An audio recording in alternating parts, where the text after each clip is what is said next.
Victory is not possible. Swords of Iron War, as principles for an economic and security order that works for America. A lecture by Arend Heinlein. On October 10, 2025, at 1:20 a.m., a ceasefire took effect in Gaza, ending 2 years of conflict that began with Hamas's October 7 massacre.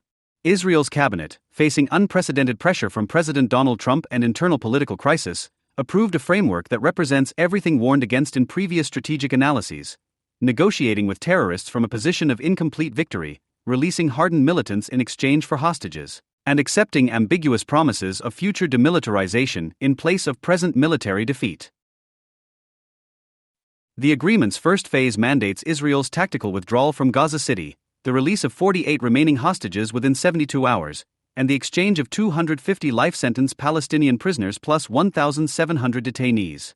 The second phase, scheduled to begin negotiations during the first phase's implementation, supposedly addresses Hamas's disarmament, complete Israeli withdrawal, and Gaza's political future. Every historical precedent suggests Phase 2 will collapse under the weight of its contradictions, leaving Israel worse positioned than before the ceasefire, while Hamas reconstitutes its capabilities and declares strategic victory. The fundamental error underlying this agreement is treating Phase 1 and Phase 2 as sequential components of a unified plan when they are incompatible frameworks forced into artificial sequencing. Phase 1 assumes Hamas can be a reliable partner in hostage release and governance transition. Phase 2 assumes Hamas can be coerced into disarmament and permanent political marginalization. These assumptions cannot simultaneously be true. Either Hamas retains sufficient power and legitimacy to function as a governing authority capable of releasing hostages, in which case it will never agree to complete disarmament, or has been sufficiently defeated that it lacks capacity for governance, in which case Phase 1's mechanisms become unworkable. Israel has chosen the worst of both approaches, granting Hamas legitimacy through negotiation while lacking the leverage to compel compliance with the agreement's stated objectives. President Trump's 20-point plan announced September 29 represents ambitious diplomacy addressing multiple dimensions simultaneously: hostage release, humanitarian relief, governance transition, regional security cooperation, and long-term economic development. The document's sophistication is apparent, its implementability is not.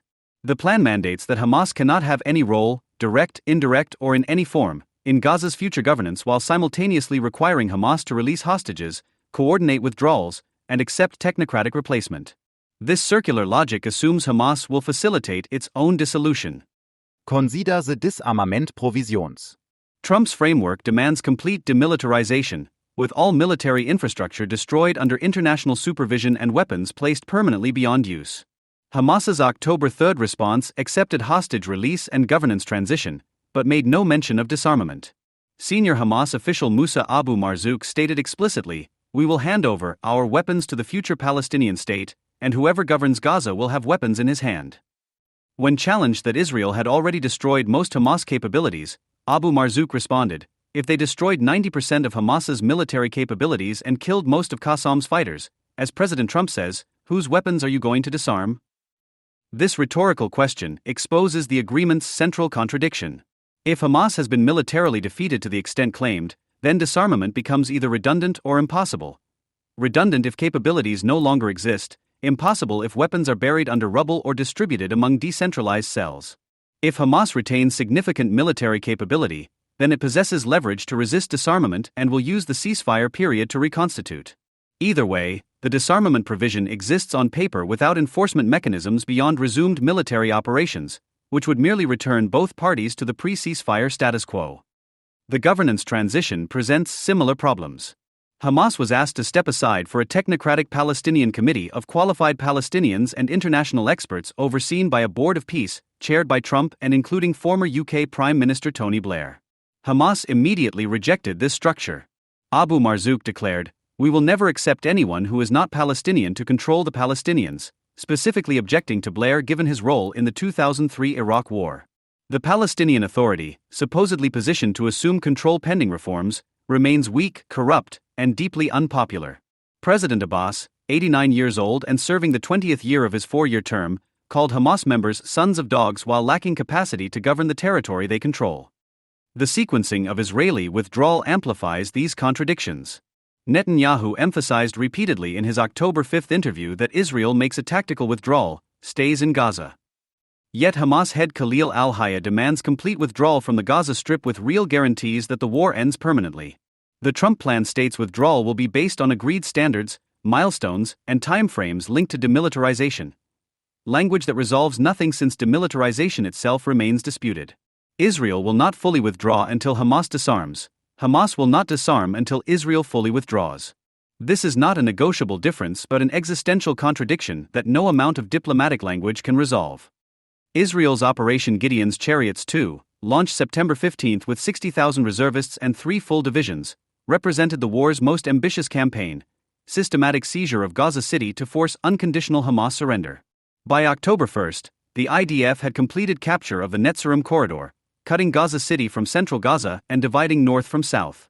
Defense Minister Israel Katz announced Israel was tightening the siege around Gaza City with last-chance warnings for residents to evacuate south.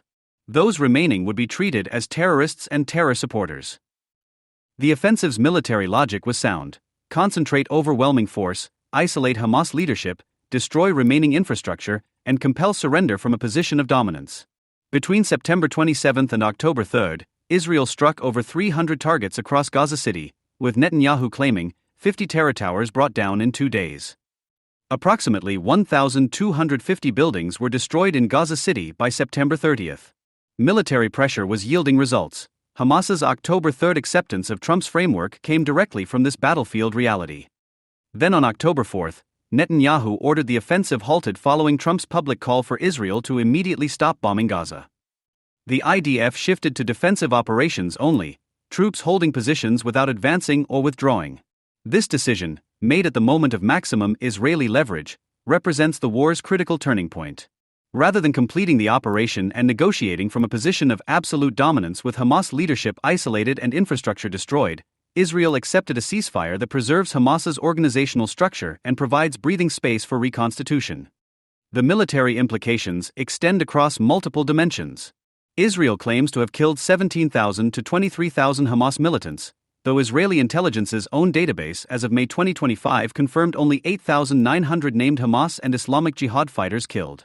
U.S. intelligence assessed that Hamas recruited approximately 15,000 new fighters during the war, suggesting the organization maintained recruitment despite losses. The IDF announced it dismantled 20 of Hamas's 24 battalions, with Israeli forces controlling approximately 75% of Gaza Strip territory, leaving Hamas with effective control over only 20 to 25% of the territory. These statistics can be interpreted differently depending on one's perspective. From one view, Hamas suffered catastrophic degradation with senior leadership eliminated, command structure destroyed, and territorial control reduced to a quarter of the Strip. From another, Hamas demonstrated remarkable resilience, recruiting as many fighters as it lost, maintaining organizational cohesion despite leadership decapitation, and forcing Israel to accept negotiations despite holding only 20 to 25% of its pre-war territory. The question is not which interpretation is accurate, but which matters more strategically. A degraded but intact Hamas that survives to fight another day represents a strategic success for the organization, regardless of tactical losses. Consider the tunnel network, Hamas's most valuable strategic asset and the infrastructure that enabled October 7. While Israel destroyed many tunnel entrances and shafts, comprehensive mapping and destruction of the entire network remained incomplete when operations halted. The ceasefire agreement mandates tunnel destruction under international supervision, but enforcement mechanisms remain undefined. Will international monitors have access to all suspected tunnel locations? Will they possess technical expertise to verify complete destruction? Will Hamas cooperate in identifying tunnels it spent decades constructing? More fundamentally, once Israeli forces withdraw and monitoring degrades, what prevents Hamas from reopening sealed tunnels or constructing new ones using the same expertise that built the original network? The ceasefire leaves approximately 10 to 15% of Hamas's pre-war rocket arsenal of 20,000 projectiles intact with sporadic launch capability.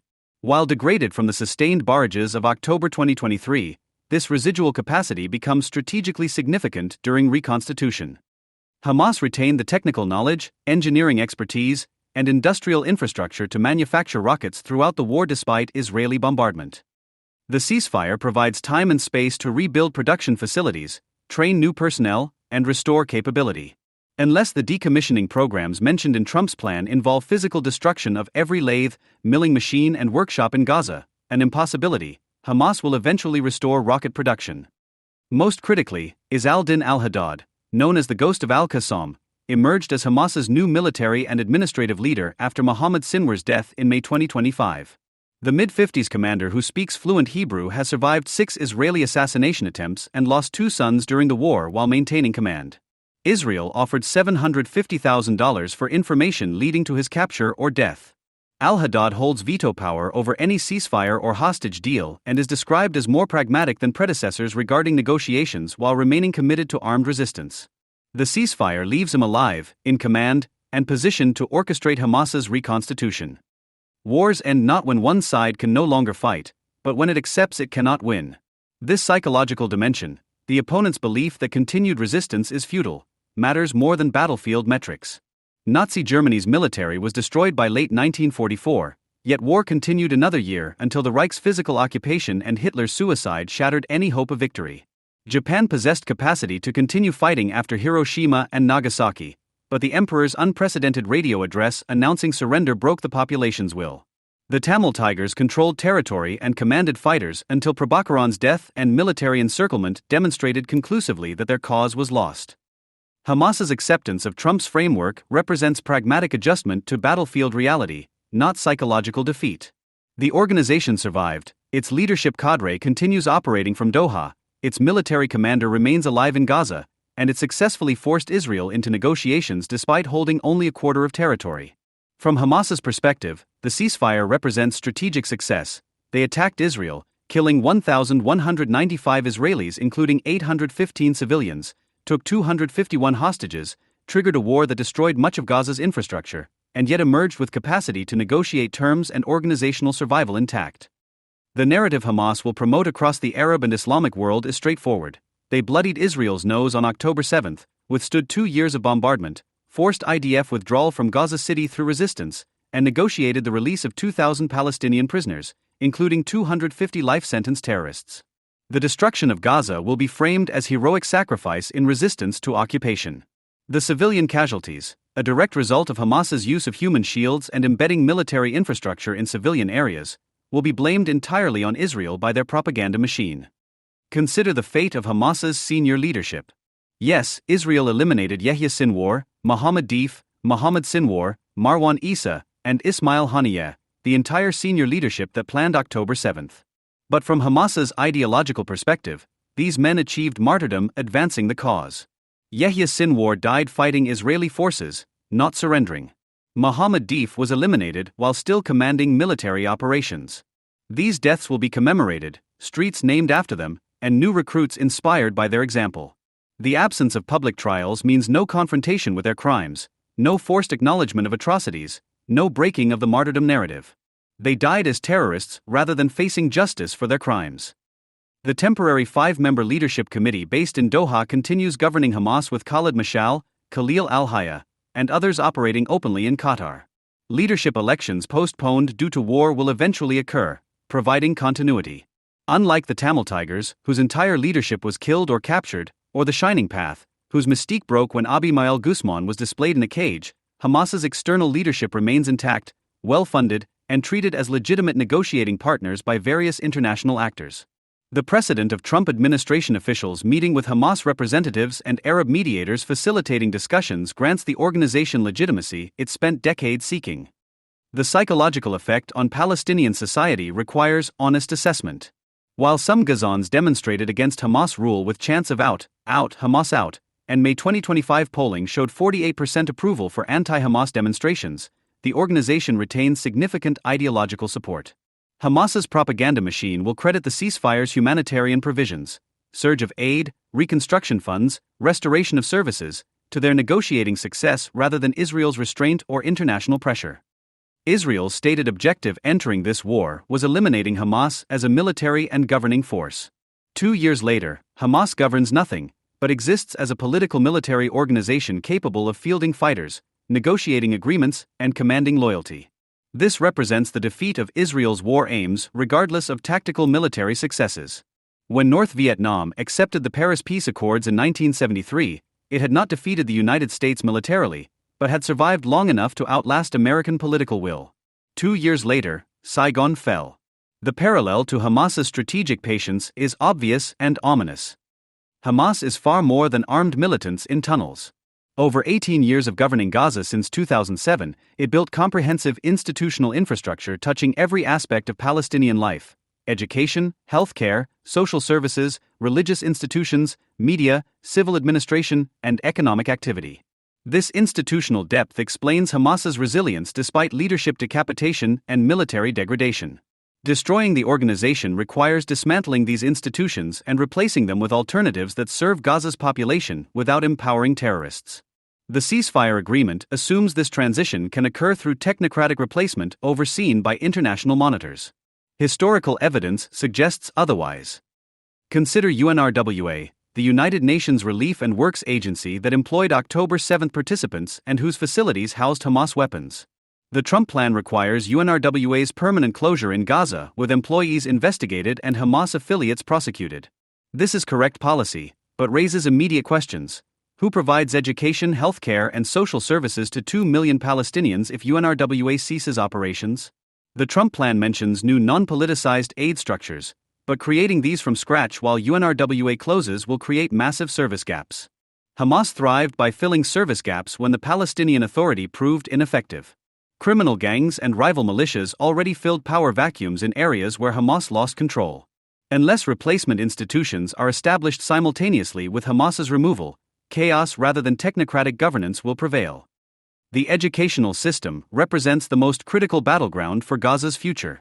Hamas's textbooks taught martyrdom and anti-Semitism to an entire generation. Teachers indoctrinated children. School facilities served as weapons depots and tunnel entrances.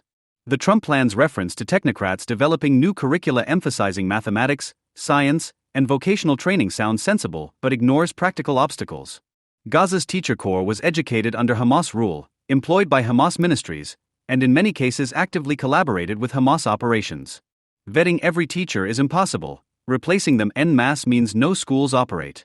The alternative, accepting Hamas-trained teachers delivering reformed curricula under international monitoring, merely gives Hamas's educational infrastructure new branding.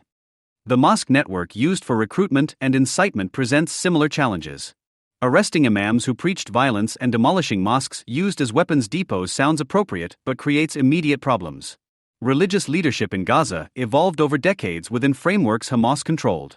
Finding new religious leadership, vetted for rejecting violence and extremism, requires identifying Palestinian Muslims who command respect, possess religious credentials, and oppose Hamas, a tiny population given Gaza's political reality.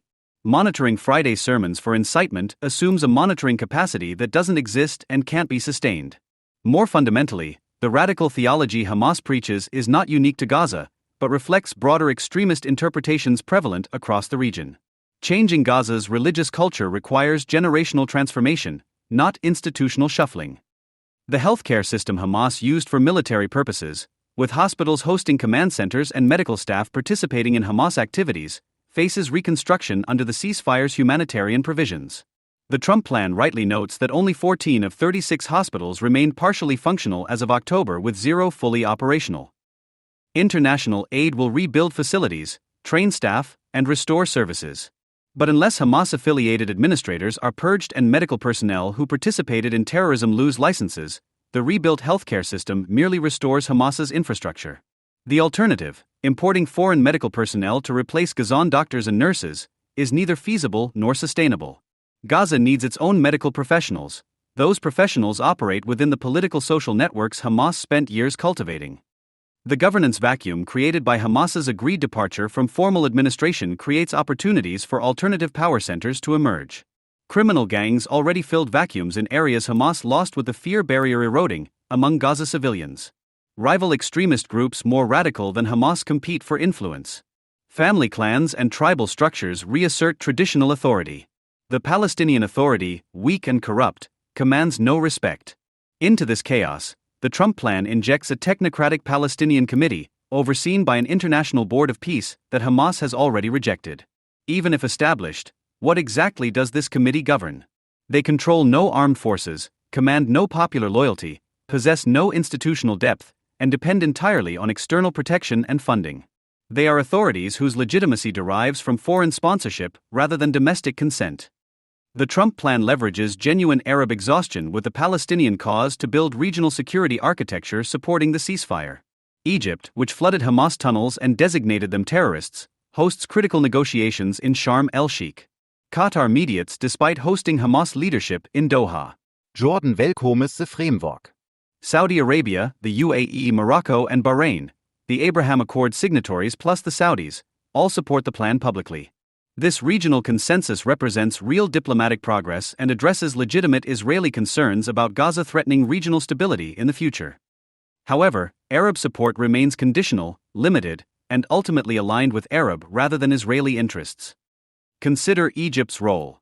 President el-Sisi called the ceasefire a historic moment that embodies triumph of will for peace, and Egypt will establish a security presence in southern Gaza under the plan. But Egypt's primary interest is in preventing Gaza's chaos from spilling across the Sinai border while maintaining good relations with the incoming Trump administration. Egypt has no interest in governing Gaza, confronting Hamas militarily on Israel's behalf, or accepting Gazan refugees. When Hamas seized Gaza in 2007, Egypt sealed the border and let Palestinians starve rather than open crossings. Egyptian security cooperation means preventing weapons smuggling and maintaining border security. Valuable but insufficient for ensuring Hamas's permanent defeat. Jordan's position is similar. Having crushed its own Palestinian uprising during Black September, Jordan understands Palestinian extremism's threat. Jordanian intelligence cooperation in vetting administrators and security personnel helps identify Hamas infiltrators. But Jordan will not deploy forces to Gaza, govern Palestinian territories, or accept responsibility for Palestinian political outcomes. Jordan's Palestinian majority population makes the kingdom's stability contingent on not being seen as suppressing Palestinian aspirations. Jordan cooperates from a distance, while ensuring Gaza's problems remain someone else's responsibility.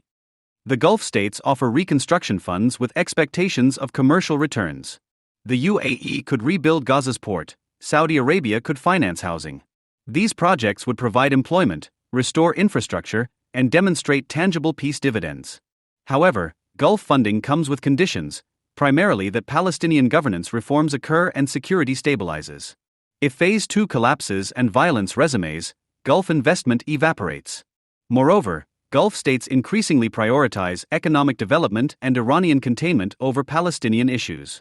Their support for Trump's plan reflects alignment with American policy and self-interest in regional stability, not commitment to ensuring Israel's security against a Hamas resurgence. Saudi Arabia's position deserves particular attention.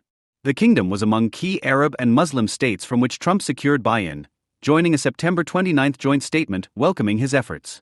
However, Saudi Arabia maintains that normalization with Israel remains contingent on progress toward Palestinian statehood based on the Arab Peace Initiative, an end to the occupation, and Israeli withdrawal from occupied territories.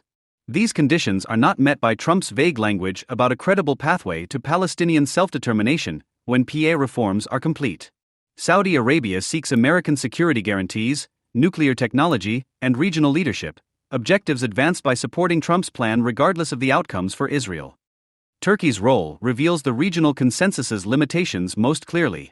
President Erdogan, who describes Hamas as a liberation group rather than terrorist organization, stated on October 4 that a window of opportunity has opened for lasting peace. Turkey's support for the plan reflects Erdogan's improving relations with Trump and desire for economic cooperation, not genuine alignment with Israeli security interests.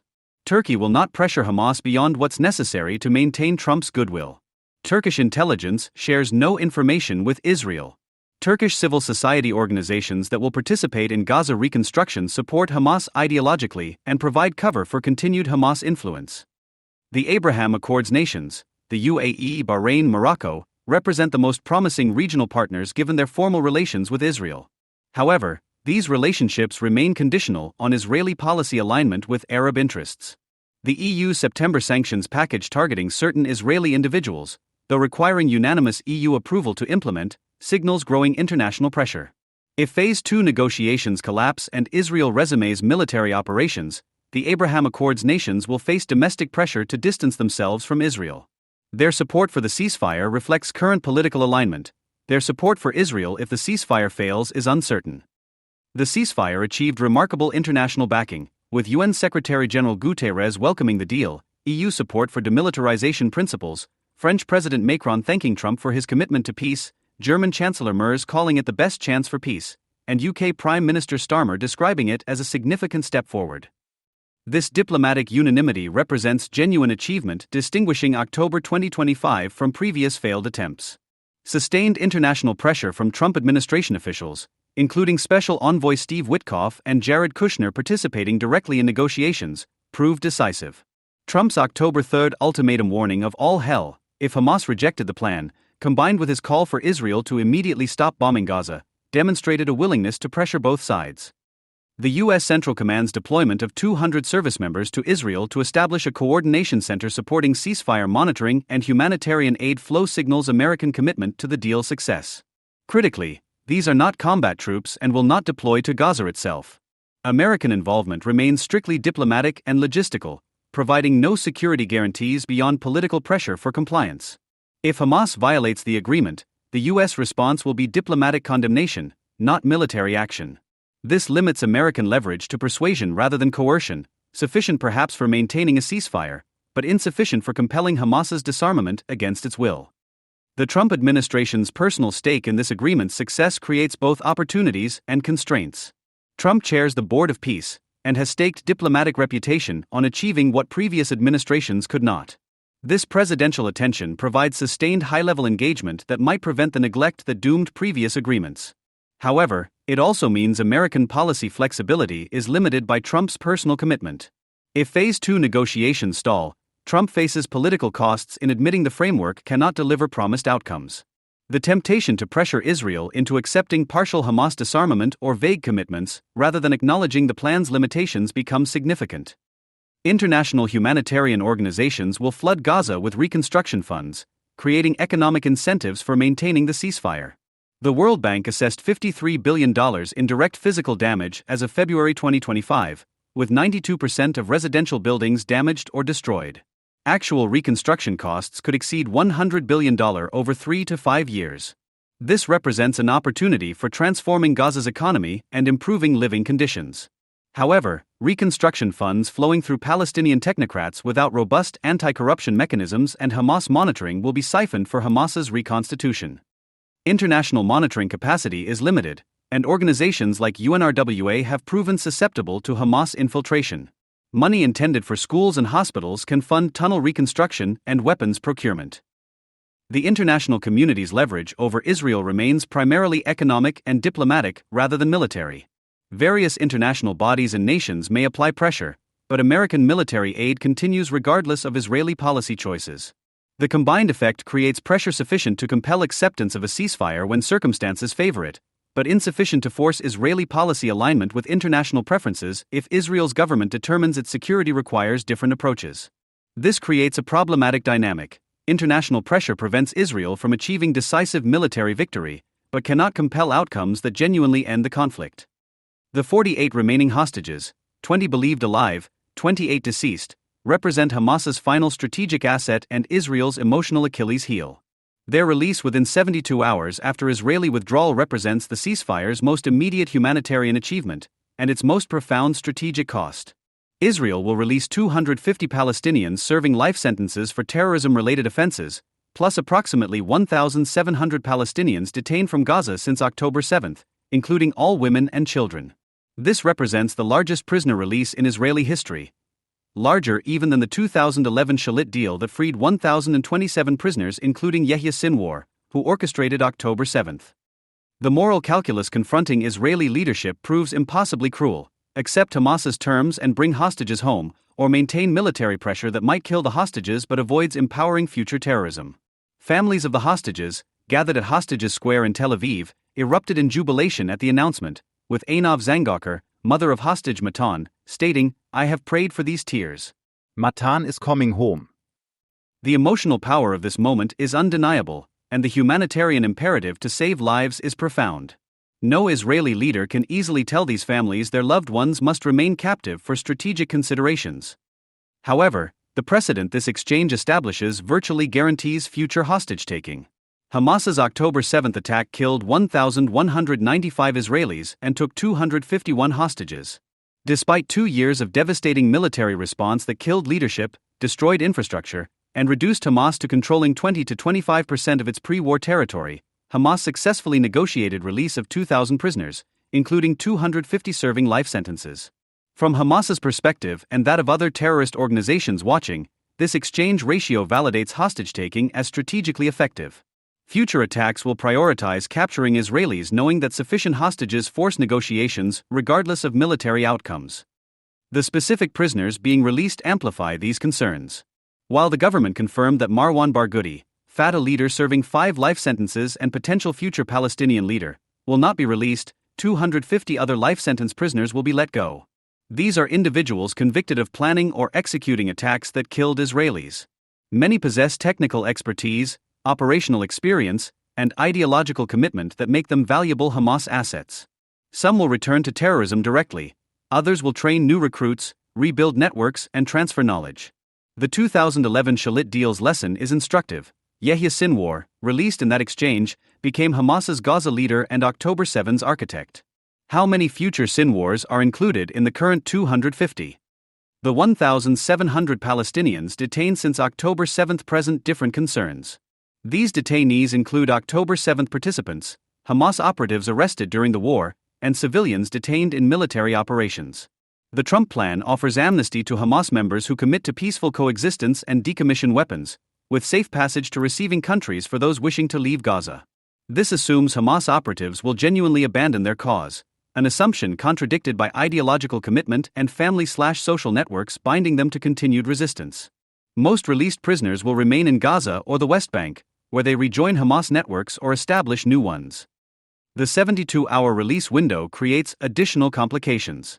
Israeli intelligence assessments suggest Hamas may not know the location of 7 to 15 deceased hostages whose remains could be buried under heavy rubble in areas devastated by Israeli bombardment. Some hostages are held by groups Hamas doesn't fully control, including Islamic Jihad and other factions. If Hamas cannot deliver all the hostages within 72 hours, does Israel consider the agreement violated and resume operations? The plan provides no mechanism for addressing this scenario.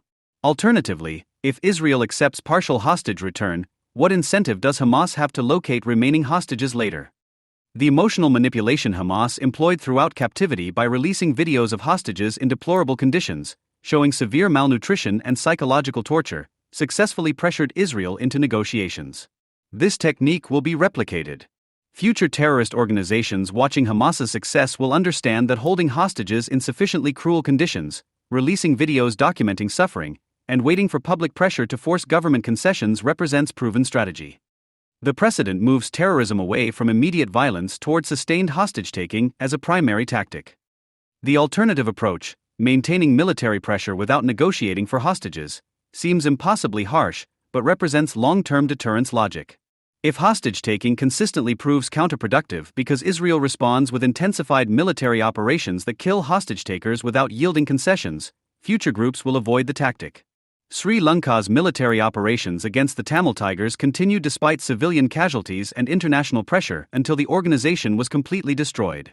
Russia's approach to Chechen terrorists who took hostages in Moscow's Dubrovka Theater and Beslan School involved military assaults that killed terrorists and hostages rather than negotiation. These approaches prevented future hostage-taking by demonstrating it would fail. Israeli society, however, cannot sustain such ruthlessness given democratic accountability and emotional bonds between citizens and soldiers. The Hostages and Missing Families Forum statement that our struggle is not over, and will not be over, until the last hostage returns captures public sentiment that no Israeli government can ignore indefinitely. This humanitarian impulse represents Israeli society's moral strength, but creates strategic vulnerabilities terrorist organizations exploit. The moral hazard inherent in the exchange, saving these hostages encourages future hostage-taking, cannot be resolved through policy, but reflects the fundamental tension between democratic values and counterterrorism imperatives. Phase 1's implementation over the next 72 hours will either proceed smoothly, all hostages released, prisoners exchanged, Israeli forces withdrawing to agreed lines, humanitarian aid flowing, or collapse immediately due to Hamas's inability or unwillingness to deliver the hostages. If Phase 1 succeeds, attention shifts immediately to Phase 2 negotiations scheduled to begin during Phase 1's implementation. This is where the ceasefire will either consolidate into sustainable agreement or collapse into renewed conflict. The core issues requiring resolution in Phase 2 are complete Hamas disarmament including destruction of remaining weapons, dismantling of production facilities, and permanent decommissioning of military infrastructure. Hamas made no commitment to disarmament in its October 3 response and stated explicitly it will not disarm until the establishment of a Palestinian state. This positions Phase 2 negotiations as a zero-sum confrontation. Either Hamas disarms and ceases to exist as a military force, or it retains weapons and remains a potential threat. No middle ground exists. Partial disarmament means Hamas retains its capability for future operations. Complete Israeli withdrawal from Gaza, including evacuation of the Philadelphia corridor and security buffer zones. Hamas demands complete withdrawal from the Gaza Strip, with real guarantees that the war ends permanently. Israel insists withdrawal is contingent on progress in demilitarization, with permanent security arrangements ensuring Gaza poses no threat. Netanyahu stated repeatedly that Israel makes a tactical withdrawal, stays in Gaza, with Israeli forces maintaining a security perimeter presence until Gaza is secure from terror threats. The Trump plan's language linking withdrawal to agreed standards, milestones, and timeframes linked to demilitarization resolves nothing since the sequencing remains disputed. Governance transition from Hamas to Palestinian technocrats under international oversight. While Hamas agreed to relinquish governing authority, it rejected the Board of Peace structure with Trump and Blair, insisting only Palestinians can control Palestinians. The Palestinian Authority lacks the capacity and credibility to assume control. Who actually governs Gaza's daily administration, provides services, maintains order, employs civil servants, and commands popular legitimacy remains unresolved.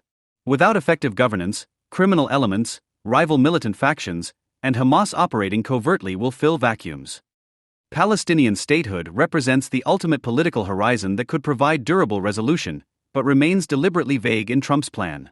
The framework mentions only that when the PA reform program is faithfully carried out, the conditions may finally be in place for a credible pathway to Palestinian self-determination and statehood.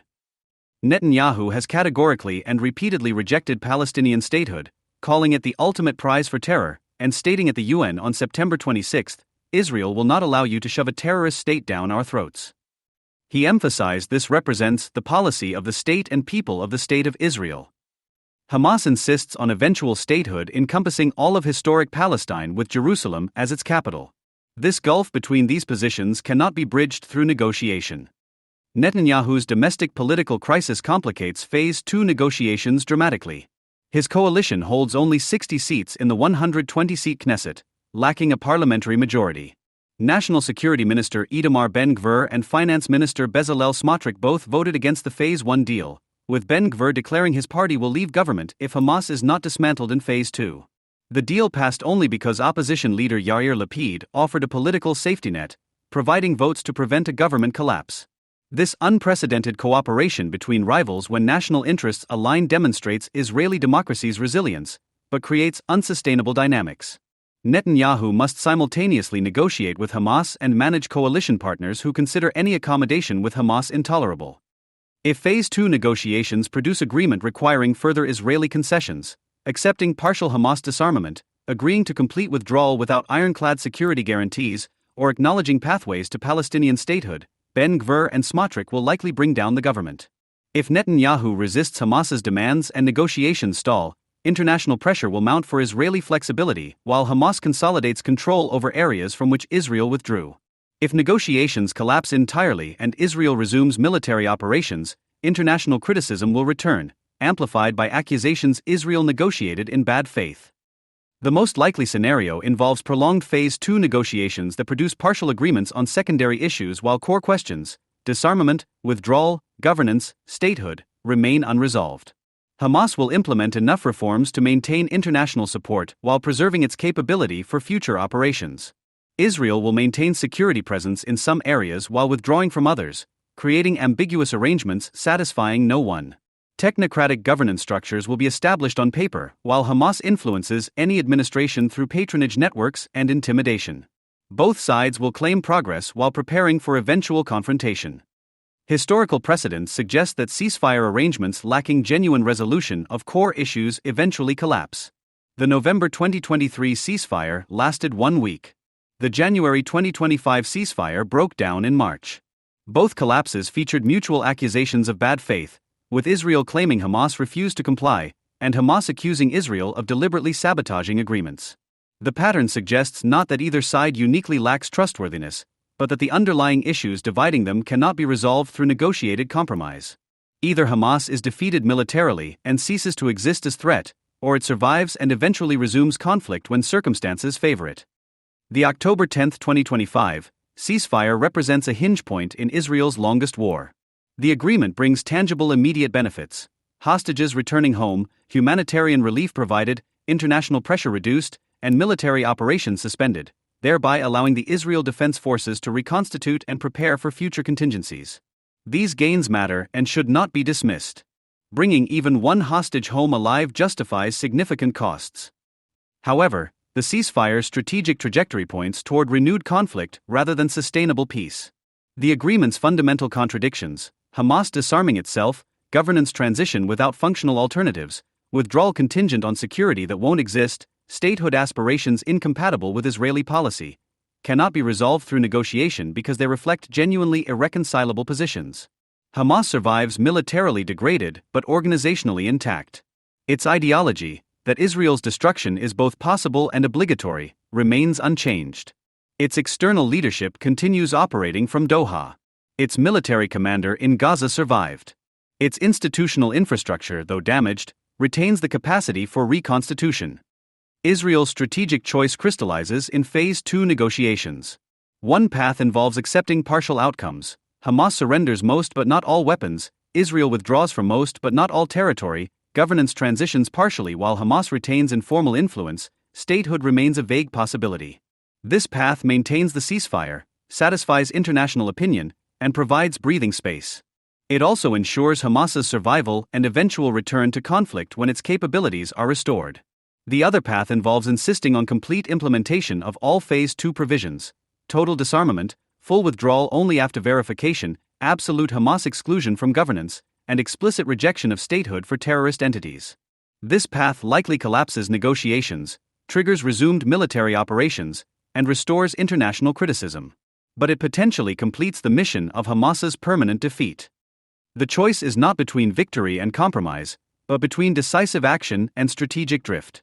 The Sri Lankan government faced a similar choice in 2009: accept power-sharing arrangements with the Tamil Tigers, thus preserving their capability, or complete military operations by destroying them entirely despite international pressure. Sri Lanka chose completion. Today, the Tamil Tigers do not exist. Peru faced a similar choice with the Shining Path: negotiate power-sharing or capture their leadership and break the movement. Peru chose to capture the leaders. Today, the Shining Path is a historical memory. Nazi Germany and Imperial Japan were not negotiated into moderation, but destroyed completely with reformed societies rebuilt from scratch. These historical examples succeeded not through diplomatic sophistication, but through sustained commitment to achieving genuine victory regardless of costs. The current ceasefire provides Israel the opportunity to prepare for Phase 2 collapse by strengthening its coalition government, securing international backing for potential operations resumption, maintaining military readiness, and developing alternative governance structures for Gaza that don't depend on the Palestinian Authority's capabilities. If Phase 2 negotiations surprisingly succeed in compelling Hamas's complete disarmament and permanent exclusion from governance, Israel should embrace that outcome while maintaining verification mechanisms to prevent Hamas's covert reconstitution. If Phase 2 collapses as expected, Israel must be prepared to complete operations decisively rather than accepting another ceasefire that preserves Hamas in weakened form. The 2 years since October 7 demonstrated Hamas's vulnerability to sustained military pressure. Its leadership was eliminated, military capabilities degraded, territorial control reduced, financial resources exhausted, and international support network disrupted. The organization survived, but barely.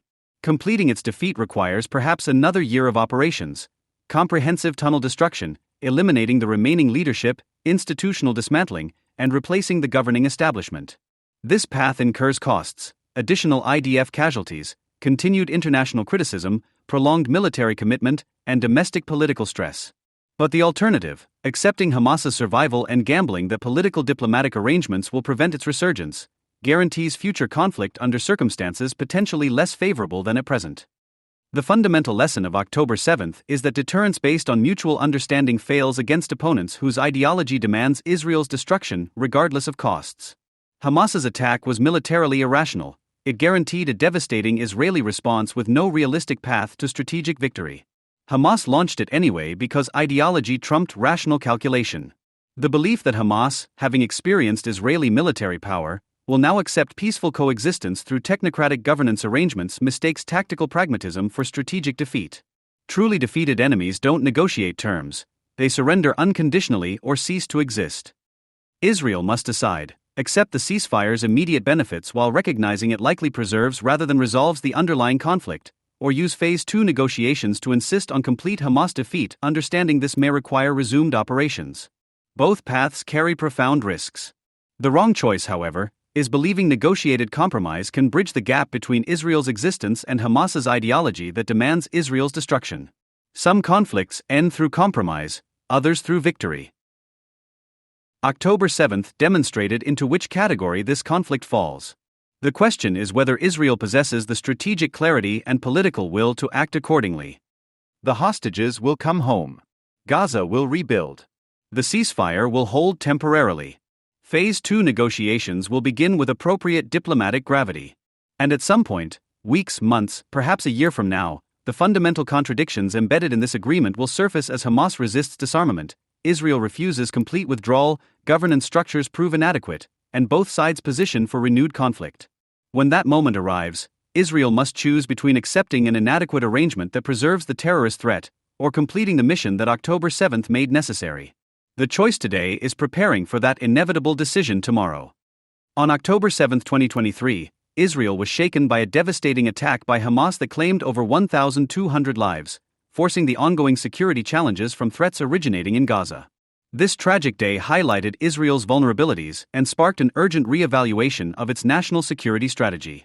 Traditionally characterized by reactive measures, short-term military responses and temporary truces, Israel's approach in Gaza has often provided immediate but fleeting stability that failed to fundamentally address the cycle of conflict. In this context, Zvi Hauser's Swords of Iron, Principles for Victory, offers a critical shift in perspective, proposing a proactive security governance model designed to address these challenges comprehensively. This policy paper aims to redefine Israel's defensive posture by transitioning from reactionary tactics to anticipatory and preventive strategies that promise a more secure and stable future. Israel's security strategy has often oscillated between direct military action and temporary ceasefires. This reactive posture has not only strained Israel's military resources but has also placed its civil society under continuous stress. The cyclical nature of this conflict management has allowed threats to regroup and intensify, highlighting the deficiencies in the current approach and underscoring the need for a strategic overhaul. The discourse surrounding Israel's security measures is robust among policymakers and experts. Yet, the attack in October 2023 has intensified these discussions, pinpointing critical flaws in existing strategies and underscoring the need for transformative approaches. With his extensive experience in the Israeli security establishment, including roles as cabinet secretary and a Knesset member, Hauser brings valuable insights to this debate.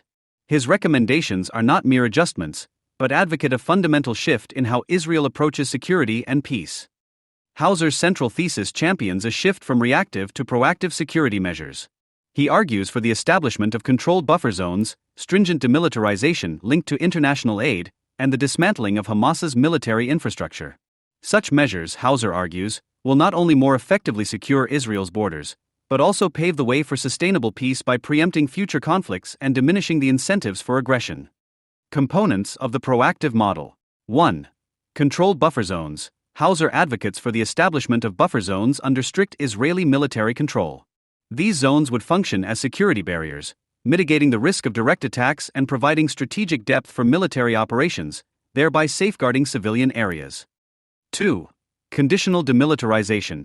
By tying the demilitarization of Gaza to the provision of international aid, Hauser's strategy aims to reduce Gaza's capacity for military aggression. This approach seeks to dismantle military infrastructure while addressing humanitarian needs, thereby ensuring aid contributes directly to peacebuilding. 3. Dismantling of military capabilities. Hauser calls for a comprehensive dismantling of Hamas's military capabilities. He views the complete neutralization of these capabilities as essential for any durable peace and to prevent escalations and foster a more secure environment. Expanding the security dialogue.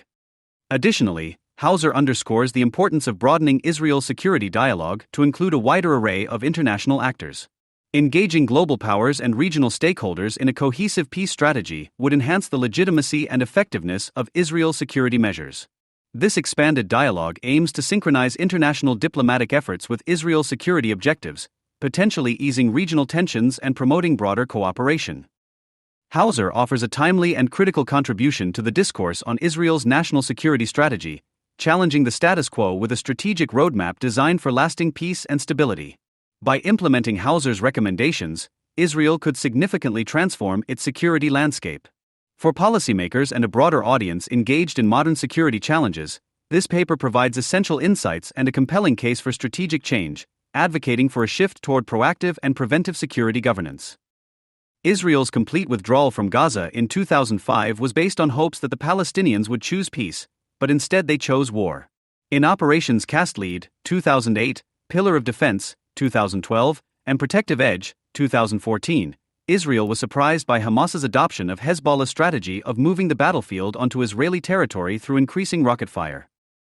After each operation, Israel failed to adopt a strategy to proactively remove the rocket threat. Concerns about Egyptian relations and overestimates of Israeli casualties from a ground operation led Israel to accept a concept of rounds, tolerating periodic rocket attacks and focusing only on defense. This fundamentally changed Israel's long-held principle that the battlefield must remain outside Israeli territory. Media and political leadership reinforced this concept, instilling a false victory consciousness after each round despite the deteriorating reality. Meanwhile, the Palestinian Authority pursued lawfare to restrict Israel's military options through international legal pressure. Coupled with Hamas's violence, this formed a pincer movement. The concept of rounds collapsed catastrophically on October 7, 2023, when a Hamas attack killed 1,200 Israelis. This exposed Israel's underestimation of Hamas, the failure of intelligence warnings and defenses, and its inability to respond effectively. It damaged Israel's reputation for deterrence and led regional adversaries to believe defeating Israel may now be possible. In responding, Israel must insist on 4 elements in any future Gaza arrangement in order to achieve decisive victory and restore deterrence. 1. Israel must control security in Gaza, including buffer zones, to ensure no more attacks or threats emerge. Loss of territory, not just military defeat, is key to deterring Hamas. 2. Gaza must be demilitarized of heavy weapons. Reconstruction aid should be conditioned on all rockets being removed Gaza. This is a global interest, as the Gaza model could be applied elsewhere. 3. Hamas's military wing must be eliminated or expelled from Gaza, as occurred with the PLO in Lebanon in 1982. The international community may accept expulsion over a migrant/humanitarian crisis. 4. Expectations for Gaza's recovery must be lowered, as dysfunction is likely to persist, as seen in other conflict zones. Israel should tolerate this and focus solely on preventing security threats. During this conflict, a northern front also emerged as Hezbollah escalated attacks, exposing Israel's failure to respond proactively to Hezbollah's growing capabilities. Any Hezbollah withdrawal will be tactical, not strategic, if rocket threats remain. Israel also failed to preempt Houthi attacks by not pressing the U.S. to designate the group as terrorists. The emergence of a multi-front war raises doubts about Israel's long-held imperative to defend itself independently. Rectifying this requires rethinking budget priorities and force structure to adapt to evolving threats. Failing to draw clear lessons and implement changes risks Israel's long-term security. As Israel's defense capabilities collapsed with astonishing speed on October 7, 2023, costing the blood of more than 1,200 murdered Israelis, the nation's military strategy followed suit. October 7 was a clarifying moment when the IDF's tactical skills and reputation could not make up for the lack of a national strategy, thereby shattering the previous complacency. On that Saturday morning, it was revealed that Hamas's trickery had trumped the IDF. The cost of systemically underestimating Hamas was revealed in all its disgrace, and most predictions of Hamas's operations were revealed as useless. The IDF could not provide in real time the required intelligence warning of Hamas's intentions despite huge investments in money and resources. During the first 24 hours following the attacks, the IDF's operational preparedness was woefully inadequate to protect the border or Israeli citizens in their homes and communities. It turns out that the startup nation, with the best army in the world, suffered a decade-long strategic fixation. October 7 will go down as the culmination of an Israeli march of folly whose first steps were taken a decade before. That Saturday sparked the greatest crisis of trust between the IDF and the citizens of Israel since Israel's rebirth. The common phrases, "Where was the IDF?" and "Why is the army not coming?" penetrated beyond the communities surrounding Gaza.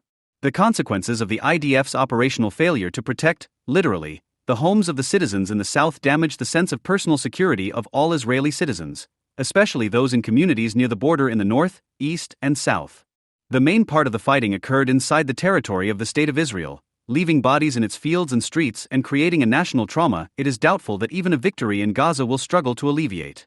In this context, Israel went backwards for a moment to 100 years ago when every person lived and felt that only he could guarantee his own safety, that there would be no protective force at his side in times of trouble. The failures of October 7 were not only manifested in the deaths of some 1,200 Israelis and the lost citizens' sense of personal security. For the first time in a quarter century, the foundation of Israeli power, resting on the assumption that Israel is the Middle East's superior military power, suffered a significant blow.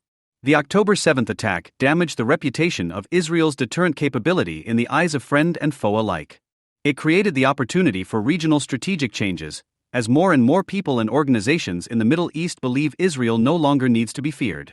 If in October 1973 the dream that the Jews could be thrown into the sea was abandoned, then in October 2023 Hamas made many among the 500 million Muslims surrounding the Jewish state of less than 10 million believe that with a little luck, Israel can be defeated.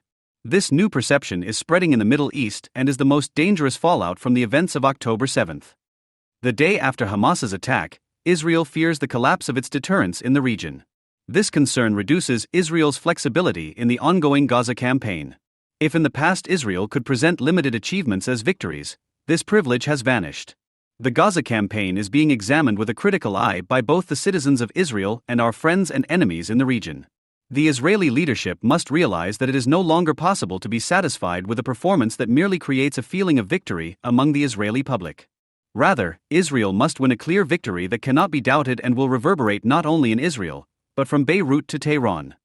Two target audiences are sensitive to the outcome of the war in Gaza. First, many Israelis who reside near the Gaza Strip will not return to their homes if they conclude that the events in October 7 constitute another chapter in the failed strategy of rounds. When war causes a demographic change in a defined territory, it spurs a strategic change. Moreover, if in the future Judea, Samaria, and the Gaza Strip are under unified Palestinian management, Palestinians will seek to connect the two regions through a territorial continuum.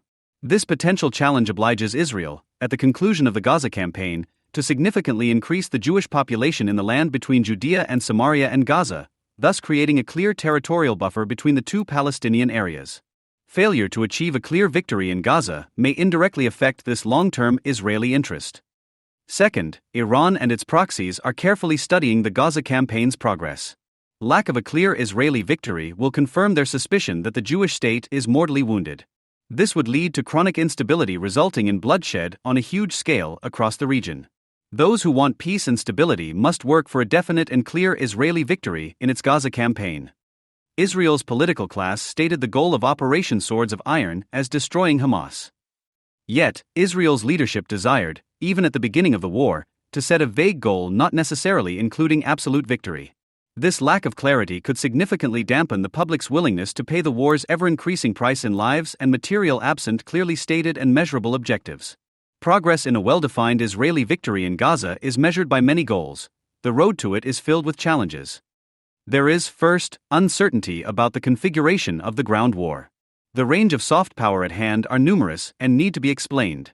They include diplomatic talks between Israel and its allies, Israel's position in world public opinion, the strength of the Israeli economy as the war continues, and the resilience of Israeli society, including the safety of the hostages and the loss of life. These are in addition to the political instability and ideological disputes in Israeli society and particularly questions related to the day after the war in both Gaza and the PA. Given the uncertainty of this background, four elements must be included in any future settlement of the Gaza campaign. Over the long term, they make possible a clear Israeli victory and will reinvigorate the elements of deterrence in Gaza as well as in the broader environment. In brief. 1. The overall responsibility for security in the area should be in Israeli hands so that Israel will have dynamic military freedom of action, free of obstructions, similar to the IDF's freedom of action in areas A and B in Judea and Samaria. In addition, Israel will maintain under its control security zones in the Gaza Strip that will form a buffer between the communities and the fence surrounding the Strip and the populated areas within Gaza. 2. The Gaza Strip will be demilitarized of both heavy and light weapons. 3. Optimal conditions for consolidating the control and management capabilities of the territory by non-Hamas parties will be created and maintained. To this end, Israel must eliminate the bulk of the organized fighting force of Hamas or, alternatively, remove from the Strip a significant number of people who are members of the military wing of Hamas. 4.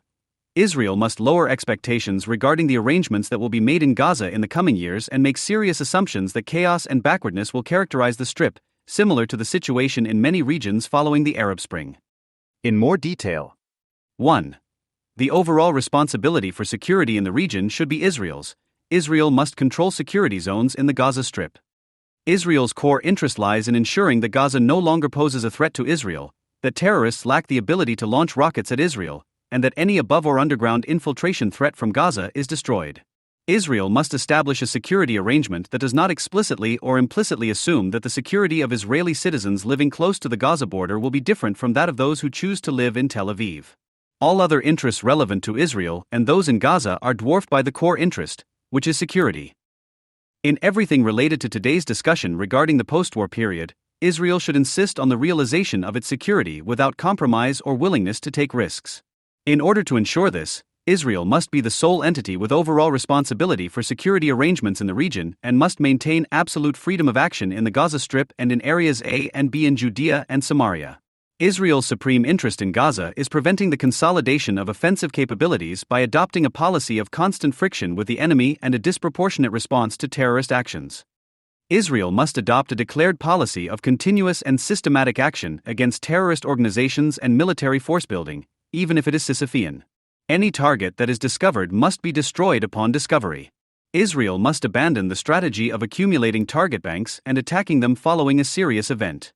Israel needs to develop capabilities for a zero-tolerance approach to the acquisition of power and war-making capabilities in the Gaza Strip and must operate without political limitations and constraints.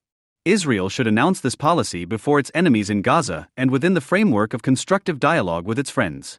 In this context, Israel needs to abandon its misconception over the years that dictated military activity based on assessing the enemy's intentions and not on the basis of the buildup of the enemy's capabilities. Israel must insist that at the end of the war a security zone will be established within the territory of the Strip that will allow the residents of the Gaza envelope communities to return to their homes and prevent the possibility of another land invasion of Israel. Israel must maintain a tight grip on security zones in Gaza for a period long enough to allow it to gauge the intentions and capabilities of the new forces that will establish control over Gaza. If Gaza turns to peace, then Israel will consider in the future a retreat to the armistice line of 1949. It must be remembered that the unilateral retreat to that line in 2005 assumed it was necessary to ensure stability and end the violence and aggression originating in Gaza. Leaders believed that, under these conditions, Gaza would flourish. Instead, Gaza armed to the teeth and launched rockets at Israel. Rather than a Singaporean state model, Gaza became a violent, Iran-supported Islamist Somalia. After over a decade of rocket barrages on Israeli communities and civilians, and a surprise ground invasion that claimed some 1,200 victims in one day, Israel must reconsider its unilateral move to withdraw to the borderline of 1949, as the withdrawal did establish Israel's security. The October 7 attacks oblige us to re-evaluate the faulty assumptions of almost 20 years ago. It is now clear, if our citizens are to be protected, the border must be adjusted. In light of the October 7 attacks, the tenets of international law fully justify the long-term military seizure of areas in Gaza sufficient to prevent a recurrence of aggression and terrorism against Israeli civilians. Furthermore, our commitments to the Palestinians in signed agreements stipulate that the final border with the Gaza Strip will be determined in the final phase of peace negotiations, not before. Although the creation of buffer zones as mentioned above is intended to ensure security and prevent violence, it may be considered indirectly a substantial deterrent measure, in particular towards those who chose to rape women and murder old people and children near the border. Some may argue that neither killing nor destroying real estate on a large scale will deter those who commit crimes against humanity, but the loss of territory is an effective means of deterrence in the Middle East. 2. Disarming Gaza of heavy and other weapons. Israel's strategy toward the Gaza Strip should be based on the total demilitarization of Gaza of heavy weapons. Israel must insist on this demilitarization for both moral and security considerations. The demilitarization of Gaza is a necessary condition for the residents of the Gaza envelope to return to their homes and establish proper living conditions free of threats. It is a necessary condition that will allow the creation of a new balance in the Gaza Strip itself, will allow new forces to grow in Gaza or control it, and is a necessary, though not sufficient, condition for a stable and long-lasting settlement. The demilitarization of Gaza is consistent with and in the spirit of past agreements signed by Israel and the Palestinians. The demilitarization of Gaza will also be a point of reference for future arrangements in other territories. Israel should have overall responsibility for disarmament. The lesson from the failed international efforts to disarm southern Lebanon in accordance with UN Resolution 1701 must be applied in Gaza. Only Israel can guarantee the disarmament of the territory and thereby guarantee relative stability and peace over time. Israel demanded the demilitarization of Gaza from heavy weapons as early as the end of Operation Protective Edge in September 2014. This was a consensual Israeli position supported by both sides of the political map. Prime Minister Benjamin Netanyahu commented at the end of the operation that this is a sharp and clear struggle. This is a first and necessary step in the demilitarization of the Gaza Strip. This must be part of any solution, and the international community must strongly demand it. Leaders from the center-left, including Tzipi Livni, Yair Lapid, and Yaakov Peri, presented detailed plans that included the demilitarization of Gaza. Even then U.S. Secretary of State John Kerry saw demilitarization as a core principle in the regional dynamic for regulating Gaza and, at the end of Operation Protective Edge, said, any long-term solution in the Gaza Strip requires the disarmament of Hamas and the other terrorist organizations. We are working with Israel, with our partners in the region, and with other international parties to realize this goal of disarming Gaza. However, even though the principle of demilitarization was accepted as a fundamental necessity, Israel never insisted on its implementation. Even during Operation Guardian of the Walls, Israel avoided the issue and abandoned the objective of disarmament. No significant players in Israel truly believed in the prospect of Gaza's demilitarization. Nor would anyone open a dialogue with the international community on Gaza's future that held up demilitarization as the cornerstone of a future settlement, either as an operational goal or a moral principle. Israel must act decisively to disarm the Gaza Strip of rockets as a precondition for Gaza's rehabilitation in any future arrangement related to the Strip. This should be Israel's official position towards the international community. Domestically, it must be accepted and agreed upon by all Israeli policymakers. Abroad, Israel's friends and allies must also accept this arrangement. The principle of demilitarization is recognized in international dialogue and relevant to our region. The international community forced Bashar al-Assad to rid Syria of chemical weapons in exchange for allowing him to retain power. Israel should propose this widely accepted practice to international parties interested in the rehabilitation of Gaza and the future for its residents. The Israeli leadership adopted Gaza demilitarization as part of its plans for the day after the war ends. It requires crushing Hamas by either inflicting massive damage to members of its military wing or removing them from the Strip the way PLO forces were removed from Lebanon in 1982. Heavy weapons remaining in post-war Gaza should exit via truck convoys to the Sinai Peninsula, where they may rust. For every humanitarian aid truck entering Gaza, a truckload of rockets must leave. The international community's disregard for threats posed by rockets targeted at the Israeli civilians is immoral and dangerous. Threats faced by Israel precede what can happen elsewhere, whether in the Indo-Pacific region or in southern Europe, which could be struck by missiles fired from lawless regions of North Africa. As the range of rockets and missiles increases and access to weaponized drone technology spreads, large population centers are threatened by both stateless and state-sponsored terrorists. Gaza's demilitarization, therefore, is in the long-term interests of the free world beyond Israel. 3. The elimination of the bulk of the organized fighting force of Hamas or, alternatively, its expulsion from the Gaza Strip. There is no hope for day after stability in Gaza as long as the members Hamas's military wing remain in the Strip. Neither the dreams of the international community, including the return of the PA to the region, nor Israel's desires will come true as long organized military forces remain in Gaza because attempts to subjugate heavily armed Gazans will end in bloodshed. Hence, Israel has two choices: continue its Sisyphean warfare against guerrilla forces and kill approximately 40,000 Hamas and Islamic Jihad terrorist fighters, or expel the remaining military forces. A methodical attack on Hamas's organized forces will cause greater harm to Gaza's uninvolved population. What level of harm is permissible? Given growing international pressure on Israel to curtail actions necessary to neutralize every terrorist in Gaza, mass deportation of Hamas operatives from Gaza analogous to the PLO's removal from Lebanon offers a possible alternative. The alternative, the destruction of Hamas's military forces, means the large-scale killing of non-involved people. The IDF today is far more powerful than it was in 1982, when removing PLO personnel prevented an unfolding humanitarian disaster in Lebanon.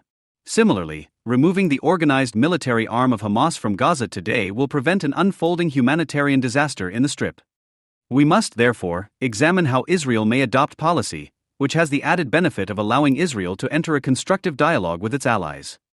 Hamas's resolve to continue fighting may crumble when it becomes clear to both the residents of the Gaza Strip and to Qatar, Turkey, and Egypt that Hamas's military wing has no future in the Strip given the unfolding harm to 2 million people. With the Lebanese precedent in mind, the international community will prefer the deportation of the military wing rather than see Gaza's residents immigrate as have the populations of other battle zones in the Middle East. There are countries who will receive Hamas's military, just as countries took in the millions of refugees from the Arab Spring, including hundreds of thousands of fighters. Israel must make it clear in every international arena that the sooner Hamas withdraws from Gaza, the less collateral damage the population will suffer. Conversely, the longer Hamas fights, the greater the chaos and costs.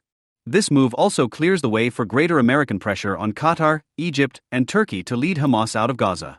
Ending the war without the elimination or removal of all members of Hamas's military wing from Gaza will encourage Israel's victory to be misinterpreted, and not just symbolically. Israeli victory is essential given its humiliation on October 7th. Victory is necessary to strengthen regional deterrence and to encourage the Saudis and other nations to pursue a regional strategic alliance with Israel. A clear Israeli victory is also a necessary precondition for residents of the Gaza envelope to return to their homes. Any conclusion of the war that does not include the elimination or withdrawal of Hamas's military force from Gaza will be interpreted as a Hamas victory, however extensive the damage it suffers. It will also block any realistic possibility of forming an alternative force to control Gaza. Survival of Hamas as a military force paves the way for its rehabilitation in Gaza and its resumption of control in the Strip, to the chagrin of Israel, the United States, and the Palestinian Authority. 4. Israel must lower expectations regarding the arrangements that will be made in Gaza after the war. Debate about the day after the war in Gaza is disconnected from events in the Middle East over the last decade. Even before the start of the Arab Spring, the countries of the Middle East, with the exception of Israel, were not reformed and orderly states or societies with an adequate quality of life. The events of the Arab Spring sparked chaos in parts of the Middle East and exacerbated the poverty, hunger, and violence afflicting millions of people. Similar conditions will probably prevail in Gaza in the years to come. Even before Operation Iron Swords, the Strip did not enjoy proper living conditions and social arrangements. Even extensive international efforts to improve the situation in Gaza are unlikely to succeed. In recent years, the U.S. has tried to help various countries in the region become functioning states, but these attempts have failed. Because where the U.S. failed, Israel is unlikely to succeed, the expectations of the Israeli public and international community must be lowered as to the potential for Gaza's growth into a fully functioning, normal state. Instead, Israel is destined to face a backward area whose destruction will only intensify its dysfunction and difficulties. There is nothing upon which to rest high expectations regarding the restoration and stabilization of the education system or the restoration of civil infrastructure in Gaza. There will be no difference in the years to come between Gaza and Lebanon, Syria, Iraq, Libya, or Yemen. Even there, when Israel is not involved, there are no expectations regarding minimal political functionality, as the world operates in only one perspective: maintaining security. Regarding Gaza's future, Israel must guarantee one thing: removing from the Strip all security threats to Israel. Other matters should be entrusted to the Gazans, while pursuing a dynamic policy to identify optimal, creative responses to emerging local forces as they arise, and to examine other countries' proposals to take responsibility for events in Gaza. During ongoing operations, Israel has faced a northern front, led by Hezbollah, Iran's affiliate. During the war, Hezbollah fired continuously from Lebanese territory into Israel, attempted terrorist infiltration, and coordinated occasional rocket fire from Syria towards the Golan Heights. For the first time since the temporary evacuation in 1920 of the 4 settlements in the Finger of the Galilee, Tel Hai, Kfar Jaladi, Mechola and Hamara following the Battle of Tel Hai, the entire Upper Galilee region was evacuated of Israeli civilians living close to the border due to Hezbollah's continuous activity. The government's decision regulating the northern border settlements evacuation states that in view of the security reality and the possibility of the campaign developing into the northern sector as well, it is not possible to maintain the safety of the population or ensure the supply of basic products and services for it within a range of 5 kilometers from the northern border except through the organized evacuation of the population. Estimates are the Israeli government ordered about 164,000 people from their homes, including residents of the city of Kiryat Shmona and the towns of Mechola and Shlomi, making them all refugees. There are estimates that thousands more residents farther from the border left their homes in an uncoordinated manner. Hezbollah has repeatedly attacked Israel's northern border, resulting in property damage on an unprecedented scale as well as loss of life. Such actions in the days before Operation Iron Swords would have sparked an all-out war. At the time of this writing, however, both sides have chosen not to turn the exchange of gunfire into an all-out confrontation. Hezbollah's intense activity in the north has also occupied a substantial percentage of the IDF's capabilities and leadership. For the first time, questions arose regarding Israel's ability to fight on multiple fronts. There are questions about Israel's decision to contain Hezbollah's growth in Lebanon, as the latter violates Security Council Resolution 1701 concerning the demilitarization of the area between Israel's border with Lebanon and the Litani River and the prohibition of Hezbollah military activity there. Israeli passivity in the face of Hezbollah's activity on Israel's northern border endangers Israel. Only the outbreak of the operation and activity on the northern front moved Israel's leadership to face this danger and act to reduce it. History will judge negatively that civilian and military leaders refused to act, over many years, to improve strategic conditions in Lebanon, particularly in the years that Hezbollah was mired in Syria. Hezbollah's withdrawal beyond the Litani will not remove the danger.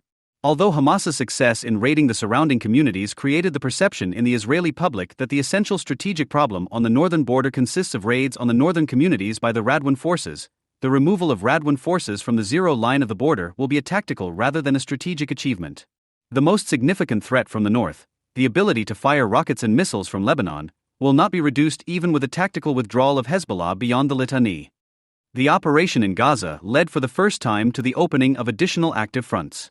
Thus, for the first time in its history, Israel faced attacks from Yemen, where the organization Ansar Allah, better known under the name Houthi rebels, operates. It is a social, religious, political, and military organization that developed in the 1980s and 90s. The primary motivations for its growth and increasing religious core, Zayed Shia, were internal changes in Yemen along with the increase of Shia fanaticism following the revolution in Iran.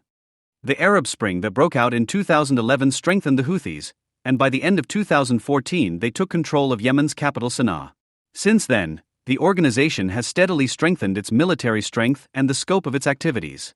The breadth of its military capacity and its interest in regional issues are growing. The Houthis' ideology is hostile towards Israel and the West, as evinced by a slogan popular among its members, albeit coined by Iranians: "Death to America, death to Israel, curse the Jews and victory to Islam." Iran is behind the organization, assists it financially and militarily, provides weapons and trains its members. The Houthis have cruise missiles and Iranian UAV fleets for gathering intelligence and striking naval targets. Its dangerous ideology, operational capabilities, and attachment to Iran, along with other actions aimed at destabilizing the region and impairing trade in the Arabian and Red Seas, led the Trump administration to declare the Houthis a terrorist organization. In a statement from January 2021, the then U.S. Secretary of State Mike Pompeo explained that the organization, acting on behalf of Iran and under its direction, carries out acts of terrorism against the countries of the region, and works to create a situation of imbalance in the Red Sea and Arab arena. Its declaration as a terrorist organization was cancelled by the Biden administration about a month later, February 16, 2021, due to the difficult humanitarian situation in Yemen and the American pursuit of dialogue to resolve the conflict in the country. The Houthis directed their terrorism mainly against Saudi Arabia and the United Arab Emirates until Israel's response to October 7, after which they attacked Israel from Yemen for the first time. The Houthis also tried to impose a blockade by infringing the freedom of navigation in the Bab al-Mandab Straits and effectively closing the shipping lanes to Israel. As a result, maritime traffic that was directed to the port of Eilat was halted, reducing the port's business over a long period significantly. In the past, actions of this kind constituted a casus belli. In the current war, however, the Houthi arena is a secondary issue. In light of the Houthis' repeated violations of freedom of navigation and flagrant violations of international law, the U.S. formed a coalition to restore free navigation imposed and deter the Houthis from offensive actions such as launching missiles and UAVs. Israel did not see fit to include the Houthis in the list of terrorist organizations, even though their hostility was known before the war. Regarding the Houthis, Israel was not sure how to stand alongside its allies in the region, including the United Arab Emirates and Saudi Arabia, and was forced to take a stand and act only after suffering attacks from the Houthis. Before the Houthis attacked Israel, it avoided proactive steps against them, even choosing not to ask the U.S. to declare the Houthis a terrorist organization. The development of a multi-front campaign raises a strategic question about Israel's capability for self-defense. The ability to defend itself has been the cornerstone of Israeli security since the Yom Kippur War in 1968. Israel's leadership recognized this as a core concept, and Israel's macroeconomic decisions derived from it. In the last decade, Israel has invested over NIS $750 billion in financing and expanding its ability to produce military material of sufficient quantity and quality to attain and sustain self-defense, independent of other countries. For this level of national protection, Israeli society has foregone many investments in infrastructure, education, and welfare. Operation Iron Swords and the development for the first time of a multi-front campaign as a derivative of a military operation in the Gaza Strip casts doubt on Israel's operational ability to meet the core mission that Israel set for itself in recent years, to defend itself with its own forces, independent of its allies. Israel's assessment, established over the years, of the unlikelihood that several military fronts would open simultaneously led it to be unprepared for today's multi-front war. Both political and military leadership over the last decade must undergo a profound soul-searching regarding its geostrategic short-sightedness. We must quickly resolve this doubt, even at the cost of changing priorities and significantly increasing the security budget, as well as restructuring and adapting the IDF to meet tomorrow's challenges. In September 2005, Israel withdrew from the Gaza Strip in its entirety. Israelis expected that this ended Israel's domination of the Palestinians in Gaza. Some went further with their flights of imagination, joining in Yasser Arafat's vision of the Gaza Strip as a Singapore of the Middle East. In this view, international aid and support, a long coastline, and progressive ambitions would set the Palestinians in Gaza on course toward a prosperous, independent future leading to comprehensive peace throughout the region. After having weighed the options, the Israeli leadership at the time decided on a complete withdrawal to the armistice line that had been agreed in 1950, known as the Green Line. The main factor in the decision to withdraw to this line was the desire to bring about the end of the conflict and end of all claims from the territorial standpoint in Gaza. Thus, the Palestinians would have no grounds to stand on for continuing hostilities against Israel from the Gaza border. The withdrawal even included evacuation of the northern perimeter, the northern area of the Gaza Strip, adjoining the border with Israel, which had been the site of 3 settlements, Nisnit, Alei Sinai, and Dujit. The area had effectively served as a security buffer zone for the city of Ashkelon and the surrounding communities. It had been free of any Arab settlements, and therefore there was ostensibly no real reason to withdraw from it. Such a withdrawal could only be justified if one applied the rationale of preempting any future Palestinian territorial claims. Moreover, Israel took the step of unilateral withdrawal from the entire Gaza Strip even when, according to its international obligations within the framework of agreements with the Palestinians, Oslo I and Oslo II, it was not obligated to do so. The discussion on the route of the final border between Israel and the Gaza Strip was supposed to take place in the last phase of the negotiations between Israel and the Palestinians. Until then, Israel was allowed to hold parts of the Gaza Strip that were not included in the withdrawal defined in these initial arrangements, Gaza-Jericho first. As mentioned, Israel preferred to withdraw fully and unilaterally in the hope that this step would bring quiet, stability, and peace. The completion of Israel's withdrawal from Gaza generated hope among some that a Singapore of the Middle East would be established in Gaza. Many people of goodwill in the world and in Israel imagined the Gaza greenhouses exporting vegetables and flowers to Europe and how Gaza could be turned into a Middle Eastern granary. The reality was very different. Gazans were not impressed by Israel's complete withdrawal and chose war over peace. The 2 years after the unilateral withdrawal, 2006 to 2007, constituted a strategic turning point. The democratic victory of Hamas in the first and last elections to the Palestinian Legislative Authority, receiving 74 seats out of 132, led to a year and a half of violent clashes between Hamas and Fatah that ended in Fatah's defeat in Gaza, the throwing of Fatah members from rooftops, and Hamas's violent takeover of the Strip.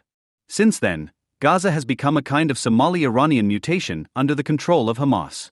Instead of a granary, Gaza became a Middle Eastern missile factory. In December 2008, about a year and a half after Hamas took over the Gaza Strip, Operation Cast Lead began. In 22 days of fighting, Hamas launched over 2,000 rockets at Israel. For the first time, these rockets reached beyond the range of Ashkelon and Sderot, towards the cities of Beersheva, Kiryat Gat, Ashdod, and Yavneh. In doing so, Hamas in Gaza implemented for the first time the Hezbollah strategy, which it learned during the Second Lebanon War, and its essence was moving the front towards the Israeli interior. Hamas has made rocket fire the dominant element in its fight against Israel. Since Cast Lead, Hamas has been shooting from within Gazan civilian populations towards Israeli civilian populations on a large scale. It seems that the Israeli civilian population living in the urban environment around the Gaza Strip is the only population in the world that has routinely faced rocket fire for many years. Israel, which was surprised by Hamas's full adoption of Hezbollah's strategy, was supposed to adopt a new strategy that would respond to the threat from Hamas and prepare for significant action in Gaza that would remove the threat. Israel was supposed to act at the first opportunity after Operation Cast Lead in a strategy whose purpose was to return the battlefield to enemy territory and restabilize the concept of Israeli national defense. This concept was designed after the War of Independence, and its essence is that the Israeli civilian population is not part of the battle and the events of the war will not take place within Israeli territory. About 4 years after Operation Cast Lead, in November 2012, another significant round took place called Operation Pillar of Defense. During the operation, in 8 days approximately 1,500 rockets were fired from the Gaza Strip at the communities in the south and, for the first time, rockets were launched at the central cities of Jerusalem and Tel Aviv. This presented Israel with the opportunity to change the equation vis-a-vis Hamas and act decisively to remove the threat of rockets. However, Israel chose not to take such steps thanks to a reasonable fear that an aggressive action in Gaza could lead to the severing of relations between Israel and Egypt and the collapse of the peace agreement. Egypt was then led by the Muslim Brotherhood's Mohammed Morsi, and Israel preferred to reach a ceasefire agreement with Hamas after 8 days and postpone the treatment of the root cause in Gaza. Following the kidnapping and murder of 3 young Israelis from Gush Etzion and with rockets fired from Gaza into Israeli territory in July 2014, Operation Protective Edge began. This was the optimal Israeli opportunity to bring about a strategic change and return to the starting point in which the civilian Israeli population would be placed outside the conflict zone. Israel should have acted aggressively in the Strip and used rockets and missiles to defuse it. Over the course of 51 days, Hamas fired some 4,600 rockets into Israeli territory, including missiles and PGMs that reached Haifa's suburbs. For the first time, Hamas shut down the arrival of foreign airlines at Ben Gurion Airport for 48 hours and cut Israel off from much of the world. Israel employed mainly air power and conducted limited ground maneuvers in Gaza until these actions threatened Israel's leadership more than the residents of Gaza.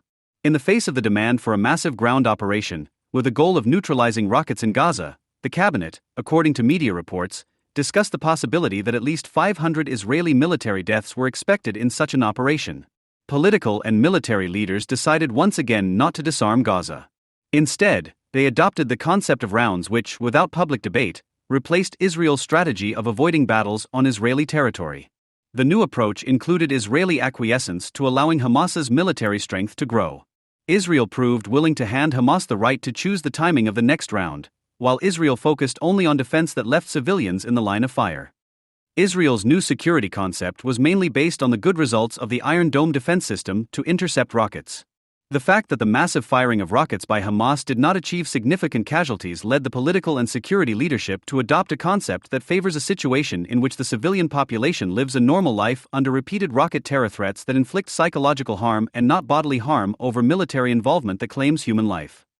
Iron Dome was supposed to serve as a safety net for an extensive operation by the IDF to eliminate the threat of rockets from Gaza. Instead, it became the cornerstone of national security, making it difficult to adjust to changing threats.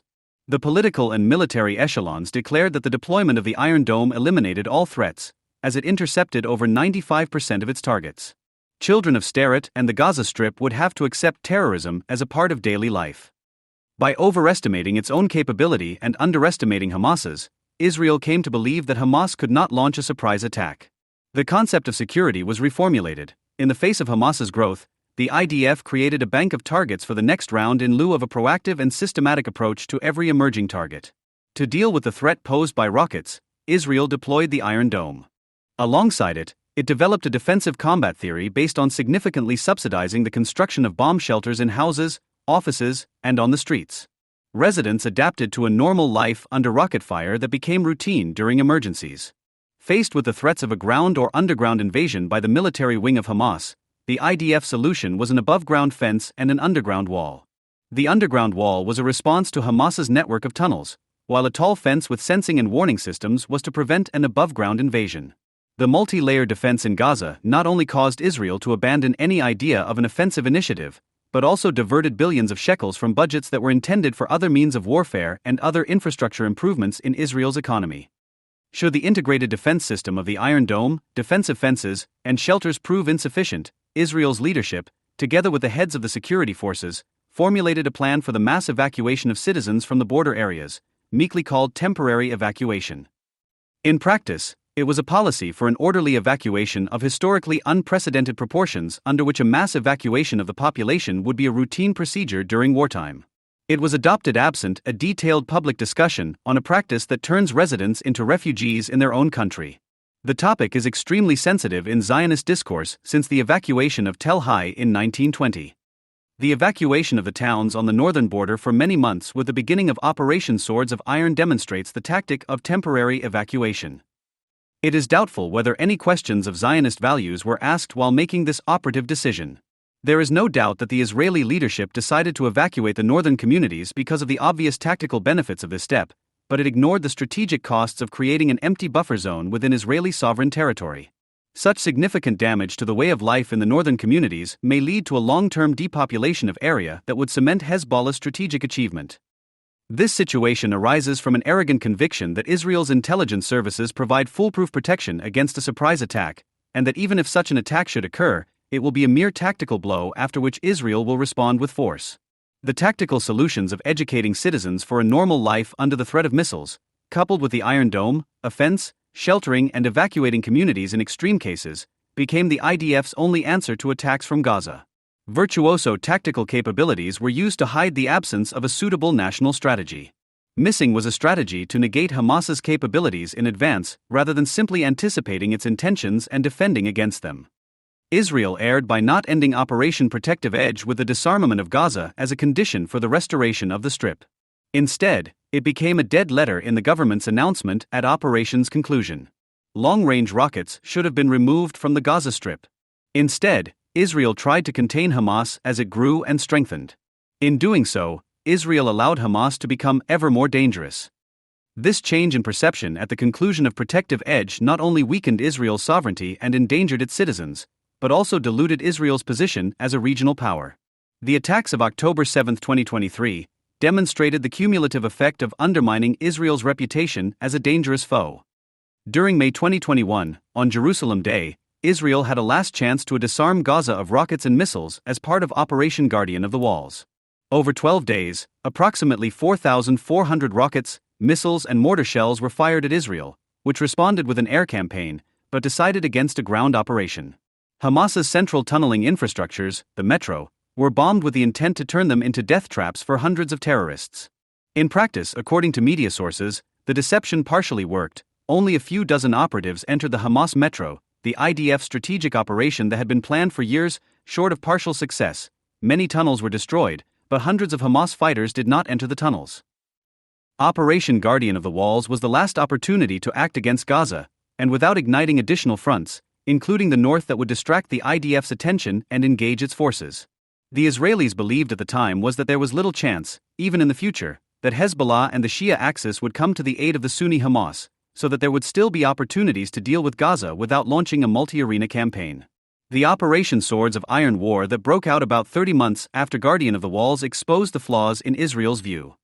Operation Guardian of the Walls was a tangible example of failure of the concept of the rounds. Israel failed to achieve either tactical or strategic goals. The ratio between Hamas rocket fire and IDF lethality was lower than previous conflicts.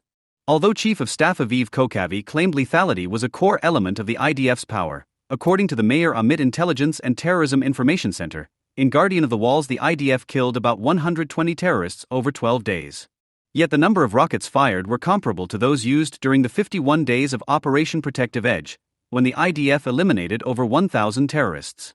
Israel lost a key deception tool in a future war against Hamas with the bombing of the terror tunnels. Most of all, Israel reconciled with Hamas's strategic achievements at the end of the fighting, which consist of 4 core components: the continuation of Hamas rule in the Gaza Strip, Hamas's replacement of the Palestinian Authority as the defender of Jerusalem, Israeli consent to the growth of Hamas's rocket force in Gaza, and a partial restoration of the Strip.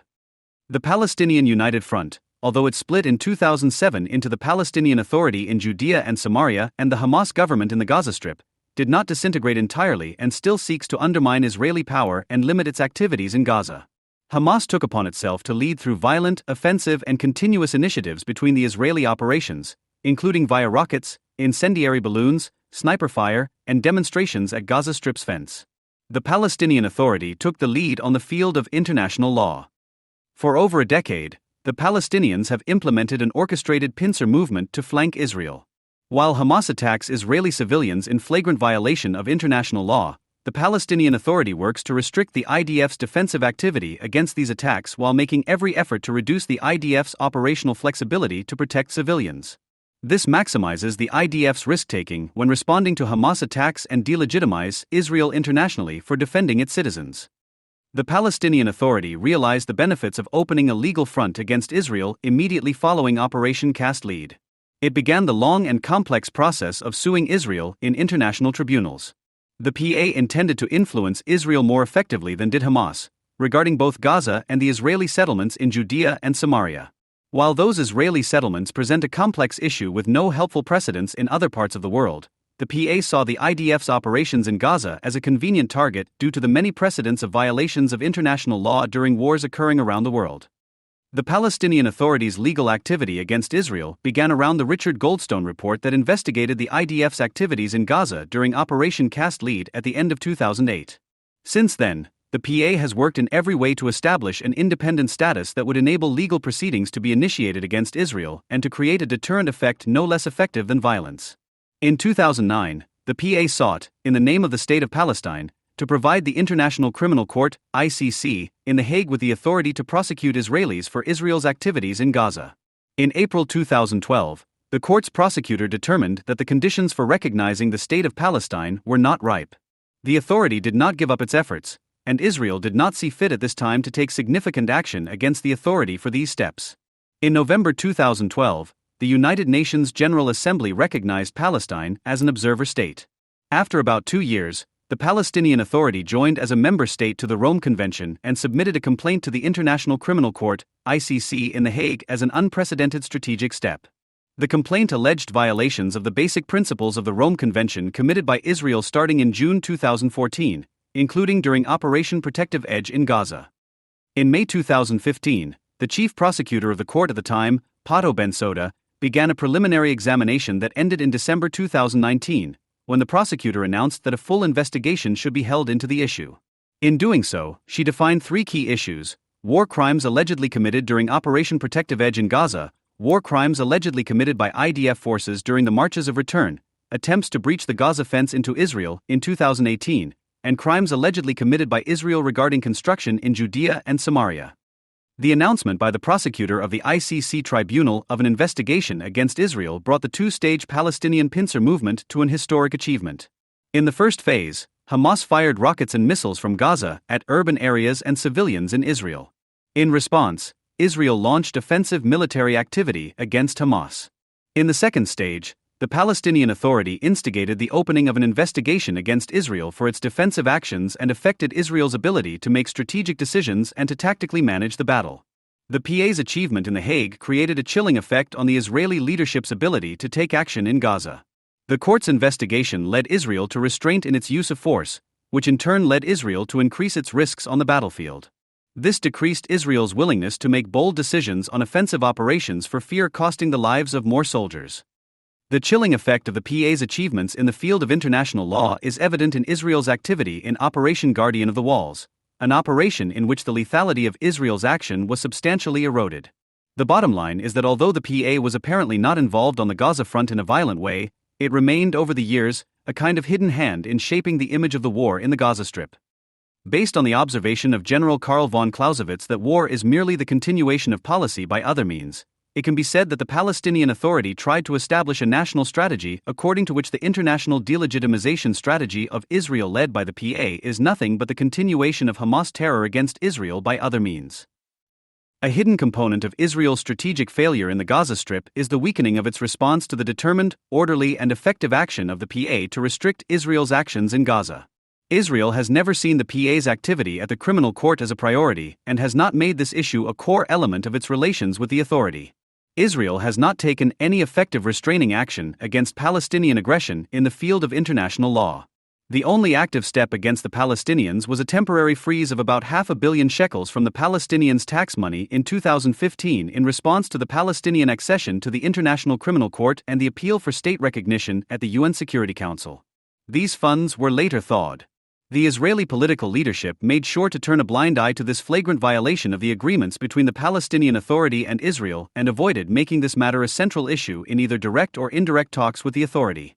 Furthermore, Israel has never itself resorted to international law and the various tribunals against activities that violate international law by either Hamas or the PA.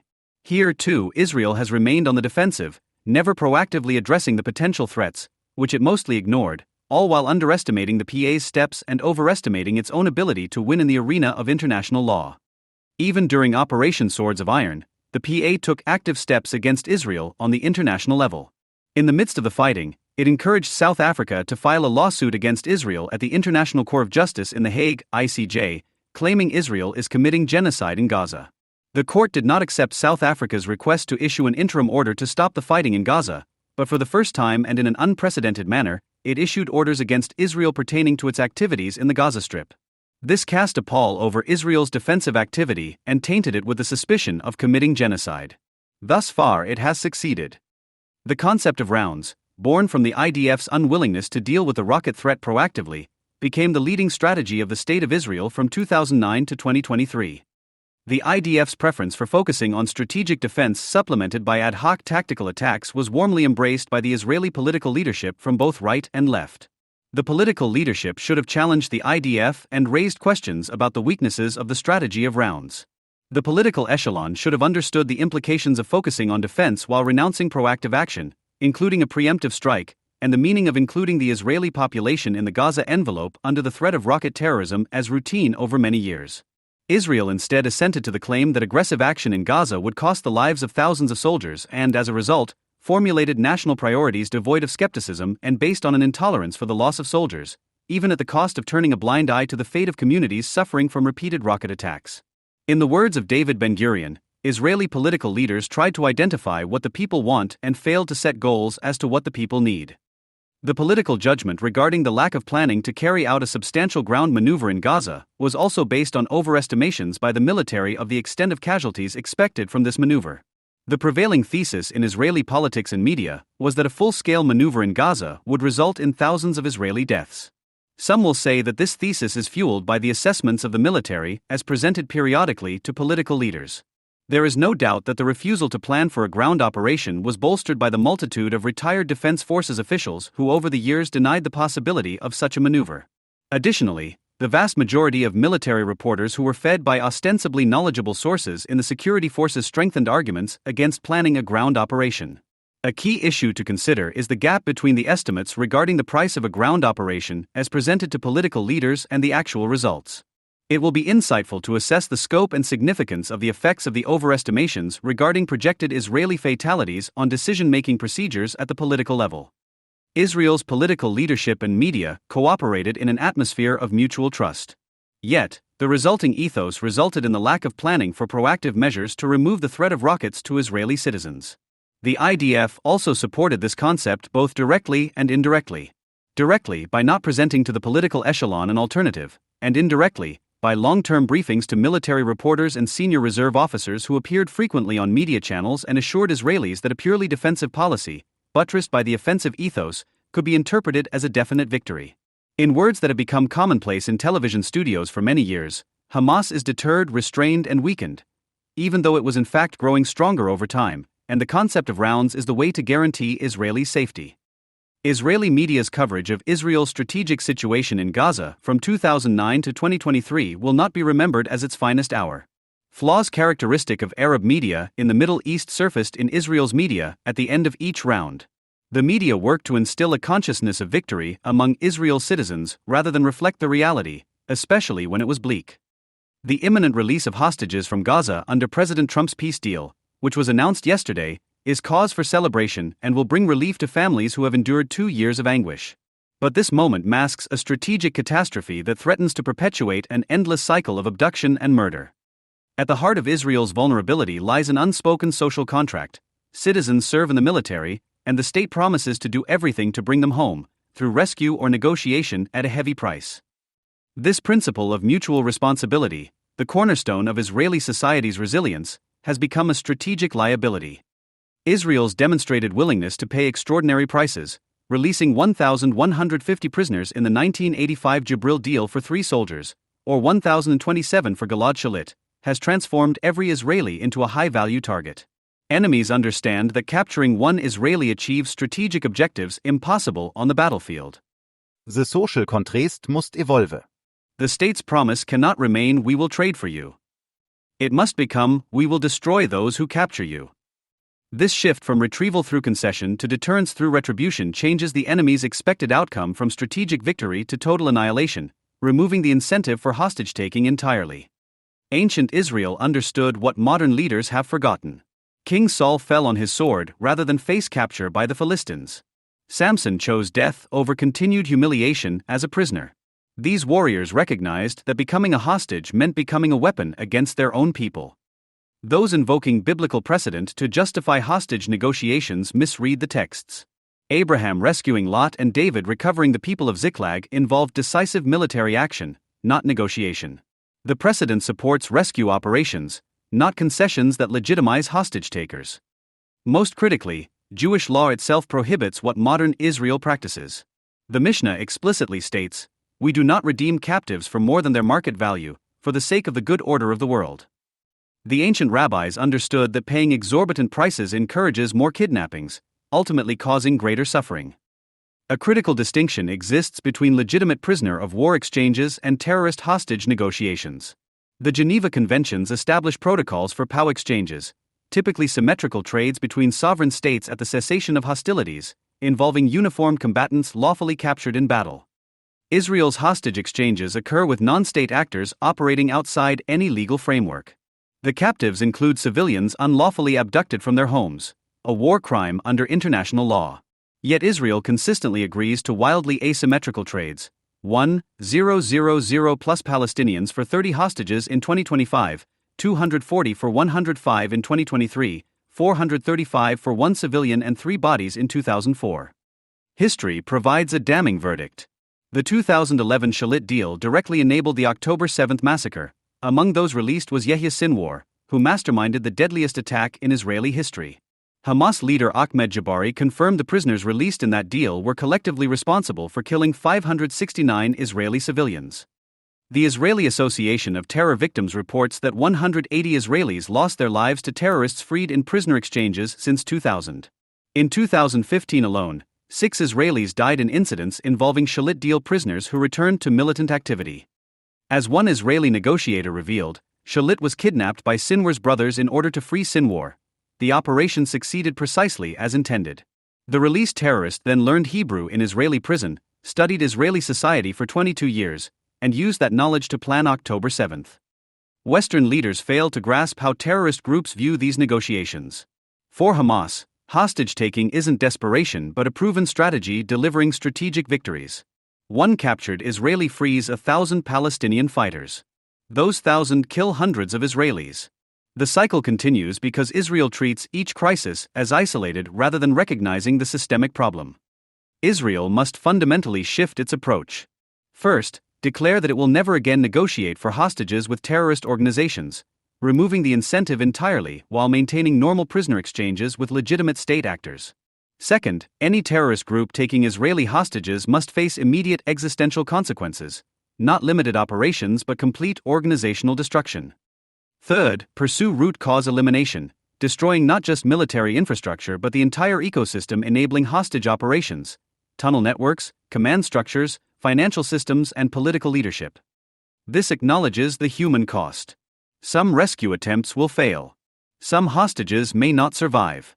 But the alternative, perpetual cycles of abduction and release, guarantees far greater suffering. When Israel chose military action over negotiation in 1994 with soldier Nachshon Waksman, the rescue failed and Waksman died, but it sent a clear message that kidnapping wouldn't be rewarded. After the current hostages return, Israel faces a defining choice. It can return to the failed paradigm of management and containment, guaranteeing future October 7 THS. Or it can use this moment to fundamentally restructure its approach to asymmetric warfare. Changing the social contract requires national courage. Israel must tell its soldiers and citizens that their protection comes not from negotiating their release but from ensuring no enemy survives the attempt to take them. The Israeli cabinet's 26-3 vote approving the Shalit deal represented not compassion but strategic blindness. Israel's enemies have learned that kidnapping works. The only way to unlearn this lesson is through decisive action, making hostage-taking suicidal for those who attempt it. History will judge Israel not by how many hostages it recovers through negotiation, but by whether it finds the courage to end the hostage crisis permanently. Sometimes the most humanitarian act is refusing to negotiate with those who weaponize humanity itself.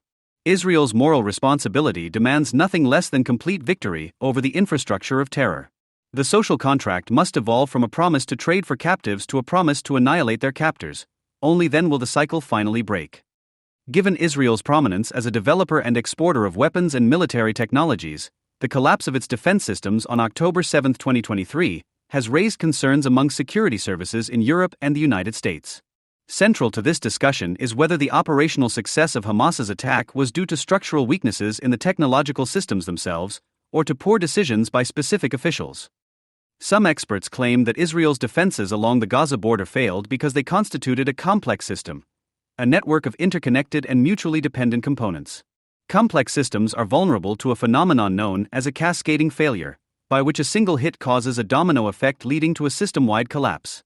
For example, the destruction of the control towers by Hamas drones disrupted communication between various command centers and outposts, severely damaging the IDF's ability to launch a coordinated defensive response. In such moments, advanced technology's network structure becomes its greatest weakness. It amplifies the effects of specific vulnerabilities, allowing them to spread to other sites. Other experts believe that Israel's vulnerability reflected an inappropriate use of otherwise effective technologies, rather than a technological failure per se. They agree that Israel has developed an over-reliance on technological solutions, but attribute this mistake to human judgment. According to them, the root of the problem was Israel's underestimation of its rivals. The IDF assumed that Hamas's military capabilities could be contained by Israel's automated and remote-controlled weapons systems. Senior leaders, therefore, reduced the presence of human forces along the border. Hamas, however, overwhelmed these systems' capacities with the sheer scale of its offensive. A more realistic evaluation of the balance between Israel's technological capabilities and Hamas's military might would have dissuaded the IDF from repositioning units away from Gaza, thus enabling its advanced technologies to fulfill their original function, supporting rather than replacing the boots on the ground. Had Israeli leadership developed a clearer appreciation of its own technologies, they argue, it could have dramatically decreased the magnitude of the October 7 disaster.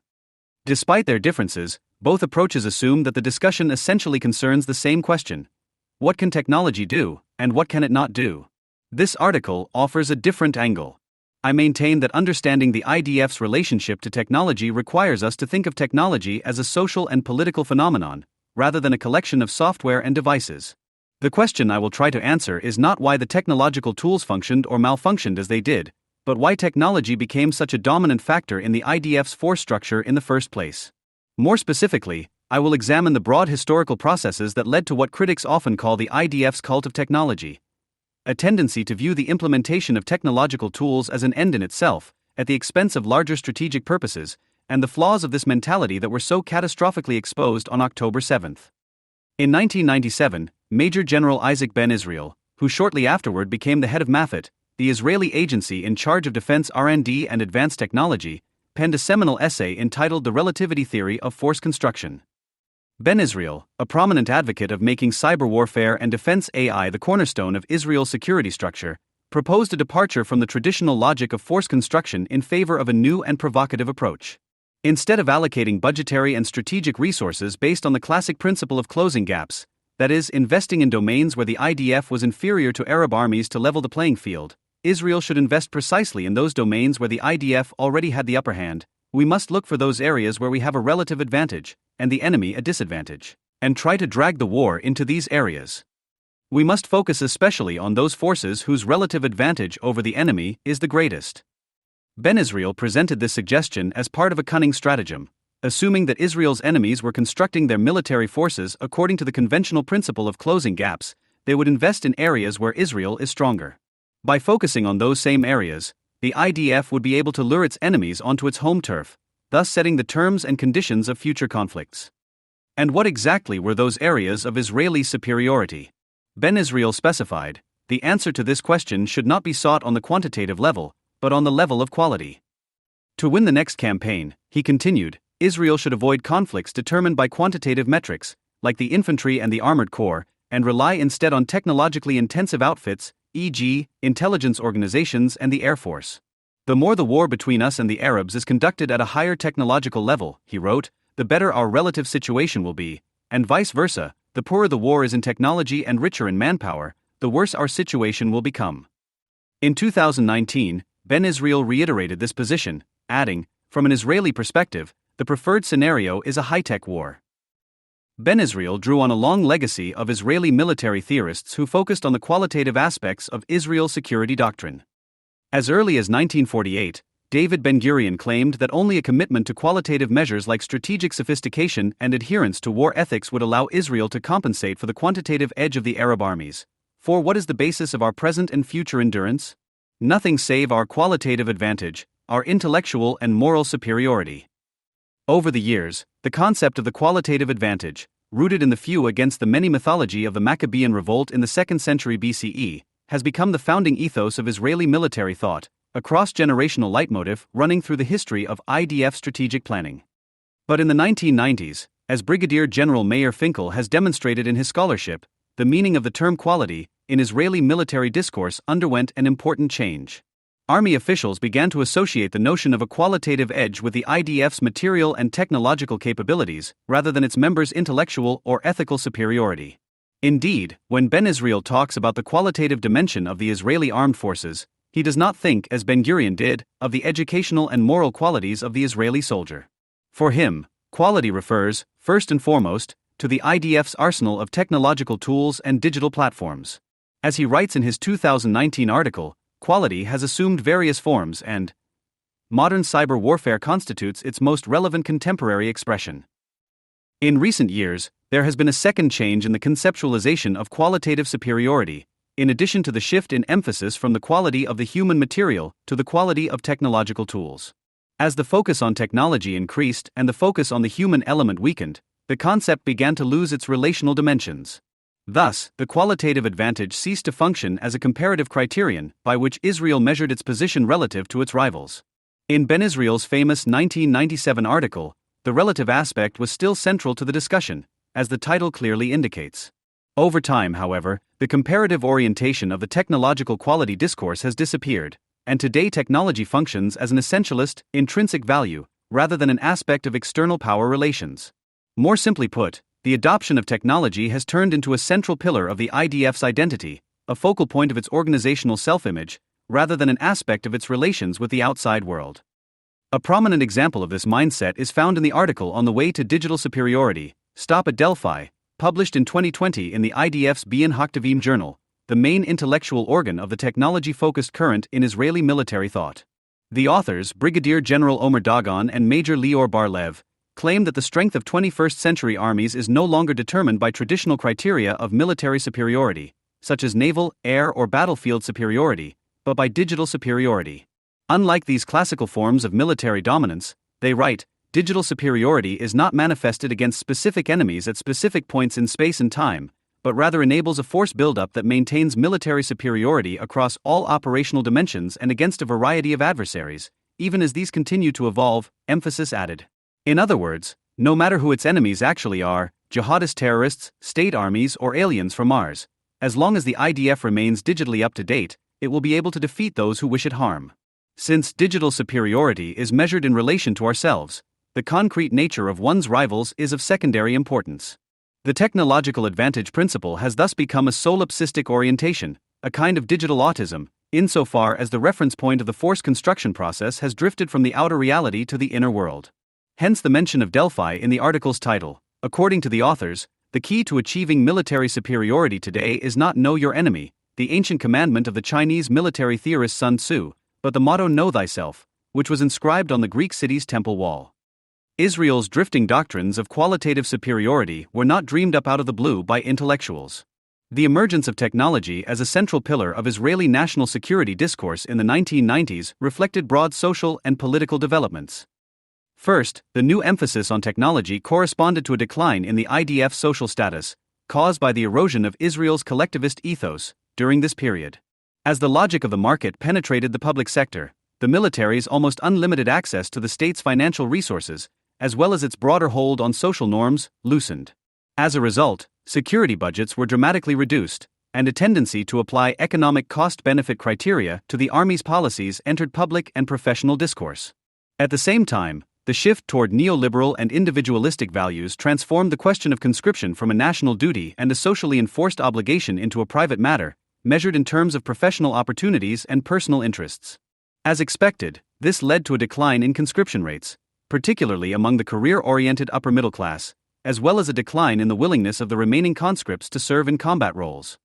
Second, the IDF's occupation of southern Lebanon in 1985 and the outbreak of the First Intifada 2 years later marked the transition from an era of interstate warfare to the age of asymmetric conflict, characterized by policing civilian populations and fighting terrorist organizations. The increase in the suppressive, as opposed to the defensive element of the IDF's mission profile, led to the emergence of a strong anti-war sentiment within Israeli society, again, particularly among the educated and well-off. This sentiment then developed into dissident cultural and intellectual traditions, as well as influential peace movements like Four Mothers and Peace Now. These voices protested not only what they saw as Israel's hawkish foreign policy and immoral military actions, but also the IDF's involvement in Israel's civic life and political system. As a result, during the 1980s and 90s, Israelis became much more casualty-averse, much less respectful of the IDF's normative prescriptions, and much less willing to send their sons and husbands to the front. In the closing decades of the 20th century, the IDF's position as one of the most influential institutions in Israeli public life was thus undermined by two forces: the liberalization and individualization of Israel's economy, on the one hand, and the demilitarization of its political culture on the other. Against this cluster of challenges, the era's rapid developments in military technologies looked like a panacea. First, advanced technologies could assist the IDF's adjustment to the new economic landscape. Automating some of the military's functions, it was believed, would enable a shift to a less manpower-intensive conscription model. Not coincidentally, unmanned drones, boats, and land vehicles quickly became Israeli arms manufacturers' flagship projects, with Rafael, Elbit, and Israel Aerospace Industries, Israel's three biggest defense firms, becoming world-leading experts in and exporters of these systems and products. Incorporating technological solutions not only enabled the IDF to save costs on long and expensive training and operational procedures, but also eased its reliance on high recruitment rates. Second, a shift to a technology-focused army suited the changing political climate.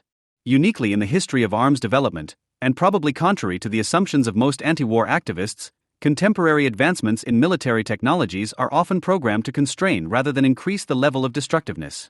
The logic of many of these weapon systems reflects a shift from maximum damage to maximum accuracy, highlighting modern armies' adoption of humanitarian standards. In the case of the IDF, implementing technological solutions also responded to the moral controversies surrounding Israeli control over the Palestinians and the desire to avoid public and international criticism. Thus, smart precision weapons promised to reduce harm to innocent lives, and digitized and automated checkpoints were intended to alleviate volatile and degrading interactions between soldiers and civilians. Additionally, robotized weapons were intended to reduce IDF troops' exposure to terrorism, thus addressing the Israeli public's increased sensitivity to casualties. In short, in Israel and the wider world, the embrace of new military technologies at the turn of the 21st century must be understood as consistent with the age's liberal humanitarian credo. Technologizing the IDF was therefore a way to soothe the tensions between the liberalizing trends in Israel's economy and politics, on the one hand, and the bellicose nature of its geopolitical environment, on the other. By minimizing the contrast between militarism and liberalism, it enabled Israel to imagine itself as a synthesis of Athens and Sparta, a beacon of progress and openness and a military superpower. Yet, by allowing Israelis to avoid choosing between these contradictory goals, technology also deprived foreign and defense policy debates of ideological substance. As the shift to a technologically focused defense system insulated Israelis from their country's hostile geopolitical environment, reducing casualties from terrorist violence and, as the next section discusses, linking Israel's economy to the global high-tech market, the Palestinians were pushed to the bottom of the political agenda. In other words, the reliance on technology obscured the political essence of the military interaction between Israel and the Palestinians. Technology depoliticized the conflict, allowing it to be perceived as an issue that could be managed with the right technological tools, rather than a problem that must be resolved through policymaking and public contestation. In that sense, the shift toward technology in the realm of homeland security is fundamentally connected to the rise of technocracy in democratic governance. The more the IDF changed from a modern people's army to a postmodern techno-army, the more the security of the state slipped from the control of the citizenry into the hands of military experts and weaponry technicians. These trends led to a fundamental shift in the place technology occupies within the IDF's force structure. As Avi Kober, an expert in Israeli military thought, puts it, Israeli senior commanders held a balanced approach until the 1990s, which reflected prudence regarding the impact of technology. On the one hand, they looked to acquire the best weapon systems to ensure the technological edge over the Arabs. On the other hand, they understood the danger of over-reliance on technology at the expense of the human factor. The previous generation's balanced attitude did not stem from a technophobic mentality. As Kober points out, those senior commanders fully understood the importance of staying current with the latest technological breakthroughs. At the same time, they knew how to integrate technology into the military without allowing it to overshadow basic insights and principles. Colonel RAS. Moshe Sharvat, a senior Israeli operations researcher, identifies a similar transition. Traditionally, he explains, the direction of influence between the IDF's doctrinal paradigms and technological developments was strictly one way. The strategic doctrine guides investments in technology but remains fundamentally unaffected by technological advancements. Technology enhances the ability to implement the doctrine, but these implementations occur within the boundaries of the existing doctrinal framework. In recent decades, this hierarchy has been appended, and the drive to implement technologies has begun to reshape the Army's strategic doctrines. Writing in 2019, Sharvat notes that this process had reached an extreme endpoint. Today, it seems that the approach which views the implementation of new technologies as a means to resolve painful operational problems is deeply ingrained in the IDF. It often appears as if this is the primary, if not the only way to achieve this goal. Perhaps the most significant factor behind the rise of the IDF's cult of technology is the ties between Israel's high-tech industry and its defense sector. Similar to the history of Silicon Valley, UNIS, Army relations, Israel's tech ecosystem was born out of foundations built in the 1960s and 1970s by the defense sector. Following a traumatic French embargo on arms shipments to Israel on the eve of the 1967 Six-Day War, Israeli decision-makers decided to invest immense resources in local defense production, realizing that it was no longer possible to rely on importing equipment from abroad. The production volumes and workforces of Israel's arms manufacturers expanded significantly, making the defense industry one of Israel's largest economic sectors. As part of the defense industry's growth spurt, resources were directed toward technological R&D. This shift toward technological research was not driven by economic reasons. In fact, technological investments often resulted in losses. Nevertheless, since most of the companies operated under government ownership, they assumed that the state would bail them out of financial difficulties. This assumption allowed them to focus on innovation and research without constant attention to shareholder returns. Yaakov Lifshitz, former Director General of the Ministry of Finance and Chairman of the Defense Industry Association, noted that the managers of these industries adopted an approach that preferred growth and expansion over profitability, prioritized technical and technological challenges, and did not sufficiently consider the business aspects. The military industry's post-1967 growth period ended abruptly in 1985. On July 1 of that year, in response to a severe hyperinflation crisis, the government announced the implementation of the Economic Stabilization Plan, a comprehensive restructuring of Israel's political economy centered on radical liberalization measures, the strengthening of business at the expense of organized labor, and the weakening of the state's welfarist and corporatist institutions. Implemented in no small part under the pressure and supervision of representatives of the Reagan administration, the plan is seen as the moment Israel shifted from a developmentalist to a neoliberal economic regime. It involved drastic cutbacks in government spending and a broader reorientation of the public sector according to business dynamics and market principles. Due to their heavy reliance on public expenditures, their densely unionized workforces, and their relaxed approach to profitability, the military industries became a prime target of these rapid neoliberalization efforts. The concentration of resources in the defense sector undoubtedly had negative macroeconomic consequences that needed to be addressed. First, massive defense expenditures since 1967 contributed to rising inflationary pressures, culminating in a staggering 445% inflation rate by 1984. Second, these technologically advanced and publicly funded defense firms absorbed most of the country's technicians and engineers, preventing knowledge from spilling over into civilian spheres and impeding wider economic growth.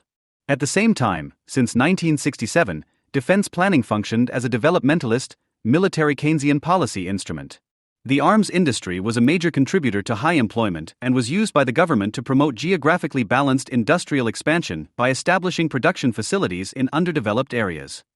For the architects of the 1985 Economic Liberalization Plan, however, the goal was not improving the defense sector's managerial culture or creating conditions for better spillovers. The reformers sought to permanently restructure Israel's industrial and technological landscape by weakening public industries and strengthening the private sector. By drastically reducing defense budgets, they triggered a flow of technologically intensive industrial activity from the public to the private sphere. A series of plant closures and workforce reductions during the latter half of the 1980s released tens of thousands of laid-off defense workers into the job market. Those who had obtained technological skills were quickly rehired by a nascent civilian high-tech cluster. These individuals brought with them the knowledge and expertise acquired in military industries, propelling Israel's private tech sector to the global frontier. As economist Moshe Justman aptly puts it, Israel's high-tech revolution was in large measure a shift of economic resources from a technologically advanced but commercially unprofitable defense sector to civilian manufacturing based on similar technologies. These changes were soon supplemented by another radical policy shift. In the early 1990s, the Israeli government sought to expand the country's high-tech sector by giving private financial actors a larger role. This was achieved by creating a local venture capital market. Thus, in 1993, the state invested millions in 10 budding VC firms, hoping that they would initiate the broader transformation of Israel's tech system into a VC-based, startup-intensive entrepreneurial hub. As Robin Klingler-Vidra wrote in a 2018 American Affairs article, this was a globally unprecedented and successful attempt at imitating the Silicon Valley model of a VC-based high-tech system. By 2000, Israel had the second-largest venture capital market on an absolute basis, and the largest relative to population. Of course, this imitation of Silicon Valley's financial model produced similar regional divergences between a wealthy, urban high-tech elite and the peripheral left behind. In this sense, the successful creation of Israel's VC industry marks the final transition from an era when government investments in technological infrastructure served a developmentalist agenda to one where public interests were co-opted by or subordinated to financial incentives. As Erez Mager has written, the growing power of VC investors eventually led to the abandonment of rules requiring production in Israel, and a shift away from manufacturing and hard tech in favor of pure software and internet companies. Moreover, these efforts to downsize the defense sector's production capacities coincided with global political developments. The end of the Cold War marked the conclusion of a 4-decade-long global arms race, leading to sharp declines in international weapons purchases. In response, the Israeli government pursued a defense production policy known as conversion, which involved transferring products and techniques from the defense sector to the civilian market, for example, applying fighter aircraft technologies to commercial aviation. Gradually, the logic of conversion became integral to the R&D process, rather than being applied retroactively to existing products. Military industries were incentivized to develop dual-use products from the outset, catering to both military and civilian markets, and arms developers became sensitive to trends in private consumer demand. This shift introduced a new set of commercial interests into the defense production process and heightened the tension between the industry's role as the IDF supplier and their role as business enterprises. It must be noted, however, that Israel's military industries were never fully privatized. Instead, they evolved into a hybrid of private sector interests and public sector structures. By the time the cult of technology penetrated the IDF and established itself as the organizing principle of force construction, Israel's defense industrial base had underwent a radical change. Whereas, in the past, national arms manufacturers operated according to the state's budgetary cycles, now these government-owned defense facilities dance to the rhythm of consumer electronics markets. The transition described by Avi Kober and others, from a situation where military doctrine directed technological investments to one in which technology investments shape IDF doctrine, corresponds to this shift from defense production driven by the state's centralized policymaking to one oriented toward profits in the global market. The neoliberalized, tech-oriented military industries began to function as a conveyor belt transmitting business sector interests into the heart of the IDF's strategic designs. As IDF scholar Nissim Hania wrote in a much-discussed 2016 study, although R&D and local defense production are still presented as the basis of the IDF's qualitative edge, they are in fact increasingly determined by business and economic considerations. Today, he adds, the General Staff has lost its ability to stand up to the economic interests of the industries in the name of the military interest. As a result, the IDF's force buildup is actually shaped from outside. Until the early 2000s, the commercial high-tech sector was the junior partner in its relationship with the defense apparatus. The military's R&D and production capabilities were far more advanced than those in the private market, and cooperation between defense firms and tech companies involved adapting military technologies for secondary civilian applications. But in recent decades, this dynamic has reversed. Today, the pace of innovation in the civilian market is much higher. Consequently, many technological innovations, from IT systems to drones and robotics, originate in the private sector and only later find their way to the army. From a national security perspective, this situation is deeply problematic. Technologies developed in the civilian market are necessarily off-the-shelf products that can easily be acquired by terrorist organizations. As Audrey Kurth-Cronin recently argued, many technological advancements disproportionately benefit terrorist groups by narrowing the technological gap between them and regular armies. While non-state actors still struggle to obtain the most updated versions of advanced technologies, IDF drones are far more sophisticated than Hamas's. For instance, both types of actors now procure their equipment from an increasingly globalized and commercialized production system, resulting in narrower gaps in technological capabilities. The reason this situation benefits terrorists disproportionately has to do with their fundamentally modest strategic aims. Their primary goal is to inflict damage on their enemies rather than overpower or defeat them. Fulfilling this end does not require technological superiority. It is enough to narrow the gap between their capabilities and those of their adversaries. These developments challenge Ben Israel's assertion that the IDF situation will improve as warfare becomes more technologically intensive, to say the least. The belief that the outcome of war is determined by technological disparities reveals itself as highly simplistic, overlooking crucial factors like differing strategic expectations and asymmetrical definitions of victory. Furthermore, technological products are not the only assets flowing from the high-tech sector to the security system. They are accompanied by discursive patterns, organizational values, and career opportunities.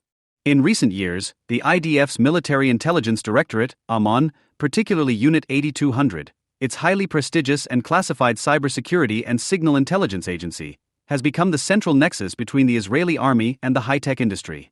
Indeed, the career pipeline from Unit 8200 to tech companies has become a cliché of Israeli entrepreneurship, with international business magazines frequently lauding 8200 as the best tech school on earth or Israel startup machine.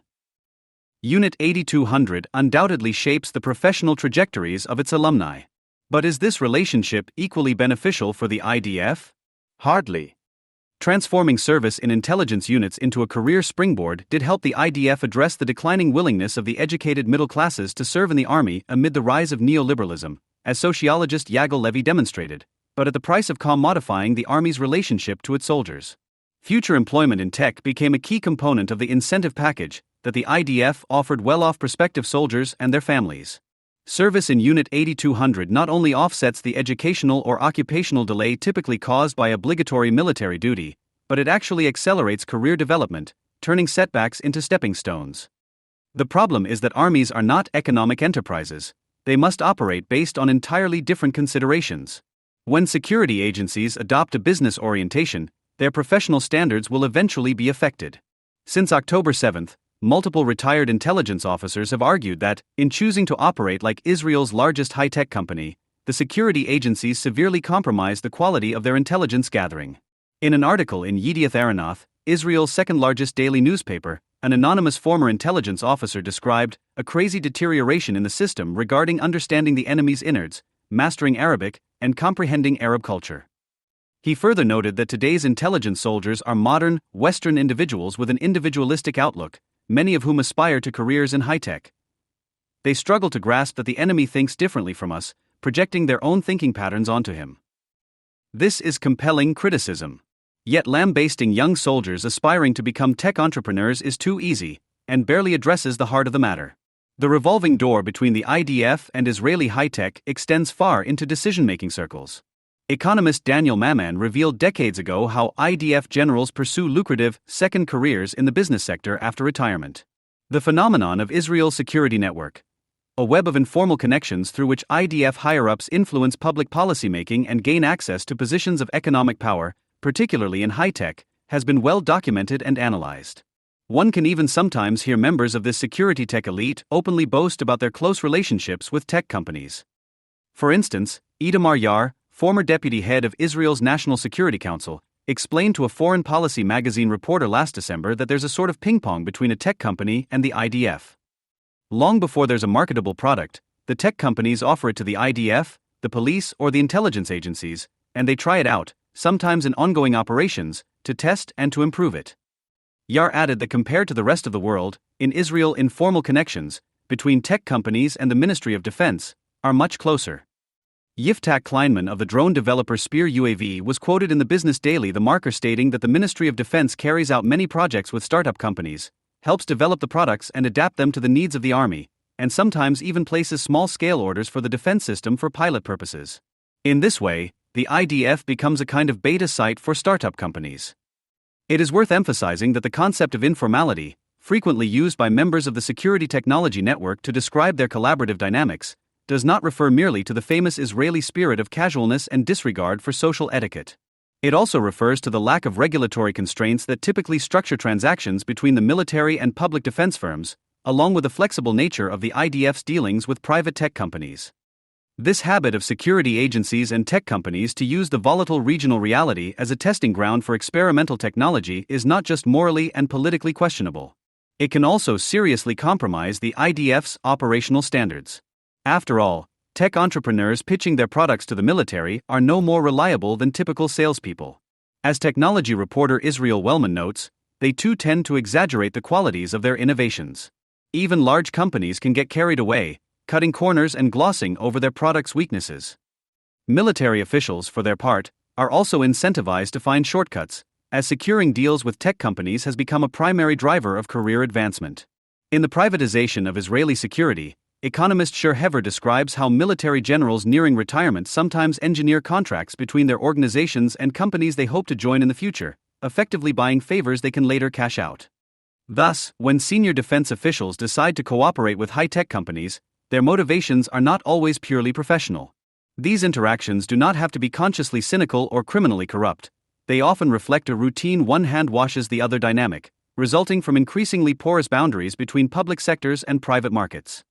These trends ultimately contributed to the failure of Unit 8200, renowned as one of the world's most technologically advanced intelligence organizations, to foresee the October 7th assault. The magnitude of this operational failure underscores systemic blind spots rather than mere oversights. Recent investigations into the origins of this debacle have highlighted the unit's increasing reliance on speech-to-text technologies instead of Arabic-speaking analysts in recent years. The evident deficiencies in these programs, starkly exposed on October 7th, suggest that their enthusiastic adoption may have been influenced by factors beyond strict national security considerations. Most details about the development and deployment of these technologies remain classified, but even the limited information available is scandalous. Translation programs were introduced to the unit in 2014 to automate parts of the signal intelligence gathering process. Their initial purpose was to reduce the workload of the agency's audiolingual analysts, who were working around the clock translating each and every intercepted phone call, email, or text message. At this stage, the idea was that STT technologies could translate large quantities of relatively unimportant enemy communications, enabling human analysts to focus on smaller amounts of weighty material. In the following years, integrating these programs into the unit's daily operations became an end in itself. Senior 8,200 officials began to view technology as a substitute for human analysts rather than a supplemental instrument. The technology, however, was simply not there yet. It struggled to comprehend muffled audio, precisely the kind of material intelligence agencies often intercept, and its translation capabilities were crudely literal, indifferent to idiomatic subtleties and cultural references. In a Yedioth Ahronoth article published in May, an 8,200 officer remarked that the system's success rate was 50-50 on a good day, and I'm being generous. Another 8,200 veteran said that it's basically Google Translate. Despite this, the push for technologization continued. In 2021, the unit conducted a pilot test for yet another AI-based STT product, assessing its ability to transform difficult raw input into high-quality military intelligence. Once again, the results were lacking, yet the program was greenlit. Sources within the unit allege that the pilot was doctored, with human analysts refining the results before passing it on for final approval. Such steadfast insistence on adopting new technologies, despite serious concerns about their operational efficacy, cannot be attributed to occasional shortcuts or isolated trade-offs. Rather, it signifies a profound shift in the core ethos of Unit 8200, whereby traditional military values centered around national duty and personal sacrifice have been displaced by a contradictory emphasis on market-related principles and interests. The unit's commitment to maintaining its reputation as Israel's premier technological workshop has become deeply ingrained in its organizational culture, overshadowing its primary mission of gathering high-quality intelligence and providing early warnings of imminent attacks. The once secondary function of imbuing its members with what sociologists Ori Swed and John Sibley Butler call military capital, a set of skills, social connections, and behavioral codes convertible to positions in high-tech, has become the unit's primary focus, incentivizing its officials to implement as much technology as possible. The prospect of a future career in tech has become the unit's center of gravity, affecting every layer of its structure, from the lowest-ranking recruit to the highest-ranking officer. Data is, in many ways, the lifeblood of digital corporations. A significant portion of internet companies' revenue comes from selling users' browsing data to advertisers, who use this information to design more finely tailored and targeted ads. Based on detailed user personality profiles, encompassing not only broad identity categories like ethnicity, religion, and sex, but also intimate psychological traits like addictiveness, loyalty, and capriciousness, advertisers enhance the effectiveness of their marketing tactics, predicting more accurately which consumers will respond positively to specific purchasing offers. Advertisers, naturally, pay enormous sums for these predictive capabilities. The more intrusive the information, the more targeted the ad. Data-based predictive models are thus central to the digital culture's economic system. As claimed in a 2017 Economist article, data is to our century what oil was to the previous one. Not only the growth engine of the modern economy but also the world's most profitable resource. Following the September 11th attacks, the data frenzy penetrated the American intelligence community. In the context of the war on terror, the U.S. government expanded its authority to collect information about citizens' private lives. Identifying the internet as an inexhaustible source of such information, intelligence agencies forged numerous collaborations with Silicon Valley companies. Supported by an annual budget of tens of billions of dollars, these agencies and tech firms established hundreds of joint data mining projects. In Israel, data-based prediction models gained traction during the 2015-16 Knives Intifada, a wave of spontaneous attacks carried out by untrained and unaffiliated Palestinian youth against Israeli soldiers and civilians, usually involving stabbings with kitchen knives or ramming pedestrians with family vehicles. This impulsive and uncoordinated terrorism posed a serious challenge to Israeli intelligence agencies. Since most attackers were radicalized online, traditional surveillance methods, monitoring or infiltrating terrorist groups, studying their ideology, tactics, and institutional structures, suddenly seemed ineffective.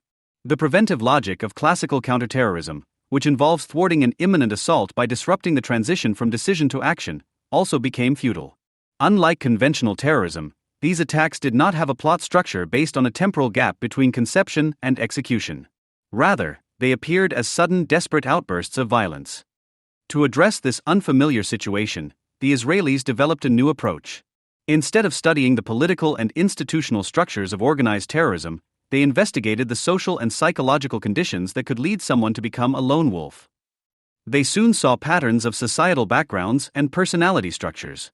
Rather than political activism or religious conviction, these individuals shared traits like social alienation and a history of mental problems. Additionally, it was discovered that in the days and hours leading up to an attack, they exhibited similar social media behavior, atypically posting aggressive anti-Israeli content or Quranic verses. Some even replaced their profile pictures with a new self-portrait, ensuring that media coverage and posthumous ceremonies would include a flattering photo. By synthesizing these bits of information and clues, Israel's intelligence agencies produced a definitive profile of a potential lone wolf. To operationalize this profile, they needed a pool of suspects onto whom it could be applied.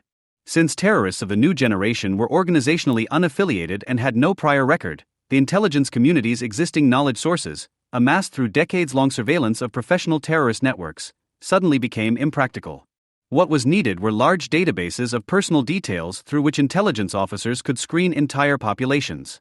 Thus, they built extensive databases containing, for instance, biometric information, cellular geolocations, and online activity patterns.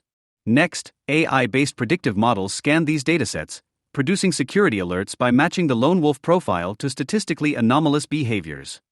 From a military intelligence perspective, the crowning achievement of this approach was its ability to replace traditional counterterrorism logic, disrupting the chain between decision and execution, with a radically new temporal orientation. By uncovering the deep patterns undergirding people's everyday behavior, IDF officials could target potential assailants not only before they set out to attack, but often before they even consciously considered it. As an officer involved in these activities remarked, unlike terrorists from Hamas or Islamic Jihad, if you arrive at a kid's house a week before the attack, he still does not know that he is a terrorist. In sum, the IDF revolutionized its counterterrorism doctrine by importing methods from the digital realm, with database threat predictions mimicking the database predictions of targeted advertising. Senior officials in the intelligence community were well aware of this parallel. The deputy director of the Shin Bet Intelligence School noted that intelligence organizations operate with methods similar to those used in the business civilian world for commercial and marketing needs. Just as businesses monitor network activity and discourse to gauge interest in a product or identify a need for targeted marketing, intelligence organizations do the same to identify potential threats. He emphasized that the primary difference is that while a corporation focuses on the product they produce, an intelligence organization focuses on the ideological, religious, or mental motives that can lead to terrorist activity. According to Israeli security services, this approach was a resounding success. Within months of deploying the system, the violence subsided. IDF officials argue that, despite the dystopian nature of a system that sanctions people for actions they have not yet committed, its true value lies not in its repressive efficiency but in its ability to contain the 2015-16 wave of violence by isolating hostile individuals, thus avoiding comprehensive restrictions on innocent Palestinians' daily lives. More importantly, they contend, this approach successfully prevented haphazard violence from escalating into a full-blown third intifada, which would have resulted in far greater casualties, especially among Palestinians. This experience increased the security state's appetite for digital methods, strengthening the influence of the cult of technology on the IDF strategic culture. Few voices openly opposed this trend. Von was Michael Milstein, an expert on Palestinian politics and a former intelligence officer, in 2017 he described the adoption of digital methods as the symptom of a severe intellectual crisis, reflecting a significant devaluation of intelligence agencies' ability to gain deep understanding of their targets and develop familiarity with their language, history, and culture. Milstein argued that senior intelligence commanders are unaware of the crisis, do not discuss it, and sometimes even deny its existence. Consequently, traditions of in-depth research are on the brink of extinction in the intelligence community, being replaced by the study of social media and big data. According to Milstein, these tools give intelligence researchers the illusion that they understand reality while sitting in their offices, clicking on their keyboards. They think the graphs and algorithmic findings popping up on their screens authentically reflect the reality they investigate, while in fact their reliance on technology does not enhance, but probably diminishes, their grasp on reality. Anticipating the October 7th intelligence disaster, Milstein warned that the growing alienation between intelligence researchers and their targets could lead to a mighty crash against reality. Milstein's critique should be extended further. The data craze not only fostered an illusion among soldiers that the graphs and tables on their screens authentically reflect reality, but also led senior defense officials to perceive digital data as more real than reality itself. In essence, they didn't just overestimate the reliability of their information, blending high-quality sources with less credible ones. More troublingly, they struggled to grasp the epiphenomenal or representational relationship between material reality and digital data, sometimes suggesting that the former derives from the latter, rather than vice versa. An example of this confusion can be found in the 2018 article Intelligence Supremacy in the Digital Age, authored by Herzi Halevi, then head of the Military Intelligence Directorate and now the Chief of the General Staff, along with two other intelligence officers. Halevi and his co-authors argue that the collapse of the distinction between reality and data, the blurring of the boundaries between the physical and digital dimensions, is the defining principle of our time.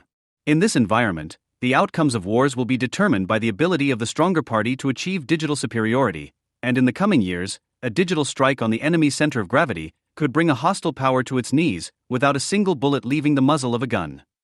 Consequently, in a tone that echoes the missionary tendencies of early internet culture, the authors urge the Israeli intelligence community to devote itself to the digital era.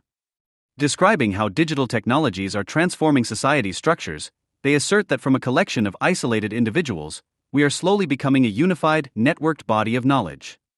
Soon, they write, the digital dimension will be deeply wired into the core of our being.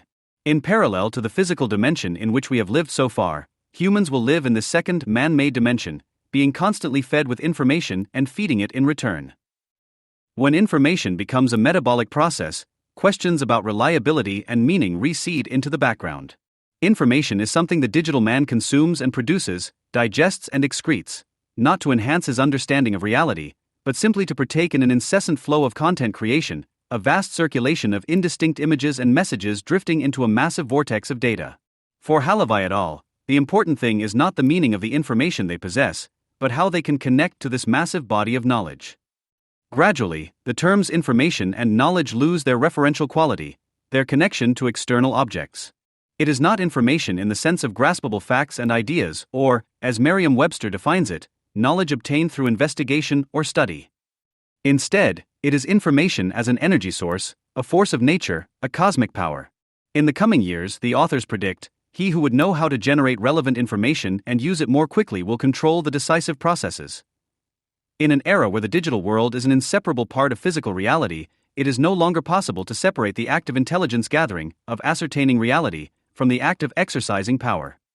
When information is regarded as a mythical force rather than a cognitive phenomenon, the idea of intelligence supremacy begins to resemble a god complex, a form of megalomania. Dealing with information is tantamount to changing reality, they write. An even stranger manifestation of the information obsession is the Human-Machine Team, a book by Brigadier General Yossi Serial, the current commander of Unit 8200, published in English in 2021. Originally released under a pseudonym because the identity of Unit 8200's commander is supposed to be classified, the book became the center of an international media scandal earlier this year when The Guardian uncovered Serial's identity, causing major embarrassment for the Israeli army. The manner in which this information was discovered was no less embarrassing than the discovery itself. Serial left a digital trail on the book's Amazon webpage leading directly to his private Google account, a classic shoemaker goes barefoot situation, if there ever was one. Regular 8,200 soldiers, needless to say, can face harsh punitive measures, including time in military prison, for far less foolish security lapses. This incident has stirred uproar among the Israeli public. While October 7 already dealt a serious blow to the revered status of Unit 8200, Serial's clumsy mistake added another dimension to the story, one that Israelis struggled to digest because it contradicts the country's habit of leonizing technological elites, especially the 8,200 veterans. Far from being the nation's best and brightest, the incident revealed that some of these people are simply not very smart. It hinted at how, as Milstein pointed out, technology hype often masks a deep intellectual crisis. The few who have actually read the book, however, would not have been surprised. From the opening sentence to the closing line, it exudes an insufferable blend of pretentious jargon and shallow thought. If the text holds any value, it is solely as a testament to how profoundly IDF thinking has been stupefied by high-tech culture. Alongside pompous rhetoric, we are at the threshold of the acceleration of the digital era revolution, and half-baked insights. From time immemorial, people have attempted to shape reality. The author bombards his readers with trite techno-optimism, regurgitating the worst cliches of Silicon Valley marketing. The data frenzy here reaches fetishistic levels. Data is the basis and foundation for the digital era. Data is the key to success. The basis of everything is data. It's all about the data, and on at a hysterical pace.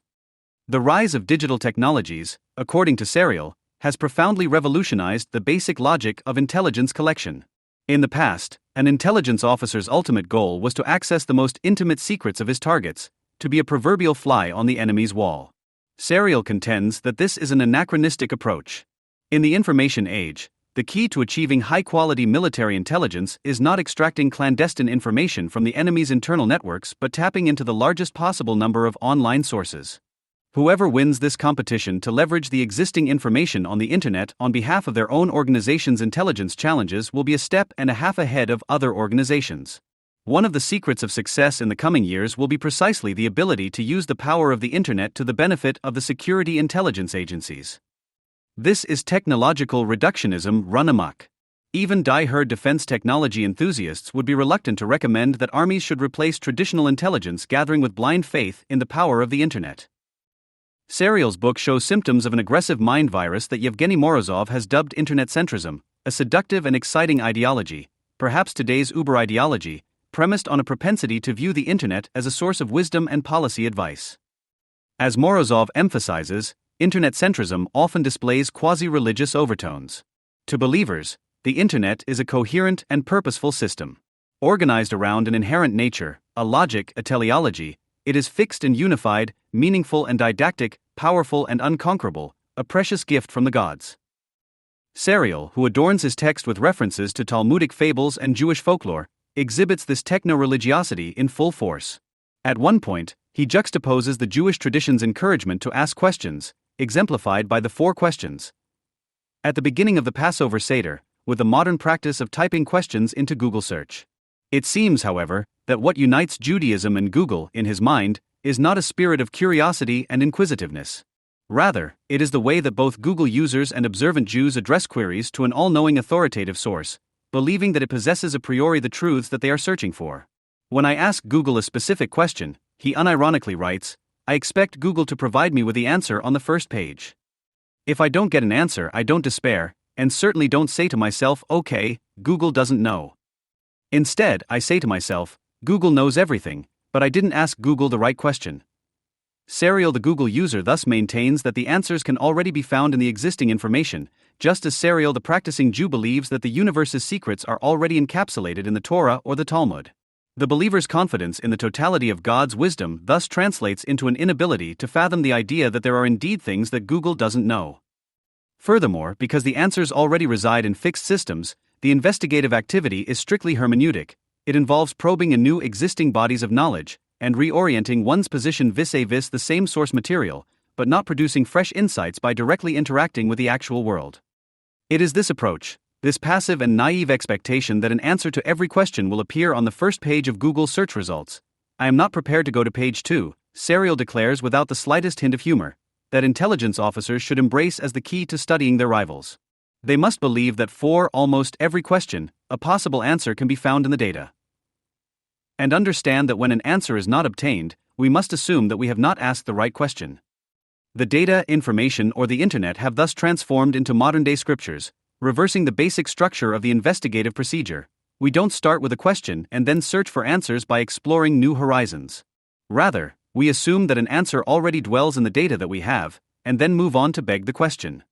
Serial, it must be emphasized, is more a symptom than a cause, a single, albeit extreme example, of the effects of the cult of technology on the IDF senior command. Still, when someone who thinks that the limits of the internet are coextensive with the limits of thought heads a major intelligence organization in one of the world's most explosive regions, a security catastrophe is likely to ensue.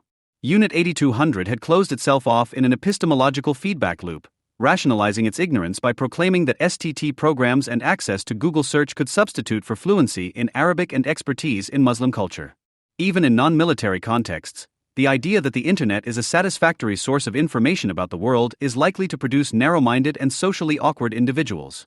For an intelligence agency striving to comprehend the deep motivations of hostile groups and analyze complex geopolitical dynamics, this over-reliance on technology leads to a dangerous detachment from reality. The technological hubris on display here recalls an attitude that Jean Baudrillard described as a kind of egocentric generosity or stupidity, an insistence on imagining an enemy in my own image, someone whose wants and style of reasoning are fundamentally similar to mine. The reduction of the enemy to statistical patterns of behavioral data, in other words, precludes the ability to perceive him as absolutely different, as radically autonomous. Thinking that top-notch technologies could render their enemies transparent and themselves omniscient, the Israelis have severely restricted their field of vision. As Baudrillard wrote, the isolation of the enemy by all kinds of electronic interferences creates a sort of barricade behind which he becomes invisible. Under the aegis of this barricade, Hamas planned the October 7th attack for months, barely raising Israel's suspicion. What now? What lay ahead for the IDF's cult of technology? I would not presume to offer a definitive answer to this question, but some preliminary observations can be made. The IDF in general, and the intelligence organizations in particular, will have to undertake some internal reforms. A pushback against recent years' over-reliance on technology is likely, though its exact nature or scale remains uncertain. Additionally, there are forces both inside and outside the IDF that are already exerting pressure in the opposite direction, seeking to minimize the narrative of technological failure and defend the view that unmanned platforms, cybersecurity, and AI ought to remain the Army's highest priorities. The latter position is bolstered by the international context. The incorporation of off-the-shelf, dual-use technologies into modern weapon systems and the increasingly close relations between defense sectors and civilian markets are global phenomena. In this environment, the Israeli security system has no incentive to weaken its ties with tech companies. There is, however, a complicating human factor that will also have an impact: the religious Zionists. These motivated, organized, and ideologically disciplined communities, often residing in West Bank settlements, have seen a marked increase in both their conscription rates and ascent to senior command positions in recent decades. They have not only changed the sociological composition of the IDF but also its culture and ethos. Their growing presence in the army is not a natural reflection of their proportion in the population. Instead, it is driven by a concerted effort to politicize the IDF, which has historically been associated with secular Zionism, and reshape it in their image. This process, which sociologist Yagal Levy describes as the theocratization of the Israeli military, has reached unprecedented levels during the Gaza war. It can be seen in a growing tendency among battlefield commanders to frame their units' missions in religious terms, incorporating concepts like Jewish honor, martyrdom, and holy war into their imagery and discourse. The phenomenon of IDF soldiers videoing themselves desecrating places of worship in Gaza and posting the videos online is another expression of this wider process. Typically, members of these groups serve in dangerous combat roles, while the elite technological units are considered the bastions of secular liberals, with Yossi Serial being a notable exception. In the coming years, we are likely to see a struggle within the IDF between these demographics, with each side attempting to imprint its values on the army's organizational identity and cultural symbols. Religious nationalists can also be expected to try to gain a foothold in the technological units.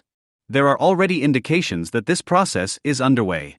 The groups currently dominating these units will try to thwart this effort, thus furthering the exclusion of non-secular and non-liberal individuals from the army's technological spaces and from the high-tech sector. In this context, it is notable that a major aspect of Serial's agenda has been to counter the elitist and exclusivist image of Unit 8200 by strengthening the unit's ties to the less well-off populations of the Israeli periphery. Due to his religious background and willingness to diversify 8200's sociological composition, he represents a threat to the unit's core demographics.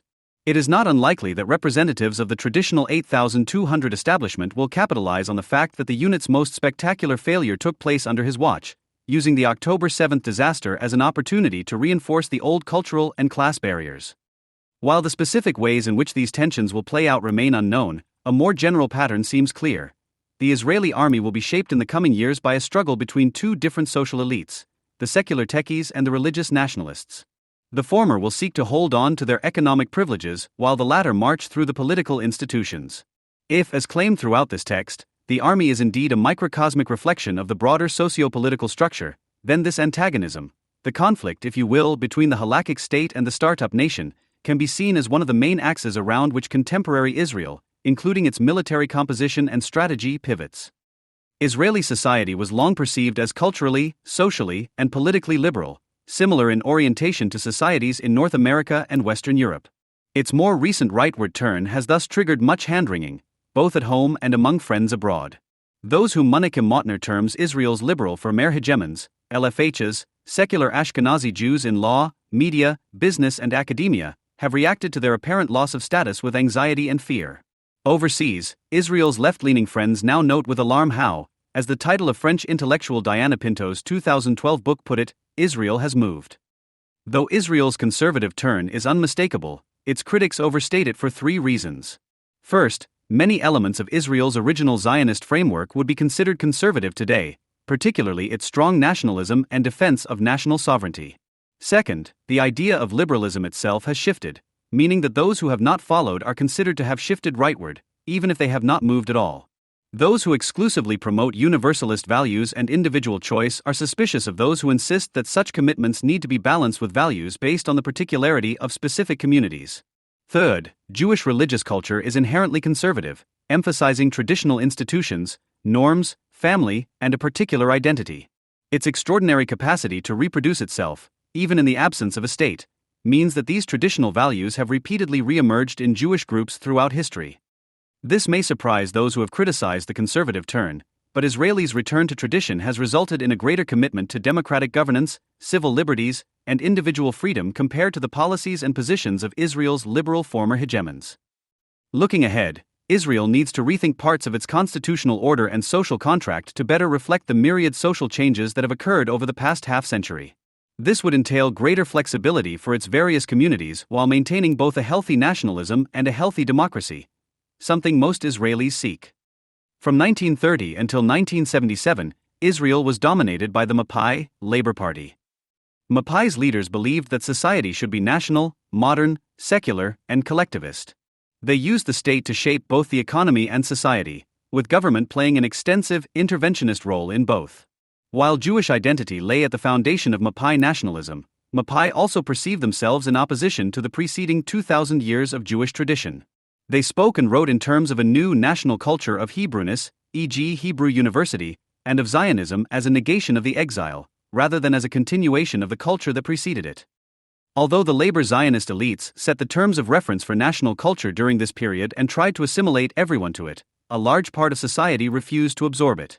The new Hebrew culture was incredibly thin when compared to traditional Jewish culture. As Motner writes, the culture of the Yishuv and afterwards Israeli culture has been far richer in contents and practices than the narrower Hebrew culture constructed from scratch in the first half of the 20th century. The latter was quite incapable of supplanting the old culture and its roots in religious Judaism. Within a generation or two, it could no longer inspire meaning or even sustain itself, dissolving into a mere appendage of Western liberalism.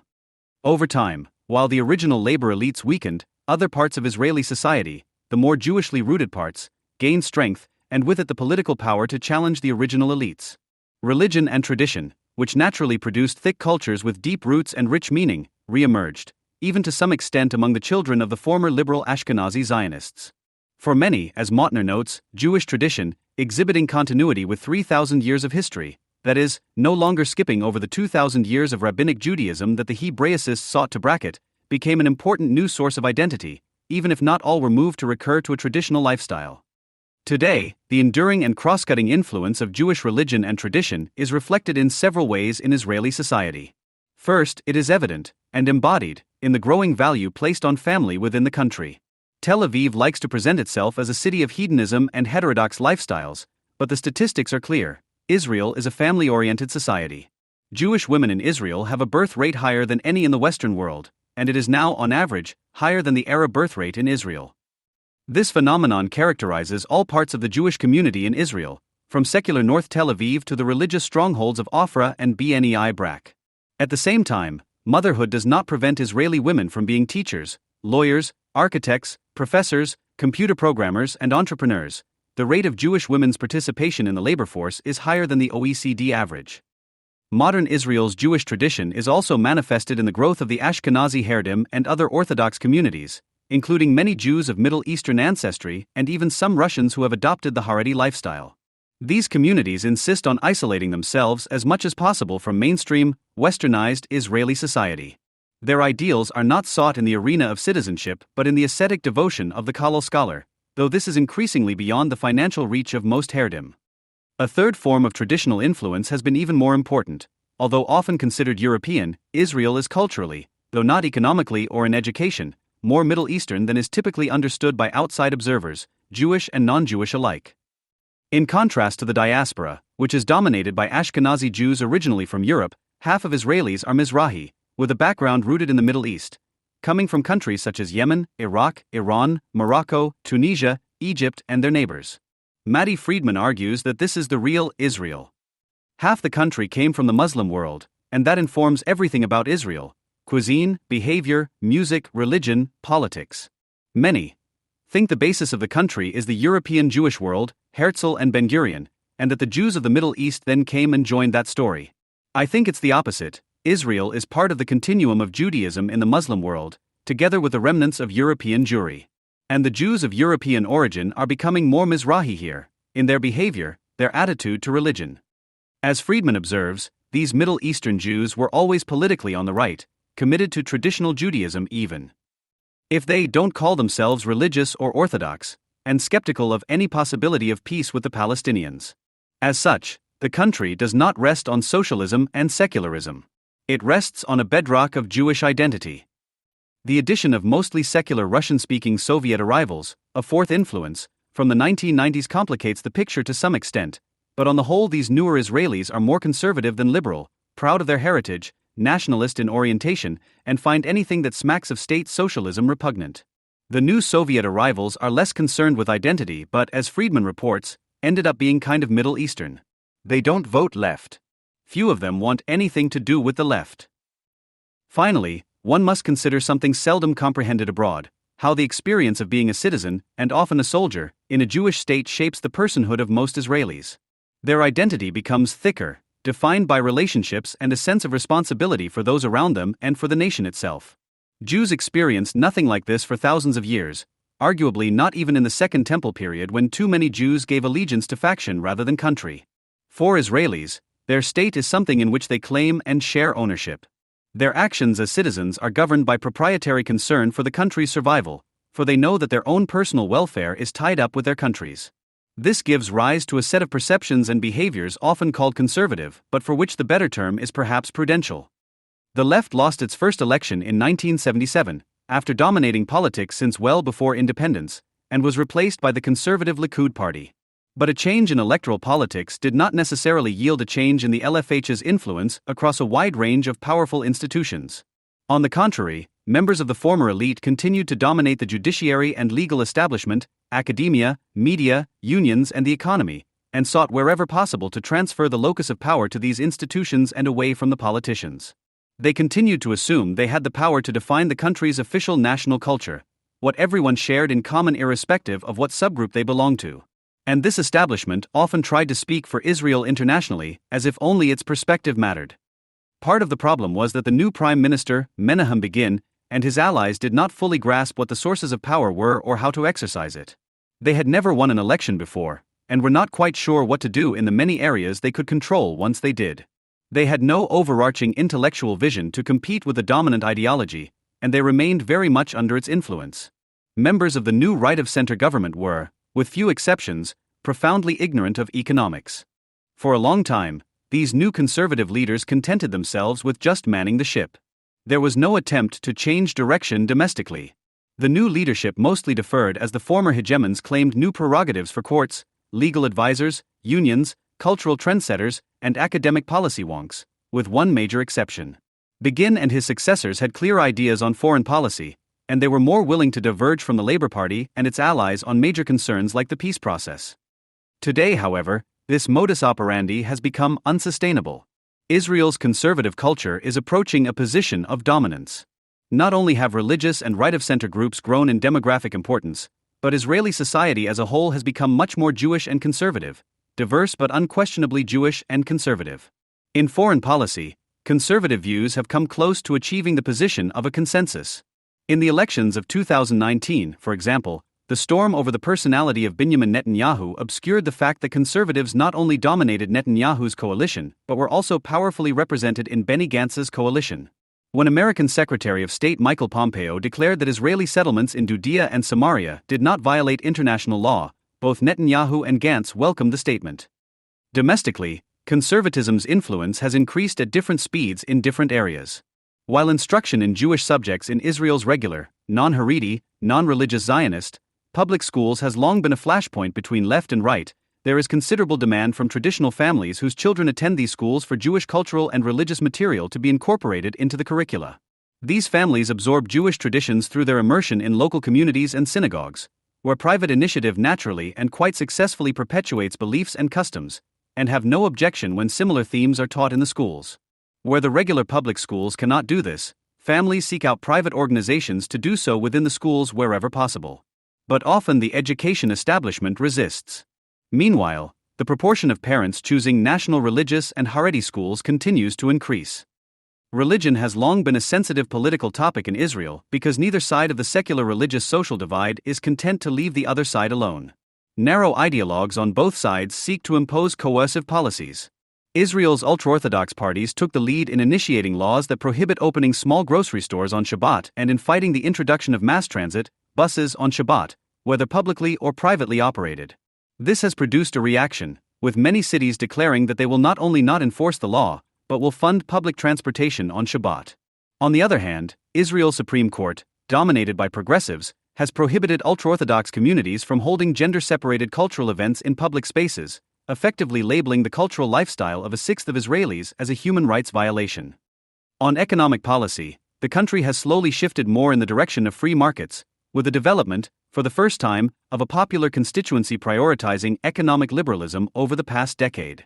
Whereas previously economic adjustment was grudgingly accepted as a necessary evil by a population used to thinking that the job of the state was to intervene in the economy so as to ensure uninterrupted economic growth and full employment, now there is increasing popular understanding, partly due to the failures of two populist finance ministers who promoted economically unviable housing programs in response to the 2011 protests against the rising costs of living, that departures from the free market, including overregulation, market concentration, and the power of organized labor, are things that can hurt ordinary citizens most.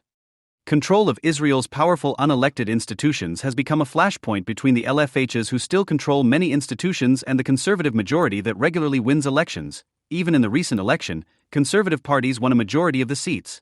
They were, however, divided on the issue of religion-state relations, giving an opening to the centrists. This struggle is most obvious at the Supreme Court. Since the 1980s, Israel's courts have unilaterally enlarged the scope of their decision-making powers to include the determination of the content of laws, including what values should apply to them, and how material resources should be distributed, acting not only beside the Knesset, but even above the Knesset. In addition, the Supreme Court has used its ability to select new judges. The only other court in the democratic world to have such authority is India's, to ensure it controls who sits on the bench in the future, giving it unparalleled power. No less important is the dissatisfaction with other branches of the legal establishment. Benjamin Netanyahu did not create his right-wing coalition's resentment toward the state prosecution, the attorney general, and legal advisors more broadly, who in Israel are effectively appointed by other legal advisors, not by politicians. Criticism of these institutions is long-standing, and not only on the right. A long record of prosecutorial misbehavior led to a broad political consensus in favor of the creation of an Inspectorate General of the State Prosecution in 2014. The state prosecutor, Shai Nitzan, in collaboration with the Prosecutors' Union, succeeded in turning the inspectorate into a nullity, however. Legal advisors have long claimed the authority to dictate policy to elected officials. In 2018, a Deputy Attorney General, Dina Zilber, with the support of the Attorney General, asserted before the Knesset her authority to contest in public the views of her cabinet minister. A similar struggle is playing out in higher education, the media, and cultural institutions, all of which continue to be dominated by LFHs. Israel's turn to conservatism has been caricatured in the West, changing Western perceptions of Israel. In the United States, support for Israel is increasingly dependent on one's political party. Republicans have steadily, and reactively, become more pro-Israel as parts of the Democratic Party have increasingly taken a harder line against the country, with a number of prominent progressives, such as Representative Ilhan Omar, questioning the whole relationship. Even some prominent liberal intellectuals have become more critical of Israel. Robert Kagan argues that the country is turning away from the liberal order internationally and abandoning the difficult balance between liberalism and Jewish nationalism, with a deliberate tilt in the balance away from liberalism domestically. American Jewry is also divided on ideological lines, with the more progressive parts openly and consistently critical of the country. For example, the head of the Union for Reform Judaism, Rick Jacobs, has said that the country should not expect his movement to support the most misguided policies of its leaders. It is beyond counterproductive. He says donors should be smart and strategic about all the money we give to Israel, and to contribute to things that align with our values, and encourage the seeds of pluralism. When Tzipi Hotovely, Israel's blunt deputy minister of foreign affairs, undiplomatically noted that American Jewry are people that never send their children to fight for their country, Jacobs called for her firing, and a Princeton University Jewish group canceled a talk she was planning under pressure from progressive students. Orthodox groups, on the other hand, which tilt rightward, had no comment. They are in great contrast to the non-Orthodox strands of Judaism, generally supportive of the country and its current government. They are also increasingly Zionist, even if most would never use the term. A similar pattern is evident in Europe, where support for the country also increasingly depends on political orientation. In Britain, for example, the right is mostly supportive, the left is more likely to be critical. Under its last leader, Jeremy Corbyn, it was explicitly anti-Zionist, and widely accused of being anti-Semitic. Negative perceptions of Israel in the West may therefore be more a product of Western polarization, and the way polarizing rhetoric frames reality, than of anything within Israel itself. The fact that much of the mainstream media, which filters news about Israel to most Americans, is increasingly progressive does not help. While Israel has moved to the right in some important ways, notably on the peace process, its commitment to the core ideas of liberalism, democratic governance, civil liberties, and individual freedom have, if anything, grown substantially in recent decades. This commitment is certainly greater now than it was in the country's first few decades, and it is arguably greater than it would be under the LFHs if they still ruled. Moreover, given the recent rise of cancel culture in the United States, Israel is arguably more liberal, that is, classically liberal, in some ways than the United States. Where does Israel go from here? Israel's politics currently center on a conflict between the culture of the majority, reflected in the polling booth, and the culture of a minority which retains enough power through unelected institutions to enforce its views. This situation is unsustainable. The country needs to renegotiate its social contract and constitutional order to reflect these social and political changes. What would this entail? The Israeli state should more clearly recognize its role as the agent of the Jewish people in Eretz Yisrael and to a lesser extent worldwide. This has always formed the basis of its fundamental national policies, e.g., on immigration, but as Zionists became progressives, the LFHs increasingly downplayed this role. The emphasis, in, for example, legal interpretations, shifted towards individual rights with little regard for how these might affect communal interests, despite the fact that a majority of the population believes that the latter should take precedence on essential matters, e.g., illegal immigration, land policy, national symbols, and of course security. The 2018 nation-state law, which defines Israel as the nation-state of the Jewish people, was passed in order to enshrine this principle, historically a central component of Zionism, into law. The 2018 law includes Israel's flag, language, anthem, calendar, immigration policies, and connection to the Jewish diaspora as instantiations of that vision. The key to closing the gap between Israel's incipient conservative majority and the unelected institutions that exert so large an influence upon policy is to change the relative power of the Knesset and government, on the one hand, and the legal establishment on the other. Just as the purpose of the judicial appointments in the United States, and indeed of constitutional courts in most democracies, is to prevent too large or permanent a gap opening between the values of society and those appointed to adjudicate them, so too in Israel the authority to appoint judges should return to what it was before 1953, appointment by the government with the consent of the Knesset. The goal should be to enable the democratic majority to alter public policies so as to reflect its Jewish values, while continuing to guarantee by basic law the rights of individuals and communities to conduct their lives as they please.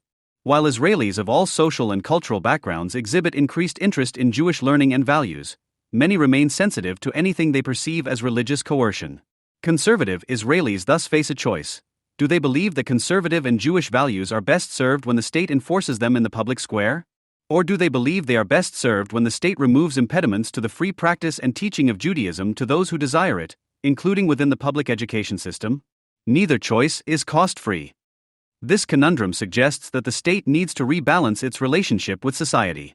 On the one hand, it ought to withdraw its writ sufficiently to maximize the social, cultural, and economic autonomy of the various parts of Israeli society. For example, while a Jewish nation-state should insist that Jewish history and tradition are taught in all of its Jewish primary and secondary schools, and to a lesser extent in its Arab schools, it should allow local communities to decide how these are taught and by whom. Similarly, while a Jewish state should insist that Shabbat and major Jewish holidays are days of rest, it should offer greater accommodations for different communities to decide how they want to interpret this. On the other hand, the state needs to resist complete withdrawal, as has occurred with regard to the Haredim since David Ben-Gurion's famous compromise with them in the early days of the state. This would entail normalizing their status such that no Jewish group gets a pass when it comes to serving the nation. Such rules create unfair privileges and weaken the ties that should be binding among citizens. Exceptions can be made for a small number, such as those who get accepted to the few elite religious schools, but system-wide accommodations for whole groups, such as those now granted to the Haredim, weaken national resolve. If military service is not possible, then some other form of national service should be required. These prescriptions do not entail discrimination against the political or personal rights or property of any individual. They do not entail any curb on the right of communities to pursue their particular cultures, even if that culture is not Jewish or traditional. They do not entail curbs on freedom of the press, religion, academic liberty, or free expression, nor any abridgment of the authority of the courts to enforce these values. Judaism's conservatism, most notably its promotion of a strong national identity, emphasis on building a thick web of social institutions that are subsequently preserved across generations, strong communal aspects, high respect for individual dignity, emphasis on virtuous behavior, and generally positive attitude toward wealth production, explains its unique capacity to survive and flourish without a country for millennia against great odds and in a way no other civilization has been able to. Its model of socio-cultural reproduction is highly effective. No progressive, secular equivalent would have been able to do the same precisely because progressivism denigrates the very social technology that supports such endurance. The revival of Jewishness in Israel, and of Orthodox Judaism in the diaspora, is a product of this incredible culture's capacity to revive itself even after the devastation wrought by the Holocaust. The renegotiation of Israel's social contract would embrace elements of conservatism and liberalism derived from many sources in the history of Judaism, Israel, and Zionism, and blend them in a way that reflects the evolution of Israeli society over the past 70 years. It would reflect the fact that, contrary to most recent commentary, Israel's shift to becoming a more conservative society does not mean it is becoming more illiberal. The growth of conservatism and the emergence of various social groups that have more conservative values, most notably, the Mizrahi, Haredi, and Russian communities, are making Israel more diverse and more accommodating of difference. This is a sharp contrast to how the country was in its first few decades, a one-party state dominated by a single all-encompassing ideology, as well as to how some on the left would prefer Israel now. Israel today is thus more liberal, in the original sense of the term, because its progressive, left-leaning elements are balanced by the growth of conservative values. In fact, whereas the political consensus in most Western societies has broken down to a degree unimaginable just a few years ago, yielding a series of crises across the West, Israel has assembled a workable balance between universal and particularistic values without which no society that seeks to maintain its domestic liberty and national independence can survive. Israel's blend of conservatism and liberalism thus offers an example of national reconciliation and balance that can serve as a model for other countries. After a year of 3 elections, it appears that Israel will now finally have a government. Former Israel Defense Forces Chief of Staff Benny Gantz, who had run a year-long campaign to supplant Benjamin Netanyahu, found himself out of options in April 2020. With the coronavirus as pretext, Gantz announced that he would join Netanyahu in a government of national unity. According to the stated terms, Netanyahu is to serve as prime minister for the first 18 months. Gantz, the foreign minister, will be slated to go next. Strange as it may seem from an American perspective, this situation is not without precedent in Israel. In the elections of 1984, the alignment coalition of labor parties, led by Shimon Peres, and the Likud party, led by Yitzhak Shamir, each won 40 seats, resulting in a grand coalition with the prime minister's office passing from one to the other in a planned succession. Whether the current agreement between Gantz and Netanyahu will hold up for the scheduled 18 months, however, is anybody's guess. Whereas the Peres-Shamir unity government reflected a balanced left-right split in Israel, the current government-to-be, whatever its final composition, will lean decisively to the right. At the time of this writing, Amir Peretz, a former defense minister and previously the leader of the Histadrut Labor Union, once Israel's National Labor Union, has been angling to bring the Labor Party he leads into the national unity government. But his decision has no immediate relevance. The once mighty Labor Party controls a meager 3 seats in the 120-seat Knesset. In fact, had Labor not joined up with a small post-nationalist progressive party called Meretz, Labor may very well have been kept out of the Knesset altogether. Moreover, although the now broken bloc of parties that Gantz had assembled, called Blue and White, was sometimes described as centrist or even center-left in the foreign media, Gantz's opposition to Netanyahu has been anything but ideological. Indeed, anywhere else in the world, Blue and White would have been thought of as a classic right-wing party. Gantz's platform consisted of calling Netanyahu soft for insufficiently bombarding or invading Gaza. He enlisted 2 other generals of the same persuasion as running mates to show he was serious. At campaign rallies and on TV, Blue and White leaders literally and figuratively draped themselves in Israel's blue and white flag. The not particularly eloquent generals repeated the slogan Israel before everything, and offered little else. Gantz defended the independent judiciary and public services. He was an advocate of the civil servants and, so to speak, Israel's deep state of prosecutors, judges, military officers, etc. His lone social issue was the country's comparatively impressive healthcare system, which, because of population growth, has shown signs of strain in recent years. Gantz wanted to spend a bit more money on it. But there was no class warfare at all in the Blue and White campaign. Most surprisingly, the attacks on the industrial families that control Israel's major enterprises, the typical targets of left-of-center reformists, were nowhere to be heard. Instead, Gantz castigated Netanyahu for alleged, and likely exaggerated, corruption. He mainly sought to benefit from voters' growing dislike of Netanyahu or at least fatigue. Netanyahu has now been prime minister for 11 years straight, after an earlier stint in that office from 1996 to 1999. In short, the recent elections and the national unity government now in formation have confirmed the collapse of the left, and its principal instrument, the Labor Party, in Israeli political life. For long-time Israel watchers, this collapse seems nothing short of astonishing, and not without ironies for me personally, since Labor Zionism was the educational movement in which I grew up. My Hebrew day school in Toronto in the 1990s was affiliated with Labor Zionism. Like our peers in other Anglo-Canadian schools, we learned in history class about British North America and the evils suffered by the United Empire Loyalists. But we were additionally given, in Hebrew, an extensive Labor Zionist curriculum. We had to memorize the name and date of founding of the major agricultural settlements. We were drilled on the trials and travails of Eliezer ben Yehuda, the revitalizer of Hebrew for modern usage. Meanwhile, our Jewish religious education was rather scant. To the extent we studied the Bible, it was often its more political books, such as Kings. Out of deference to the large contingent of Holocaust survivors among the grandparents of the school students, we also had to complete a rudimentary program in Yiddish, a language which many Zionists, both labor and not, had dismissed as jargon. But otherwise, it was exactly the kind of curriculum that could have been devised for future members of a labor Zionist state. By the 1990s, this was already something of an anachronism. More recently, the school quietly dropped its labor Zionist affiliation. But labor Zionism was the founding ideology of the State of Israel. While it had some competitors in its early years, by the time of the Jewish resettlement of Palestine in the first decade of the 20th century, it brooked little competition. That remained the case through to the founding of the state in 1948, and then through the first 3 decades of Israel's existence. Labor parties ruled Israel without interruption from 1948 until 1977. And when Menachem Begin brought Likud to power for the first time in 1977, labor still remained dominant among the establishment. The judges, generals, civil servants, and captains of industry were all card-carrying party members through the 1990s. And despite his fierce denunciations of the red flag, in practice Begin did little to shift laborite political, economic, or cultural currents. This began to change in the late 1980s, and accelerated dramatically in the 1990s. In the Israeli case, the left's decline is attributable to both local and broader geopolitical factors. The single most important factor in the decline of Israel's Labor Party, as opposed perhaps to the labor movement, was the failure of the Oslo Accords in the 1990s. Initiated under the aging and somewhat checked-out Yitzhak Rabin, through Oslo Israel accepted some international oversight of peace negotiations with the Palestinians, acquiesced to the return of Yasser Arafat from his exile in Tunisia, and agreed to a process that ultimately led to Palestinian semi-autonomy in the West Bank and Gaza.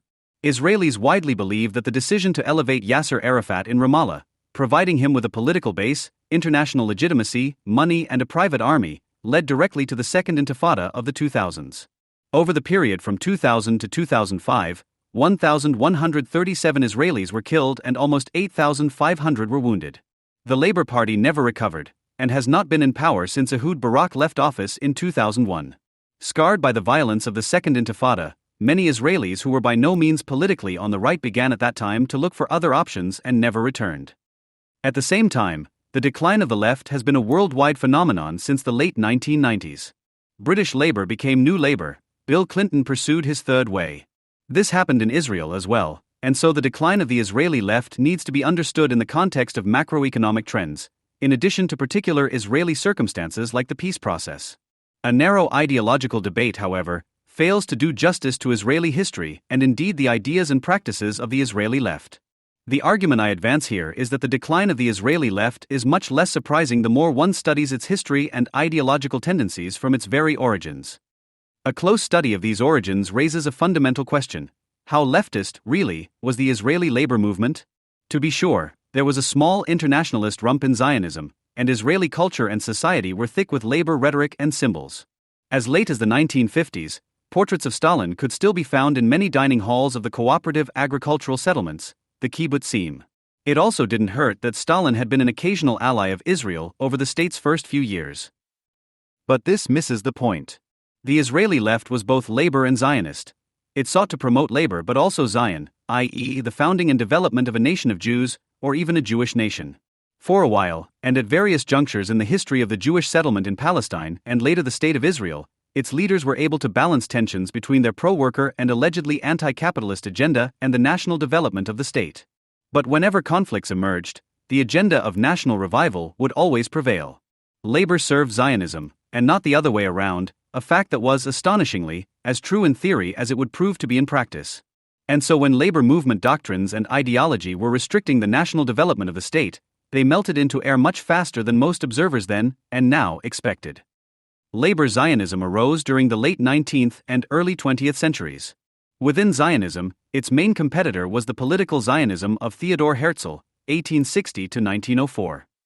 Herzl envisioned a much more bourgeois Jewish state with some aristocratic components and roundly rejected socialism. "It is folly for Jews to be connected to socialism," he wrote in his diary. "Socialism will soon eject the Jew from its midst. Certain matters we might organize better in a future Jewish state, than we did in the old society, but in general, everything will remain the same. Labor Zionists, on the other hand, sought to bring about more ambitious changes for the Jews and for mankind at large. Some of the intellectual founders of labor Zionism had been Western Europeans. One, Moses Hess, had been close to Marx and Engels. But quickly it became a movement of Eastern Europeans and for Eastern Europeans. Prominent figures in the early days of the movement included the Russian Zionist writer and activist Leon Pinsker, the Marxian economist B.R. Borochov, and the union boss Burl Katznelson. They all still have their street names in Israel, although these figures are, with each passing year, fading into greater obscurity. The essence of labor Zionism was that the redemption of the land of Israel would occur through a massive influx of Jewish workers who would drain the swamps, build settlements, principally agricultural ones, and govern in a more or less collectivist way. This was not only for the sake of building a homeland but for the transformation of the Jewish people. According to labor Zionist mythos, the settlement and cultivation of the land would create a new Jew, who would be reconnected to the vital life forces from which he had been alienated over nearly 2 millennia of diaspora. In his catalytic 1881 pamphlet Auto-Emancipation, Pinsker called the Jews ghosts among the nations of the world. He called for them to leave their dusty yeshivas and their obscurantist legal debates. Through Zionism, individual Jews, and the nation as a collective, would become whole again in a way that they hadn't been since the days of the Second Temple. As Zeev Sternhell has shown in his study, however, nearly all of the central figures of labor Zionism would ultimately, if not from the outset, reject doctrinaire socialism, and often quite forcefully. They did so either because of their theoretical views on the importance of nationalism, or else they simply yielded to the practical demands of building a nation-state. Consider, for example, the poet A. D. Gordon, 1856–1922, a Walt Whitman, like hero to the labor movement. Gordon was always far more Nietzschean in his view of labor than he ever was Marxian. Marx, it might be recalled, had written eloquently of the crude Bonapartist conservatism of agricultural laborers. To Gordon, however, it was precisely these sunburnt rural laborers who would engineer the creation of a homeland of liberated Jews, and who would, in this Nietzschean framework, pursue creativity unbound by tradition and the strictures of the past. Socialism was mechanical, whereas working the land was natural. On the other hand, B.R. Borochov, 1881–1917, the founder of Paralei Zion, the Workers of Zion, a movement which was eventually commandeered by David Ben-Gurion, never abandoned the idea of class struggle. He saw the achievement of a Jewish homeland as a preparatory stage to a global class struggle. Yet Borochov's movement only gained influence when it recognized a nation-state for the Jews as the necessary vehicle for that struggle. On strict Marxist terms, the theorists of labor Zionism were from the outset compromised by that alleged bourgeois master trap, the nation-state. Because of its ideological flexibility, labor Zionism could be incorporated into the range of state institutions that the Jews built up in Palestine. The purest expression of the socialist side of labor ideology was perhaps the rural kibbutzim, the famous cooperative agricultural communities where private property was strictly limited and whose residents called one another comrade. But very quickly urban workers, from shopkeepers and bakers to grocery and clothing cooperatives, as well as workers in the very primitive manufacturing sector, were integrated into a highly nationalized system of wages and work. After the British conquest of Ottoman Palestine in 1917, the Jews, who had been promised an eventual national home by the Balfour Declaration, began to set up self-governing institutions, to which in the first few years of British rule, the colonial masters gave very helpful support. Yet the most important pre-state institution was not the Proto-Parliament Assembly of Representatives but the Histadrut Labor Union. Founded in 1920 with less than 5,000 members, by 1927 the Histadrut boasted around 25,000 members, estimated to be about 75% of the Jewish workforce in Palestine. The Histadrut had its own bank, operated the dominant health insurance company, and managed public works programs that tied it integrally to the recently created political Zionist executive bodies. From that point onward, the main path to power within the Yishuv lay through control of union business, as evidenced by the career of David Ben-Gurion. When he arrived in Palestine in 1906 with few prospects, Ben-Gurion found that Paralei Zion, with which he had been involved in Poland, had only a few hundred members who were actually in Palestine. In very short order, he was able to commandeer this group, and ultimately others, which led to his election as chairman of the Histadrut in 1921. Ben-Gurion adroitly combined political and union business, allowing him to become the principal leader of the Yishuv as well as of the Zionist movement as a whole, and thus established labor Zionism's political dominance. The cause of Zionism had for many decades been led by men who were based abroad, such as the British-born chemist Chaim Weizmann, who led the World Zionist Organization through the 1920s and much of the 1930s. But Ben-Gurion successfully muscled out the competition through his leadership in Mandate Palestine. In 1946, Ben-Gurion had gained control of the World Zionist Organization as well. By the time of Israeli independence in May 1948, labor Zionism had captured all of the central institutions of the nation, including the armed forces. When Israel would have its first elections after the War of Independence, in 1949, labor and labor-adjacent parties would outnumber their only real rival, the revisionist party led by Menachem Begin, by a margin of greater than 3-1. The political economy that the labor Zionists set up and managed in the early years of the state was certainly socialist in important ways. Long after the War of Independence, price controls remained on many essential items.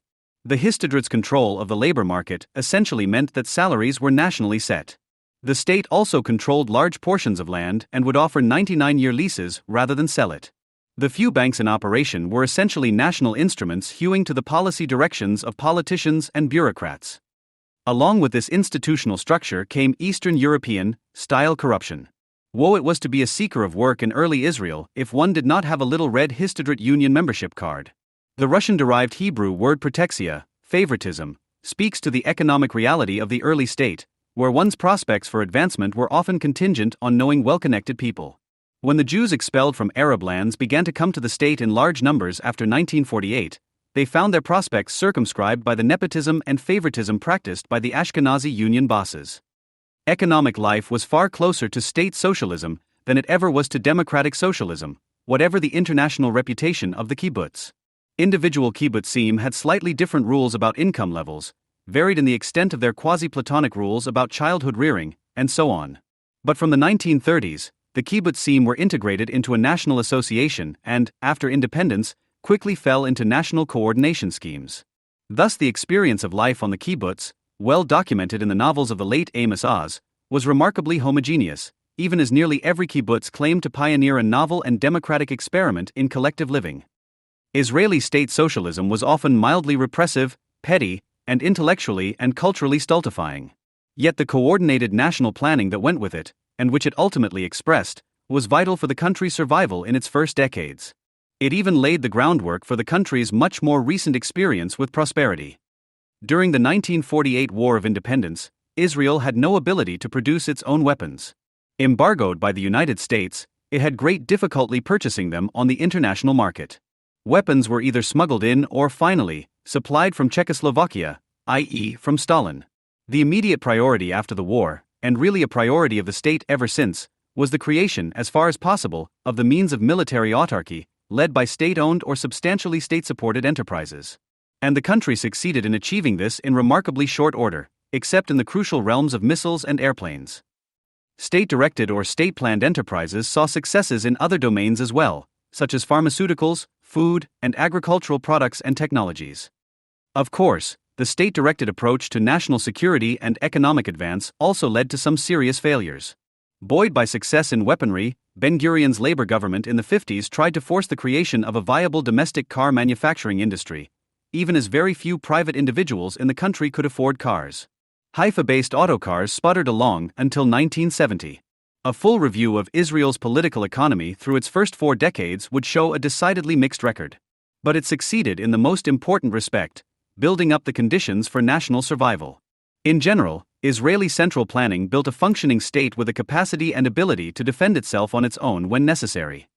Even through the years of peak state socialism, however, Israel never waged an all-out war on capital, economically or culturally, as other socialist states did during a similar period. Capital gains and income taxes were extremely high by Western standards, but there was never any mass wealth confiscation. All through Ben-Gurion's leadership of the Yishuv and the state, which lasted essentially from the 1930s until 1963, a more urban bourgeois culture grew up alongside the rural settlement life favored by Ben-Gurion himself.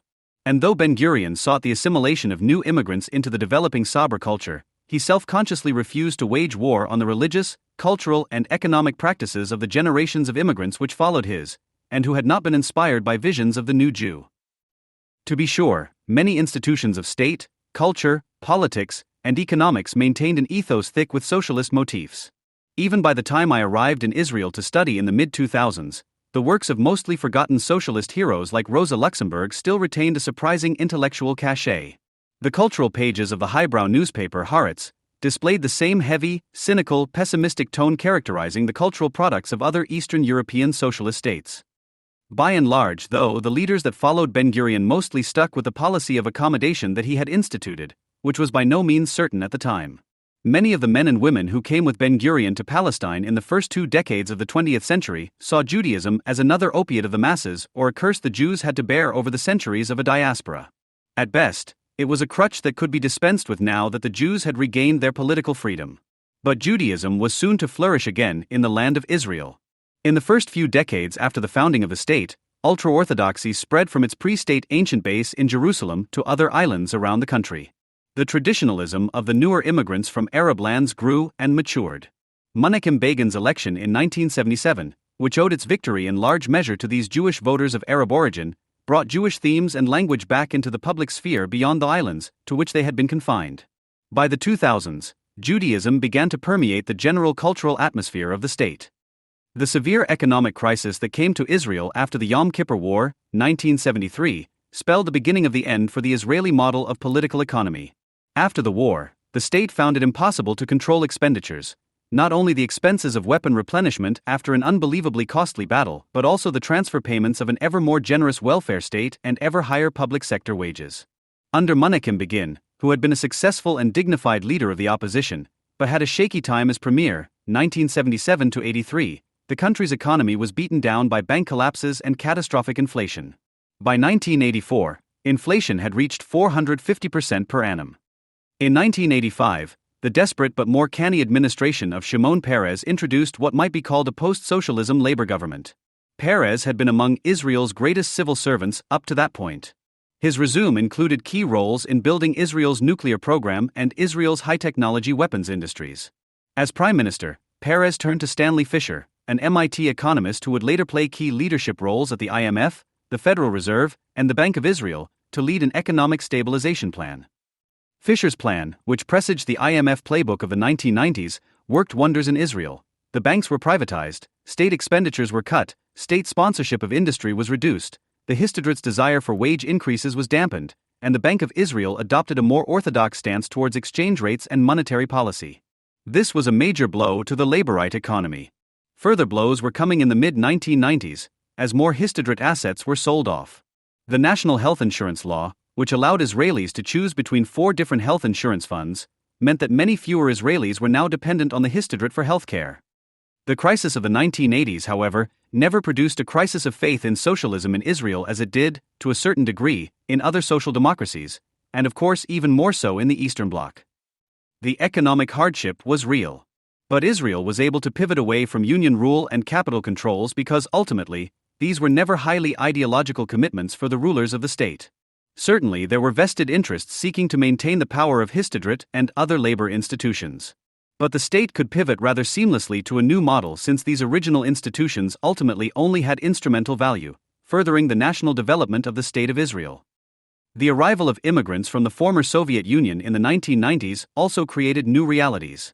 Even as the institutions of state socialism had originally been created by Russians, the 1 million or so post-Soviet immigrants were implacably hostile to state socialism. And this immigrant group was highly skilled. Of these, according to Reuven Brenner's calculation, 55% had post-secondary education, 15% were engineers and architects, 7% were physicians, 18% were technicians and other professionals. By 1998, Israel had 140 scientists and engineers per 10,000 in its labor force, becoming the world leader in these terms, followed by the United States with 80 and Germany with 55. Furthermore, the Russian migration of the 1990s, which increased the population of the state by 20%, happened to coincide with the dawn of cheap telecommunications and the internet. Suddenly, though living in Israel, these engineers could work via telephone and internet in Silicon Valley and pay taxes in Luxembourg. Moreover, they could also bring that expertise to bear in the privatized or privatizing, or otherwise reorganizing industrial ventures that were reinventing themselves after crashing in the 1980s. Israel in the 1990s was thus able to build the foundation of a parallel economy that soon lapped the decaying industrial economy of the early state. In many ways, then, Israel was an outlier when it came to the effects of the neoliberal turn of the 1990s, when many advanced economies offshored manufacturing capacities. Over the 1990s and 2000s, Israeli scientists and engineers, many having benefited from Soviet emphasis on these disciplines, found either brick-and-mortar engineering jobs or else took on research and development value-added work, which was in the process of being abandoned elsewhere. For these 2 decades, Israel thus benefited from the neoliberal turn without suffering its worst unintended consequences. Israel today continues to live off some of the successes that date from previous decades, including its strong culture of research and development. And under Benjamin Netanyahu's governments through the 2010s, the country realized solid economic growth across Jewish and Arab sectors. But some troubling signs now also appear. Israel's vaunted high-tech sector was, from the 1990s through the 2010s, much less of a pure software sector than is widely believed. To this day, Israel's largest startup success is Mobileye, a company that builds sensors for cars. And Israel's biggest tech industries are in avionics, chip design, and chip fabrication. In recent years, however, Israeli high-tech has begun to mirror some of the more recent and more questionable practices of Silicon Valley. Before the 2010s, Israel did not have much experience with the get-rich-quick character so prevalent in the American popular imagination, because, simply speaking, it was almost impossible to get rich quick in Israel. Indeed, from the founding of the state through most of the 2000s, it was very difficult to get rich in the state at all. A very old joke still applied: how do you make a small fortune in Israel? Come with a large one. The Startup Nation ethos popularized by Dan Senor and Saul Singer in their widely praised book Startup Nation represents the entrance of the get-rich-quick mentality to Israel, with ambiguous results. Point 10. Whereas the previous generation of Israeli technology enterprise aimed to leverage, often Russian engineering expertise in order to sell a local company to a bigger multinational, the current generation of high-tech more and more looks like salesmanship driven by foreign VC money. Just as in New York and San Francisco, app developers praying for a quick windfall have proliferated. It's unclear how durable this ecosystem will be. Out of power since 2001, and now reduced to an extremely small rump in parliament, the Labour Party has mostly been a bystander to these developments in Israeli economics and politics over the last 2 decades. Nevertheless, it is instructive to see how the Labour Party, or indeed the Israeli left in general, has reacted to these developments in recent years. During the 2000s, as the Intifada and its aftermath raged, the Labour Party in opposition still tried to portray itself as the party of peace, to diminishing electoral returns. In the first elections during Benjamin Netanyahu's 11 years in office, beginning in 2009, the Labour Party employed a strategy now very familiar elsewhere: a certain combination of economic welfarism featuring themes like times are tough, the rent's too high, we can't afford what we once did, some vague but highly abstract, and certainly not ambitious, gestures towards the peace process, and the Israeli equivalent of a woke cultural agenda, mostly featuring anti-religious themes. In election after election, Labour tapped promising leader of tomorrow types who had limited appeal both for workers and the urban gentry who had other, more promising centrist options. During this time, Labour also continued to bleed support from Arab voters, one of its traditional bases, who increasingly voted for exclusively Arab parties. Labour's attempt to balance wokeness with economic leftism fell flat not only because of the limited appeal of the woke cultural agenda but also because, in Israel at least, the economic message simply did not accord with reality. During the 2010s, Israelis generally saw their economic prospects improve dramatically. By the election of 2015, the last before the elections of this year, Labour Party leader Isaac Herzog had mostly recognized the limits of Labour's approach. His campaign tried to accomplish what Benny Gantz has recently succeeded in forming: a centrist bloc that did not really differ that much from the Netanyahu regime but offered a fresh start away from Netanyahu. Herzog's inability to break free of the welfarist economic message and the woke agenda, however, led to a massive and historic defeat. The 2015 elections may very well go down as the last time the Labour Party was a force in Israel. Though he ultimately could not dethrone Netanyahu, Benny Gantz in 2019 and 2020 succeeded by running an old Labour Party-style campaign, but without labourers. Like earlier Labour candidates, Gantz was a general, patriotic rather than woke, and a man of few words. But unlike them, he was neither dependent on, nor constrained by, the Histadrut. As I noted previously, elsewhere in the world his efforts would be seen as a classic center-right campaign. Looking forward, some melancholy about the fate of Israeli labor is certainly justified, as is some trepidation about the politics of the state in the years ahead if the movement's true animating impulse is left behind. If Startup Nation is to crash, the country will require an organized political force that can re-energize the productivity of the state and aim to create high-paying jobs for its workers. The torch of national developmentalism, the original aim of Israel's Labour Party, might now have to be carried by others. Industrial policy is, once again, back on the political agenda. Not long ago considered a policy that should not be named, or a phrase that one did not utter in polite company, industrial policy is currently being heralded as the preferred economic policy of both advanced and developing nations. Indeed, since the great financial crisis of 2008, there is a growing worldwide consensus that society's most formidable challenges, from adverse climate change to widening economic inequality, cannot be addressed by market forces alone. This trend has only accelerated since the outbreak of the COVID-19 pandemic. In the United States, the Senate recently approved a $250 billion industrial policy bill, the U.S. Innovation and Competition Act, on a bipartisan 68-32 vote. The new legislation, which the New York Times called the most expansive industrial policy legislation in U.S. history, represents a major rethinking of the state's role in setting the pace and direction of technological change. The proposal commits $195 billion to fund scientific research and development in emerging technologies, provides investments of over $50 billion in semiconductor manufacturing, and includes $10 billion for fostering new technology hubs in the regions and cities suffering most from decades of deindustrialization. The central objectives of today's industrial strategies are to foster new technologies and industries, create good jobs, and contribute to a growing tax base that can fund needed public services. Yet a common criticism of industrial policy is that it often fails to deliver on these ambitious aspirations due to various forms of corruption, government capture, or lack of public sector capacity. These concerns should be taken seriously. It is certainly true that when industrial policies are poorly applied, there is a risk that state assistance will be diverted to further entrench the position of leading firms and to enrich those already well off. How, then, can policymakers ensure that industrial policy is implemented in a manner that enables innovation to flourish while steering benefits to the broader society? How can policymakers ensure that, in the words of Mariana Mazzucato, the state is not simply socializing the risks while privatizing the rewards? On this pressing question, a close examination of the history of successful industrial and innovation policies offers important insights. A case in point is Israel. Popular narratives of the 2000s often associated the emergence of Israel's world-renowned tech sector with its so-called entrepreneurial culture and supposed embrace of free market ideology. More recent accounts, however, have shown that Israel's emergence as a leading innovator of cutting-edge technologies was in fact the result of a political project aimed at restructuring Israel's economy. More than risk-taking entrepreneurs, it was policymakers and politicians who played a crucial role in conceiving, planning, and implementing this strategy.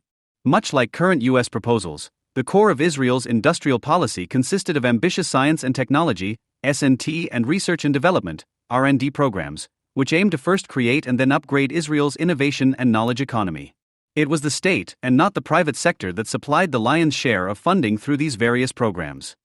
Critically, moreover, the state allocated public funds with specific terms and conditions to ensure that its industrial policies achieved public goals, rather than merely boosting the profits of private actors. These conditions were designed to regulate and restrict firms' ability to transfer knowledge, i.e., intellectual property or IP, and production outside Israel's borders. Equally important was the capacity of policymakers to discipline private firms that ignored or failed to meet these conditions. The state could unilaterally withhold, cancel, and even demand full repayment of previously awarded funds from firms that did not comply with the applicable regulations. Because many of Israel's firms were dependent on continuous state support, the threat of delaying or withholding future proposals served as a very effective lever. These policies were also effective because state innovation agencies had the support of leading sections of finance and industry, as well as organized labor. This robust political coalition sustained Israel's development agenda for over 3 decades. Once support from these constituencies started to wane, however, so did the state's ability to maintain strict conditions and effective enforcement. The weakening of these measures has resulted in diminishing social returns, as Israel's high-tech sector has become more narrowly focused on private gains via the pursuit of faster venture capital exits, rather than driving more inclusive growth. The fundamental goals of industrial policy, stimulating specific economic activities and promoting structural change, have remained the same as in the past. There is, however, a key difference between today's industrial strategies and those famously practiced in the post-war period in places like Japan, South Korea, and France. Previously, states undertook coordinated industrial strategies to enable their domestic firms to catch up to leading firms in already established, capital-intensive industries such as steel, shipbuilding, and automotive sectors. By contrast, today's industrial strategies are mostly geared toward generating new markets by fostering innovative technologies and products, rather than helping firms compete in already existing markets. Since the goal is to produce novel technological or scientific breakthroughs, rather than support a handful of national champions, state involvement often follows the logic of letting 100 flowers bloom, providing a large number of grants to entrepreneurs with promising ideas for innovative products. This change in the nature of industrial policy presents a new challenge, ensuring that firms and startups receiving public investment in the R&D stage will later generate the positive economic spillovers, new technologies, good jobs, and stable tax revenue that the state seeks to foster in the first place. The creation of jobs in the manufacturing sector is particularly important since, relative to other economic sectors, manufacturing tends to have a much larger multiplier effect as it produces a demand for additional jobs in non-manufacturing industries. Particularly in today's globalized economy, simply funneling public funds into private hands will not necessarily or spontaneously result in these desired outcomes.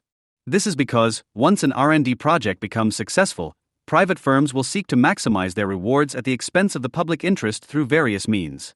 First, firms may sell their promising technology to larger, more established multinational corporations, a practice that the House Judiciary Committee recently concluded degrades competition and stifles innovation. At the same time, firms often look for opportunities to shift certain business functions to places with cheaper labor costs or less rigorous safety and environmental regulations, as well as shifting profits to global tax havens. These tactics severely diminish the public's return on its investment. For example, during the last 2 decades, many American firms have severed R&D and design from production by offshoring virtually all of their manufacturing processes to Asia. This transition, from an innovate here/produce here model to innovate here/produce there, has led to a precipitous fall in the number of Americans employed in manufacturing, from around 17 million in 2000 to under 12 million by 2010. Furthermore, since many technological sectors still require a close connection between research, design, and production, e.g., capital goods, aerospace, energy, and pharmaceuticals, innovation has started to follow production offshore to produce an even more destructive produce there/innovate there model. At this point, it is clear that implementing an effective industrial strategy is the only way to reverse these trends. How did Israel address these challenges, and what factors contributed to its success? In the mid-1970s, Israel, like most other developing economies, was facing intensifying economic problems. These included economic stagnation, dwindling foreign reserves, and an expanding balance of payments deficit. Recognizing the limited potential for further growth of its traditional industrial sectors, state planners at the Ministry of Trade and Industry (MODI) concluded that Israel's economy was in urgent need of rapid technological development and required an accelerated effort in the field of industrial R&D. Fully aware of the limited size of Israel's industrial firms, both in annual turnover and manpower, as well as the inherent risk of such investments, state planners also noted that industrial R&D in Israel will not be able to develop fully without massive government aid. Charged with the task of accelerating investment in innovative technology was the newly formed Office of the Chief Scientist, OCS. Housed within MODI, this agency was to be responsible for designing and implementing various risk-sharing programs that supplied public funding for cutting-edge industrial R&D in select science-based industries. The OCS's flagship initiative was the R&D Grants Program. This program offered early-stage funding in the form of matching grants for the development of an innovative, export-targeted industrial product or process. Throughout the 1970s, the R&D program grew in both size and scope, and in 1984 was given further statutory support through the Law for the Encouragement of Industrial Research and Development, R&D Law. In the early 1990s, OCS created 3 additional channels to provide financial and institutional support to the emerging high-tech sector. The first was the Technological Infrastructure Program, which supported the formation of an R&D consortium that included both tech firms and academic institutions. The second was a Technological Incubators Program that offered resources and institutional support for novice entrepreneurs, including many recent immigrants from the former USSR. The final and most important program was YASMA, a $100 million state-owned venture capital (VC) fund that would play a key role in spawning Israel's dynamic VC sector. This fund made direct investments and provided matching funding for 10 additional, private VC funds, most of which are still active today. As a result, the VC sector became the main source of scale-up investment for Israel's promising startups. Crucial to OCS's success was the fact that all of the agency's programs combined public funding, carrots, with strict conditions, sticks. In particular, OCS's conditions were designed to ensure that Israeli firms avoided the slippery slope of innovate here/produce there, and that the state's R&D investments benefited the public. Most important in this regard were requirements stipulating, a. that all products emerging out of OCS-funded projects must be manufactured exclusively in Israel, and B. that the IP created during the R&D stage must not be transferred beyond the state's borders. Additionally, firms whose projects were successful, i.e., those generating sales, were required to repay the original grant in the form of royalties, usually 3 to 5% of annual revenues, capped at 150% of the original grant. These stipulations all appeared in the standard agreements signed between OCS and grant recipients as early as 1975. They were subsequently established in the R&D law when it was legislated in 1984. Since the R&D law became the binding legal framework for all OCS operations, the same conditions applied to almost all other funding schemes administered by the agency over the years, including the Technological Incubators Program and the Technological Infrastructure Consortia mentioned above. The purpose of these requirements was to ensure that once a state-funded R&D project succeeded, its fruits would remain in and contribute to the domestic economy. As former chief scientist Dr. Yehoshua Gleitman explained at the time, the state of Israel is investing a significant sum of money and is doing it when the risk is at its highest. It wants to then reap the economic benefits of this investment. We are not interested in recouping our investment. We want to help nurture an industry that will employ workers. In other words, although the state permitted grant recipients to patent prototypes without asserting any ownership stake, IP rights were limited in ways designed to ensure that firms would scale up production and continue to operate locally. In this manner, the various benefits of the state's initial investment in R&D would be realized domestically and produce social rewards, alongside private gains. To guarantee that the conditions set forth in the R&D law would not remain a dead letter, in the early 1980s OCS set up an in-house unit responsible for oversight and the collection of royalties. Thereafter, representatives of OCS would visit beneficiary firms to inspect the progress of funded projects and assess financial records.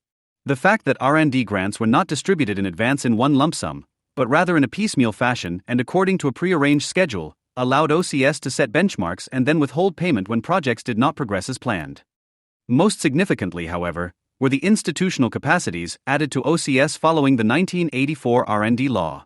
Specifically, this law empowered OCS to unilaterally withhold, cancel, and even demand full repayment of previously awarded funds.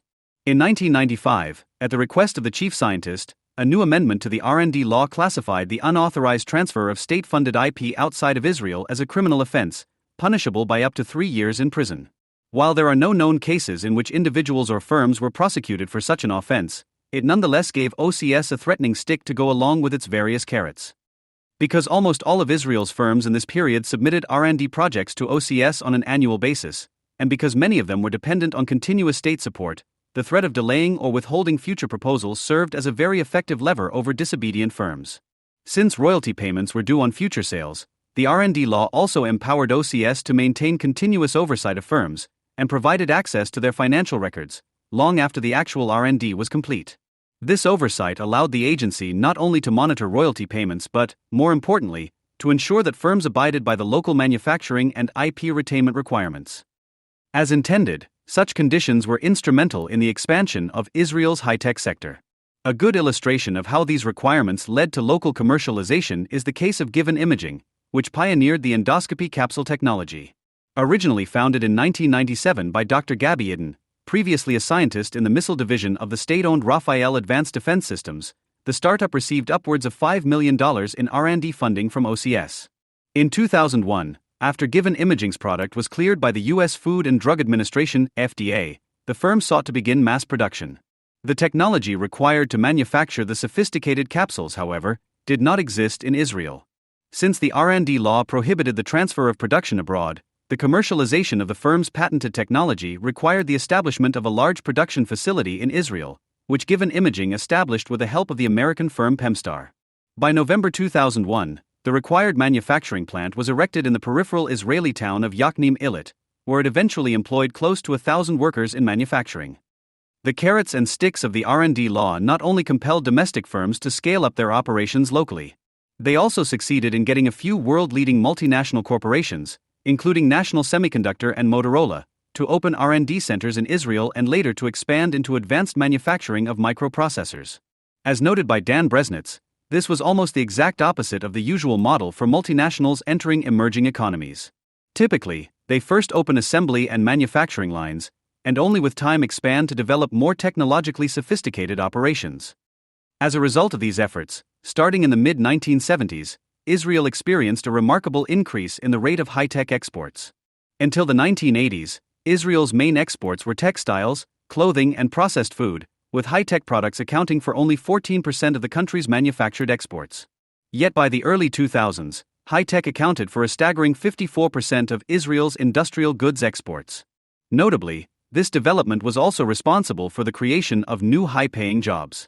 Between 1995 and 2011, the number of workers employed in high-tech sectors more than doubled, from 98,000 to 215,000. Today, Israel's number of high-tech employees stands at about 335,000, comprising about 10% of total employment. This latter figure represents the highest rate in the OECD and is more than double the OECD average. Over the years, various econometric studies have demonstrated the direct causal relationship between OCS's various R&D programs and these impressive development outcomes. To understand OCS's successful implementation of Israel's industrial strategy, it is necessary to look beyond the specific form and content of the country's industrial policies and to explore their institutional origins. More specifically, it is necessary to examine how these institutional capacities were shaped by politics. Most important in this regard was a political coalition between the state and sections of private industry whose economic interests aligned with the developmental priorities of the state. Such a coalition emerged in Israel in the mid-1970s and included vanguard investment bankers, leaders of established industrial conglomerates, representatives of organized labor, and entrepreneurial scientists and engineers looking to commercialize innovative technologies developed in public research universities or through the military. Whereas the failure to build similar coalitions served as the main political obstacle to development efforts elsewhere, in Israel, this coalition underpinned the state's efforts to restructure industry in the direction of a knowledge-based economy and played a pivotal role in the successful implementation of its innovation policies. The interests of this coalition were represented by an organization established in 1975 named the Israeli Industry Center for R&D, or Matamop, its Hebrew acronym. Matamop's founding partners included OCS, the Manufacturers Association of Israel, and the Histadrut, Israel's General Federation of Labor. Once formed, Matamop became a key forum for constituent coordination and public-private cooperation. It not only represented the interests of the emerging tech sector but also provided OCS with the political clout necessary for implementing its most important policy programs. When necessary, the organization lobbied to increase government spending on R&D or mobilized against attempts to curtail it. In the 1980s, Matamop advanced numerous policy proposals, including the R&D law. In fact, it was the leadership of this organization that first proposed the law and then saw it through the legislative process. Notably, during the legislative process, Matamop's representatives did not oppose the articles of the law that imposed conditions on state assistance that limited firms' operations abroad. Three main factors help explain this somewhat surprising outcome. First, it is important to stress that when the R&D law was first legislated, high-tech firms still operated within the vertically integrated Fordist mode of production in which, unlike today, the co-location of R&D and manufacturing was still very much the modus operandi of the industry. Yet firms not only chose to scale up operations and manufacture in Israel because they were accustomed to doing so. They did so because they were strongly incentivized by the state, mostly through Israel's investment law, which offered additional grants and tax breaks on the condition that firms locate their manufacturing facilities in Israel's peripheral regions, where the state was interested in fostering economic development and creating good jobs. Finally, the fact that organized labor was a founding member of Matamop further cemented the support of domestic industry. This is because, at the time, the Labor Federation represented thousands of workers in the tech sector whose jobs would remain protected by local production requirements. Such consensus around state conditions is similar to the developmental experience of places like South Korea, Japan, and France, where the state's development agenda was not imposed upon but rather advanced in alliance with the domestic business community. The consensus around the restrictions of the R&D law persisted throughout the 1990s. In fact, up until the early 2000s, key figures from private industry called for strengthening the existing requirements. For example, in March 1999, after the Israeli software company New Dimension was acquired for $700 million by the American firm BMC, leading voices from the private sector openly criticized the agreement. The chairman of the Electronics Industries Association and a serial entrepreneur, Zohar Zisipel, criticized OCS's approval of the sale. As he explained, "What is troubling is not the sale of the company, but the ability of the new owners to move the technology and production outside of Israel. The transfer of manufacturing abroad should be restricted in a draconian fashion. Today the OCS is willing to release firms from their obligation not to transfer IP, in return for paying a fee equivalent to 3 times the original government grant they received. But OCS should demand not 3, but 30 times the amount of their investment.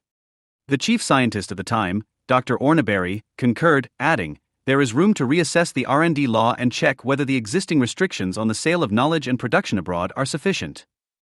Israeli industry's consensus on the conditions of the R&D law did not endure much longer, however.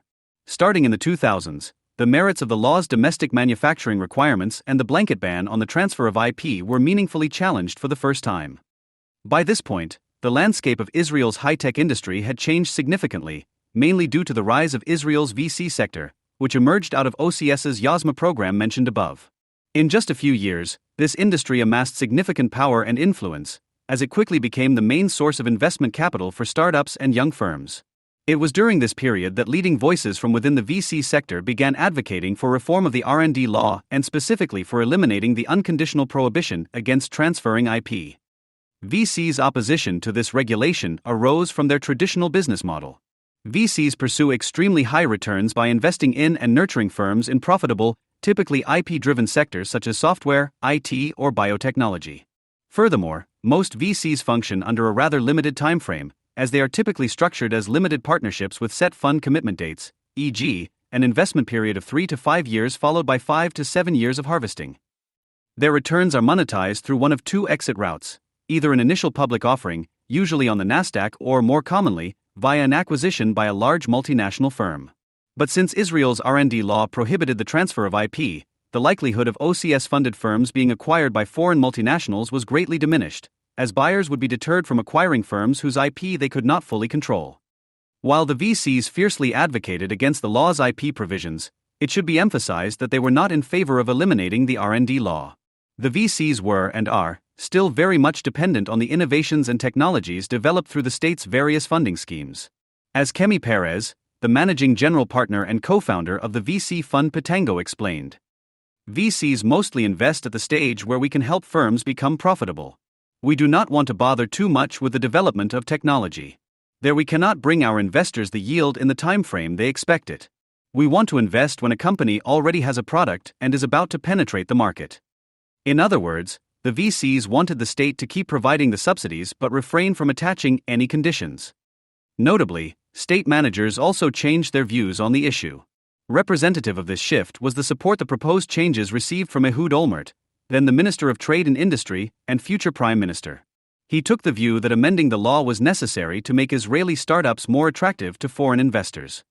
While the government largely sided with the VCs, some policymakers were worried that implementing such changes would negatively impact Israel's economy.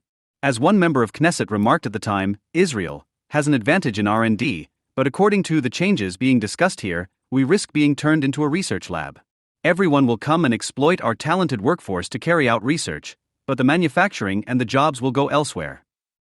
Similar concerns were voiced by Israel's advanced manufacturing interests, who had an obvious stake in maintaining the existing regulations. They argued that when R&D was publicly financed to foster economic development, the relevant firms were obligated to continue operating locally. These debates continued through several legislative cycles. Ultimately, the reformed R&D law more closely aligned with the position of the VC sector. In 2005, the outright ban on the transfer of IP was lifted and replaced with a fee. From this point onward, firms that wished to sell their IP were charged a fee that ranged from 3 to 6 times the sum of the original government assistance provided. This mechanism was far more favorable to private investors than the government's initial proposal, which suggested a payment based not on the government's original R&D investment, but rather on the price at which the firm's IP was being acquired.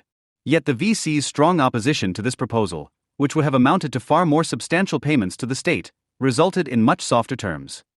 These reforms to the R&D law not only marked a fundamental transformation of Israel's original industrial strategy, but they also had negative impacts on Israel's economy going forward.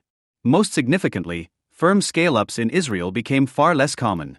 Rather than become large firms, many promising Israeli startups would now be acquired at earlier stages by large multinationals, like Apple, Facebook, Google, and Microsoft. 19 In 2013, an Israeli Knesset report summarized the adverse consequences of this growing trend. The main weaknesses of the local high-tech industry are the failure of small companies to scale up into advanced production and the absence of large firms. Despite the rapid increase in the number of startup firms, a significant number of successful companies are sold to foreign entities before they have reached the stage of extensive production and marketing. While the entrepreneurs and investors, mostly the VC funds, benefit most from selling the venture in the relatively early stages, the economy would benefit more from the continued expansion of these companies. The central problem with increasing early-stage acquisitions by multinational corporations is that this model does not generate the positive spillovers that domestic scale-ups do. One clear example is job creation. When a growing firm is acquired and converted into a subsidiary of a foreign corporation, the potential additional jobs in manufacturing, customer support, marketing, logistics, and middle management are typically lost. To highlight just one illuminating statistic, for each employee of an Israeli high-tech manufacturer, 2 additional local jobs in non-manufacturing industries are created. Each R&D center employee, on the other hand, creates only 1/3 of an additional job. Because job growth in multinational R&D centers has been far more rapid than the growth of local high-tech firms in recent years, this has had a remarkably negative impact on the creation of additional jobs in the economy. As Dan Bresnitz has written, by following this strategy, Israel has moved to the top of the global league in business R&D investment intensity, number of high-tech companies listed on Nasdaq, and level of VC dollars invested per capita. These factors certainly fueled Israel's impressive economic growth over the last 20 years, yet during the years of extreme high-tech growth, the rest of the economy enjoyed no positive spillovers. Productivity and wages in all other sectors of the economy declined or remained stagnant, and the high-tech boom focused almost exclusively on financial exits, offering extremely well-paid jobs with a chance of fabulous riches, but only to the geek elite. More than 95% of the venture capital invested in Israeli firms has been foreign, hence, after financial exits, the money and the profits are channeled back to their foreign investors. Let us now consider America's emerging industrial strategy in light of the lessons drawn from the history of Israel's high-tech sector and the industrial policies that shaped it. First, it should be acknowledged that the legislation currently debated in Congress represents a bold and ambitious vision for rebuilding the industrial base across sectors, technologies, and regions, as well as tackling some of the world's most serious challenges, including climate change and economic inequality. In this regard, the Biden administration has no doubt embraced an active role for government and proposed to commit meaningful levels of state funding to realize its goals. Yet the administration has so far avoided imposing conditions on its generous incentives. It has also largely ignored the importance of building the institutional capabilities necessary to enforce any conditions and ensure that private sector activity is aligned with public priorities. Such concerns were briefly raised during the Senate debates over the U.S. Innovation and Competition Act. During the hearings, Senator Bernie Sanders argued that government support should come with conditions. Echoing Mazzucato, he emphasized that we are not going to socialize all of the risks and privatize all of the profits. Sanders' proposed amendment prohibited semiconductor companies receiving subsidies from buying back their own stock, outsourcing jobs, or paying their executives more than 50 times the pay of their median worker. Recipient firms would also have been required to give the government a partial ownership stake in the form of equity. Members on the other side of the aisle raised similar concerns. For example, Senator Marco Rubio said lawmakers needed to do more to ensure technologies funded by the U.S. government did not ultimately wind up in foreign hands. What if a year from now we read an article that says the Chinese have stolen a quarter, 25-30% of the intellectual property developed by the money that's put forward in the bill that was passed? We're all going to feel pretty stupid around here. In the end, the bill did not include the amendments introduced by Sanders and Rubio, leading the 2 senators to vote against it. More fundamentally, based on Israel's experience and the broader historical record, robust industrial policies require far more than the support of a handful of legislators. What is required is the formation of long-term political coalitions of organized interests that share the state's development agenda. It was exactly this kind of political coalition, including capital-intensive industries, internationally oriented investment banks, as well as organized labor, that facilitated the enactment of Franklin Roosevelt's transformative New Deal agenda. This coalition not only ensured industrial recovery following the Great Depression but also enacted various industrial policy measures, such as the establishment of the Tennessee Valley Authority, which restructured industry and raised living standards for millions of Americans. A more recent, albeit more limited coalition underpinned the U.S. National Nanotechnology Initiative, NNI. Conceived and initiated by the federal government, the NNI created a broad partnership between private firms such as DuPont and Raytheon, academic institutions like MIT, and arms of government including science and technology units from the U.S. Army and the Department of Defense. Developing these kinds of long-term collaborations between public and private entities is a crucial yet underappreciated factor that will determine whether contemporary industrial policies will be effective in generating an inclusive, sustainable, and resilient response to America's national and global challenges. Political and business leaders from across the political spectrum have begun to rethink manufacturing policy in the United States.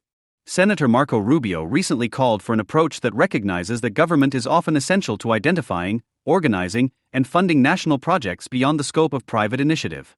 It also recognizes that how best to carry out these projects is a prudential question, and that the answer will often involve market incentives as well as buy-in from the private sector.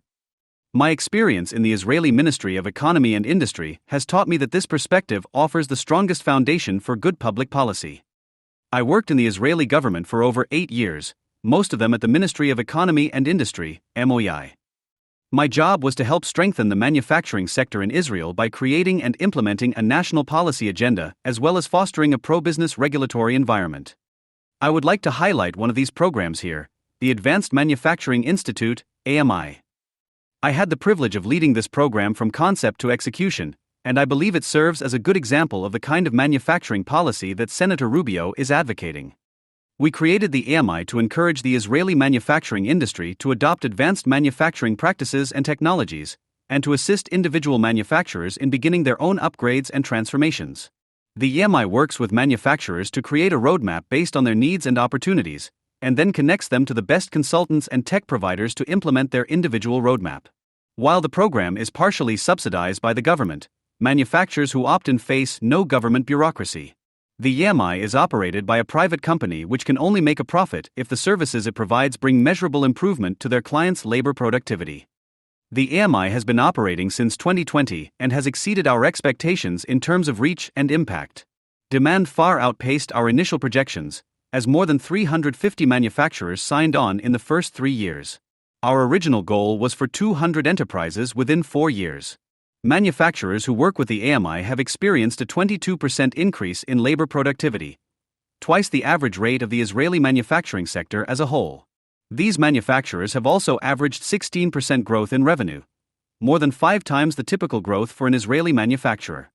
Public policy is a messy process. Sometimes I think that the old saying about the sausage factory is unfair to sausage manufacturers. But good public policy, no matter how ugly or convoluted the process that produces it, can be situated within a logical and coherent story. A story starts with something that is wrong in the world, the undesirable phenomenon, explores the problems that cause it, and digs into the root causes of those problems. Then, the story explains how the policy addresses the problems and their root causes, and how it mitigates any undesired side effects of government intervention. The story should use clear quantitative indicators for evaluating improvements and rely on facts and data. Finally, the story ends with an evaluation of the policy, using the same quantitative indicators. The AMI was created through a very messy process. But I believe it eventually fit the mold of a good story, one that offers several relevant lessons. The manufacturing sector is an important driver of growth for the Israeli economy. It accounts for 18% of Israel's private sector GDP and 50% of Israel's exports. The manufacturing sector employs 10% of Israeli workers, and the average pay for a manufacturing job is 35% higher than the national average salary. Even when we examine subsets of workers, unskilled workers, workers with vocational training, workers with academic degrees, the average salary in manufacturing is higher for all of them than the national average for that group. The manufacturing sector is especially important as an employer outside of major urban areas. More than 15% of workers outside of Israel's main metropolitan areas are employed in manufacturing, which is 50% higher than the national average. Manufacturing is also a key part of Israel's national security and the stability of its economy. Israel's ability to produce at least some of its own food, petroleum products, building materials, and weapons helps create an economy that is more resilient to external shocks. For these reasons, the Israeli government believes it is important to not only maintain a strong manufacturing sector, but also to continue to improve it. The Israeli manufacturing sector, however, has shown some indications of deterioration in the past 2 decades.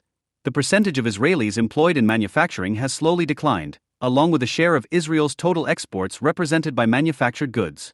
Most importantly, labor productivity in the manufacturing sector was 25% lower than the OECD average and 50% lower than the OECD top 5. Additionally, Israeli manufacturers' labor productivity has been growing at a slower rate than that of the OECD average for the past 10 years. This means that Israeli manufacturers are less efficient than their counterparts around the world, and that in the long run, they will not be able to compete. Increased global competition is good for the private consumer, but it forces local manufacturers to become more efficient and innovate or be left behind. With this in mind, the problem that guided the majority of our policy efforts was the low labor productivity of the Israeli manufacturing sector. There are many factors that can influence labor productivity, from national factors like infrastructure, education, and government regulation to specific factors such as how a single manufacturer runs its business, and everything in between. We worked to address many of these factors. Here, I will focus on one of them: the adoption of advanced manufacturing practices and technologies. Advanced manufacturing, sometimes referred to as Industry 4.0, is the adoption of innovative practices and technologies that rely heavily on information, automation, computation, software, sensing, and networking. It is a strategic approach to production which utilizes these practices and technologies to create products as well as improve efficiency, flexibility, and competitiveness.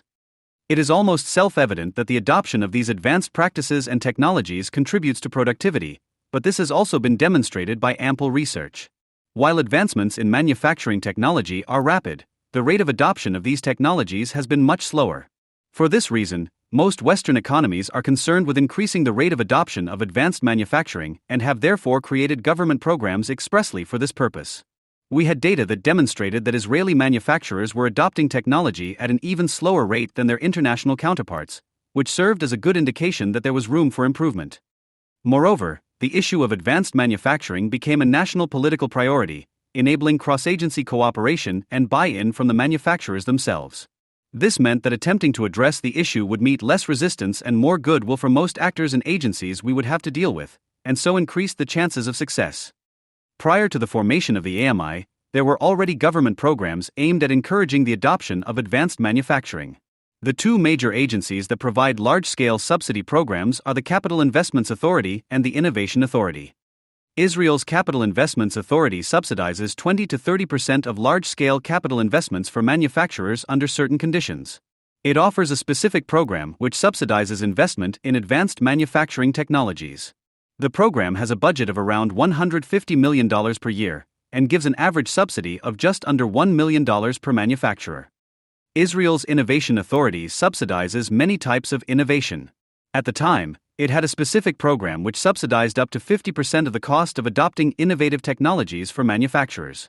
This program had a budget of roughly $150 million per year and would give an average of $150,000 per recipient. These subsidy programs had been running for several years, and while they did help some manufacturers, they also had several issues. A significant portion of manufacturers didn't opt in, either because they didn't know that these programs existed, or because they couldn't deal with the bureaucracy involved in applying. The bureaucracy associated with applying for these programs created a caste of intermediaries who would promise to complete all of the relevant paperwork. At best, this meant that manufacturers had to pay a third party in order to access a government service, but frequently these intermediaries would do a poor job and end up preventing the manufacturer from accessing assistance. In some cases, manufacturers were even forced to repay funds they had already received. Those who did apply and receive subsidies were often the manufacturers who had more resources to begin with. Manufacturers usually have a multi-year strategy for their capital investments, a strategy which rarely relies on government subsidies. Therefore, most of the investments subsidized by these programs would have happened even without the subsidies.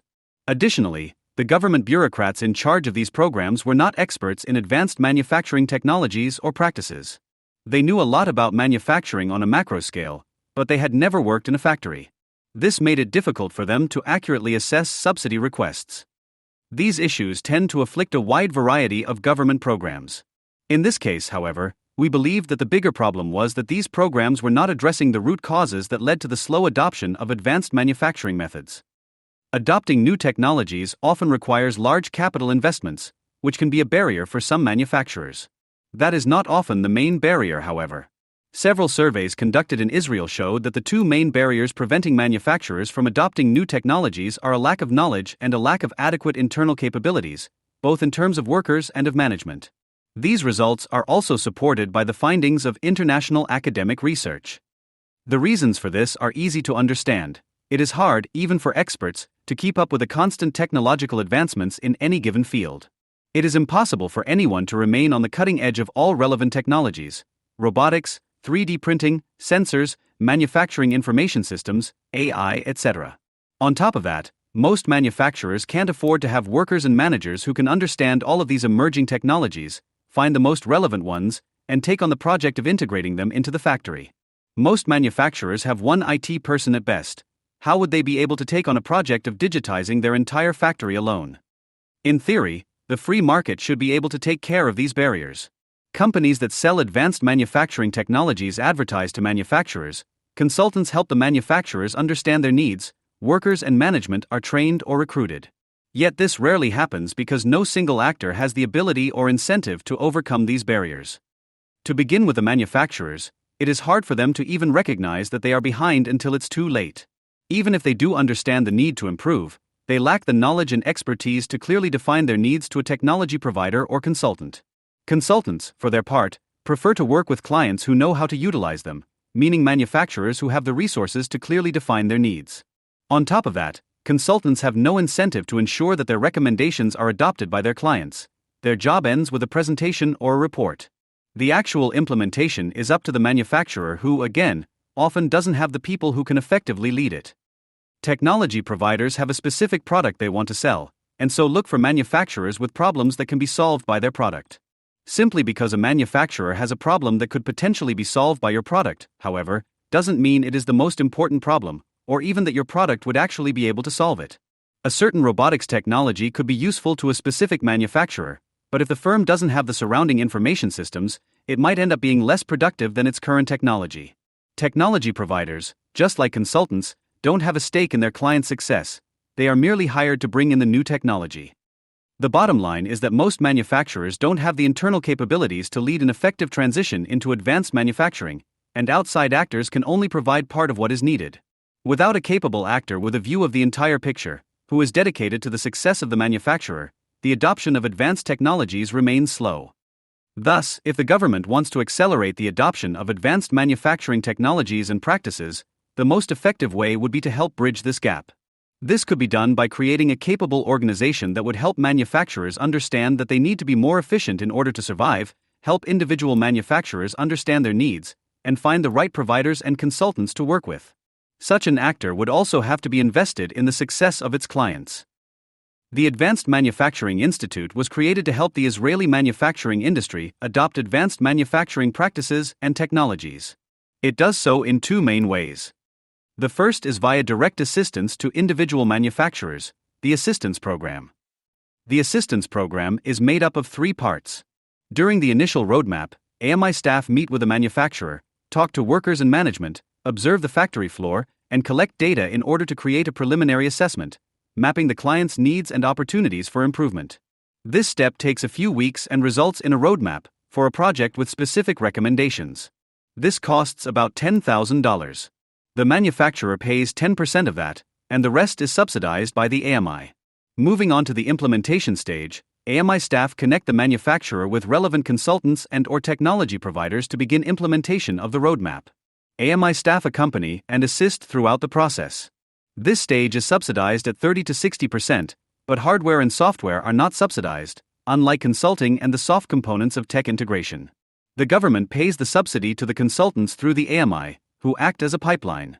Subsidies are capped at around $30,000 per manufacturer. Finally, during the follow-up, AMI staff remain in contact with the manufacturer for at least 2 years, in order to collect data on labor productivity and other key performance indicators, KPIs. Additionally, the AMI collects and disseminates relevant information regarding advanced manufacturing, acting as an information hub for the benefit of the whole Israeli manufacturing industry. This is done through publications, conferences, and professional training, among other things. The AMI is run by a private contractor for the Israeli government. This contractor is a single project company, SPC, meaning it was created for the sole purpose of running this project. This company was created by a consortium formed out of a manufacturing consulting firm and an engineering college, who submitted the best bid to run the project. The contractor receives 3 types of payments. A flat quarterly payment which covers some of the contractor's operating costs. A payment is also given for each manufacturer who completes the initial roadmap and begins the implementation stage. In theory, these two payments were designed to cover all of the AMI's costs, so that the contractor would break even if they met our recruitment goals. The rates, however, are fixed, meaning they do not reference the actual cost for the contractor of providing the services. A bonus is given for each manufacturer who has gone through the assistance program and has shown measurable improvements in labor productivity or other predefined KPIs. This bonus was designed so that the contractor could make up to a 15% profit. This is a rough outline of the AMI's model of operation.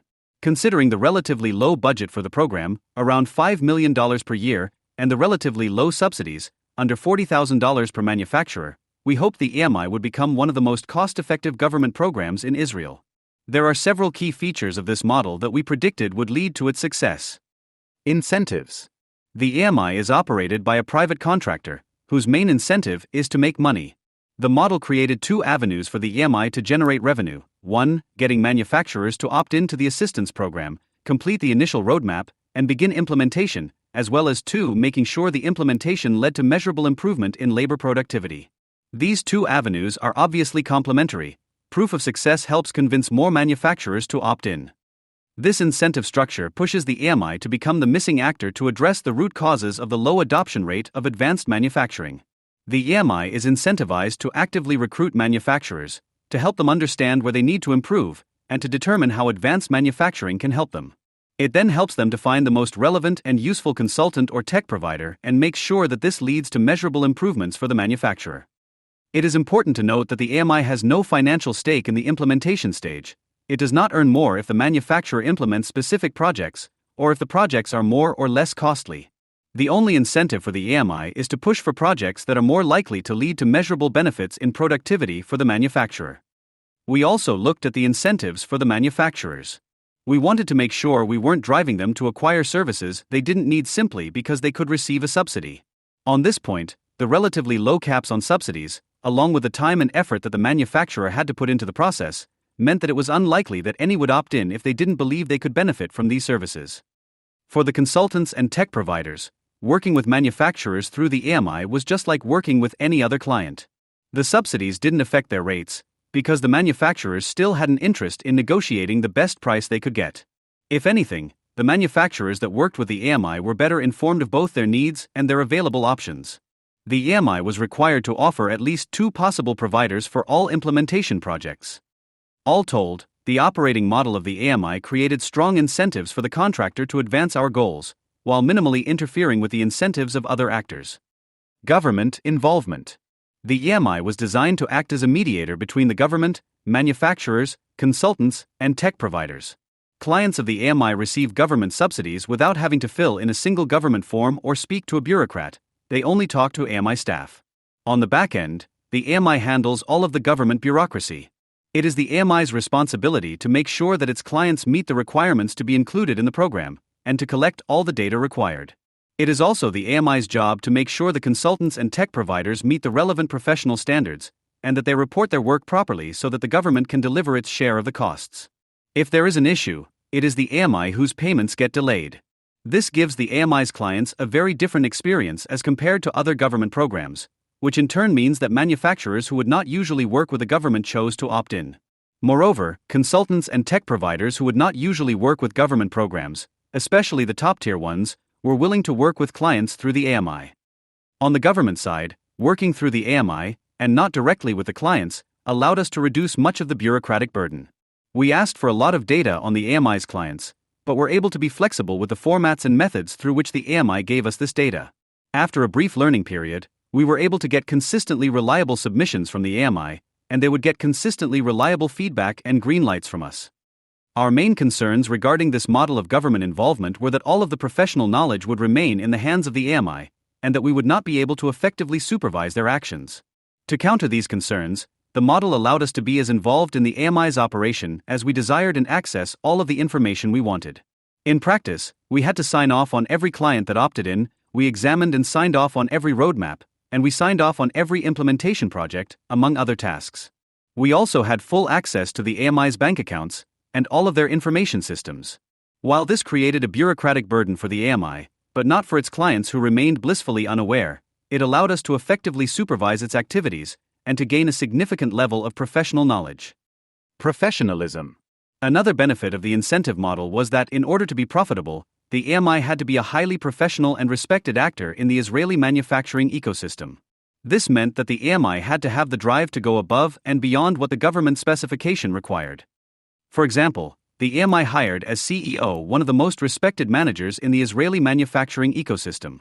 The AMI staff are all manufacturing experts, experienced individuals with many years of involvement in manufacturing and consulting. These people are more qualified than the minimum standards we set. Another example is how the AMI created an academic training program for transformation leaders, employees of manufacturers who had a roadmap and were starting implementation. The AMI used the resources of its parent engineering college, along with a regional NGO, to create this training program. Its goal was to ensure that the manufacturers had the internal resources to lead successful implementations. This training program turned out to be such a success that the engineering college made a similar program that manufacturers pay for their employees to attend. Flexibility. We designed this program with the express intent of making it as flexible as possible. Most government programs required manufacturers to fit themselves to what the program was offering. The AMI was the complete opposite. First, it would learn the needs of the client, and then tailor a specific aid package for that client. Some clients needed digitization solutions, while others needed management consulting. Some clients were willing to pay more for a top-tier consultant, while others would not. The program allowed for this flexibility. Such flexibility came in very handy during COVID. The AMI officially started operating in late February of 2020, just 2 weeks before COVID hit Israel. The AMI needed to adapt very quickly to this crisis, because its potential clients' needs and priorities suddenly changed dramatically. The model's flexibility, along with the AMI's incentive to obtain clients, allowed the AMI to seize the opportunity COVID presented. While other government programs were scaling down because of the pandemic, the AMI actively recruited Israeli manufacturers, convincing them that now was the time to think long-term.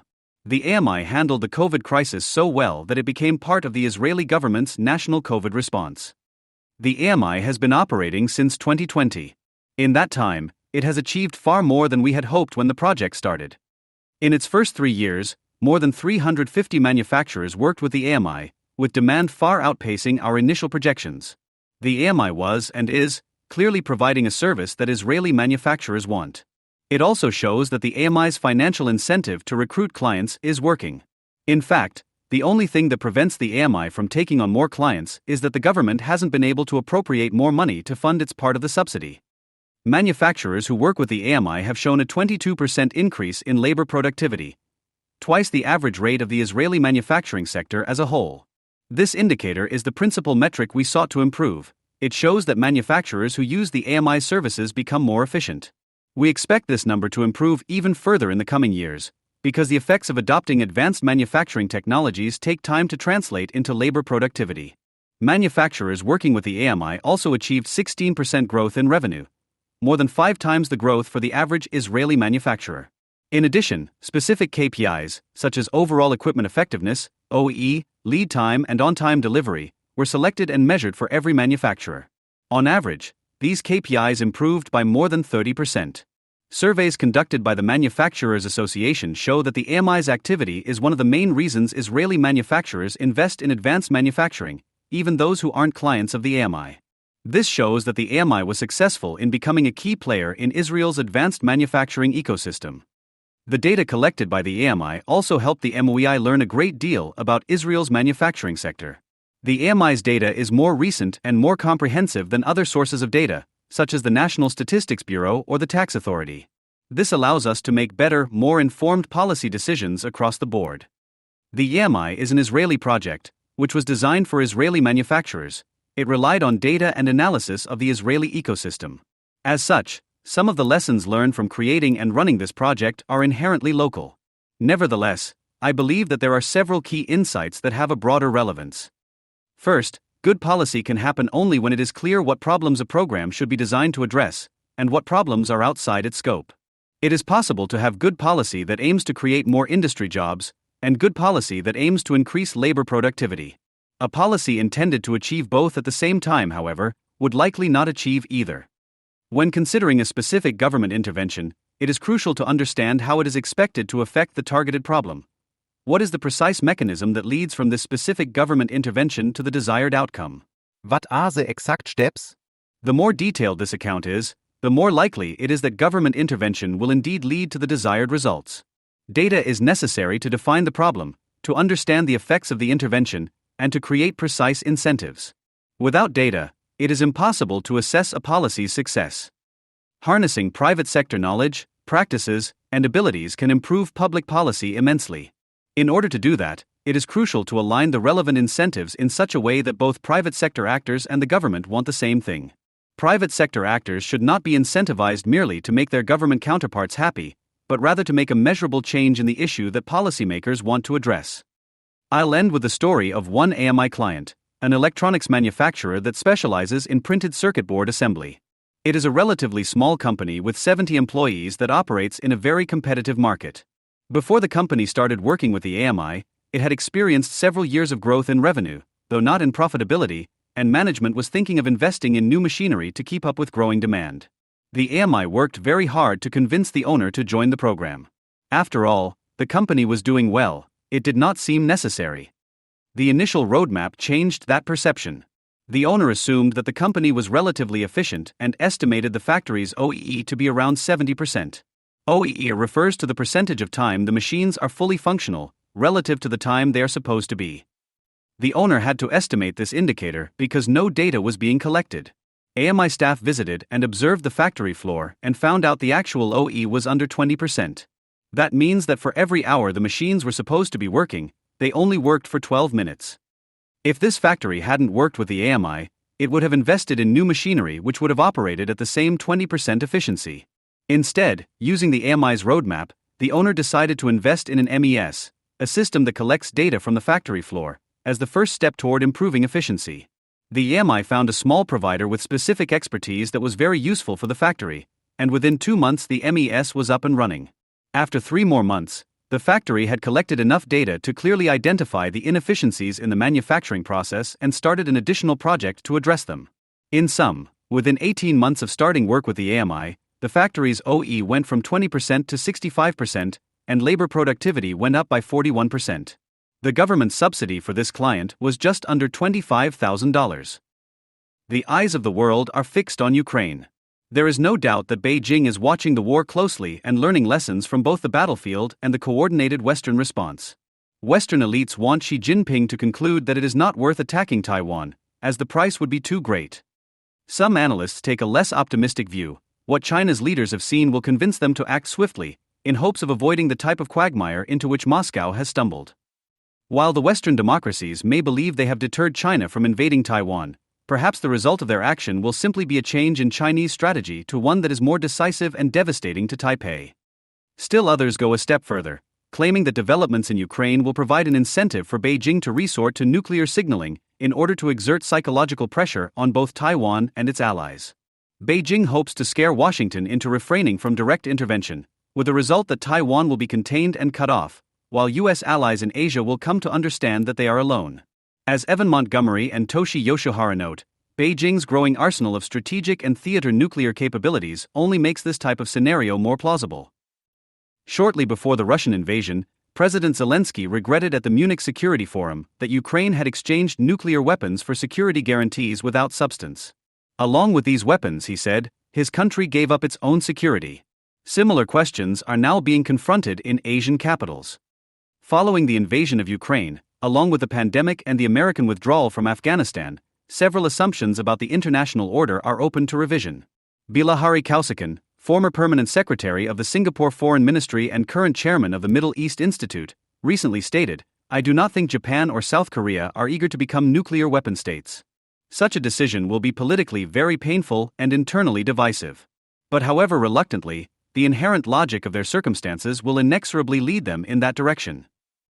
In Seoul and Tokyo, questions are certainly being asked about how credible U.S. extended deterrence is. During the Cold War, some European countries asked themselves the very same question. Those that had sufficient technological resources and political will made the decision to become self-reliant. Britain and France recognized that their security could not depend on Washington. It seems likely that in the face of doubts about American commitment and potential nuclear blackmail from China, some Asian countries will consider the nuclear option as well. This solution is bound to meet great political and cultural resistance in Japan. Technologically, however, the implementation of such a decision would not be difficult, given Japan's developed nuclear sector. The country's political elite seem ready for this, if we take a cue from former Prime Minister Shinzo Abe, who stated a few days after the Russian attack on Ukraine that it's important to move toward that goal of denuclearization. But when it comes to how to protect the lives of Japanese citizens and the nation, I think we should conduct discussions by taking various options fully into consideration. In the same interview, Abe demanded that the United States abandon its attitude of ambivalence toward Taiwan's security in the event of a Chinese invasion. Why is Taiwan so important from the Japanese point of view? As Tanner Greer explains, lose Taiwan, and Japan loses the ability to keep the PLA Navy hemmed up against their own coastline. Lose Taiwan, and Japan loses control of its most important supply lanes. Lose Taiwan, and Japan loses the extended island chain defense system that protects its home waters. Cultural resistance to nuclear weapons is strong in Japan, but overcoming it will prove less traumatic than the prospect of being cut off from supply chains, losing its defense capability, and ultimately being at the mercy of Beijing. In South Korea, basic security assumptions are also being reconsidered. Last year, a Rand Institute report stated that by 2027, North Korea could have 200 nuclear weapons and several dozen intercontinental ballistic missiles, ICBMs, and hundreds of theater missiles for delivering the nuclear weapons. According to the authors of the report, the United States is not prepared to deal with the consequences of such a large buildup and, even more worryingly, is not taking any steps to prepare for it. Each successive missile test by North Korea strengthens the case supporting a South Korean nuclear deterrent. As opinion polls have shown, more than half of Koreans support equipping the country with nuclear weapons to deal with potential threats from Pyongyang. And while a majority still points to Kim Jong-un's North Korea as the biggest threat, more than half believe China will become a greater menace in the next 10 years. The last time Korea asked the U.S. to reintroduce American nuclear weapons was in 2010. President George H.W. Bush removed them in 1991, but to no avail. Most Koreans, however, do not necessarily want American weapons, preferring an independent nuclear deterrent. A Japanese or South Korean attempt to obtain nuclear weapons would be risky in many ways. It could trigger a preemptive strike by North Korea against South Korea, for example. Even if it did not provoke an aggressive response, however, it could result in unwelcome diplomatic outcomes. It would put a serious strain on relations with the United States, which serves as the policeman of non-proliferation. Thus, a more likely scenario involves these countries adopting a nuclear opacity posture similar to that developed by Israel. Indeed, as the American unipolar moment fades, nuclear opacity may become an increasingly attractive option for regional powers facing growing geopolitical risks, and such opaque proliferation might be in line with U.S. interests as well. The acquisition of nuclear weapons by the great powers in the 20th century marked a profound transformation of their mutual relations. Theorists of this change, such as Robert Jervis, Kenneth Waltz, and Michael Mandelbaum, refer to it as the nuclear revolution. This revolution affected the relationship between nuclear-armed states, the way war was waged, the thinking of political elites, and the relationships within alliances. The first dimension of the nuclear revolution concerns the relationship between states possessing nuclear weapons. The likelihood of direct conflict between nuclear powers greatly diminishes. Never has a nuclear state been invaded, an exception might be Israel in 1973, although the Arabs limited their attack to the disputed territories. As Waltz claims, contemplating war when the use of nuclear weapons is possible focuses one's attention not on the probability of victory but on the possibility of annihilation. Nuclear revolution means that in the event of an attack, no state can bet on the rationality of the other state, which compels special prudence. Even if the achievement of some political goals by military means remains attainable, as Jervis explains, in a conflict between nuclear states, simple military victory is no longer possible. This new logic leads to a change in the thinking and attitudes of leaders of nuclear states. This process, called nuclear learning, has, counterintuitively, a strong stabilizing effect. Vladimir Putin's former advisor, Sergei Karaganov, states that nuclear weapons were the greatest civilizing tool for Soviet elites. They cleansed their ranks of all radicals and ideologues, and they strengthened the pragmatists who saw their main goal in averting a nuclear war or the clashes that had the potential to escalate to a nuclear conflict. If nuclear war means annihilation of both sides, then the conflict cannot be total, and insecurity on one side leads to insecurity on the other. Sis mutual vier forces caution and prudence. As McGeorge Bundy once observed, for sane men on both sides the balance of terror is overwhelmingly persuasive. To some, This leads to the erroneous conclusion that the nuclear revolution is illusory. If both sides are afraid to resort to nuclear weapons, this reasoning goes, then these threats cancel each other out. This argument is valid only insofar as one can say with certainty that lower levels of violence are isolated from higher ones. In the case of a showdown between nuclear states, however, no one can be sure where the escalation will end.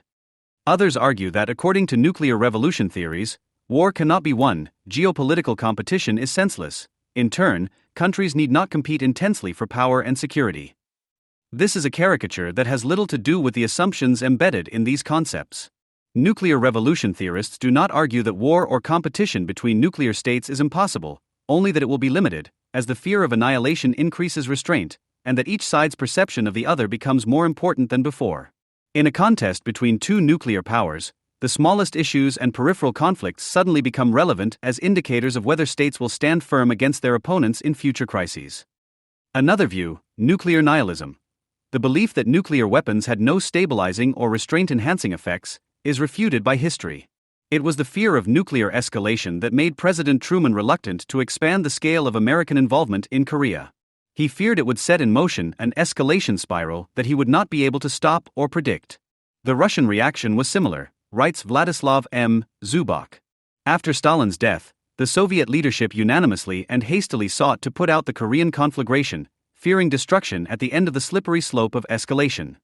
Nuclear weapons changed irreversibly the reasoning of all Cold War leaders.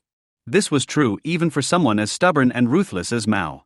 At first, the Chinese leader underestimated the importance of the bomb, but later his beliefs quickly became similar to those of other leaders of countries with nuclear arsenals.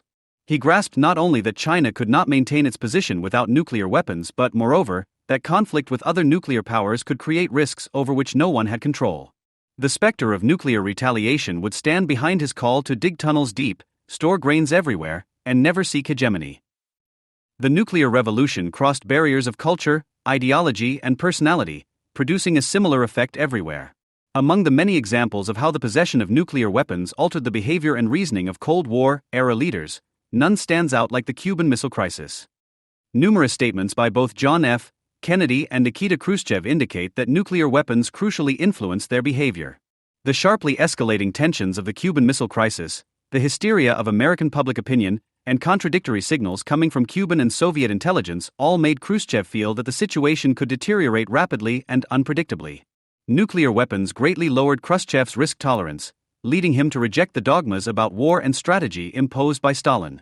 Nuclear learning also shaped Kennedy's worldview in a lasting way, reinforcing his restraint and making his calculations on Laos or the Berlin crisis more prudent. Charles de Gaulle focused on another question. In the age of nuclear revolution, would alliances still matter? Americans had intervened in the First and Second World Wars, but would they have been willing to do so, asked the French general, if the Germans had been in a position to threaten their existence? The answer, de Gaulle thought, was no, and hence the bomb made such alliances obsolete. Nuclear revolution theorists like Jervis held a similar belief when they questioned the effectiveness of extended deterrence. They cited the example of Southeast Asia, where during the Cold War Chinese nuclear weapons failed to stop Vietnam from invading Cambodia, just as Soviet weapons failed to stop Chinese intervention in Vietnam. The combination of the supreme penalty that war would bring and the diminished importance of allies, wrote Jervis, has made the superpowers more cautious and less willing to challenge each other, especially for the benefit of their weaker partners, than they had been in previous eras. The lesson de Gaulle learned from the nuclear revolution was simple. There can be no independence without nuclear weapons, and countries without them will be nothing more than satellites of other nuclear powers. Israel and Taiwan came to a similar conclusion when they chose their own paths to nuclear opacity. Israel has never officially admitted that it possesses a nuclear arsenal. It can, however, be said with a high degree of probability that the country obtained one in 1966-67. Of all the states that possess these weapons, Israel is the only one that has never openly conducted nuclear tests. Deterrence can be thought of as a spectrum, at one end a nuclear test confirming possession of the bomb, and at the other end opacity, that is a situation, as Avner Cohen explains, in which a state's nuclear capability has not been acknowledged, but is recognized in a way that influences other nations' perceptions and actions. Israel was not the first to introduce nuclear opacity. The trailblazer here was France in the second half of the 1950s, where bureaucrats worked on weapons without official directives from their superiors but simply with their tacit approval. This was a short-lived attitude, ended by Prime Minister Guy Mollet after the Suez Crisis, when he abandoned the posture of opacity. Secrecy and the absence of an official long-term strategy would also constitute a feature of Israel's nuclear program. Unlike in the case of France, however, Israel's opacity remained permanent. Nuclear opacity arose as a reaction to the special combination of circumstances facing Israel. It was an outcome of, among other things, relations with the United States, the perceptions of Arab states, and the resistance of the Israeli scientific and political establishment. A determined elite, notably David Ben-Gurion, Shimon Peres, and Ernst David Bergman, had to find their way to opacity. There is no doubt that without the determination of Ben-Gurion, Peres, and Bergman, the project would not have come to fruition. Ben-Gurion felt that the constant threat of annihilation loomed over Israel. For him, self-sufficiency was an existential issue, and the defense of the country's existence, he thought, must remain in the hands of Israel. This vision was shared by the chemist Bergman, who introduced Ben-Gurion to the science of nuclear weapons. Peres's role was to organize personnel and seize international opportunities to make the program a reality. This undertaking required tremendous effort and boldness. Israel, compared to other countries that had built the bomb, was not as wealthy, nor did it have as developed an industrial base or the necessary technology. Peres was not only instrumental in organizing teams of scientists that worked on the project. To create a nuclear weapon, Israel needed a reactor and equipment to reprocess plutonium. Americans had no intention of transferring these technologies, but Peres spotted an opportunity. France was open to cooperation. Its position in North Africa in 1955 to 56 was weak and rapidly deteriorating. The Mollet government saw the president of Egypt, Gamal Abdel Nasser, as complicit in the situation in Algeria. A strong Israel, the French reasoned, would constitute a counterweight to an overly threatening Egypt. When Nasser nationalized the Suez Canal, Peres exploited the situation to strengthen the alliance with France. Without French expertise and technology, the Dimona reactor, located in the Negev Desert, would never have been built. It was the United States, however, that posed the greatest international challenge to the Israelis.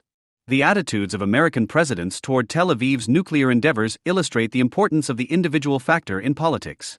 The first president to learn of the Israelis' likely intentions was Eisenhower.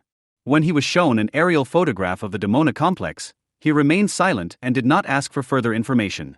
Those who provided the photographs to him got the impression that the American president wanted Israel to build its own bomb. President Kennedy had a radically different approach. His staunch opposition to Israel's nuclear program set him apart from other American Cold War presidents. He demanded 2 inspection visits a year to ensure that Israel did not acquire its own bomb and threatened Ben-Gurion and his successor, Prime Minister Levi Eshkol, that if they did not agree to them, they would jeopardize the American commitment to Israeli security. His successor, Lyndon Johnson, did not show a similar determination, trying to avoid a crisis between the two countries. The Nixon administration accepted the arrangement on the condition that Israel maintained the opacity of its nuclear program. Overt deterrence would have undermined the U.S. image as a leader of non-proliferation, which Washington did not want to allow. The belief that the proliferation of nuclear weapons would contribute to undermining U.S. security was essentially a view held only by Democratic administrations. Their resistance to proliferation made no distinction between allies and enemy states. Nixon and Kissinger, by contrast, viewed the Non-Proliferation Treaty as an ineffective, if not futile, effort. During his campaign, Nixon criticized the treaty for preventing the transfer of defensive nuclear weapons to allies. Moreover, Henry Kissinger believed that sooner or later all regional powers would acquire the bomb and that it would be better for U.S. allies to have their own deterrence instead of relying on America. Kissinger, writes Cohen, appeared to be saying that if he were an Israeli, he would get nuclear weapons and that the United States should not try to talk Israel out of it. In the context of Israel's geopolitical environment, nuclear opacity proved to be a difficult, though effective, solution. The Arabs at first refused to believe that Israel had weapons, convinced that it was nothing but a ploy to intimidate them. When it became harder and harder for them to doubt it, opacity allowed them not to react.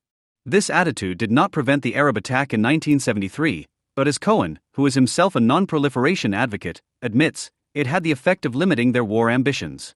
The effectiveness of nuclear opacity became clear later on, as the Arabs slowly realized that the conflict with Israel could not be resolved by military means. It is highly likely that had it not been for nuclear opacity, Egypt, Palestine, and Jordan would not have been so open to making peace deals in the years that followed. Nuclear opacity changed their attitude, pushing them toward negotiations. As Ben-Gurion pursued the creation of an Israeli bomb, one of his greatest concerns was secrecy. He avoided discussing the program, and funding for the nuclear project ran outside the official budget.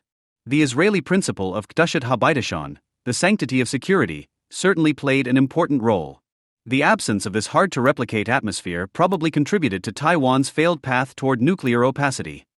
Like Israel, Taiwan realized in the late 1950s that it must have an option for a rainy day, as Perez once put it. In 1958, President Chiang Kai-shek asked the United States to arm Taiwan with nuclear weapons, but Washington refused. The Eisenhower administration, however, decided to place a U.S. nuclear deterrent on the island. This would be taken away in 1974 as a consequence of America's opening to China.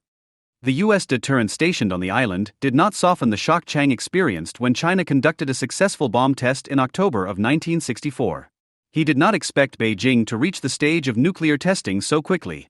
When Chiang wanted to set the wheels in motion for Taiwan's nuclear program, he, like Ben-Gurion and Perez, had to reckon not only with the United States, which was watching everything closely, but also with Taiwan's own scientific and military establishment, which did not believe that the project was possible or even desirable.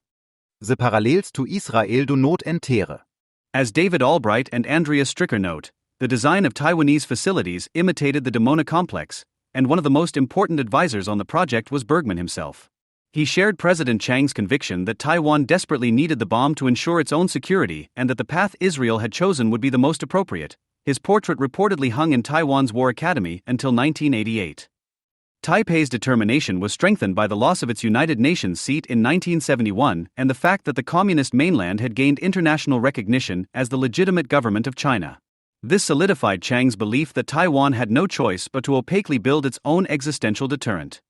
Down the line, the program's progress caused concern for President Jimmy Carter, who decided to force Taiwan to abandon it. He later hardened Taiwan's resolve when he made public that he was tearing up the UDES (RDOT-C) Mutual Defense Treaty, informing Taiwan only 24 hours before announcing the decision. Taipei went immediately into a state of total diplomatic shock, as Albright and Stricker put it. In the 1980s, the project was pushed forward by General Hao Pei-tsun. He was responsible for reconstituting and expanding projects that had been hindered by American pressure. The development of the program was shrouded in secrecy so as not to arouse the suspicions of Beijing and Washington. Taiwan saw in the nuclear deterrent its only option to secure its existence, believing neither that the United States would be willing to risk its territory to repel a Chinese invasion if Beijing threatened to use nuclear weapons, nor that American aid would arrive in time. The Taiwanese were confident that they could develop a bomb before both allies and enemies knew about it. To maintain opacity, Taiwanese scientists developed technological solutions that allowed them to perform the necessary tests without an actual detonation. They ran meticulous and complex computer simulations, and through these opaque methods, not only were they confident of the bomb's performance without a real test, but they also maintained a so-called hot standby, ready to build a weapon in a short time frame if the situation called for it. Opacity did not last long, however, as one of the key figures in the program defected to the United States and released all the details of the project to U.S. intelligence. After that, Washington did everything in its power to end Taiwan's nuclear weapons program. Albright and Stricker cite an internal U.S. memo that justified this decision. It argues that treating nuclear weapons as a deterrent is illusory, and their introduction would only increase regional instability and put Taiwan at risk.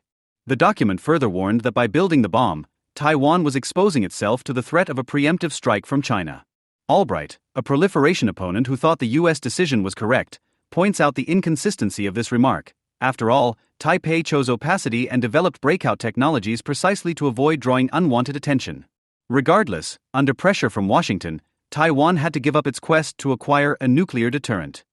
More recently, Xi Jinping's threats of reunification by force have only grown in strength, and Chinese incursions into Taiwan's air, sea, and cyberspace have only gained in frequency. As analysts at the Australian Strategic Policy Institute argue, weak security guarantees from the United States, coupled with escalating aggression from China, may soon present Biden with a Taiwan that believes its only option for survival is to take a page from the Israeli playbook and restart a covert nuclear weapons program. The Taiwanese have seen what fate China has imposed on Hong Kong and do not want to follow suit. Almost 90% of the population does not want reunification. Taiwan's internal political situation has also changed since the 1980s. One of the reasons the United States opposed Taipei's nuclear program was the fear that the military would seize power and impose a dictatorship. Today that fear has no justification. Taiwan is a healthy and vibrant democracy. What has changed is the attitude toward nuclear power, negative in most of the population. Nevertheless, the scientist who went over to America's side and revealed the secrets of Taiwan's program alleges in Albright and Stricker's book that if only there were the will and determination, Taipei could easily return to its nuclear project. The U.S. allies in Asia face two problems. First, it is extremely difficult for them to catch up with China in the domain of conventional armaments. Beijing's advantage here is too great, which is particularly visible in the case of Taiwan. Secondly, the credibility of the U.S. nuclear umbrella remains questionable. While extended deterrence may have been credible in the Cold War era when it concerned Western Europe, because if it had fallen into Soviet hands the balance of power would have shifted sharply to America's disadvantage, it is hard to believe that Washington would risk a nuclear war for the sake of Taipei. The loss of Taiwan and the reordering of Asia would be hard to swallow, but probably not enough to put the existence of the United States on the line. Does Taiwan's Silicon Shield, TSMC, provide a sufficient arsenal for Washington to deter China and risk a nuclear exchange? In the end, the economic crisis resulting from cutting off semiconductor supplies seems easier to stomach than the risk of Armageddon, just as setting back technological progress a dozen years is preferable to losing the conditions that make any progress possible at all. Michael J. Mazar suggests that Washington must become more flexible when it comes to imposing its norms and values if it wants to maintain the order it created after 1945. Perhaps one of those principles that should be open to flexibility is non-proliferation.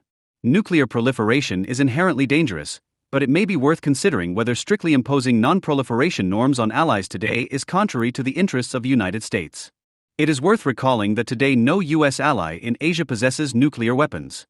A crucial, though not the only reason why Israel was able to embark on the path of nuclear opacity, and Taiwan was not, was the tacit approval of U.S. leadership. One cannot rule out the possibility that Washington could one day face two theaters of war, both in Europe and in Asia. The question is whether it will have enough resources to meet these challenges or whether it will be forced to choose between one or the other.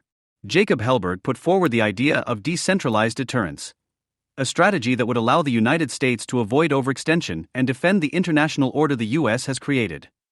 This posture would allow Asian allies to shoulder more responsibility and deter Chinese aggression.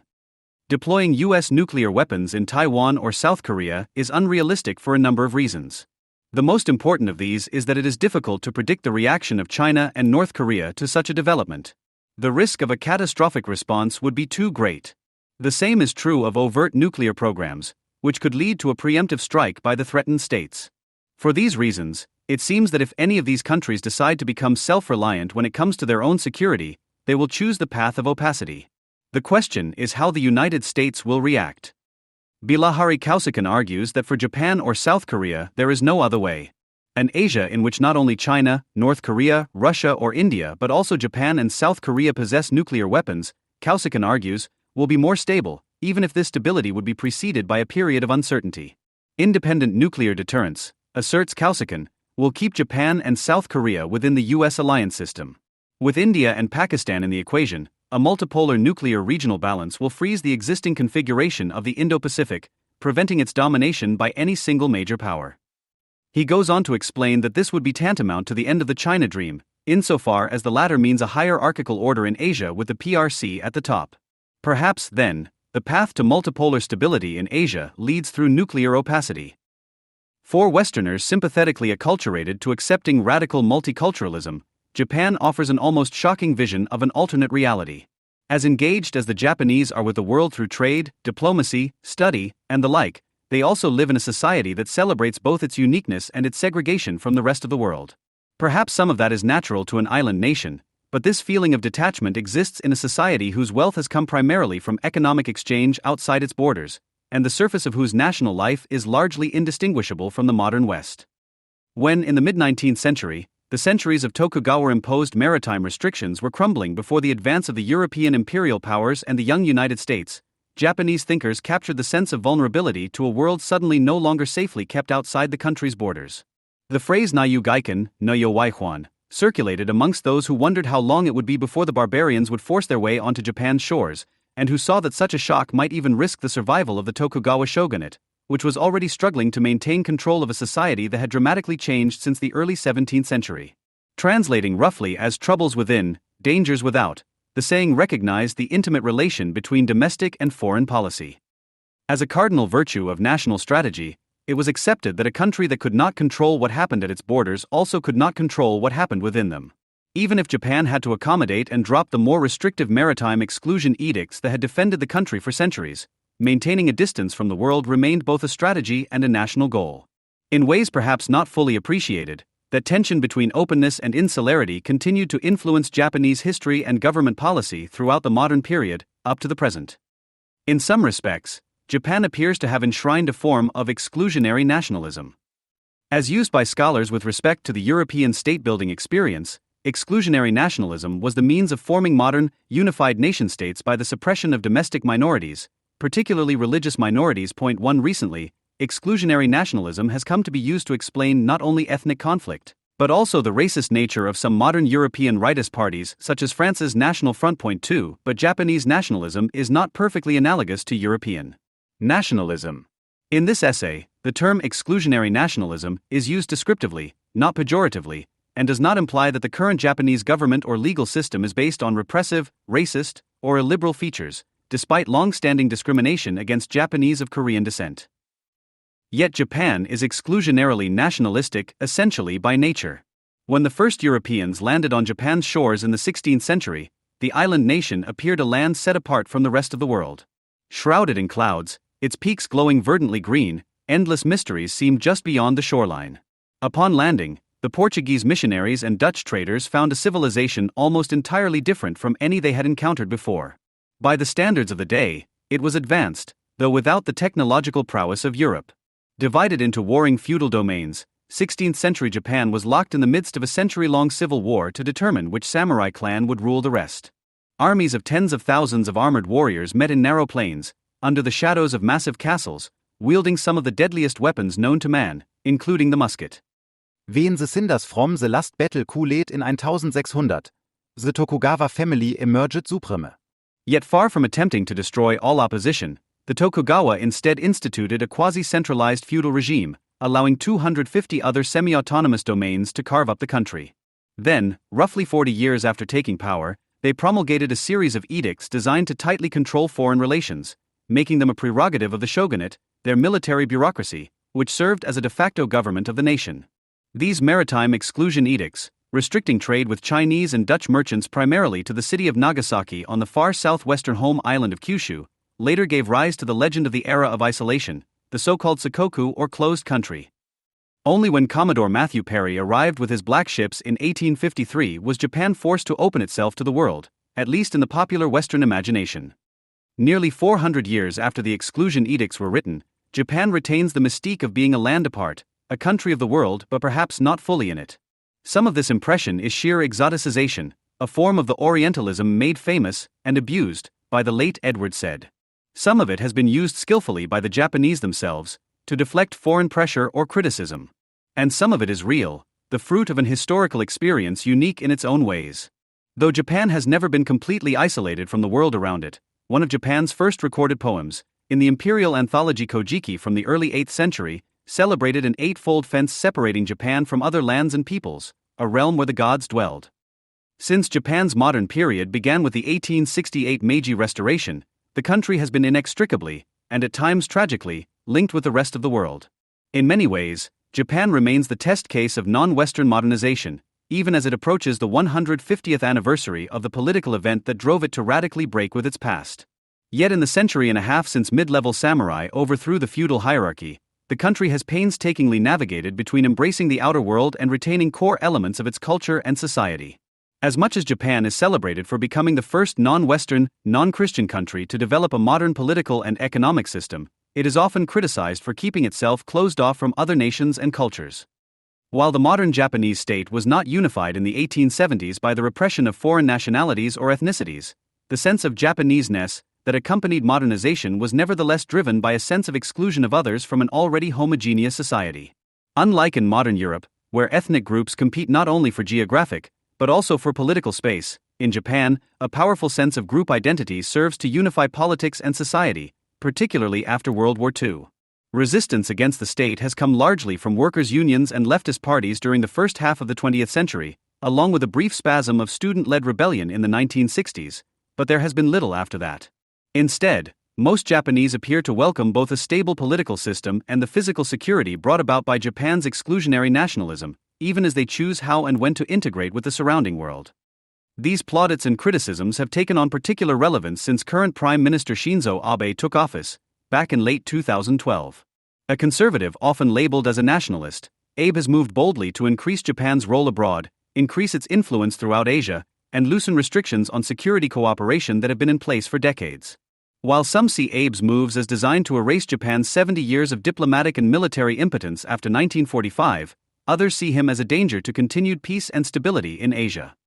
In reality, Abe's attempts to normalize Japan's foreign and security policies are limited by how much internal change he and other Japanese are willing to accept. Attempts by Japan to take a leadership role in Asia, largely in response to the rapid rise of China in the past quarter century, are constrained by an equally powerful desire not to get too involved in the outer world. In other words, Japan's role in the world remains tethered to its conceptions of Japaneseness and a desire to maintain its national identity in a world of flux. It remains an open question, then, how far the Japanese people are willing to go in exercising diplomatic leadership and accepting the burdens thereof, commensurate with their country's still impressive economic power. Japan's recent history forces us to consider how open borders need to be, and to judge the trade-off societies are willing to accept between growth and opportunity. Can a country be globalized and modern yet not open? Japan offers an example of a society that is willing to be less engaged with the world by maintaining certain socio-economic barriers, thereby trading some growth for physical security and economic and social stability at home. How, then, can Japan play a larger role in the world, as Prime Minister Abe wants?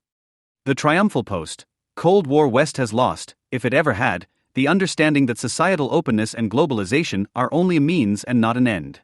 Victory over two existential foes in one century may have engendered a hubris that no enemy could really threaten our survival, while at the same time, the insertion and spread of a cultural and moral relativism surreptitiously took over the commanding heights of society, from universities to the mainstream media and popular culture. Japan's different approach to both ideas goes back to its profoundly different view of modernity. In the West, ever since the American and French revolutions, modernity has been identified with the beginning of a new world, the radical reformation of reality, and the discarding of tradition. Since then, Western modernity increasingly became identified with the concept of openness to the world, moving from the realm of ideas and political philosophy to the field of economic competition, and more slowly to the social opening of the country to large-scale immigration. In reality, of course, all these strands intertwined and reinforced each other. As the belief in openness sank deep roots, it defined both national identity and government policy, particularly in America, evolving into the idea that greater diversity, achieved through ever-increasing openness, results in greater national and social strength. Driven in part by the horrors of World War II, the concept of openness formed the core of the post-1945 European reintegration, initially among the Western European nations and then, after 1989, the continent as a whole. Encouraged by Washington's Cold War global strategy, the idea eventually transcended national boundaries and evolved from a concern solely with the internal workings of a society to the idea of an integrated and united globe. Whether known as cosmopolitanism, one-worldism, or the more anodyne globalism, the idea soon became entrenched that the future lay in the effacing of national characteristics and the triumph of a managerial elite whose loyalties lay both with dispassionate science and transnational values. In Japan, by contrast, modernity and the concept of openness have always been restrained by a tradition of social stability and hierarchy that goes back to the 7 centuries of a feudal system headed by shoguns and emperors. Generations of a social caste system left its impression after the abolishment of the last formal vestiges of feudalism in the mid-1870s, even as Japanese took full advantage of the freedom to choose their livelihoods, marriage partners, and places of residence. In complex ways, the social residue of those centuries persists in contemporary Japan, symbolized at its apex by the emperor. Such is one explanation both for the perplexing endurance of the imperial system and for the concomitant attention paid to news that the current emperor plans to abdicate the throne in favor of his son.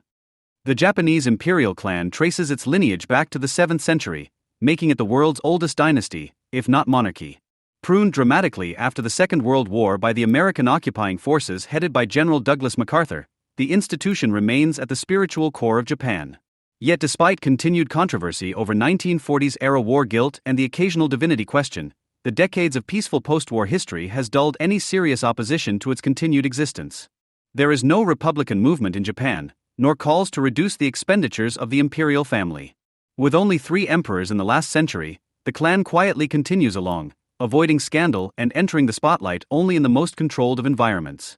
As patrons and scholars in their own right, Japan's royals have been model constitutional monarchs, with the extended family dutifully performing their functions, much like the vast majority of their subjects. In an August 2016 television address, Emperor Akihito, now in the 29th year of his reign, made clear his desire to abdicate in favor of his son, Crown Prince Naruhito, because of his age, 82, and his poor health. He has undergone heart surgery and recovered from prostate cancer. Later reports indicated that he had decided to step down on New Year's Day 2019, and in May 2017 the cabinet approved legislation permitting the abdication, sending it to the National Diet for passage. The emperor's announcement was carefully telegraphed beforehand, yet while shocking to many, raised no questions or doubts about the future of the imperial system. As anachronistic as the system is, it is also an indelible part of contemporary Japan. The imperial family, rescued from centuries of virtual imprisonment and elevated by the Meiji Restoration of 1868, became the symbol of a modernizing nation that had overthrown 700 years of feudal rule.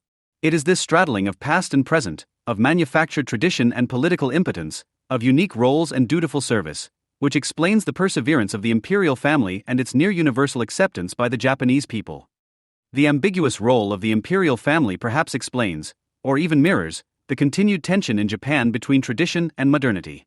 Unlike British monarchs, who touch ancient tradition primarily when crowned, Japanese emperors are surfeited with ceremonies on a near-daily basis that purport to reach back to the beginnings of the Japanese nation.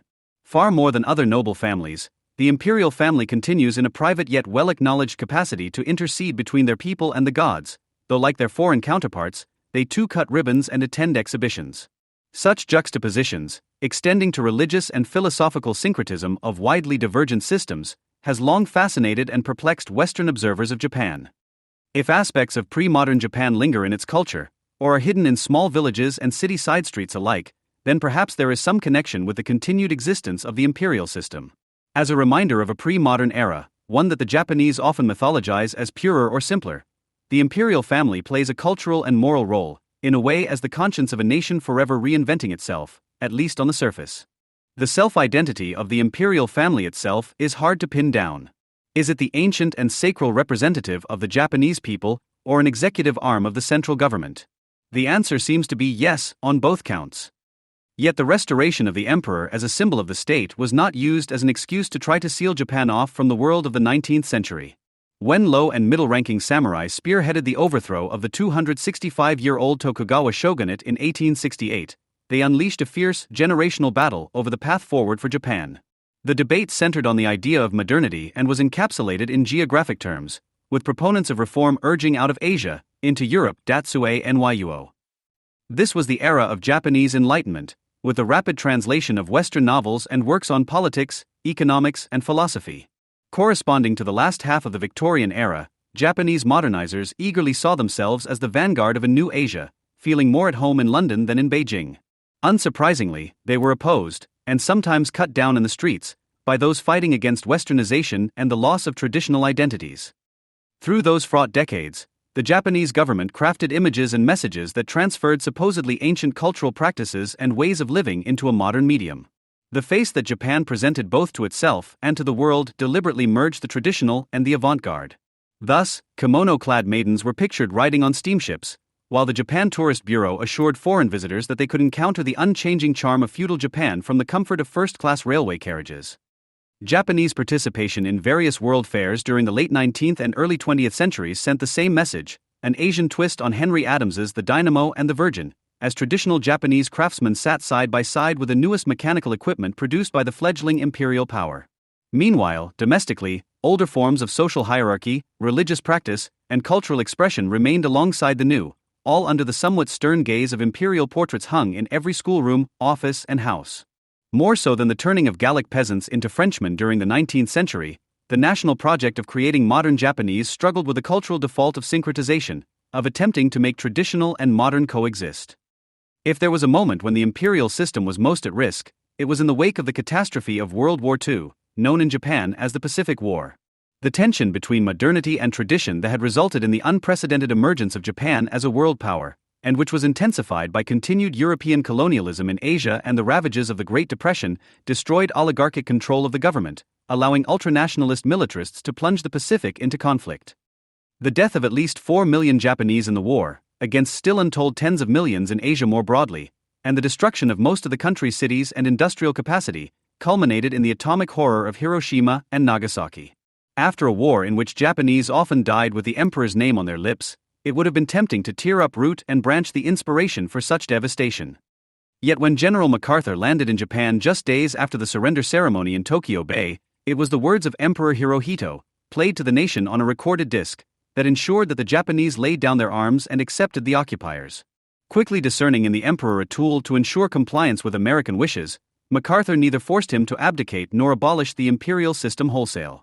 The resulting stain on Hirohito personally and on the position of the emperor shadowed the succeeding decades of his reign, providing fodder for other Asians and left-wing Japanese to label him a war criminal and call for the dissolution of the imperial system. No longer is the imperial family or the emperor a serious object of attack for Japan's past actions, however. Whatever moment for radical transformation of Japan's self-identity may have existed in the summer of 1945, it was lost during the U.S. occupation. The quiet, steady reigns of Hirohito and his son Akihito instead served as an accompanying symbolic note to Japan's reconstruction and emergence as an economic superpower.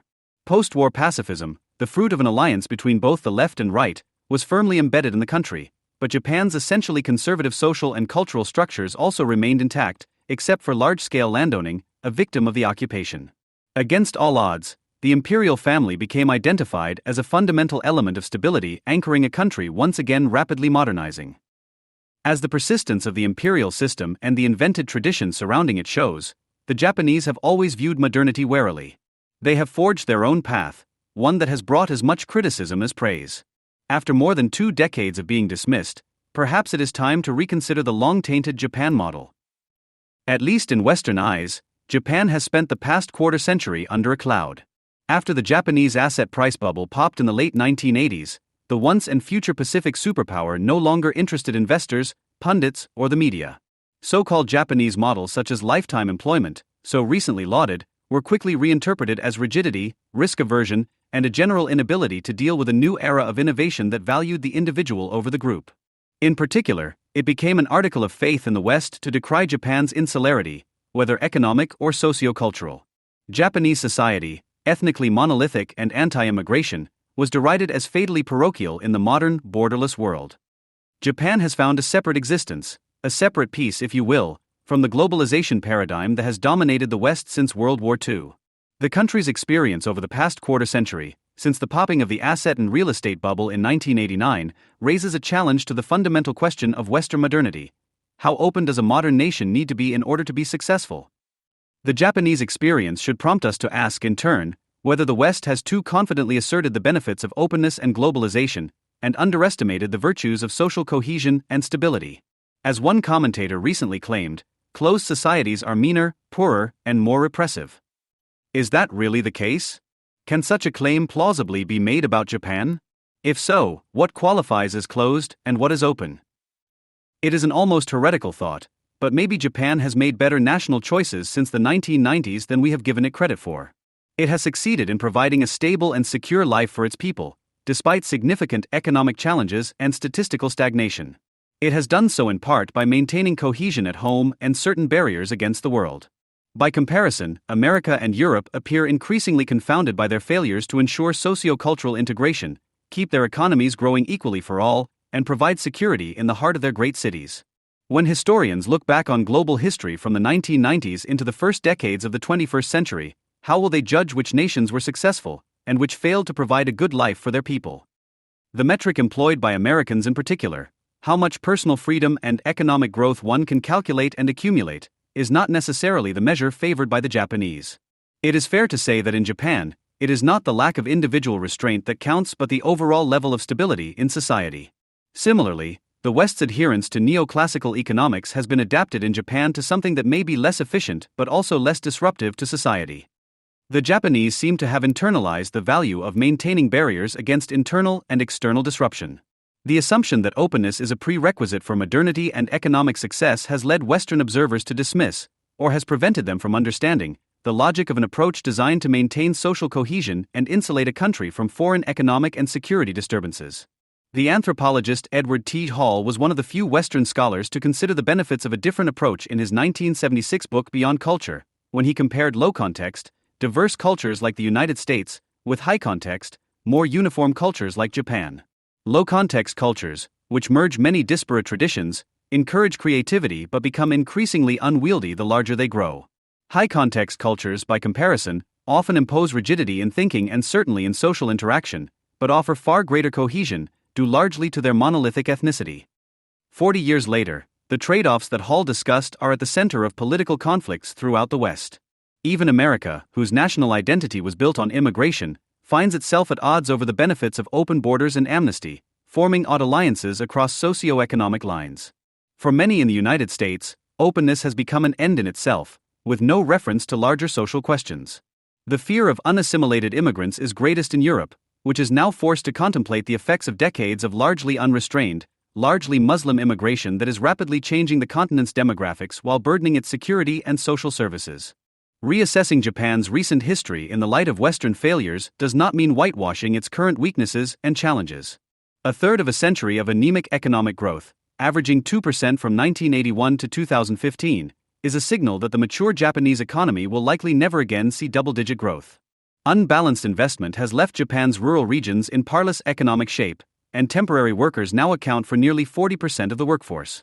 The country's regulatory environment is stifling, corruption nests inside corporate and political cultures, the service sector is startlingly inefficient, and the nuclear industry is a mess.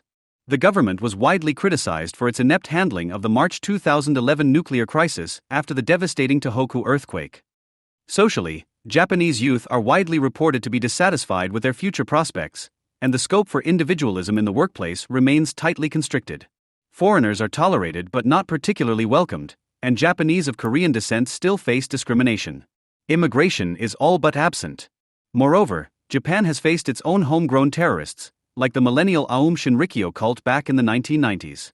Above all, the country faces a debilitating demographic collapse, one that no modern democracy has ever encountered and that poses the single greatest threat to Japan's future. Yet compared with the problems that both the West and many of its neighbors face, Japan's relative strength and stability should at least cause us to rethink our assumptions about social and economic policy. The Wall Street Journal's Jacob Schlesinger argues that, for 2 decades after the popping of the bubble, Japan's leadership consciously chose a deflationary course for the economy, seeking stability and the minimization of social risk that would accompany radical economic restructuring. Only the return of Shinzo Abe to the premiership in 2012 reversed this long trend, as he actively sought to inflate the economy, privileging economic expansion over stability. The difference might be thought of as value policy versus growth policy, similar to stocks or mutual funds. The careful, moderate reforms of what is called Abenomics indicate that even the current government is seeking a mix of value and growth, again prioritizing social stability. Despite decades of officially slow or stagnant macro growth, the real economic picture of Japan is better than many Westerners think. Writing in the Financial Times, Matthew C. Klein showed that in the decade from 2005 to 2014, real GDP per person grew more in Japan than in the United States, Great Britain, and the Eurozone. In the almost quarter century from 1990 to 2013, nearly the entire post-bubble era, real household consumption in Japan also grew more than in the Eurozone, and behind only Great Britain, the United States, and Sweden, and without the massive rise in household debt experienced in the United States. Japan is neither sprinting ahead nor rocked by economic instability. The uncertainty that clouds so many of the world's economies exacts psychic and material costs, but Japan, where GDP growth has been sluggish for decades, seems less threatened by the roller coaster that is prevalent in the West, in part because its system remains more resistant to radical restructuring and the diktats of unrestrained market forces. In fact, things simply aren't all that bad. Japan remains a high-income country by Organization for Economic Cooperation and Development, OECD standards. Its GDP per capita at purchasing power parity rates increased from $35,779 in 2011 to $40,763 in 2015, while the cost of living in Tokyo and other major cities declined, due in part to moderate deflationary trends. Japan's Gini coefficient, which measures income inequality, stood at 0.32 in 2008, the latest year available, according to the World Bank. Though higher than many European nations, it likely remains lower than America's 2013 measure of 0.41. Economic data tell only part of the national story. Other measures show a picture of social strength. To give just a few examples, Americans are 5 times as likely to be murdered as their Japanese counterparts, according to the United Nations. Japan, with approximately 40% of the population of the United States, recorded just 442 cases of intentional homicide in 2011, a rate of 0.3 per 100,000 inhabitants. Meanwhile, in America, 14,661 persons were murdered intentionally, a rate of 4.7 per 100,000. While gun control advocates point out that Japan has far more stringent gun laws than the United States, crimes of all kinds, especially violent crimes, occur far less frequently in Japan than in America. Japan is a more peaceful society because of factors other than regulation of guns. There are few debates over what it means to be Japanese, and different segments of society rarely seem to be at one another's throats. Japan remains a male-dominated society, yet Japanese women are among the most highly educated in the world, and they have traditionally controlled household budgets and family decisions. Moreover, as the Financial Times' Matthew Klein notes, more than half the growth in Japanese workers since 2003 has come from women entering the labor force, even as the overall population has shrunk. Prime Minister Abe's womenomics policy seeks to increase this number even more, as well as to break the glass ceiling in executive suites. Though no one would claim that Japan is yet close to real gender equality, the trend is encouraging. In education, Japanese students once again scored near the top of the global math, reading, and science rankings by the OECD in 2015, ranking second after Singapore, surrendering the top spot which they had held for years. Americans, by contrast, scored significantly lower, 36th in math and 24th in reading, despite spending close to 30% more per student than Japan. Meanwhile, Japan's unemployment rate is below 3.5%, which partly represents demographic decline, but also the strong work ethic and expectation that able-bodied citizens will be in the labor force. 68% of Japanese aged 15 to 74 were employed, according to the Federal Reserve Bank of St. Louis, while 63% of Americans aged 16 or older held a job, according to the U.S. Department of Labor, a number that has been dropping steadily since 2007. Japan's public health picture is also brighter than America's and Europe's. While there are numerous factors that could be measured, a few stand out. Japan ranks as the least obese developed country according to the OECD, while America ranks first. Moreover, whereas Denmark, France, Austria, Belgium, Norway, and America have the 6 highest cancer rates in the world, according to the World Cancer Research Fund, Japan ranks 48th for cancer. The country had a negligible number of AIDS cases, only 7,658 by 2014, compared to the United States, which has recorded 1,216,917 cases since the 1980s. While amphetamines have been a problem in some of Japan's major cities, the country has nothing like the opioid epidemic sweeping the United States. Even areas where Japan was among the worst in the developed world, as in suicides, it is making progress. The number of suicides in Japan has fallen annually since 2009, and is down by a third from its peak in 2003, even though the country ranks second among industrialized nations in suicides. Again, such statistics of social strength tell only part of a far more complex story. Yet they can be adduced to support an argument that Japan has more successfully dealt with its myriad problems over the past quarter century than most observers have recognized. Whether Japan can continue to maintain its stability, social cohesion, and basic economic strength without opening up its borders, overturning some traditional social structures, and introducing an element of disruptiveness into its culture will be the great question of Japanese history over the next 2 generations. Yet even to ask such questions is to again presume a Western frame of reference. A country as wealthy and socially stable as Japan might be expected to embrace an energetic, if not assertive, global role. On the other hand, its exclusionary nationalism may serve to dampen a wholehearted embrace of foreign adventurism. The tension between these two attitudes defines Japan's approach to the world. Above all, it is the benign regional environment in which Japan has existed, even thrived, since 1945 that has allowed it the leisure to debate such choices, and not feel forced into one position or the other. Yet the Japanese understand well the foreign challenges they face, and their potential impact on Japan's security and hence way of life. Not that the Japanese aren't constantly questioning the level of their involvement in the world. Do you think we should take in more Syrian refugees? The head of one of Japan's leading cultural exchange organizations asked me in November 2015 in Tokyo. It looks like we're not doing our part. I demurred, noting that Europe has yet to deal with problems the refugee flood may cause. 24 hours later, the Paris massacre burst onto Japan's television screens, a reminder of the type of danger that Japan does not face. Unlike the West, consumed by the threat of terrorism for half a generation, Japan is a modernized and liberal society not directly at risk from the Islamic State, Al-Qaeda, and homegrown Islamist radicals. Like any nation, it offers a plethora of soft targets, But the reality is that Japan is in comparatively little danger. Its people live in a reality entirely different from that of the West, spared from a seemingly endless fight against an implacable enemy who now lives among them. This is due in part to the fact that Japan privileges order over openness, and stability over opportunity. It is also undoubtedly due to the fact that, until now, its regional environment has been largely benign and because of the security guarantees provided to it since 1952 by the United States. That benign environment has been growing more threatening since the mid-1990s, however, thanks to China's rapid military modernization program and assertive behavior, as well as North Korea's continuing nuclear and ballistic missile program. That these threats emerged right at the time that Japan's economic malaise began added another level of worry for the public and policymakers. Despite a deepening of the alliance with the United States, including 2 revisions to the guidelines of the alliance that increased levels of cooperation between Tokyo and Washington, doubts continue to persist in Japan over the ultimate credibility of American guarantees for their security, given the scope of the challenges and the focus of U.S. policymakers on the Middle East and other parts of the globe. Polls show that Japanese have become increasingly concerned over the threats of North Korea and China in recent years.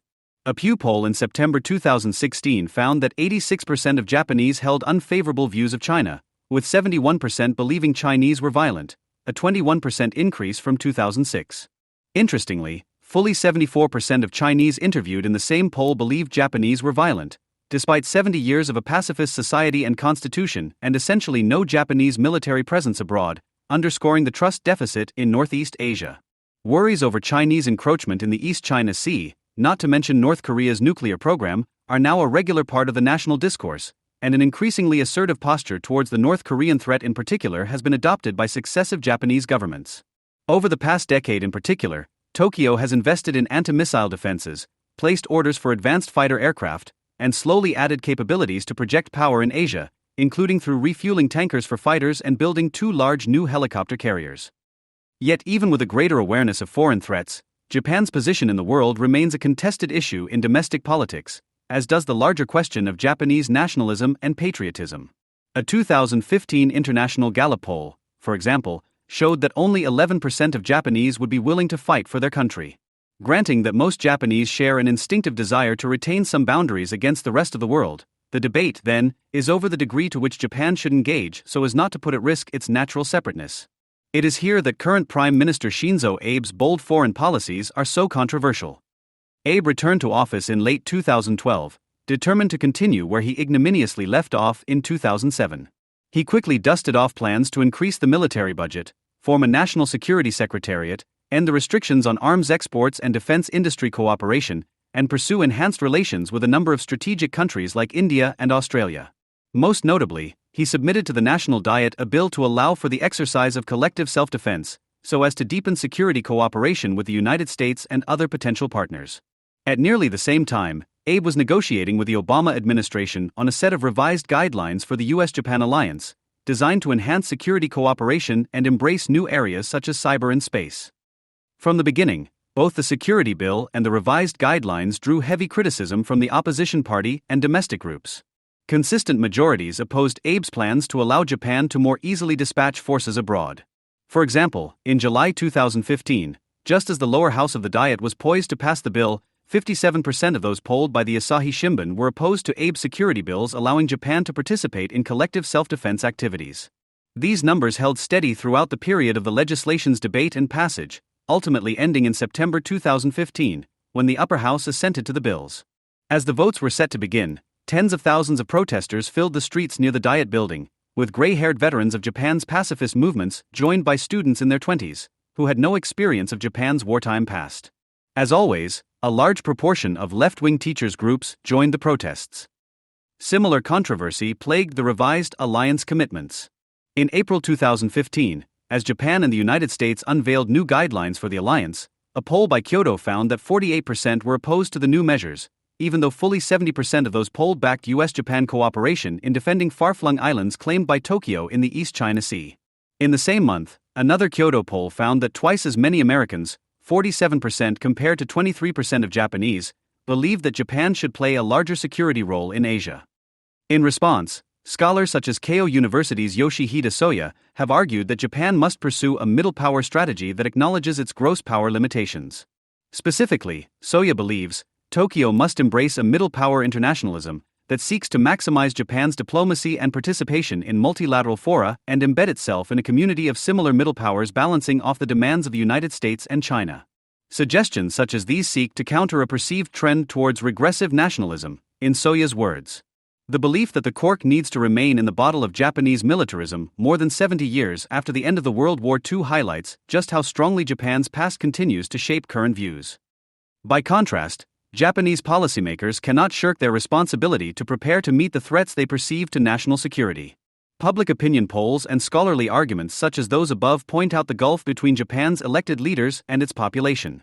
As Soya acknowledges, leaders from both major Japanese political parties, the Liberal Democrats and the Democratic Party, DPJ, have embraced an expansionist role for Japan's diplomacy and security policies over the past decade. It was DPJ Premier Yoshihiko Noda, for example, who publicly embraced revising the restrictions on collective self-defense, keeping alive a policy preference from the first Abe administration in 2006-7. Moreover, Noda made the decision to purchase the F-35 Joint Strike Fighter and to reorient Japan's security strategy to focus explicitly on defending the Senkaku and other southwestern islands. Though his policies have gone further and are more controversial, Abe is no outlier among Japanese policymakers. Rather, he is pushing to a logical conclusion the modernization in Japan's security and foreign policies that began in earnest in 1998, with the first North Korean Taepodong ballistic missile launch over Japanese territory. Perhaps the ultimate endpoint of Abe's attempts to broaden Japan's role in the world is the most symbolic: the revision of the country's post-war constitution. Written over a matter of weeks by the American occupying force in 1946, the Constitution was promulgated the following year, including its famous Article 9, forever renouncing war as a sovereign right of the nation and the threat or use of force as means of settling international disputes. Despite the corollary abjuration of maintaining land, sea, and air forces, as well as other war potential, the Japanese self-defense forces have nonetheless developed into one of the world's most capable militaries, underscoring the incompatibility between the nation's fundamental political document and the reality required for self-defense. Article 9 is perhaps the single most controversial political issue in post-war Japan, decried by conservatives who question the double standard that seeks to limit Japan's sovereign right to maintain both a military and act in its self-interest, and celebrated by liberals who see it as the apotheosis of modern Japan's penance for the aggression and atrocities of the Pacific War era. While the article has done little to prevent Japan from maintaining a modern, effective military, it has left the issue of the legitimacy of Japan's military and security policies in limbo. The fact that the American alliance guarantee helped avoid addressing the inconsistency head-on only led to a hardening of opinion on both sides of the domestic debate, with neither having to consider the real-world effect of either maintaining or abandoning Article 9. Now Abe has forced the issue, at least partway, by proposing that the Constitution be amended by 2020 to explicitly acknowledge the status of the self-defense forces. Shying away from dropping the renunciation of war as a means of state policy, Abe wants to normalize the idea of the military as a fundamental sovereign right.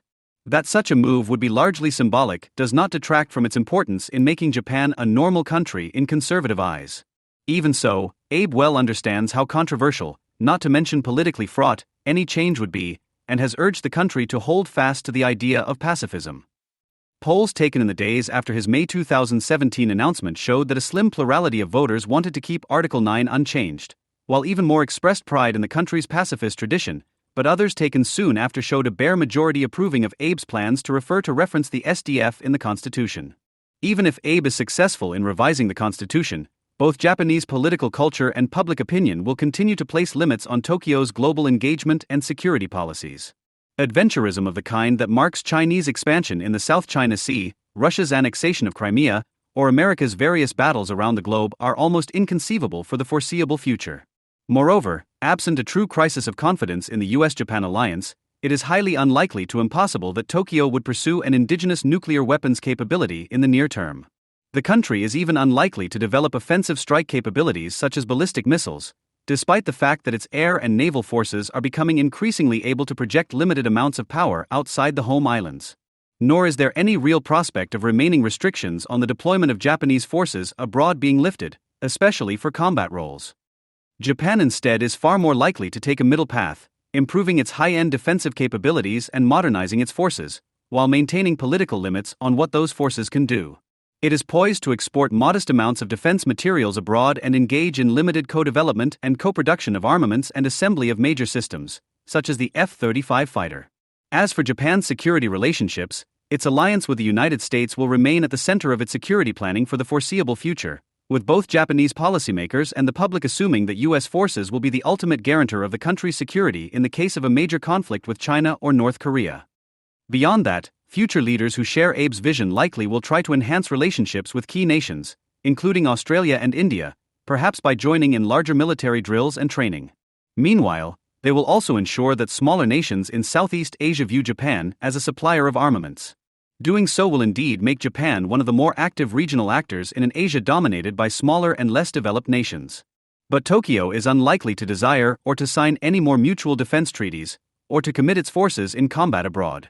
Even providing more public goods, such as conducting freedom of navigation operations in the South China Sea, will be difficult for a risk-averse government, as well as for a society that strongly distinguishes itself from the rest of the world.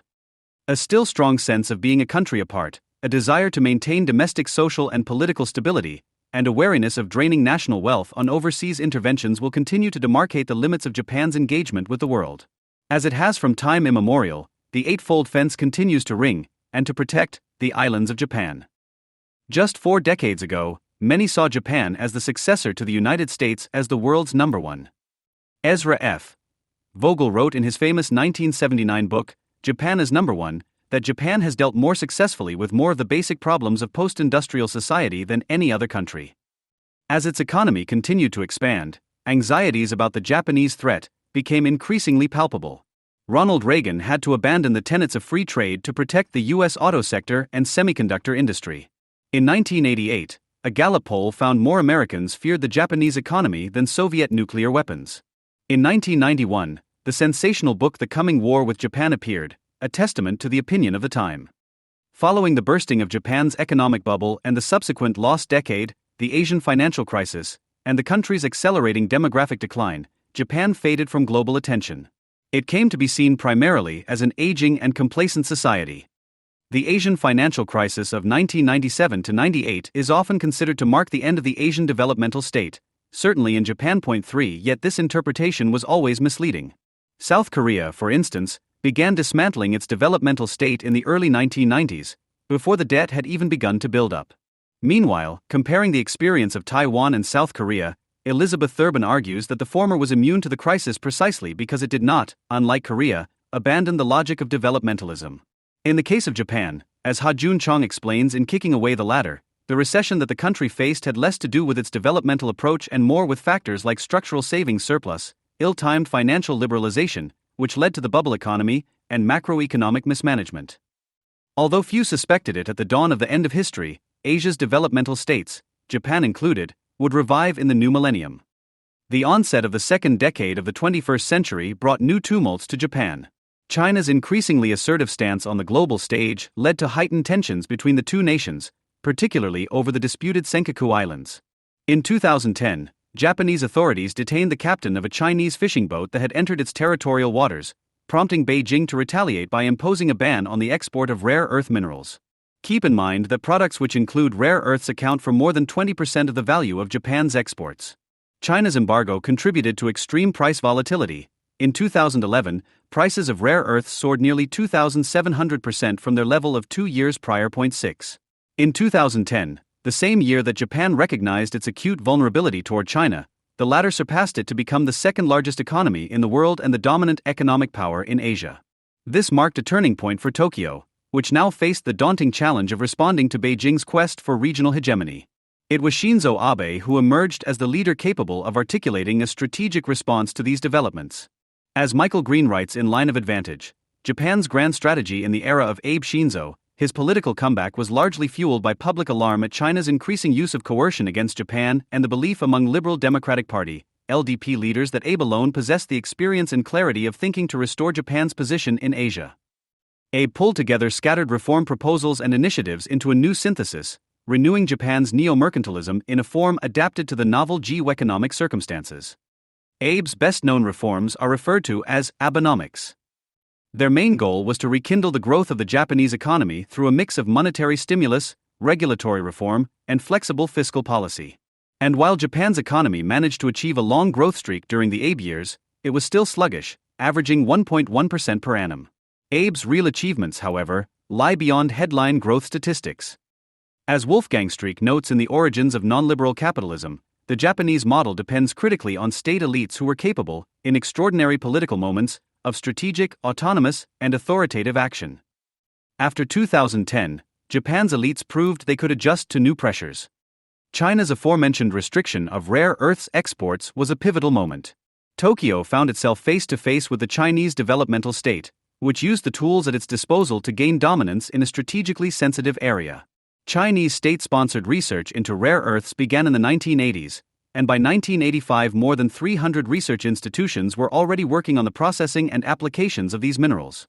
A year later, the first major document granting strategic importance to these resources, the National Five-Year Plan for Rare Earth Industry, 1986-90, went into effect.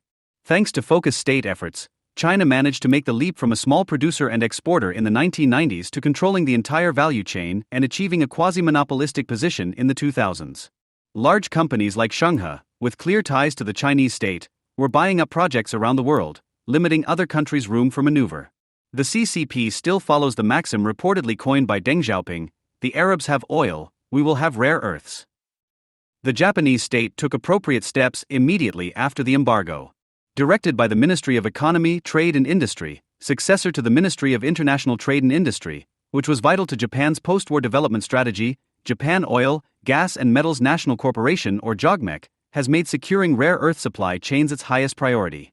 Already during the Abe premiership, it succeeded in reducing Japan's dependence on China from 90% to 58% of its supply, with a goal to further reduce it to under 50% by 2025. In a telling contrast, the United States reacted to China's export curbs by launching an investigation through the WTO, while Brussels created a study group to examine the issue. In the West, rare earths mining projects are hardly attractive to private capital.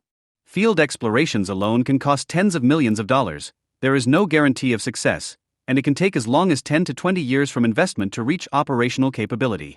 State assistance is indispensable to meeting investor hurdle rates. Australia's Lynas is one of the few competitors to China's dominance in rare earths processing.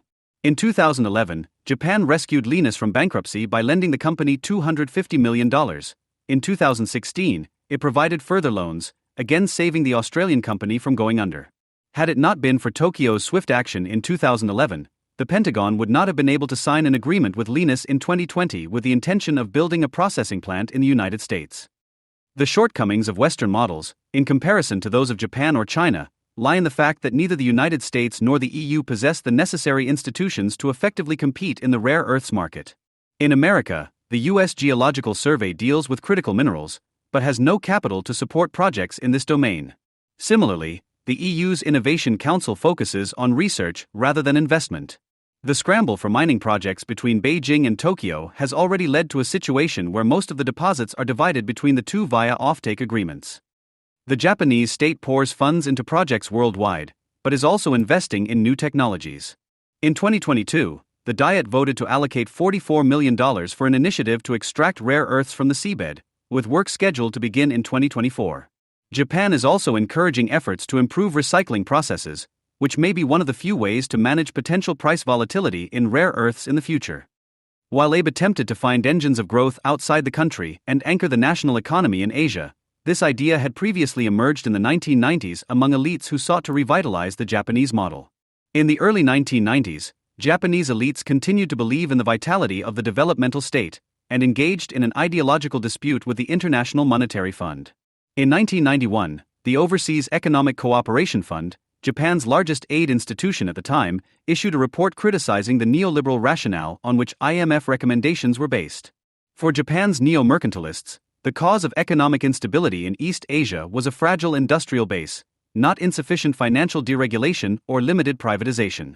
MITI provided advice on industrial strategy to East Asian states, especially Indonesia and Vietnam, and promoted its ideas by publishing a multi-volume history of industrial policy in Chinese in 1992.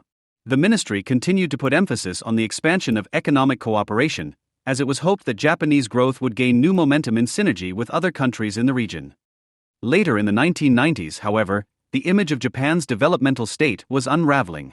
In the rivalry with the IMF, Tokyo was too risk-averse.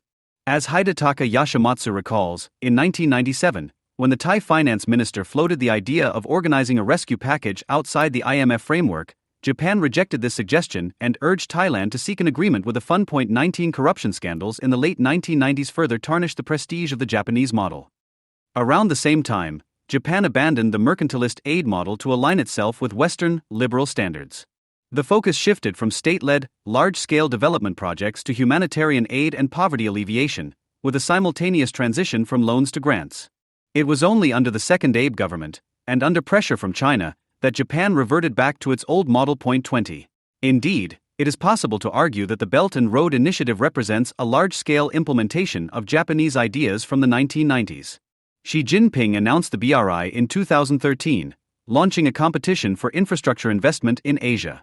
The rivalry escalated in 2015, when Japan lost a bid for a high-speed rail project in Indonesia.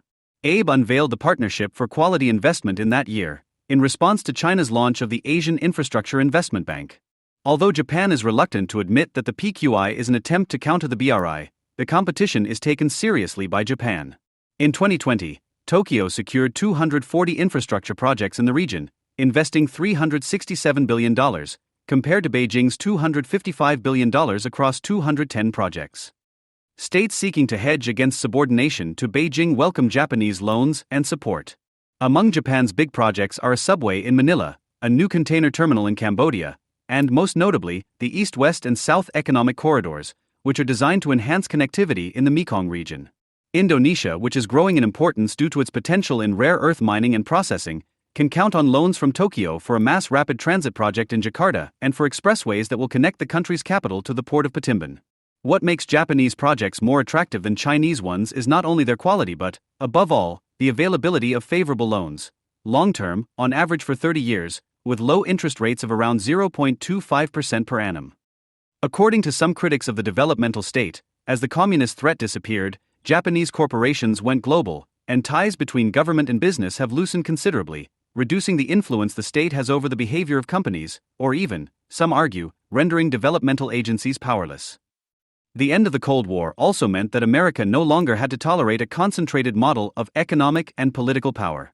Today, the interests of the state and the private sector are divergent, if not outright antagonistic, the argument goes. Nevertheless, the neoliberal coalition of interests appears to be weakening, as evidenced by PQI. Hironori Sasada observes that expectations among Japanese corporations for overseas infrastructure projects are immense.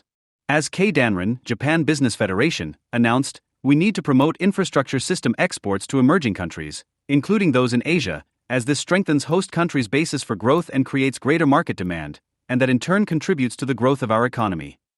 Given that investment by the domestic construction industry has fallen considerably since the 1990s, and taking into account Japan's deteriorating demographics, the relationship between the government and the construction sector is destined to be closer. These developments seem to confirm Linda Weiss's previous prediction that, while Japan's developmental state used to cooperate with a weak industry, it will increasingly cooperate with a strong one. This does not imply a weakening of the state itself. Instead, we are seeing what Weiss has called governed interdependence, where a strong industrial sector and a strong state are developing new patterns of collaboration. For all his talk of a pivot, Barack Obama was not eager to engage in geoeconomic statecraft in Asia, and consequently had trouble keeping American allies from joining China's Asian Infrastructure Investment Bank. President Biden continues Obama's approach. The Indo-Pacific Economic Framework doesn't involve any investment, and the focus of the Partnership for Global Infrastructure and Investment is primarily on Africa and South America. The European Union's alternative to the BRI, the Global Gateway Program, has, in the words of analyst Noah Barkin, become a poster child for Brussels' dysfunction. The initiative was controversial within the Brussels bureaucracy for being too antagonistic toward Beijing. While there is talk of a $300 billion fund, it remains unclear how much of the money constitutes new funding and how much involves repackaging existing projects under a new label. Thus, the ambitions of Chinese neo-mercantilism in Asia were only seriously countered by Japanese neo-mercantilism, embodied in PQI. Similarly, when Trump withdrew the United States from the Trans-Pacific Partnership, TPP, Abe played a key role in salvaging the agreement, resulting in the creation of the Comprehensive and Progressive Agreement for Trans-Pacific Partnership, CPTPP. The Free Trade Agreement, however, did not mean that Japan converted to unbridled liberalism. Tokyo managed to get the most favorable terms possible when it came to accessing politically charged markets like agriculture. As Saurien Kateda remarked in Japan's new regional reality, Mehdi undoubtedly understood how, as part of the government's regional trade strategy, the TPP would strengthen Japan's position to leverage trade, as the competitive pressures of market access and rule setting would motivate potential FTA partners such as the European Union or China to become more actively engaged with Japan. Mehdi's strategy worked. China's concerns over being excluded from the regional trade regime as the region divided between TPP and non-TPP groups led China to shift its policy toward accommodating Japan's preferences. Since 2011, both countries have more actively engaged in the three-country FTA among China, Japan, and South Korea. Shaping the rules in East Asia is therefore intended not only to establish engines of growth in the region, but also to influence China's behavior. More broadly, the second Abe government put an end to the era of the Yoshida Doctrine. This policy line, named after Prime Minister Yoshida Shigeru, focused on leveraging the U.S. security umbrella and prioritizing domestic growth, while reducing international ambitions to karaoke diplomacy. Japanese policymakers became accustomed to making decisions in response to international pressure, primarily from Washington. This ingrained acquiescence has even earned its own name, Gyatso, foreign pressure. Such an attitude might have been viable in an era when the United States was the undisputed hegemon, but it no longer seems possible in today's Asia, as China has abandoned Deng Xiaoping's hide and bide philosophy. According to Michito Tsuruka, the debate around Japan's foreign policy roughly pits two camps against each other. Both realize that Japan is no longer operating in a low-threat world, but they differ on the approach to be pursued. Supporters of Japan First are convinced that there is not much time to spare. Not only should the defense budget grow much faster, but all resources should be focused on the immediate security environment. In this view, building relationships with countries other than the United States is a waste of energy. Backers of the Global Japan Strategy believe, on the contrary, that fostering close ties with both regional and global partners is necessary to meet security threats.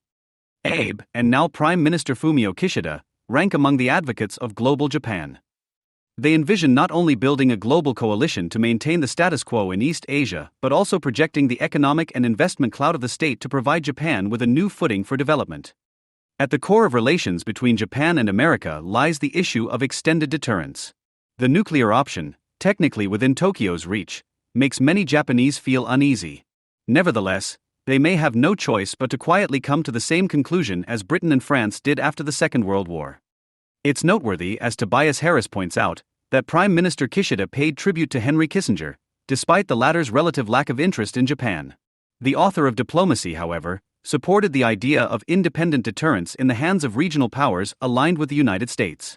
In 1969, according to Seymour Hersh, Nixon and Kissinger hinted to the Japanese that they would understand if Tokyo developed its own nuclear weapons. In his final interview, the late Secretary of State mentioned that Washington would face a test of pragmatism in response to Japanese aspirations to acquire their own deterrent. Another aspect of Japan's pro-American independence policy involves shaping Washington's attitudes to elevate the importance of Japanese security within U.S. strategy. Initially floated in Japan in 2006, Abe formally announced a strategy of free and open Indo-Pacific FOIP, in 2016. The FOIP has become a central pillar of Japan's foreign policy, with Prime Minister Kishida prioritizing its implementation and committing to allocate $75 billion in official development assistance, ODA, within the framework by 2030. In 2019, the United States followed suit, issuing its own formulation of FOIP, which, as Green notes in Line of Advantage, closely follows the Japanese one. Converging policies indicate the success of the Abe administration in pressuring Washington, with the aim of securing U.S. support in the event of gray zone scenarios. Bear in mind that there are more American soldiers stationed in Japan than in any other allied country, and during the Abe years, the scope of U.S.-Japan defense cooperation only expanded. Thus, the United States has been brought into the so-called Senkaku paradox, the risk of a great power confrontation for low stakes, a string of uninhabited islands. Another breakthrough occurred in 2015, with a reinterpretation of the Constitution to restore Japan's full collective self-defense capability. The Abe government not only raised the defense budget, and Kishida is continuing in this direction, but lifted bans on providing arms and military support to other countries in the region, as one of the goals of FOIP is building capacity in East Asia. The Japanese government called this a proactive contribution to peace. This policy seems to match the public sentiment. In 2022, a record high share of respondents, 40%, said Japan's self-defense forces should expand their ranks. According to another survey, an overwhelming 86.2% of the Japanese public, also a record high, answered affirmatively to the question of whether Japan could be drawn into war in the future. In 2022, the Kishida government decided to develop a long-range strike capability, planning to create 10 types of missiles. This constitutes another major strategic shift. Discussions about equipping Japan with this kind of counterstrike capability have been ongoing since the end of the Cold War. It was not until 2014, however, under Prime Minister Abe, that the conditions under which Japan might adopt this solution were clearly articulated. In the latest national security strategy, long-range missile capabilities were identified as the cornerstone of future deterrence. Meanwhile, Japan is in the final stages of purchasing Tomahawk missiles to defend its remote islands. Without missiles of its own, Tokyo would be dependent on Washington and would need to request a strike on its behalf. The armaments sector will present an opportunity to assess whether the Japanese developmental state can still effectively mobilize its industry. Tokyo wants to reduce its dependence on foreign countries in this domain, although it may prove difficult, as many Japanese companies have in recent times either ceased or substantially reduced production of military equipment, despite the new developments. Prime Minister Kishida, however, has made clear his desire for deeper state involvement in the arms sector. The government would fund the most capital-intensive elements by building and leasing factories, while assigning manufacturers to produce the requested weaponry. Japan's 2022 national security strategy places special emphasis on economic security. A key tool for implementing this strategy is the Economic Security Promotion Act, passed in 2022. It targets four main areas: supply chain resilience, critical infrastructure, critical technology development, and prevention of patent outflow. Significant actions taken under the framework of the Economic Security Promotion Act, ESPA, include the introduction of more rigorous screening processes for foreign students and researchers, the strengthening of export controls, and the initiation of stockpiling critical resources, such as antimicrobials and fertilizers. Particularly noteworthy is the subsidy mechanism for companies that establish supply chains for critical materials. To qualify for government support, a company must demonstrate that the material is essential for national survival, that there is a high dependency on foreign countries for its supply, and that the supply chain is susceptible to disruptions. The revived developmental state is set to face two other major challenges. On the technology front, METI has taken a page out of its old playbook and is coordinating a collaboration between Sony, SoftBank, and Toyota around the Rapidus project to develop advanced semiconductors. The goal is to manufacture 2-nanometer chips by 2027. Tokyo is trying to give a boost to its chip sector through generous funding and promises of further subsidies. The last attempt of this kind, Elpida Memory, created from the government-backed merger of the Hitachi and NEC semiconductor divisions in 1999, failed miserably. Nevertheless, as Akira Amari, the so-called chip minister, declared in an effort to reduce dependence in this key sphere, the Japanese have no choice but to take on this challenge regardless of the outcome. Although success remains uncertain, Japan has already succeeded in attracting important foreign investment into its chip sector. US-based Micron, a memory chip manufacturer, has announced a $3.7 billion investment in a Hiroshima factory. Similarly, Samsung has revealed plans to establish an R&D center near Tokyo. Perhaps the most significant achievement may be attracting TSMC, which inaugurated its first factory in Kumamoto on February 24 and has already initiated construction of another. According to Nikkei, the Taiwanese company is seriously considering the establishment of a third facility to produce 3-nanometer chips. Japan represents an attractive option for TSMC because it has managed to preserve a comprehensive semiconductor supply chain ecosystem. Additionally, Japanese contractors are less expensive and more efficient than their American counterparts. Consider that the Taiwanese company had to dispatch its managers to rescue its Arizona project. The Kumamoto factory was constructed in just 20 months, significantly less than the average of 3 years reportedly required for similar facilities in the United States. Lastly, the Japanese government is actively working to ensure that the company benefits from subsidies. The second challenge facing the revived Japanese developmental state concerns energy independence. A Western-style green energy transition will not work in Japan, given its limited land area and dense population. Today, Japan is the largest importer of LNG and the third largest importer of coal in the world. The price to be paid for abandoning nuclear may well be sacrificing energy independence, a cost that may no longer be tolerable. In 2022, Kishida announced the construction of new reactors in a move that reversed the post-Fukushima policy. After 2011, Tokyo shut down 24 reactors. For years, nuclear energy had little public support, yet around 60% of Japanese are now in favor. The government also aims to implement a national strategy on nuclear fusion, leveraging cooperation between the state and the private sector. Defying its decades-old image as a stagnant and declining power, Japan seems to be displaying unexpected dynamism in recent years. In its efforts to confront China, Japan's leaders have been willing to break old political habits, as demonstrated by resolving tensions with Korea and by overcoming resistance to nuclear energy and perhaps weaponry. Historically, the country has shown a remarkable ability for transformation during periods of geopolitical disruption. This was evident during the Meiji era and then following the defeat in 1945. Today, as China continues to rise, Japan finds itself at a critical juncture, once again poised to undergo significant changes.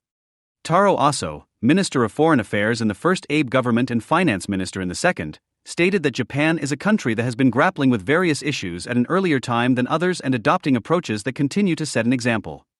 Although often unnoticed in the West, Japan has quietly been at the policy avant-garde in adjusting to a new world of geoeconomic and geopolitical competition. Other countries, in order to respond to new challenges, might once again look to follow its example. Within days after he seized power in the 1961 military coup d'état in South Korea, Major General Park Chung-hee ordered the arrest of 51 of the country's leading businessmen. The head of Samsung, the largest chaebol, family-owned conglomerate, who had been traveling in Japan, was immediately placed under house arrest when he returned to Korea. The charge in all cases was illicit profiteering. Park and his military junta ruled over a desperately poor country. South Korea's per capita GDP in 1961 was less than $100, lower than that of Guatemala, Cameroon, or Chad. This low number, however, did not truly reflect South Korea's actual level of development. The country had a modernized military, mass literacy, large trading firms, some industrialization, and substantial U.S. aid. Some of these capabilities have a dark history. And yet, what was also true in 1961 was that South Korea was poorer than North Korea, whose per capita GDP was nearly a third higher. Additionally, South Korea stood on the front line of the Cold War, and was part of a U.S. regional security strategy of capitalist states which included Japan and Taiwan. They all faced the threat posed by the Asian communist countries of China, the USSR, and North Korea. The North Korean invasion of South Korea a decade before had led to nearly 1 million civilian casualties. The security situation confronting South Korea remained grave and existential. Park and his military government felt that South Korea desperately needed to industrialize, but American aid, which mostly consisted of consumer goods, wasn't helping on this front. In his memoir, The Country, the Revolution and I, Park wrote, "We want a piece of brick rather than a lump of sugar." The specifics of the charge of illicit profiteering included unfair bidding for government contracts, monopolistic sales and foreign exchange practices, and generally living off of government licenses. Given that this broad definition could apply to virtually every Korean chaebol owner at the time, all were vulnerable. In addition to jailing them, Park threatened to confiscate their properties and levy immense fines. After 2 months in detention, the illicit profiteers were released after signing an agreement stating that they would donate all their property when required for national construction. The most important 13 were given the task of industrializing the country. In effect, they were offered a compromise where they could avoid further jail time if they built factories, though they would still have to pay fines by donating company shares. The 13 business leaders also received further dispensations if they met export targets. The key sectors targeted by Park and his military government for industrialization were cement, electricity, synthetic fiber, iron, and oil refining. The last was nationalized, as was the banking system.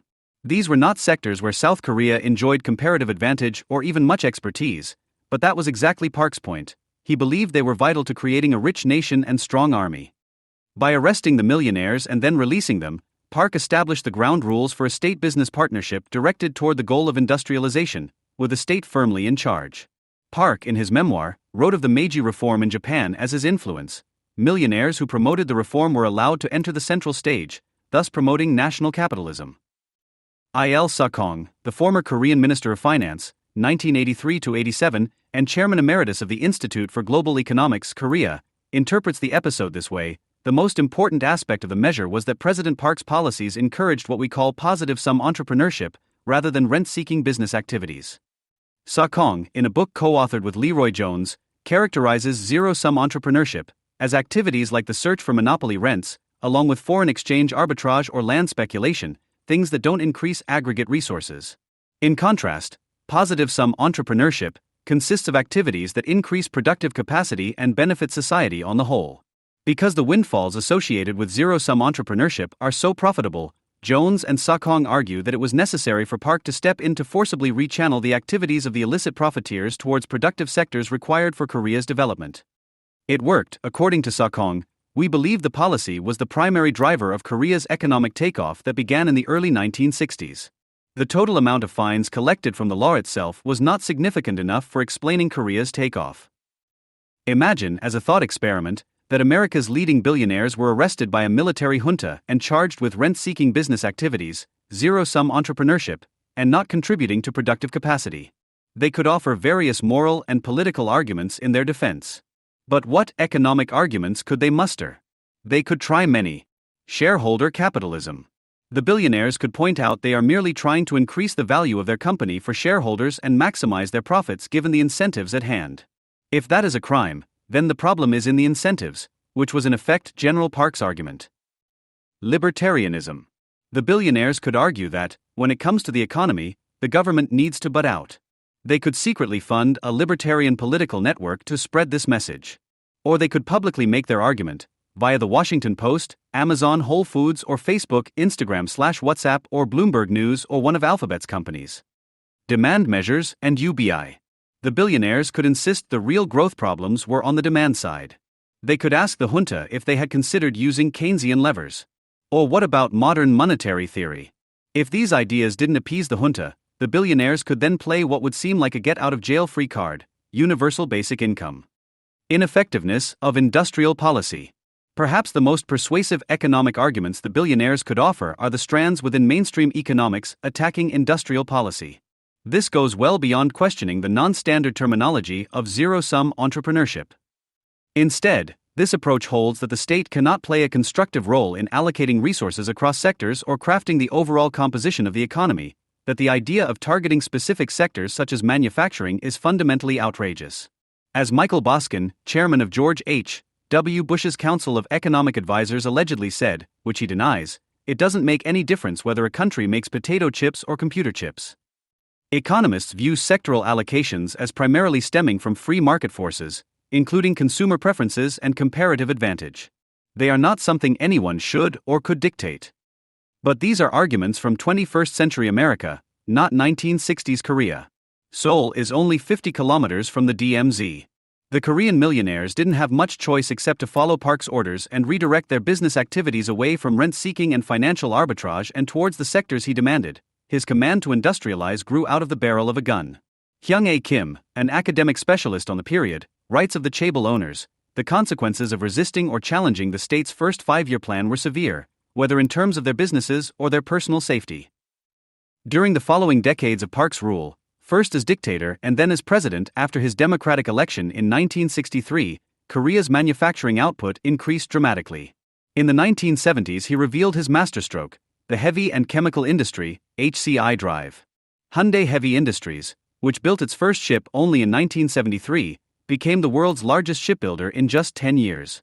It was aided on this path when the Korean government declared that any oil delivered to Korea had to use Korean-made ships.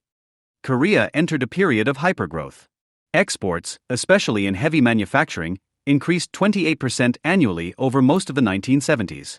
Real wage growth was the fastest of any industrializing country, including those in previous industrial revolutions, increasing 19% annually between 1976 and 1979. The South Korean economic takeoff, hypergrowth, or even miracle has been widely studied from many perspectives, particularly in the 1980s and 90s, when there was much debate about its causes. The specific mechanisms at work in Korea's economic takeoff have been most fully articulated by the late MIT economist Alice Amsden in her classic work on the Korean economy, Asia's Next Giant. Amsden, expanding on Alexander Gershwin's historical work on economic backwardness, identifies Korea as a late industrializer. Whereas the United Kingdom and the United States had industrialized on the basis of invention and innovation, respectively, Korea industrialized by learning. Late industrializers borrow, she doesn't use the word steal, foreign technology from countries on the technological edge and then adapt, improve, and implement the technology locally. The state is central to this process. It allocates capital to favored sectors and firms, provides access to easy, if not free, credit, and grants protection from imports. But at the same time firms are subject to relentless discipline by the state bureaucracy. As Amsden writes, The state intervenes with subsidies to distort relative prices in order to stimulate economic activity. In exchange for subsidies, the state has imposed performance standards on private firms. State-favored firms are allowed to fail. This isn't state socialism. Rather, they have to reach aggressive export targets in order to keep receiving their subsidies. Domestically, they are prevented from abusing their monopoly power through price controls. Illegal capital flight in South Korea was punishable by death. Currency manipulation undergirds this whole economic model. The United States labeled South Korea a currency manipulator in 1988, and it remains on a U.S. Treasury watch list. Education plays a much less central role. Amsden describes the quality of education in South Korea as strained, and its role as largely passive in the country's industrialization. Whereas in the U.S. education is the go-to solution for every economic problem, Amsden writes, the role played by education in economic development ought not to be deified. Political scientists and economists working in the heterodox tradition tended to view Korea as a variant or special case of the Japanese status development model. That model had led to Japan's economic takeoff years earlier and was now being applied by President Park in Korea. For instance, political scientist Jung-en Woo, in her account of Korean economic success, which focuses on how the state channeled financial resource to promote rapid industrialization, writes, instead of being the miraculous model of the triumphant procession of neoclassical economics into the mysterious East, the Korean model limbs its origins in the relatively ruthless mercantilism of pre-war Japan. Indeed, President Park was intimately familiar with the economic model of pre-war Japan. He was educated at the Japanese Military Academy and served in the Japanese Manchurian Army in the sinister Japanese puppet state of Manchukuo. In his memoirs, he writes frequently of the importance to him of the Meiji Restoration in Japan, including its concept of rich nation, strong military. He borrowed the word Yushin for his constitution from the Meiji Ishin, or Great Renewal. President Park was familiar with post-war Japan as well. This included its long history of state interventions in the economy, and the success of its heavy industry-focused new long-range economic plan of 1958-62. In his book MITI and the Japanese Miracle, Chalmers Johnson analyzes the state-guided market system behind the miracle. While Amsden uses the terms late industrializers and learning states to characterize East Asian economic development, Johnson, writing from a political science perspective about Japan, uses the term developmental state, a concept he pioneered. Japan used targeted industrial policies to change the composition of the economy and to industrialize. He identifies four key elements of the Japanese model: an elite bureaucracy staffed by the best managerial talent available in the system, a political system in which the bureaucracy is given sufficient scope to take initiative and operate effectively, preservation of competition in the economy, and finally, an agency that controls industrial policy, such as Japan's Ministry of International Trade and Industry, MITI. The period when these books were published, the 1980s and early 1990s, was the time of Japan as number one.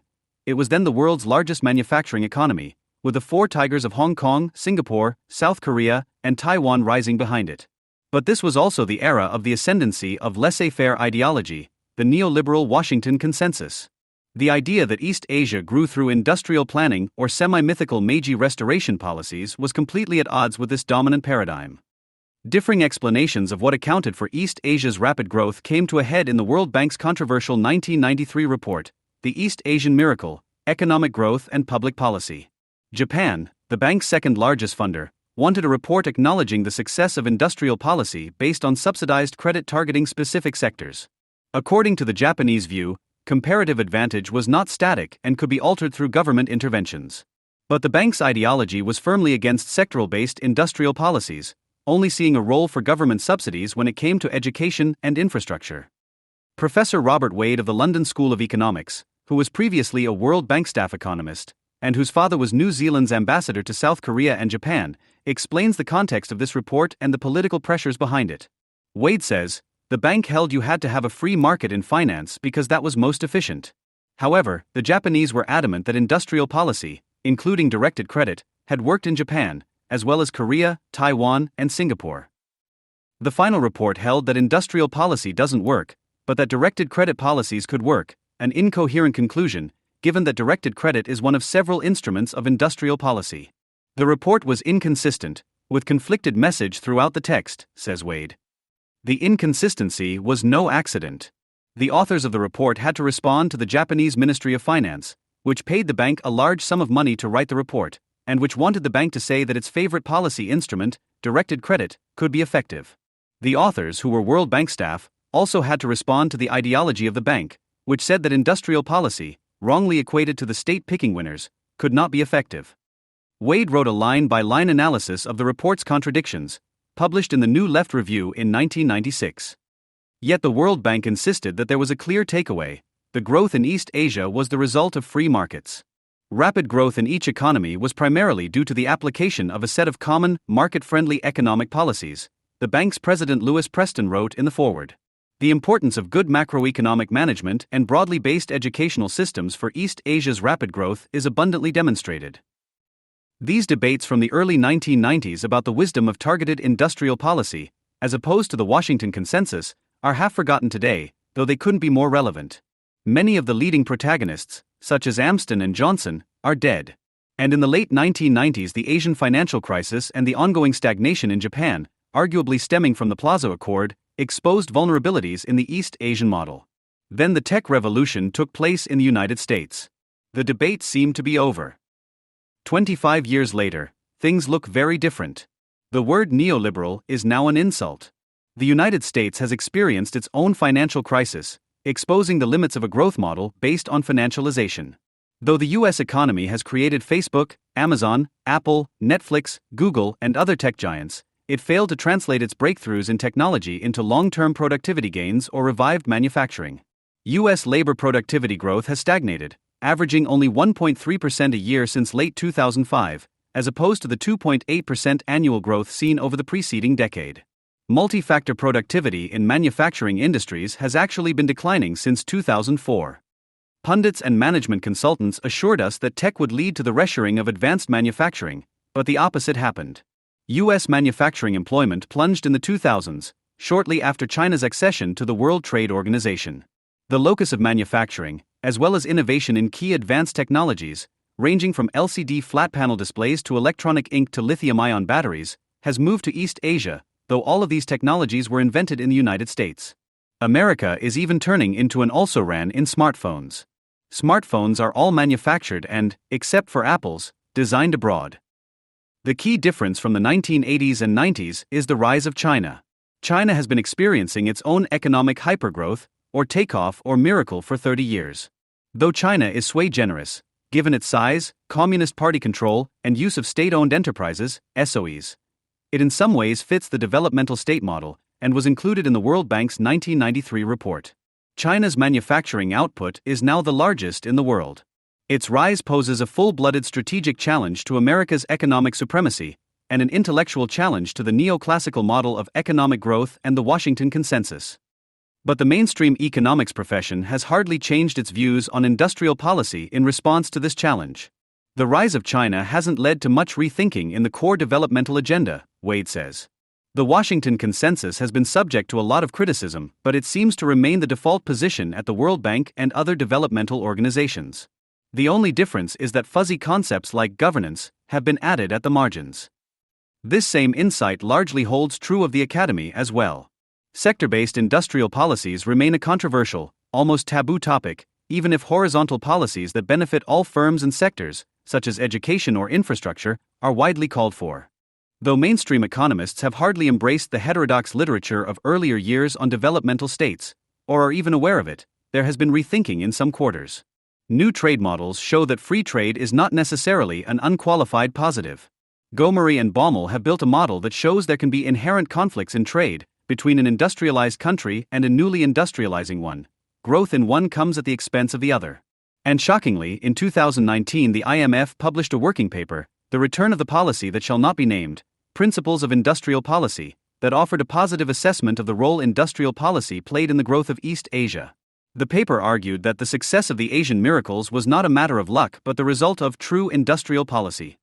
But these and the smattering of similar papers are anomalies, far from the main thrust of contemporary economics, which is going in a very different direction. Economics is changing rapidly. Economics is becoming progressive. This is the economics of gender, race and identity, inequality, oppression, privilege, inclusivity, and power. Not too long ago, economics was one of the few academic fields where professors could be overtly rather than covertly conservative, but today the social justice movement of the humanities is in the process of colonizing it. Identity politics is ascendant. Nevertheless, this rectification campaign still uses the standard tools and models of mainstream economics: taxation, benefits, deficits. The larger neoclassical framework still applies. The heterodox economists from the industrial policy debates of the 1980s and 1990s were, and often remain, marginalized in the economics profession. Today's progressive economists couldn't be more establishment. It is unclear if they are truly on the left or are just following today's conventional thinking. Industrial policy remains largely taboo, with a very big exception of green policies. There is no acknowledgement of varieties of capitalism, whether the coordinated market economy of Germany or the national capitalism of East Asia. There is no acknowledgement that there might be a deep flaw in the overall productive structure of the US economy, or a drift towards zero-sum entrepreneurship, issues that the conventional toolkit, even a progressive one, can't fix. Developmental states offer new ideas and methods for reaching some of the outcomes that progressives are seeking, such as inclusive prosperity.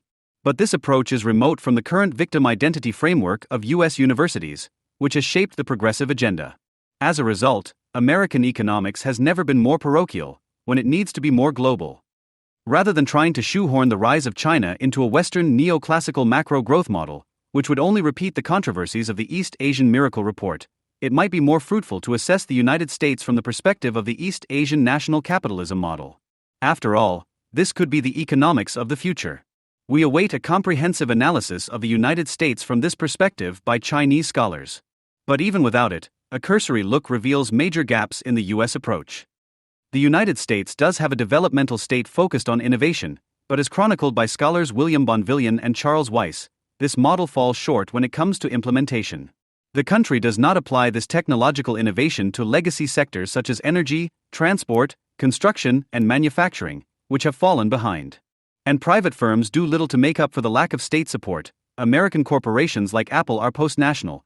They are happy to take the fruits of federally funded innovation but see no reason to manufacture domestically. This situation would be unthinkable to Henry Ford, who increased his Detroit workers' wages so they could buy more. Moreover, when America does innovate and creates new hard technologies, they don't scale domestically, both because of financial constraints and a lack of infant industry protections in the United States. There is also the financialization of corporations to consider. The financial sector itself is bloated and often rogue. It tends to channel credit to itself rather than to the productive economy. Monopolization and decreased market competition have led to windfall profits for corporations without the need for investment. In fact, the United States is moving down the skill chain. It is deindustrializing. America still has strengths in the intangible economy, but most job growth has come in low-skill, low-pay services. It is no longer on the technological frontier in many manufacturing industries, such as machine tools, passenger rail, batteries, electric vehicles, 5G hardware, robotics, etc., really, most hard technologies. It is regressing and becoming economically backward. Heavy industries like shipbuilding, which so enchanted General Park and the Japanese, have been gutted in the United States. America, unlike its competitors, does not subsidize commercial shipbuilding, and as a result, it has fallen behind. As of 2015, only 0.35% of global commercial ship construction took place in the United States, compared to 37% in South Korea, 27% in Japan, and 21% in China. There is one upside to this situation. The United States is now in the position of being a late industrializer, like the East Asian learning state countries, meaning it too can learn and borrow from those on the technological frontier. As Gerschenkren put it, there are advantages to backwardness. It's much easier to catch up than to innovate. Using the learning state approach, the United States can quickly catch up in industries deemed strategically important, such as telecommunications, in which China's Huawei now dominates the production of hardware needed for 5G. Indeed, it would be cruel to American workers not to at least try late industrialization as part of an overall developmental strategy. But elite Americans couldn't care less about the ruin of these displaced industries and the resulting loss of manufacturing jobs. Heavy industry is hardly the subject of TED Talks. The current preferred policy solution is to tell these formerly middle-class workers to get more education or to move. Their own solution is opioids and deaths of despair. Professor Dan Bresnitz of the University of Toronto cautions, the real problem of jumping to the next stage is it will cost a huge amount of capital.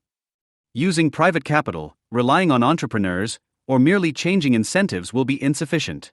Bresnitz, author of the forthcoming book Innovation in Real Places, Strategies for Prosperity in an Unforgiving World, says, ideally, the political system would enable allocation of capital, but even in the defense industry, I don't know if this will happen. If the federal government remains dysfunctional, large states could step in with their own developmental policies.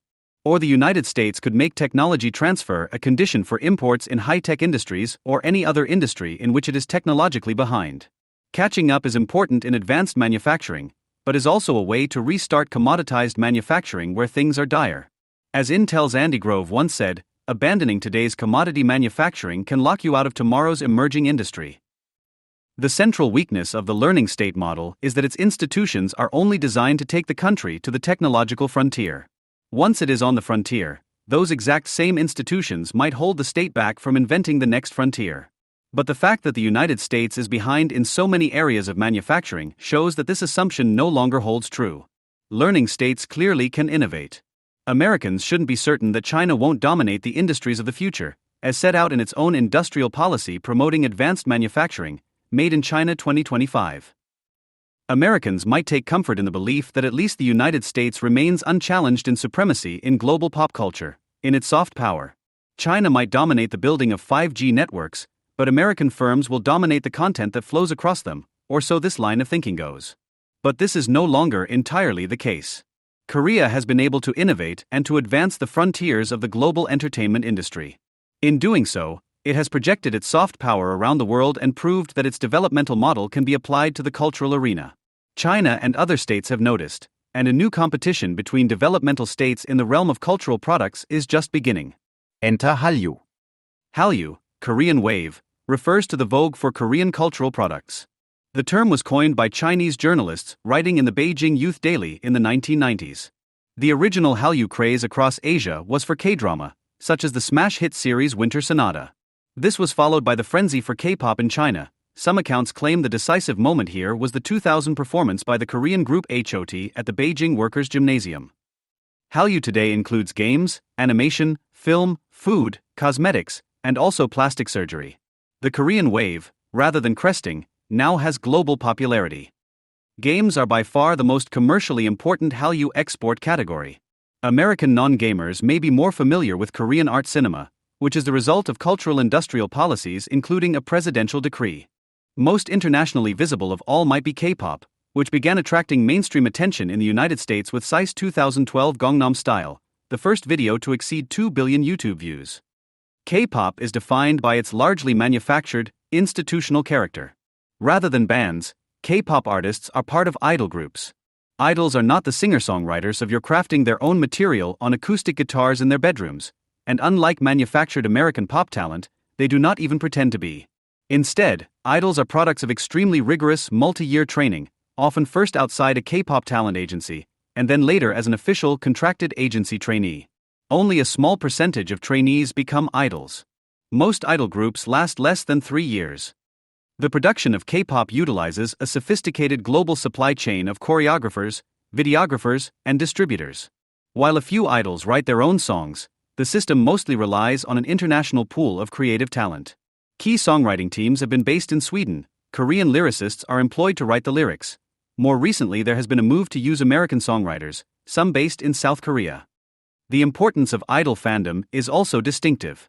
Western pop groups have their own fan bases, but their social media interactions aren't at the same level of intensity as those of K-pop idol groups. Idol groups' cultivation of their social media following is vital to their success. The fans of the leading idol group BTS, for instance, are known as ARMY. When BTS was snubbed at the 2019 Grammys, ARMY took to social media to express their outrage and undertook a systemic effort to push BTS to the top of the charts again. And, just as K-pop production makes use of global networks of talent, so K-pop fandom is borderless. There are BTS armies throughout the world.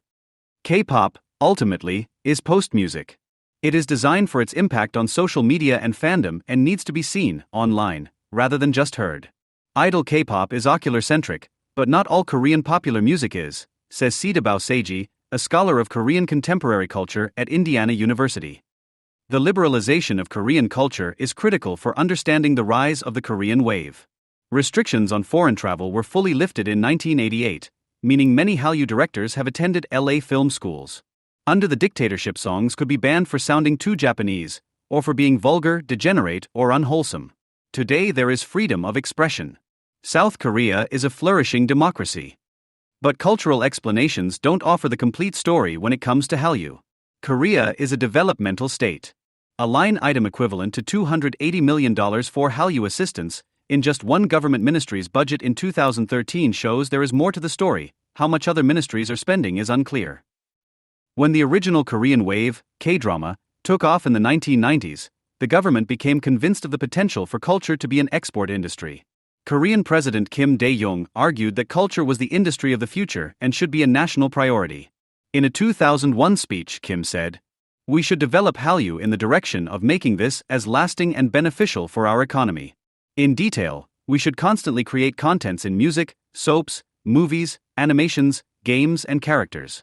In 2003, the size of creative cultural industry will grow up to $290 billion, which is bigger than the size of the semiconductor market, which is estimated at $280 billion.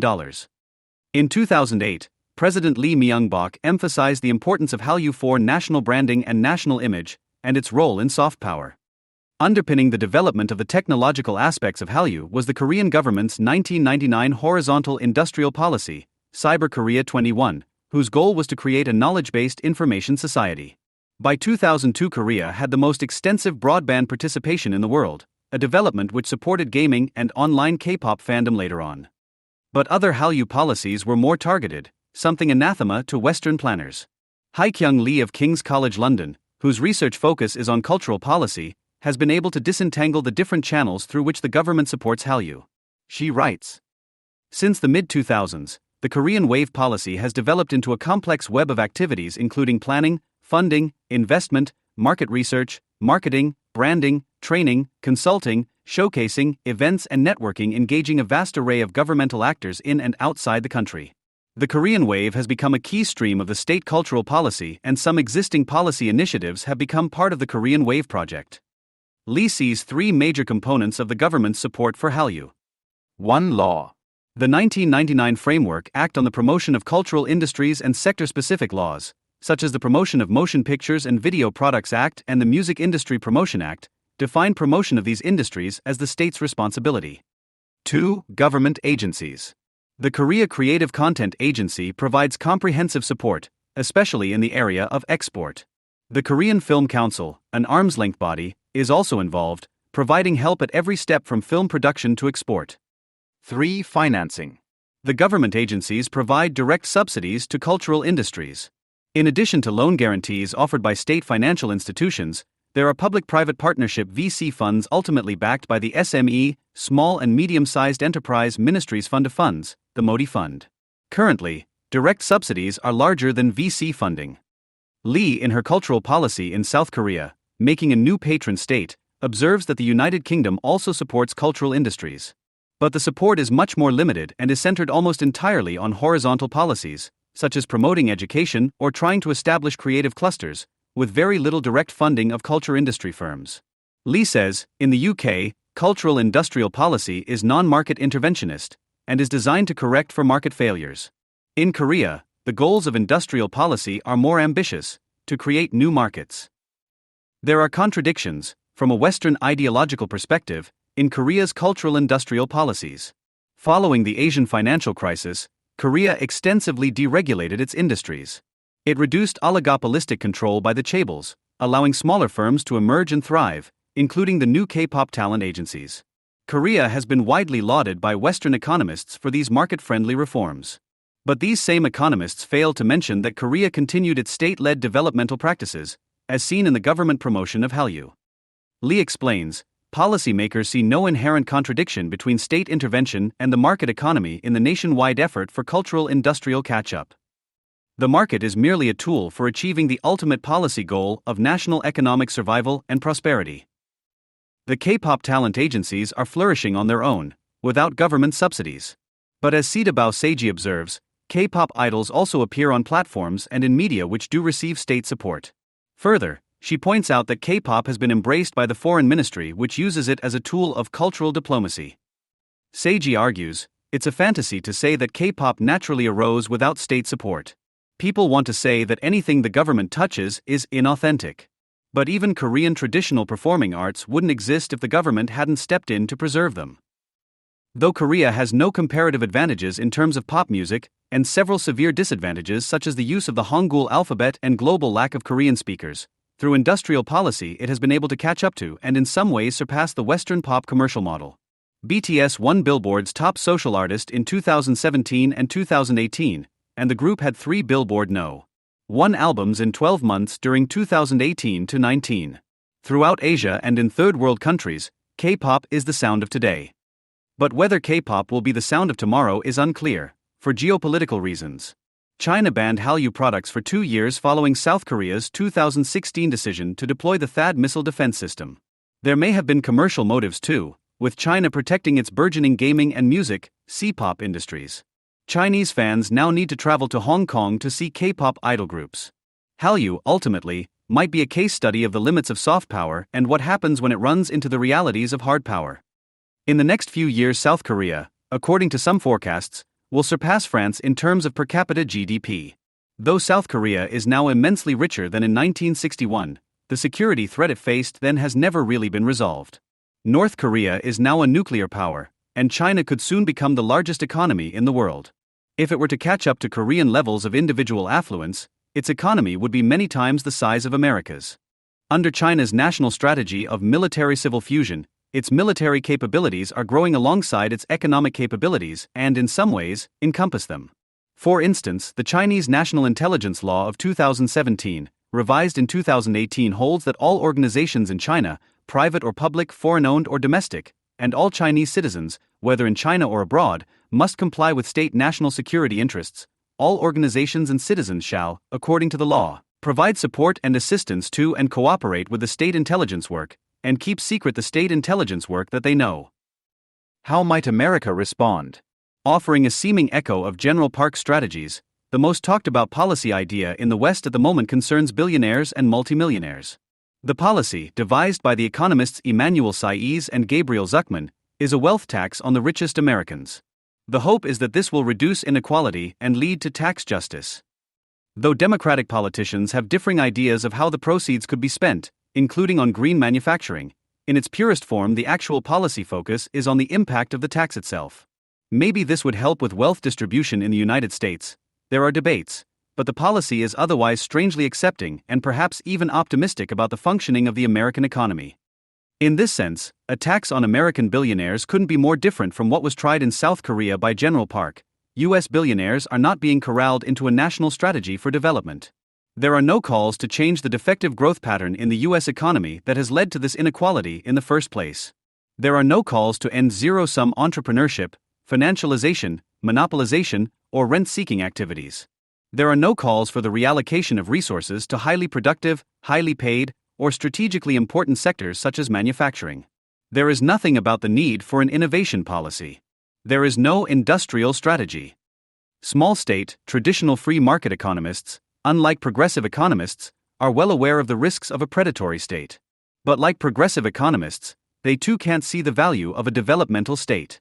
Economics is stuck in a rut. Like much of the conventional wisdom offered in economic models today, K-pop lyrics are often meaningless. But one song is different. BTS's Idol offers genuine insight into Korean idol group self-perception and mocks their critics. Given the universal power of art, or at least of hyper-commercialized, global post-music, the lyrics of Idol can also describe the point of view of conventional Western economists and policymakers. Despite their numerous policy failures, they retain their status. And although the developmental states of East Asia present both new challenges to U.S. dominance as well as new economic possibilities for mass prosperity, economists refuse to change their thinking about industrial policy. Until recently, the claims that the market is infallible and that free trade benefits everyone were considered unimpeachable. They formed the basis of the neoliberal order. By political order, I refer, per Gary Gerstle, to a constellation of ideologies, policies, and constituencies that shape American politics in ways that endure beyond the 2-, 4-, and 6-year election cycles. The worldview of this now defunct order, of which Reagan was the ideological architect and Clinton the key facilitator, is best summarized by the dogmatic slogans of its former proponents. Globalization is a fact, not a policy option, declared Democratic Congressman Xavier Becerra, today Biden's Health and Human Services Secretary, while economist Paul Krugman, in a moment of extreme intellectual arrogance, stated, "A country serves its own interests by pursuing free trade regardless of what other countries may do." For Reagan Republicans and for Clinton Democrats, liberalism and free trade constituted the only path to prosperity. It ceased to be a matter of debate, but became almost a question of religious belief. Those who contested it, such as Patrick J. Buchanan, Clyde Prestovitz, and Robert Lighthizer, were treated as heretics and their ideas regarded as outlandish creations of dangerous minds. Today, the neoliberal dogmas about globalization and free trade are no longer taken for granted. Reality has exposed the illusions of the prevailing order. Millions of Americans have not moved to better-paid high-end jobs, but as a result of the China shock have found themselves unemployed, sinking into addiction and deaths of despair. Instead of embarking on a new pathway to growth, America experienced a temporary blip in the 1990s before further descending into stagnation. During this time, the United States lost much of its capacity to build in the world of atoms. It struggles to develop new, safe airplanes or to manufacture state-of-the-art chips. As China has never been an ally, but rather an opportunistic geopolitical rival, the belief of 18th-century philosophers that trade brings peace and harmony, embodied in neoliberalism, has once again turned out to be a vain hope. The neoliberal order had been unraveling since the 2008 crisis, but its loss of ideological hegemony was only fully revealed by the election of Donald Trump. His 2016 victory broke the economic consensus, and his defeat in the 2020 election only confirmed the shift away from neoliberal policy. As Robert Lighthizer pointed out, Joe Biden abandoned his past support for comprehensive trade deals like TPP. Both candidates emphasized the need to bring back jobs that were outsourced overseas and to reduce dependence on China. Yet the breakdown of the neoliberal order does not mean that a new one has emerged to take its place. As the dogmas of free trade and marketization slowly become a thing of the past, Eric Helliner's book, The Neo-Mercantilists, A Global Intellectual History, seems timely. It describes a collection of ideas, marginalized during the Cold War, that constitute a third current of thought, distinct from both socialism and liberalism, and tells their story without a partisan thumb on the scale. Helliner offers a genealogy of approaches that share a belief in the need for strategic trade protectionism and other forms of government economic activism to promote state wealth and power in the post-Smithian age. In navigating our post-neoliberal era, exploring this intellectual tradition may prove useful in bringing forth new models. Historian Pierre Dayon argues that mercantilism never crystallized into a rigid doctrine, with its own Bible, its church, and its prophets. This remark also holds true for neo-mercantilism, which binds together a variety of currents and displays many shades. By contrast, sociologist Emmanuel Todd, in his introduction to the republished French edition of one of Friedrich List's works, has observed that the proponents of globalization resemble children in their binary way of thinking. They cannot imagine any intermediate approaches between total openness and autarkic entrenchment. But this is not the case with neo-mercantilism, and Helliner shows the nuanced attitude of its thinkers toward tariffs, industrial policy, capital controls, and international institutions. In doing so, he notes that various neo-mercantilist concepts were not born out of a supply-side push or aggressive ideological propaganda, but rather through a demand-side pull, by which pragmatic judgment encouraged thinkers and policymakers to tap into these ideas. Each time they responded to the needs emanating from the political economic context, rather than to the abstract imperatives of economic ideologies. President Reagan's Council of Economic Advisers concluded in its 1985 annual economic report that historical experience is unequivocal. Countries that have followed the least restrictive economic policies both at home and abroad have experienced the most rapid economic growth and have enabled the greatest proportions of their populations to rise above subsistence living standards. This neoliberal view was expressed even more emphatically by Undersecretary of State W. Alan Wallace. Prosperity and protection are inconsistent. Prosperity is our goal, but protection is its enemy. Does history really show that protectionism always hinders development and is irreconcilable with prosperity, or are such claims ideological myths? Friedrich List, one of the first neo-mercantilists, argued, in the same vein as Alexander Hamilton, that a fledgling industry needs tariff barriers to protect it against foreign competition in order to fully develop. But the intellectual hegemony of neoliberalism has caused List and the issue of infant industry protection to be nearly forgotten. When it is mentioned, it is cast as a typical example of state intervention that will always fail and can only distort market mechanisms. Yet in List's time as well as our own, such state economic activism can have positive and persistent effects. Researcher Rika Juhas has shown that the regions of France shielded from free trade by Napoleon's blockade developed a comparative advantage relative to regions that remained exposed to trade, and the former had higher value added per capita in industry up to the second half of the 19th century. List maintained that the British themselves used protectionism to develop their industries behind trade barriers, and when they were strong enough to overtake foreign rivals, they removed them. The German economist criticized the hypocrisy of the British, who condemned in others the same protectionism through which they built their own power, thus kicking away the ladder that led them to the top. The myth that protectionism is inherently harmful to growth has been further debunked by economic historian Paul Barrack. He points out that the liberal period in European trade relations in the 19th century lasted from 1860 to 1892, reaching its peak in 1866 to 77. In the midst of the heyday of free trade, a Great Depression occurred in Europe, which ended around 1892 to 4, just as the return to protectionism in continental Europe had become really effective. Moreover, the increase in protectionism was accompanied by an increase in trade, and the most protectionist countries experienced the greatest expansion.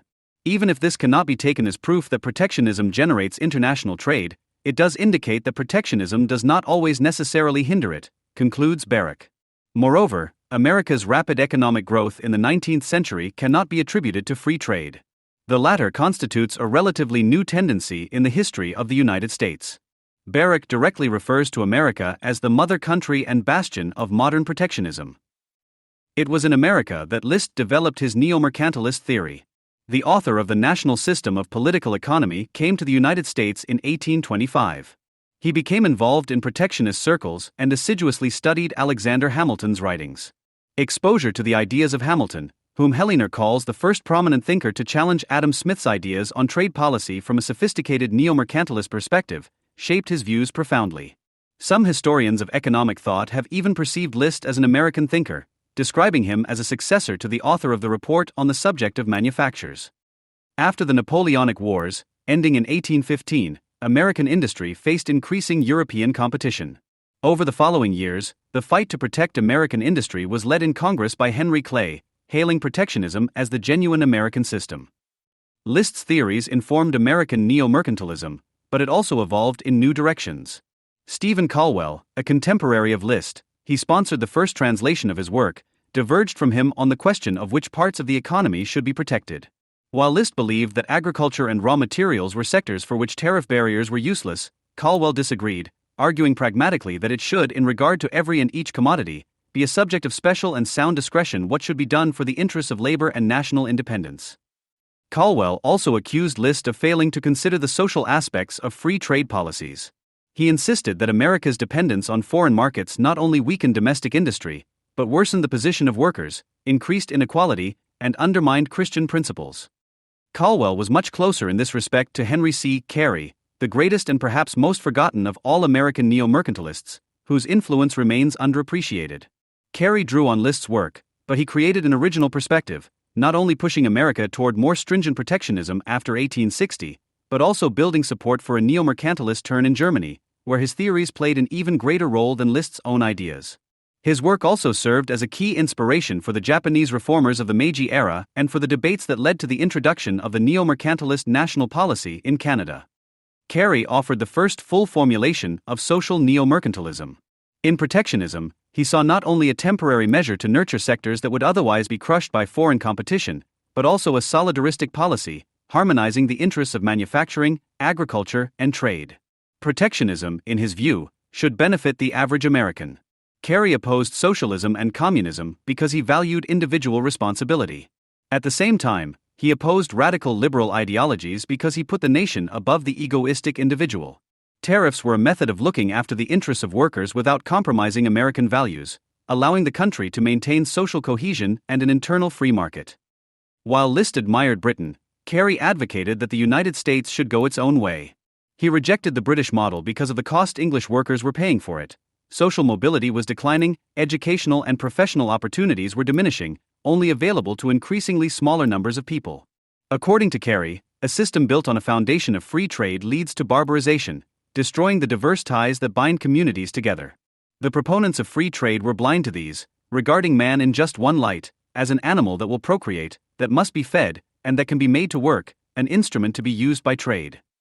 He believed that the reign of free trade meant, in fact, the hegemony of one class over the country's wealth. The trading class, Carey warned, was building a fortune at the expense of the rest of the nation, which became dependent on global markets. social neo-mercantilism attained ideological hegemony in America in the second half of the 19th century. It is worth recalling that when Europe was gripped by the long depression of 1870 to 96, which took place during its most liberal era in terms of trade, it was in those years that the United States, which, as we have seen, was increasing its protectionism, went through a phase of very rapid growth. Therefore, notes Barrack, the best 20 years of American economic growth took place in a period when its trade policy was protectionist, while that of the United States' major competitors was liberal. Protectionism remained not only the core of American economic identity, but also of the Republican parties. Kerry's social neo-mercantilism was influential inside the GOP. He advised both Lincoln and the author of the 1861 tariff reforms, Justin Smith Morrill. Those views did not belong exclusively to Republicans, however, and prevailed widely until the beginning of the New Deal. In 1934, Cordell Hull, Secretary of State under Roosevelt, introduced a reform which Anthony E. X. Jr. describes as a turning point in global economic relations comparable only to the abolition of the Corn Laws in 1846. Hull's worldview differed significantly from the vision that had been prevalent in American ruling circles until then. He protested against tariffs, as they were understood solely through the prism of national interest, without any consideration given to their consequences for the world. All subsequent presidents from Roosevelt to Clinton would adopt as their own the principles of import liberalization articulated by Hull. His ideas, according to Kenneth Dam of the Brookings Institution, came to be central concepts in the second half of the 20th century in the GATT system. After World War II, trade became a tool of foreign policy, and the imperatives of the Cold War caused America to neglect its own interest. The United States opened its markets to its allies without demanding reciprocity. In doing so, notes X, it redefined the national interest to include the health of the cosmopolitical economic system. Ronald Reagan saw the direction of history in expanding global networks of investment, production, and communication, not mercantilist national economics shrinking behind tariff barriers. After the Cold War, free trade achieved total ideological hegemony. Its triumph was sealed by Bill Clinton, who signed NAFTA, gave China permanent most favored nation status, and admitted it to the WTO. That we can no sooner stop globalization than we can stop winters giving way to spring became an unquestioned belief. The complacency that followed the triumph of neoliberalism prevented its proponents from seeing that, to paraphrase Branko Milanovic, their system was not alone. In Asia, models arose based on other principles. China's mercantilism-Leninism, a term coined by Aaron L. Friedberg, presents a unique manifestation of East Asian neo-mercantilism. It has a long genealogy independent of Western influence and still provides theoretical inspiration for Xi Jinping's regime. Chinese neo-mercantilism was born in reaction to the national humiliations suffered after the Opium Wars. One thinker who sought an economic solution to this national crisis was Wei Yuan. Although he was a Confucian, the decline of his country led him to speak out against the principles on which Confucianism was based, above all against its strict commitment to the virtues of frugal simplicity. To extricate itself from dependence on colonial powers, China had to embrace new values and prioritize, a goal that was morally suspect from the standpoint of Chinese conservatives, the promotion of China's fuqiang, or wealth and power. Unlike other Chinese intellectuals of the period, he saw trade as an opportunity to accumulate state power and recommended learning from the West. Wei believed that China could rise from its decay through state-led commercial expansion. But his ideas, along with those of another mercantilist of the period, Su Jiu, did not find much traction among the complacent class of Chinese intellectuals during the 1840s and 1850s. Li Hongzhang was responsible for the first neo-mercantilist policies implemented in China. Influential in the 1880s and 1890s, Li introduced self-strengthening economic reforms. He focused on building state-backed enterprises in strategic sectors such as mining, shipping, and telegraphy. These companies operated under the principle of government supervision and merchant operation, Guandu Shangban, beginning a tradition whose echoes can be found in Deng's reforms and in contemporary, reconceptualized models, as in the local government as venture capital approach developed in Hefei. No thinker mentioned above, however, achieved influence comparable to that of Sun Yat-sen. His ambitious neo-mercantilist ideas, developed before World War II, garnered the support of Mao Zedong and the Chinese Communist Party. More significantly, however, Heinlein shows that they were an important contribution to the theoretical underpinnings of China's post-1978 development. Deng's strategy was not so much inspired by Friedrich List's theories, as some scholars maintain, but drew on Sun's work. Although Sun assumed that China's path to growth and power would have a democratic dimension, his economic views, as Heinlein argues convincingly, are very close to those that guided Deng's reforms and the subsequent evolution of Chinese mercantilism-Leninism. In 2016, on the sesquicentennial of Sun's birth, she emphasized the need to carry on the pursuit for a rejuvenated China that he, Sun, had dreamed of, and argued that the CCP had been a faithful upholder of his vision. Sun was convinced that the main reason for China's decline was its economic weakness. This led the country to succumb to foreign economic oppression, even worse than the political kind. The disappearance of the nationalist spirit brought about the atrophy of wealth-producing forces, and the first task of a revived nationalism should be to rebuild them. Sun considered great investments in infrastructure as crucial, referring to them as the weapons for the promotion of industry, while regarding protectionism as a necessary measure designed to deter foreign economic pressure. He did not, however, recommend premature autarky. In the domain of technology, his argument went, China was lagging and should try its best to use Western capital and machines for its own development, all the while prudently controlling their influence. Today, the industrial policy of China exceeds the expectations of Sun or List. Measured as a share of GDP, China spends about twice as much on industrial policy as South Korea, the second highest spending country in this domain, and much more than the United States. The magnitude and persistence of China's industrial policy sets it apart from the history of East Asian neo-mercantilism, as Beijing is sustaining or increasing vertical industrial policy at a level of development when other economies have dialed back. The Asian tigers allocated capital to industrial policy mostly in the catch-up phase, after which their financing ceased to be so intensive. China's ambitions, by contrast, only continue to grow. This new neo-mercantilism was conceived in the aftermath of 2008, when the Chinese leadership concluded that neoliberalism was the main culprit responsible for the crisis. Immediately after 2008, China launched a major program to support innovation, announcing a series of state-funded megaprojects and rolling out the Strategic Emerging Industries Program.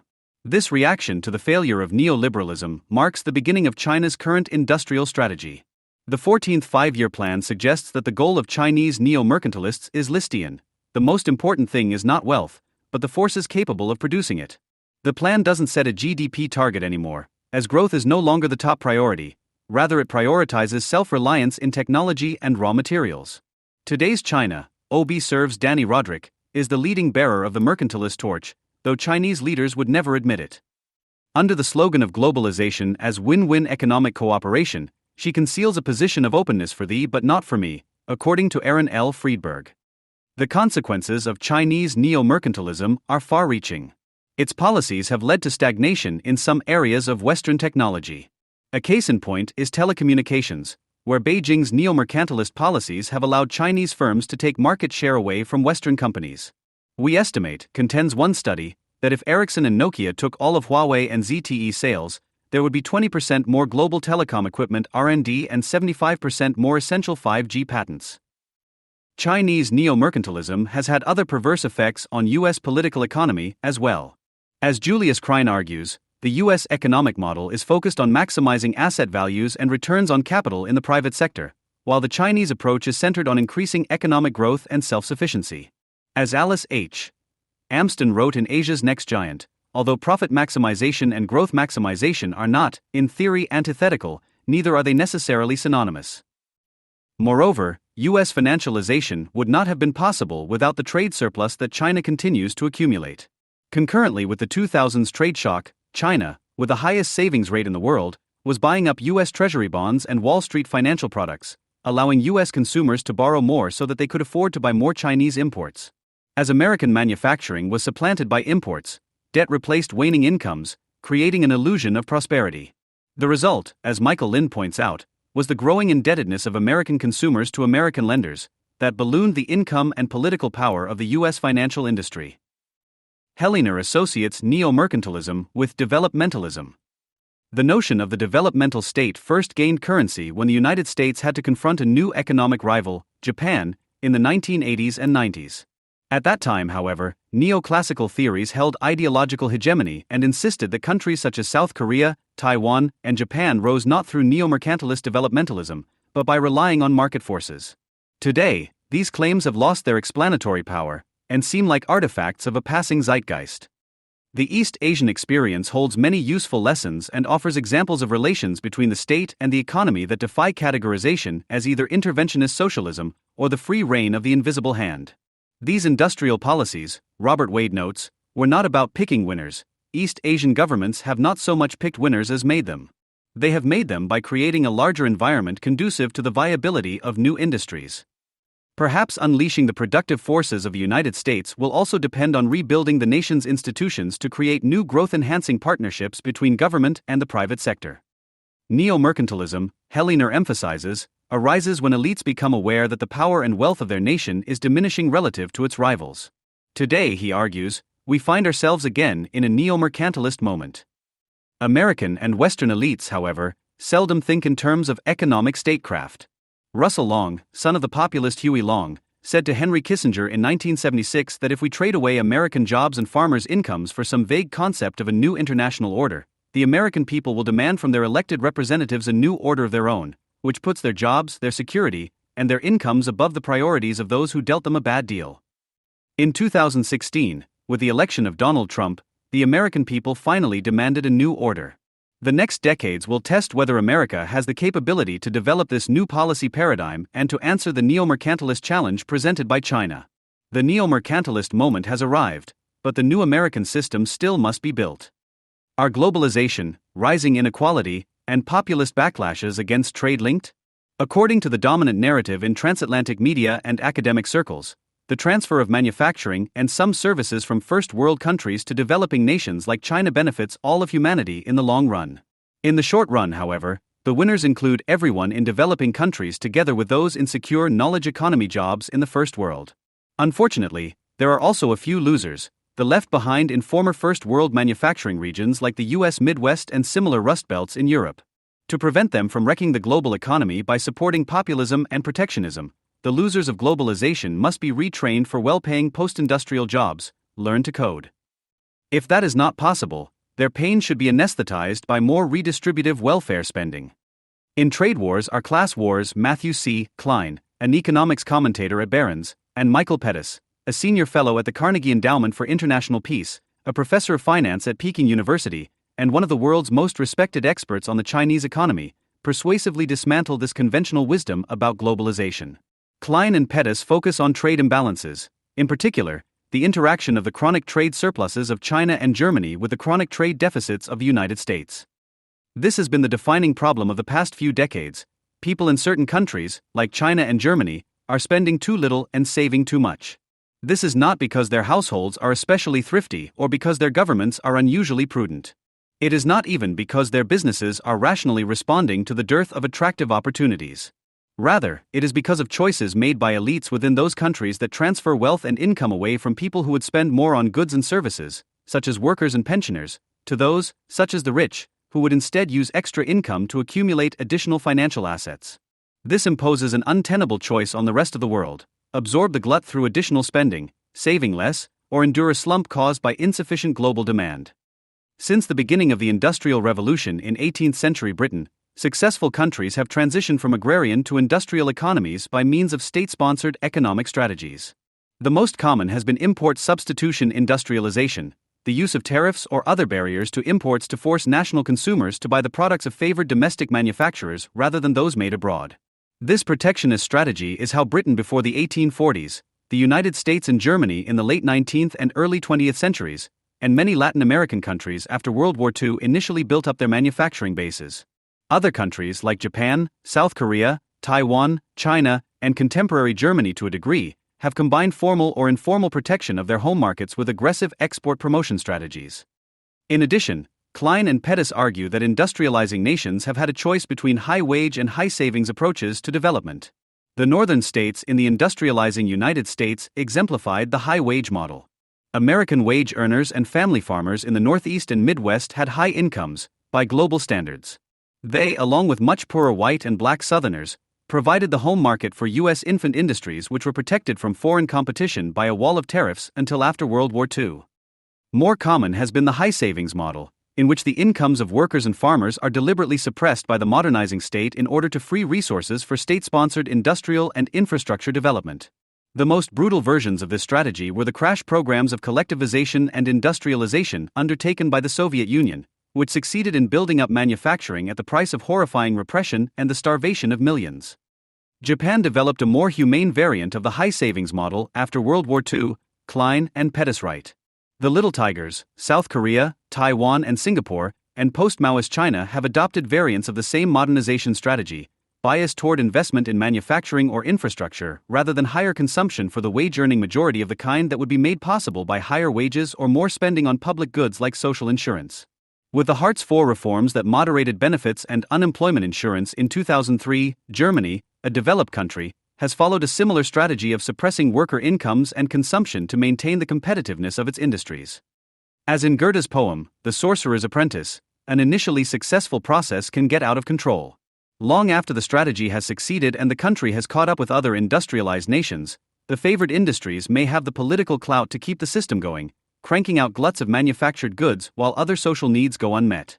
If a country tries to export more than it imports, the result will inevitably be a painful adjustment of excess supply to insufficient demand. This outcome can be postponed, however, as long as some trading partners of the export-promoting states are content to absorb their exports, at the expense of running chronic trade deficits and losing much of their own industry to import competition. Klein and Pettis document in detail how the United States in particular, since the late 20th century, has been an enabler of surplus countries like China and Germany. In essence, the surplus countries have engaged in a form of vendor finance by taking advantage of the status of the dollar as the world's reserve currency. Rather than lend money directly to American consumers to buy imports, the exporters, China in particular, recycled their surplus profits by investing in dollar-denominated assets like treasury bonds and Wall Street financial products. This enabled lower U.S. interest rates, which in turn enabled American consumers to borrow more money from the U.S. financial sector to supplement their stagnant incomes and purchase imports or, in some cases, houses they could not otherwise afford. At the same time, the growing indebtedness of American consumers to American lenders ballooned the income and political power of the U.S. financial industry, while the import-battered American manufacturing industry dwindled in economic and political importance. This explains the class war in the book's title, Trade Wars Are Class Wars. Contrary to the neoliberal conventional wisdom, the winners of globalization are not Chinese manufacturing workers and American knowledge workers. Rather, the winners are elites, the managers and capitalists of hyper-industrial China, and the rentiers of the swollen U.S. financial sector. The losers are the underpaid factory workers of China, Germany, and other countries with chronic trade surpluses, along with former American industrial workers forced out of well-paid, unionized manufacturing jobs into low-wage service jobs or permanent unemployment. As an account of the toxic interaction of unbalanced national development strategies with a dollar-based financial system in today's global economy, Trade Wars Are Class Wars is brilliant and convincing. But the broader historical analysis in the book is flawed. Klein and Pettis devote a number of pages to arguing that there is a parallel between the economic strategies of 21st century China and Germany and the imperialism of the major Western countries, including the United States, in the era of the scramble for Africa and the Spanish-American War more than a century ago.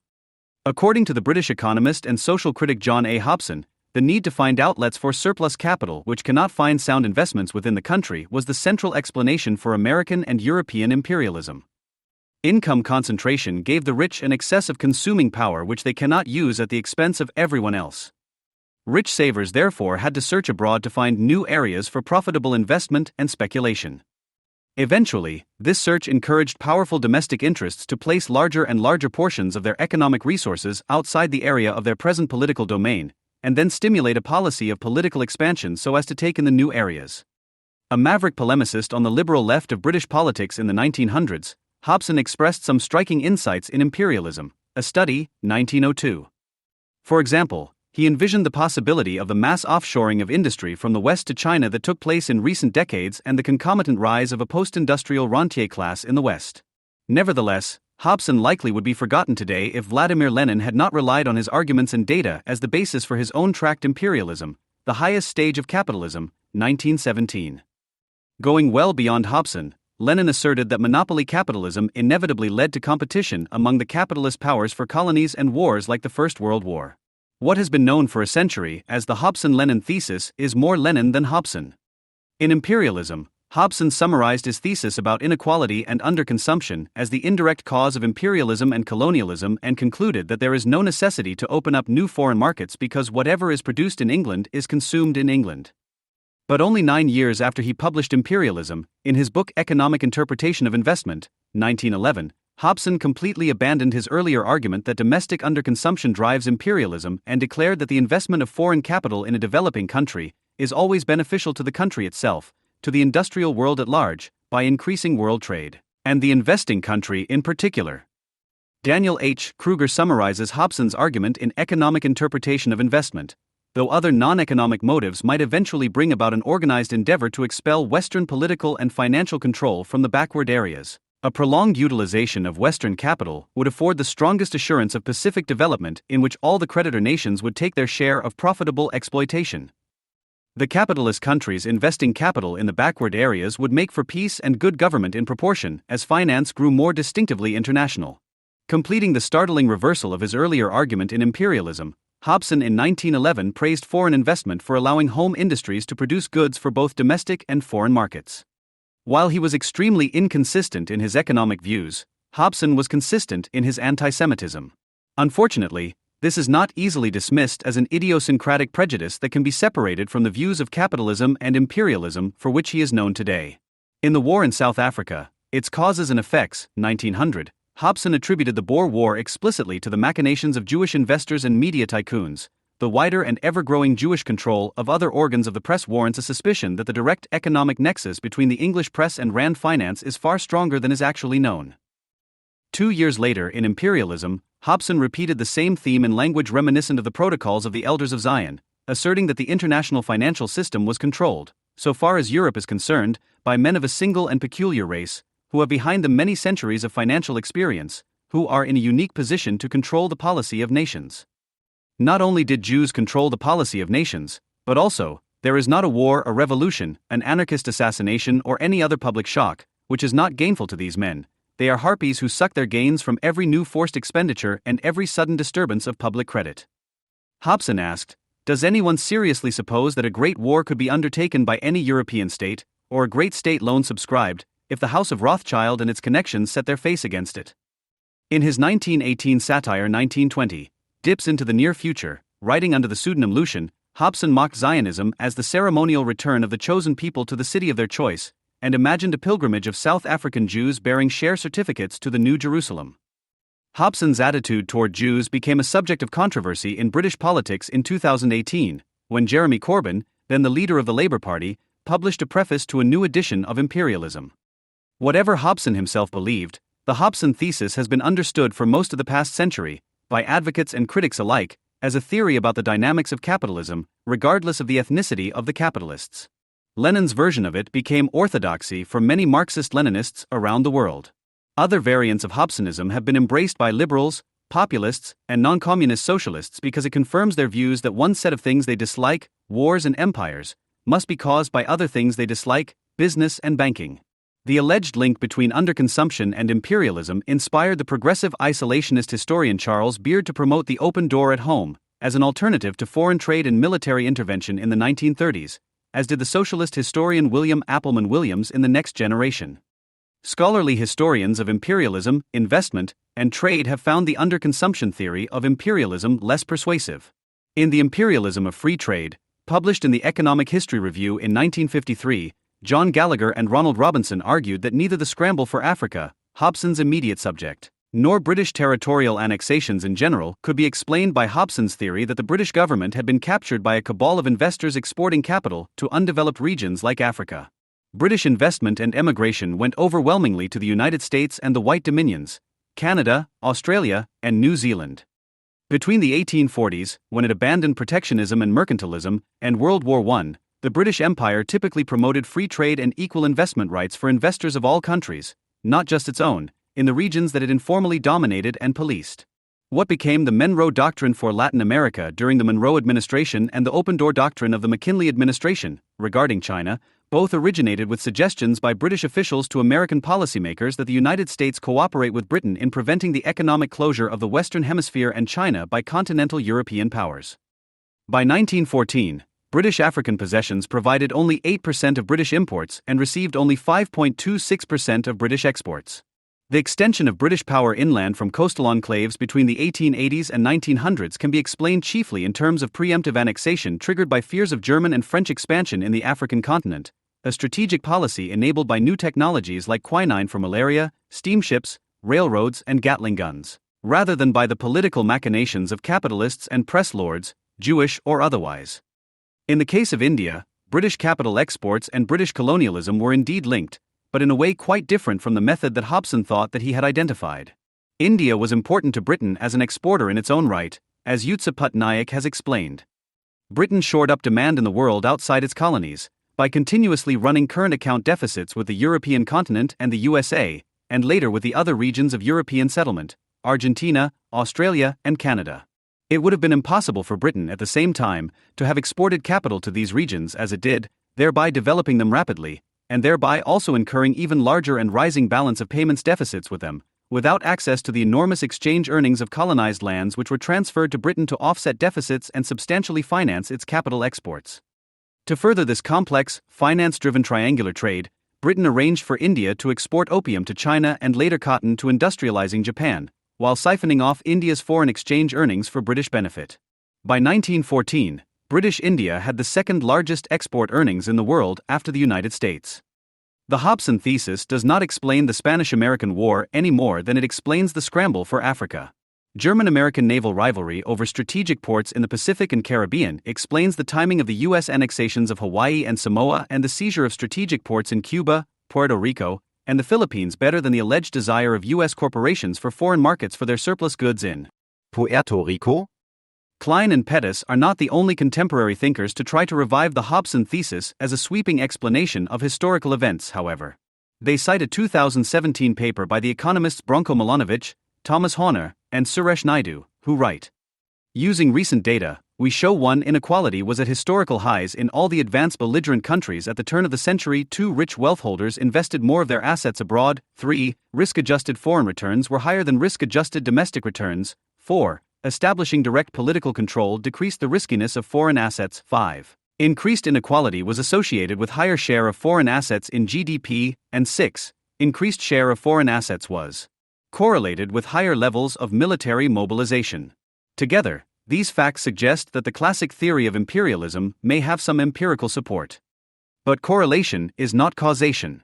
It is hardly surprising that the industrialized great powers of Europe simultaneously had more foreign investment, greater inequality, and could afford bigger militaries than poorer, less industrialized countries before 1914. This does not confirm the Hobson thesis that capitalists seeking protection for their foreign investments were the main drivers of imperialism, much less Lenin's theory that monopoly capitalism caused the First World War. Lenin, to the contrary, World War I was not simply the result of colonial rivalries, all of which, from the Balkans to the Pacific and Africa, had been settled peacefully before 1914 by negotiations involving various European powers and sometimes the United States. As German thinkers of the World War I era like Otto von Hinze and Friedrich Naumann, along with later historians including Fritz Fischer, John Roll, and Ludwig de Hayo, have explained, the leaders of Imperial Germany wanted their country to become a world power like the British Empire, the Russian Empire, and the United States. Because it was too small to be more than a medium-sized power in the future, Germany could become a global superpower only by smashing Russia and France and consolidating Europe into a German-led bloc. The crisis of relations between Germany's client state Austria-Hungary and Russia that followed the assassination of Archduke Ferdinand in 1914 was just an excuse for a German policy of European conquest which the Kaiser and his government for years had considered launching on one pretext or another. Let us give Hobson himself the last word. In his autobiography, Confessions of an Economic Heretic, 1938, published at the age of 80, he admitted that by enlisting my combative instincts in defense of my heretical views of capitalism as a source of unjust distribution, oversaving, and an economic impulsion to adventurous imperialism, it led me for a time to an excessive and too simple advocacy of the economic determination of history. Trade Wars Are Class Wars is a good book that would have been better if Klein and Pettis had not sought to build the dubious Hobson thesis into a general theory of modern global economic and geopolitical history. The sections attributing 19th-century imperialism to capital exports made possible by underconsumption could be excised from the text without harm to the essential argument that national industrial development policies carried out by particular countries can have horrendous side effects for the global economy, exacerbated by the use of the dollar as a reserve currency. This is a valid and important thesis, but it owes far more to John Maynard Keynes, whom they also cite, than to John A. Hobson.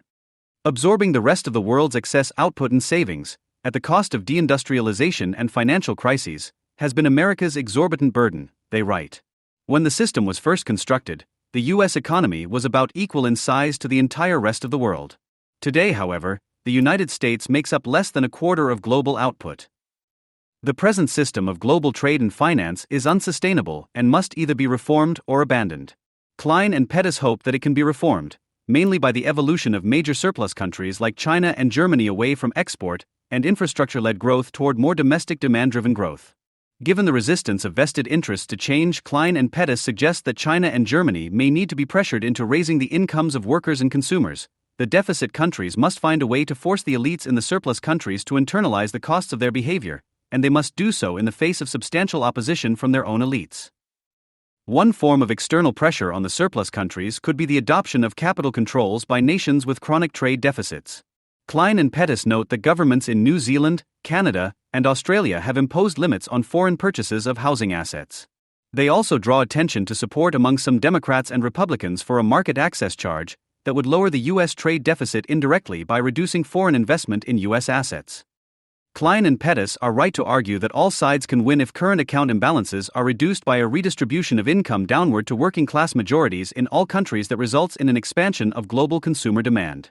But the reduction of global current account imbalances, either by the downward redistribution of income within China and Germany or unilateral retaliation by the United States and other deficit countries, would eliminate only one source of trade disputes.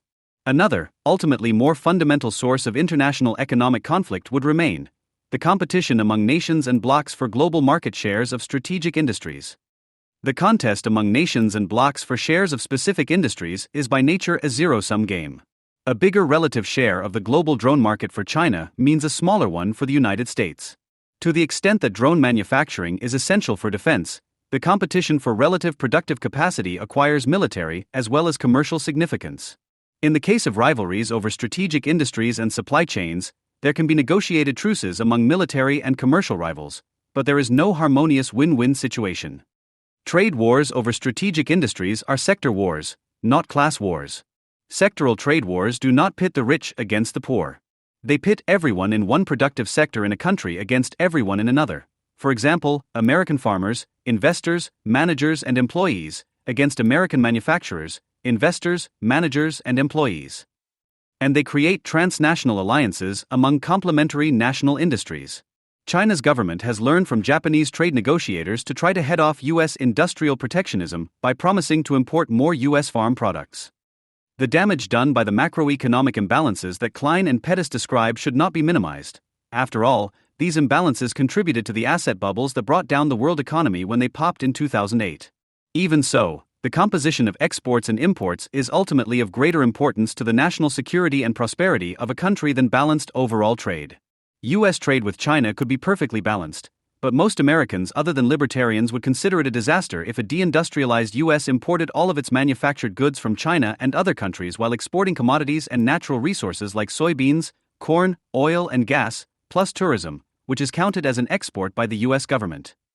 The elimination of bilateral and global trade deficits by itself is not enough to prevent the U.S. from degenerating into a post-industrial resource colony and tourist trap for industrial Asia and industrial Europe. Klein and Pettis favorably cite John Maynard Keynes's failed plan for the post-World War II global financial system, which would have automatically taxed countries running persistent trade surpluses via an international clearinghouse using a new global reserve currency, the Bancor. They neglect to note, however, that from the 1920s onward Keynes was skeptical about free trade. Keynes recognized the distinction between the two issues of unbalanced trade and strategic trade. For both problems, he favored unilateral national protectionism in some circumstances as a legitimate cure. In the case of unbalanced trade, Keynes believed that tariffs imposed by deficit countries could be justified, but only as short-term measures, and they might be unnecessary if the same result could be achieved by currency devaluation. In addition, Keynes favored the use of targeted, sector-specific tariffs to promote or preserve important national industries as part of strategic national industrial policies. In the 1930s, Keynes argued for a British economic plan that would include protection of strategic industries including automobiles, iron, steel, and agriculture. In his 1933 essay, National Self-Sufficiency, Keynes rejected the 19th century ideology of free trade in favor of economic nationalism. A considerable degree of international specialization is necessary in a rational world in all cases where it is dictated by wide differences of climate, natural resources, native aptitudes, level of culture and density of population. But over an increasingly wide range of industrial products, and perhaps of agricultural products also, I have become doubtful whether the economic cost of national self-sufficiency is great enough to outweigh the other advantages of gradually bringing the product and the consumer within the ambit of the same national, economic, and financial organization. He concluded, I sympathize, therefore, with those who would minimize, rather than with those who would maximize, economic entanglement among nations. Ideas, knowledge, science, hospitality, travel, these are the things which should of their nature be international. But let goods be homespun whenever it is reasonably and conveniently possible, and above all, let finance be primarily national. It is often assumed that Keynes was more committed in later life to maintaining an integrated global economy. But his prediction of the euthanasia of the rentier, and his career-long support of corporatist structures and national planning implied a greater permanent degree of state-managed trade and investment in the future. During British-American discussions in 1941, according to Stephen C. Neff, the Americans were particularly dismayed to find that John Maynard Keynes was thinking, in terms somewhat akin to those of Friedrich Naumann earlier in the century, of a post-war system of regional or imperial economic blocs which might be relatively liberal internally, but largely autarkic vis-a-vis one another. In the absence of anything like his proposed international system to penalize mercantilist countries with permanent trade surpluses, it is reasonable to assume that Keynes would have favored unilateral measures of national economic self-defense as a second-best option in some cases. Testifying before the House of Lords in support of the Bretton Woods system in 1945, Keynes acknowledged, separate economic blocs and all the friction and loss of friendship they bring with them are expedients to which one may be driven in a hostile world, where trade has ceased over wide areas to be cooperative and peaceful and where are forgotten the healthy rules of mutual advantage and equal treatment. This is arguably the situation in the world economy today, given China's combination of industrial mercantilism and state capitalism with its aggressive attempts to use military power to intimidate the United States and its Asian neighbors. Klein and Pettis's thesis, which, they write, is ultimately an optimistic argument. We do not believe that the world is destined to endure a zero-sum conflict between nations or economic blocs, therefore seems out of date, given the Sino-American conflict at the heart of today's deepening Cold War II.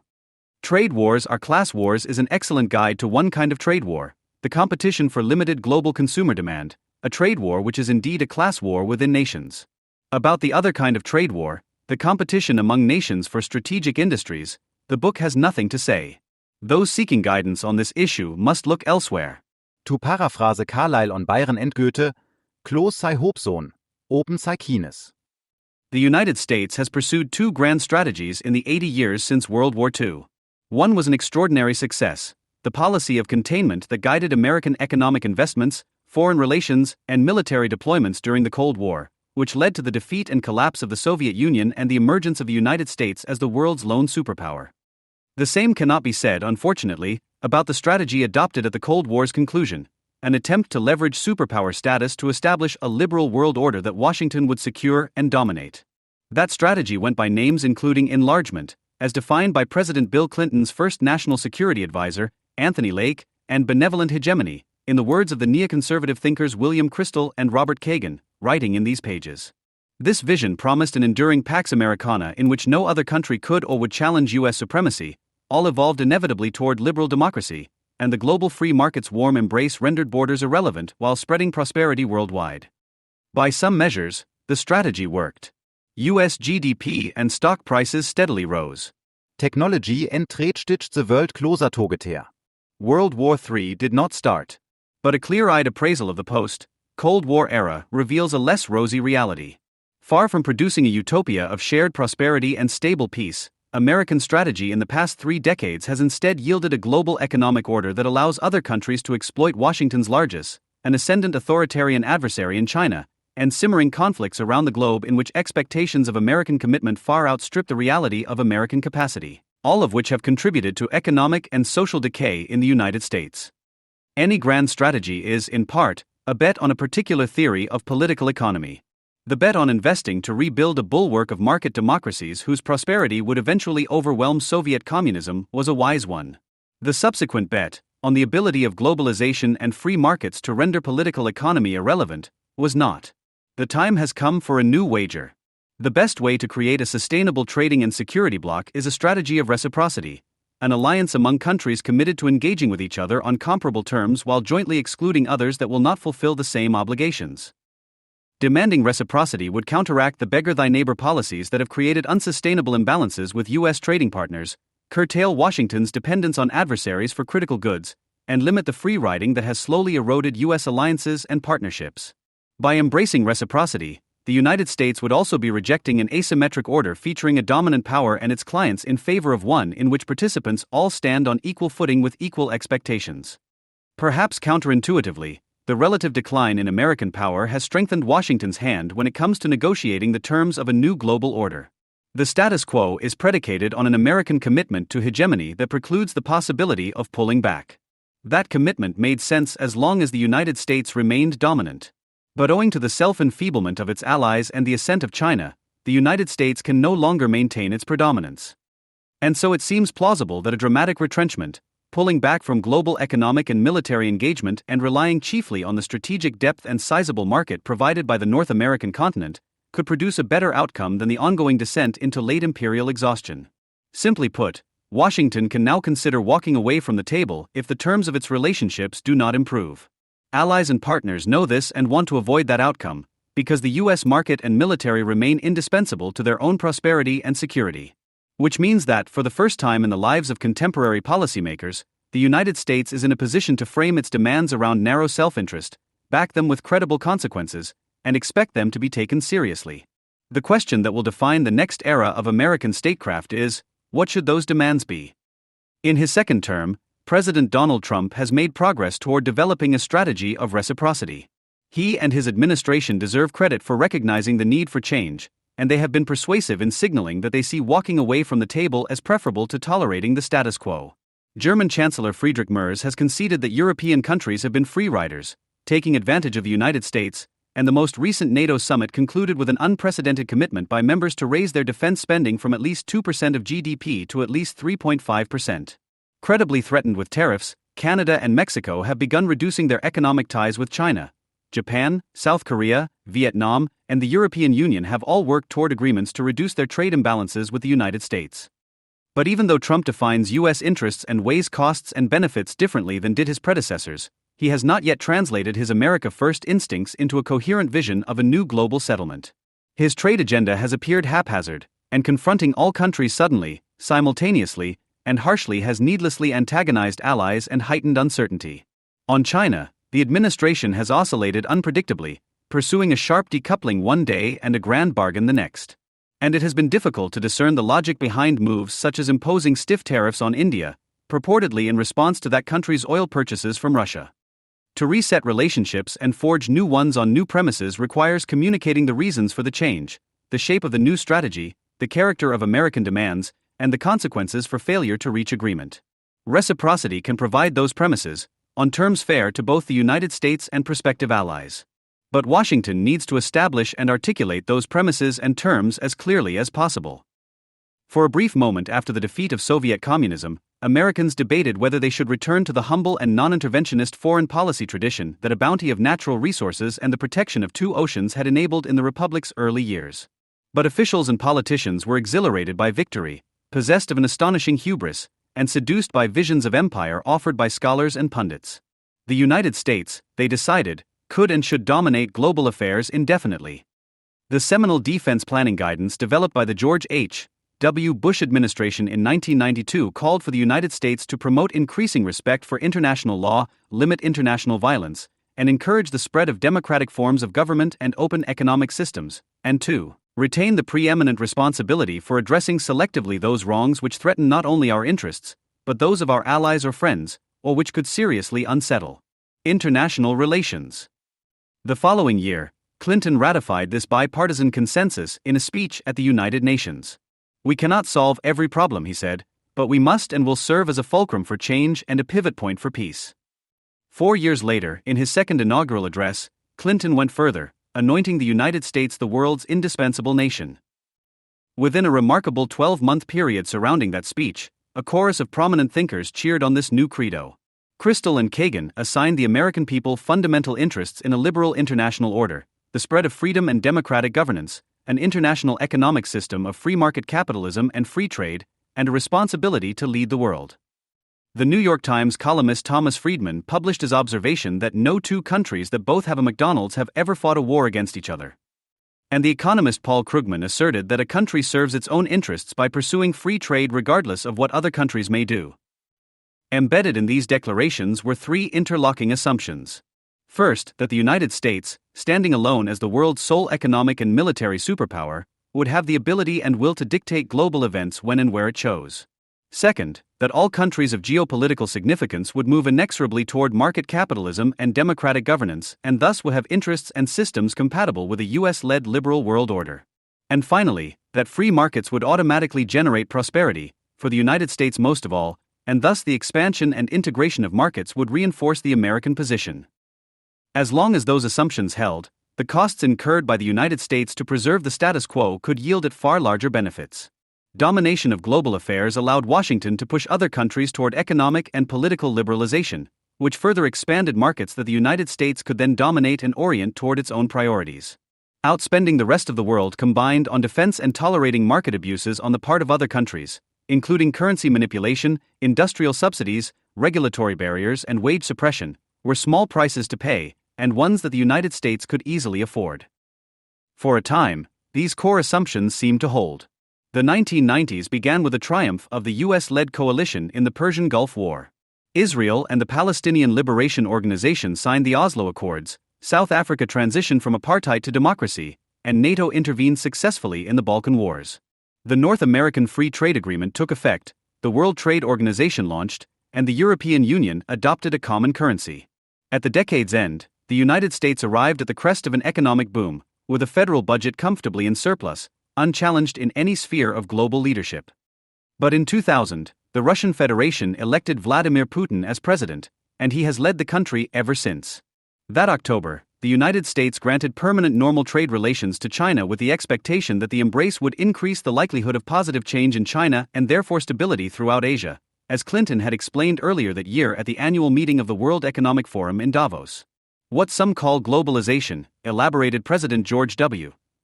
Bush the following July, is in fact the triumph of human liberty across national borders. 2 months later, the Twin Towers fell, and the US military plunged into Afghanistan. In the years that followed, systems bearing no resemblance to market democracy gained traction, and countries that adopted them grew stronger, undermining international institutions built to serve liberal states, violating international law with impunity, and making a mockery of the global trading system. Washington failed to build stable democracies in Afghanistan and Iraq. Elsewhere, few young democracies consolidated their gains, while countries such as Russia, Turkey, and Venezuela slid further backward into authoritarianism. More than 40 U.S. military bases and some 80,000 American troops in Europe did nothing to deter Russia from invading Georgia in 2008, then Crimea in 2014, then the rest of Ukraine in 2022. The only perceptible effect of these massive deployments was to discourage Washington's European allies from investing in their own defense. Meanwhile, China chipped away at the military dominance that was the prerequisite for American hegemony. By some estimates, its defense spending is equivalent to that of the United States, and it fields the world's largest active-duty fighting force and largest naval fleet. China's industrial power allows it to influence foreign conflicts, for instance, bolstering the war machine that powers Russia's assault on Ukraine, and would give China an advantage in a lengthy war of attrition. U.S. shipbuilding capacity trails China's by a factor of 1,000. China's growing advantages are a symptom of the broader failure of globalization. For the past 3 decades, the unfettered flow of goods and capital devastated American industry, helped drive up federal deficits, and provided the fuel for the financial meltdown that led to the global financial crisis of 2008 and the Great Recession that followed. The manufacturing sector's crown jewels, from Intel to Boeing to General Electric, became laggards, overtaken not by new American entrepreneurs but by foreign state-subsidized enterprises. The sector has atrophied so badly that, according to data on productivity published by the U.S. Bureau of Labor Statistics, factories today need more workers than they did a decade ago to produce the same output. Although the U.S. service sector's rise in relative importance was natural for an advanced economy, the stagnation in manufacturing was not. The abandonment of production, typified by Apple's designed in California, made in China strategy, sent factory jobs overseas first, but the innovations soon followed. In the mid-2000s, the United States was ahead of China on 60 of 64 frontier technologies identified by the Australian Strategic Policy Institute. By 2023, China led on 57. In the 21st century, American military leadership and economic forbearance neither achieved an enlargement of the community of market democracies nor boosted American security and prosperity. It merely consumed the physical, financial, and social capital that the country had painstakingly accumulated. For global superpowers as much as for families, it turns out, one generation builds the wealth, the second enjoys it, and the third destroys it or sees it squandered. The hallmark of U.S. strategy during hegemony was the unconditionality of its vision, providing benefits to other countries regardless of how they exploited the arrangement. When NATO allies refused to meet their defense spending commitments, the United States might cajole, but its own commitment to defending every NATO country from any possible attack remained rock solid.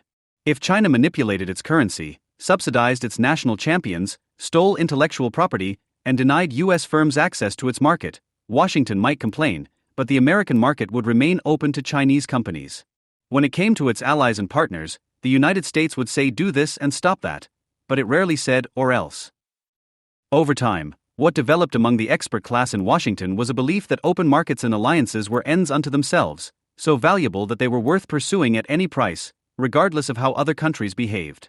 That belief was unfounded even when the United States was the predominant power. In the post-hegemony world, it is unmoored from reality. The country needs a new path.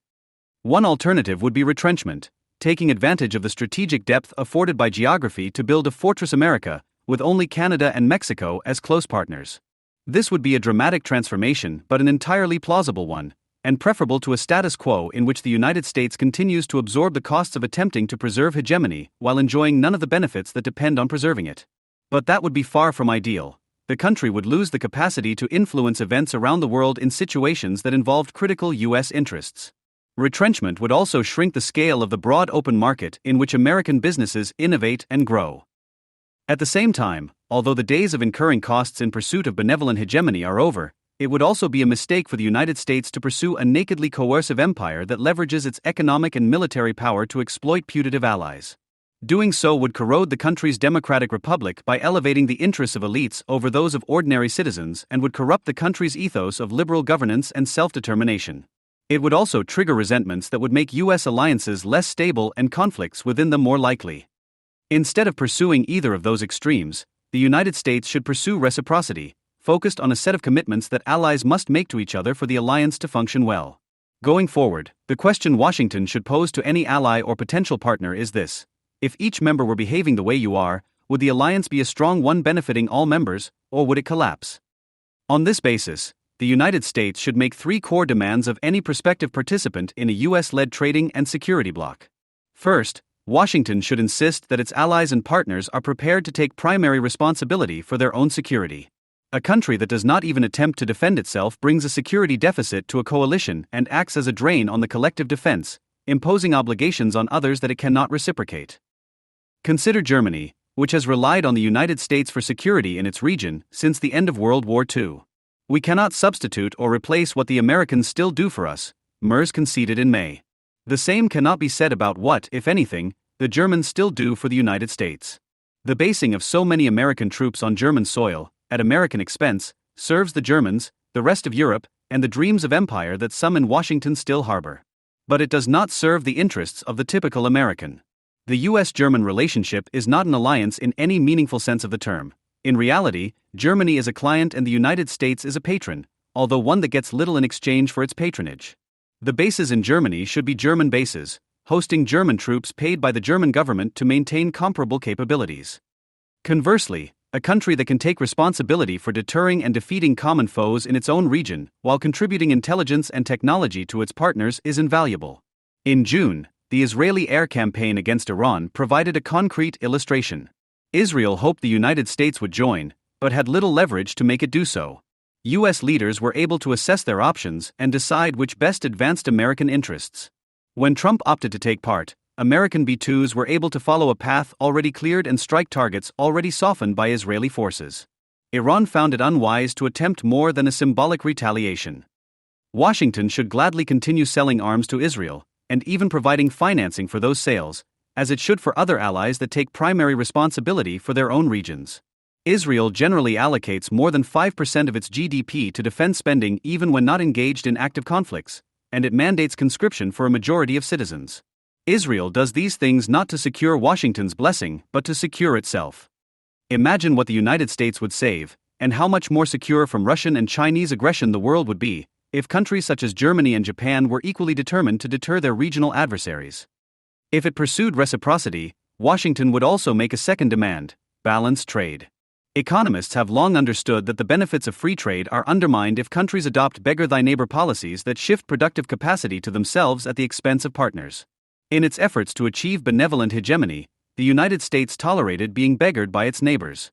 For example, major trading partners such as Germany, Japan, and South Korea have pursued aggressive industrial policies and export-led growth strategies that shifted productive capacity from the United States and created persistent trade imbalances. The United States tolerated this state of affairs partly for the sake of securing the loyalty of its allies and partners, and partly out of a mistaken belief that making things did not matter anymore and offshoring American industry would lead to cheaper goods for American consumers and better jobs in high-value service industries. Those trade-offs have become untenable, as a weakened manufacturing sector has frayed the social fabric by eliminating millions of good blue-collar jobs, shattered the foundations of local economies across broad swaths of the country, reduced investment and innovation, imperiled supply chains, and eliminated the strategic depth afforded by a robust industrial base. The United States should be a strong advocate for a large and open market as a core feature of an alliance, but it must insist that all participants foster the mutual benefit that a well-functioning trading system provides. In practice, this requires that each country commit to maintaining balance in its own trade, buying as much from others in the bloc as it sells to them. In the global trading system today, the United States operates as the consumer of last resort, absorbing surpluses from all who wish to run them. No other country can match China's abuse of the global trading system, but Germany, Japan, and South Korea all rely on export-led growth and expect the U.S. economy to absorb their massive export surpluses, too, to the benefit of their producers and the detriment of American competitors. Although a bilateral imbalance between any two countries is not necessarily problematic, an alliance cannot tolerate members pursuing large overall surpluses, which by definition necessitate others to run large deficits. Reciprocity would require using tariffs, quotas, or other regulatory barriers to discipline any country that is creating a structural imbalance. Countries running persistent surpluses could also commit to voluntary restraints on their own exports and could encourage their companies to build capacity in allied markets, as Japan did in the 1980s after the Reagan administration objected to Japanese automakers pouring cheaper cars into the American market. Countries that refuse to play by the rules and pursue balance would be pushed out of the common market and face a high, uniform tariff from all members of the bloc. In an era when the United States guaranteed open access to its market regardless of whether participants followed the rules, other countries quite rationally took advantage. If the United States instead conditioned access to its market on trading relationships that are balanced and thus mutually beneficial, countries will find it in their interest to adjust accordingly. The shock waves triggered by the Trump administration's tariffs are educating both economists and U.S. allies on this point. Canada, Japan, Mexico, South Korea, the United Kingdom, and the European Union have all altered their own trade policies, lowering barriers for U.S. exporters and raising barriers for China's, in various combinations, and some have also made large commitments to invest in expanding U.S. capacity. The third demand of a reciprocity strategy is simple: China out. The strategy of benevolent hegemony atop a liberal world order assumed the United States would remain the lone superpower, all countries would move toward market democracy, and free trade among them would foster prosperity for all. But China didn't follow the script. How would U.S. leaders in 1997 react if a time traveler could go back and tell them that China, whose GDP per capita was then lower than that of the Republic of the Congo, would remain an authoritarian country with a state-run economy yet rise to match the United States geopolitically and outcompete it in industrial power? Presumably, they would laugh. But anyone who believed it would surely abandon the blind embrace of China on the spot. The United States, after all, had triumphed in a Cold War during which not even the most orthodox free-market libertarians advocated that the United States pursue trade with the Soviet Union or otherwise entangle the American and Soviet economic and political systems. U.S. producers will not be able to enjoy the benefits of free trade if they are forced to compete against state-subsidized Chinese competitors in the Japanese market, or face imports from Malaysia into the U.S. market that rely on Chinese materials and components sold below cost. Thus, other countries' access to the American market must be conditioned on their willingness to exclude China. The requirement of balanced trade would itself push countries in this direction, as many are discovering in the wake of the escalating U.S.-Chinese tariff war. The American refusal to continue absorbing China's surplus has led to import surges into Europe, for instance, creating enormous headaches for leaders there. With the United States maintaining an unconditionally open market, Mexico might want to welcome enormous investment from BYD, the Chinese electric vehicle manufacturer, in factories that would then export cars into the United States. But if Mexico cannot run an enormous trade surplus with the United States, the proposition loses its appeal. The China Challenge goes vorbei und dreht im Ballangses, of course. As Chinese leader Xi Jinping shuts off the global supply of rare earth magnets, the world is seeing the cost of letting the Chinese Communist Party manipulate and corner vital strategic markets. China makes investments abroad to usurp critical technologies and exercises political leverage over investors in the Chinese market. Governments and corporations will repeatedly see advantage in accepting what China offers, even as the cumulative effect of those bargains weakens both. If Washington pursued a strategy of reciprocity, the security of the United States and its allies and partners, and the freedom of the open market they would share, would depend on holding all participants accountable for disavowing that course. Investment flows likewise require decoupling. The United States and its allies and partners should prohibit inbound investment from China, including foreign direct investment that results in China-based firms operating within their borders, and also prohibit their own citizens and firms from holding assets or making investments within China's borders. Technology ecosystems will also need to diverge, especially as the United States leads efforts to restrict China's access to cutting-edge artificial intelligence chips and chip-making equipment. On all fronts, the principle must be that one can do business in the Chinese sphere or the American one, but not both. After decades during which Washington entangled the US and Chinese economies, abandoned expertise and neglected to invest in domestic manufacturing, and accepted dependence on Chinese supply chains, the process of decoupling will impose real costs on the United States. In the short run, some consumer products will become more expensive. Some businesses will suffer from the loss of suppliers or customers. Reindustrialization will require substantial new investment, which implies some reductions in consumption. But these results are best understood as the price of losing the bet on globalization. Climbing back out of that hole was always going to be expensive. The longer that policymakers refuse to acknowledge reality and insist on doubling down on the failed status quo, the more expensive it will become. Conversely, paying those costs now represents an investment in reindustrialization that will pay enormous dividends for decades. The United States retains considerable leverage to redefine its role in the world and shape a new US-led alliance system accordingly. Other countries will sulk when they realize that the old deal is no longer available. But if Washington can make clear that the options are a new alliance or no alliance, other market democracies will rationally accept the offer. The deal would be a fair one. The United States would hold other countries only to the same conditions to which it would expect to be held. Obviously, it would remain a heavy spender on its own defense and the common defense. It would not expect other countries to pay the full cost. In seeking balanced trade, it would be asking others to meet it in the middle, not to accept a role reversal in which American producers get to dominate global markets. These new American demands would disrupt the status quo and impose short-term costs on allies and partners. But they, too, would ultimately benefit. Those in Asia surely wish they could credibly defend Taiwan without wondering whether the United States would truly do so if push came to shove.